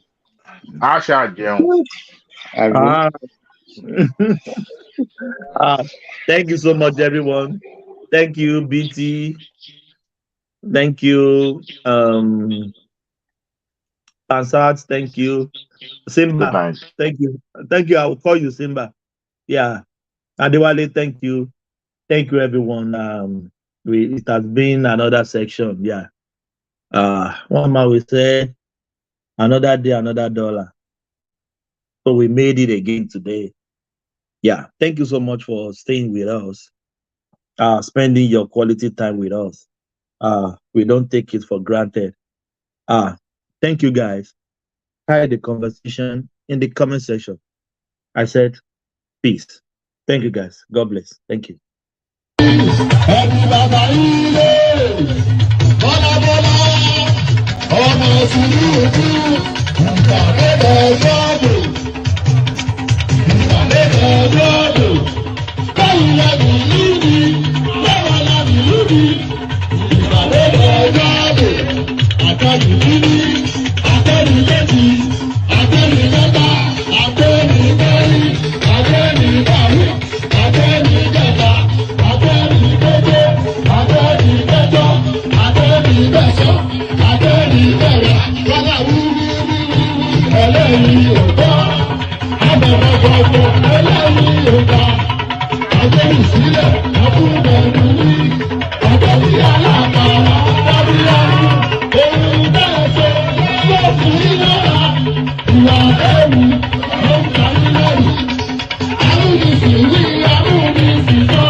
Country people, make una come here tori o. Say Dino carry money, give talk. Say make you go buy gun to Fiakwa.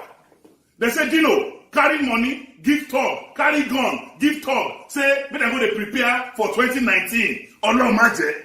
They say me meet them for airport road. Alakiaye.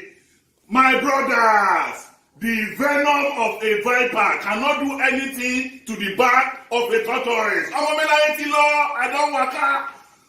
But make I tell you now, Yaya Bello, do you know? Yaya Bello ma ṣẹ̀wọ̀n lẹ́yìn ìjọba. I know. Yaya Bello ma ṣẹ̀wọ̀n lẹ́yìn ìjọba. Do you know? GYB ma ṣẹ̀wọ̀n lẹ́yìn ìjọba. We know. GYB ma ṣẹ̀wọ̀n lẹ́yìn ìjọba. Ìwọ Yaya. You Yaya. Kí ló tún kù tí ó sọ? Kí ló tún kù tí ó sọ? Ẹni tí mo bẹ́ lórí tó ń sẹ̀nu wúyẹ́. Kí ló tún kù tí ó sọ? Àti ẹkún ìyá ni ó jẹ. Yaya Bello. Àti ẹkún ìyá ni ó jẹ.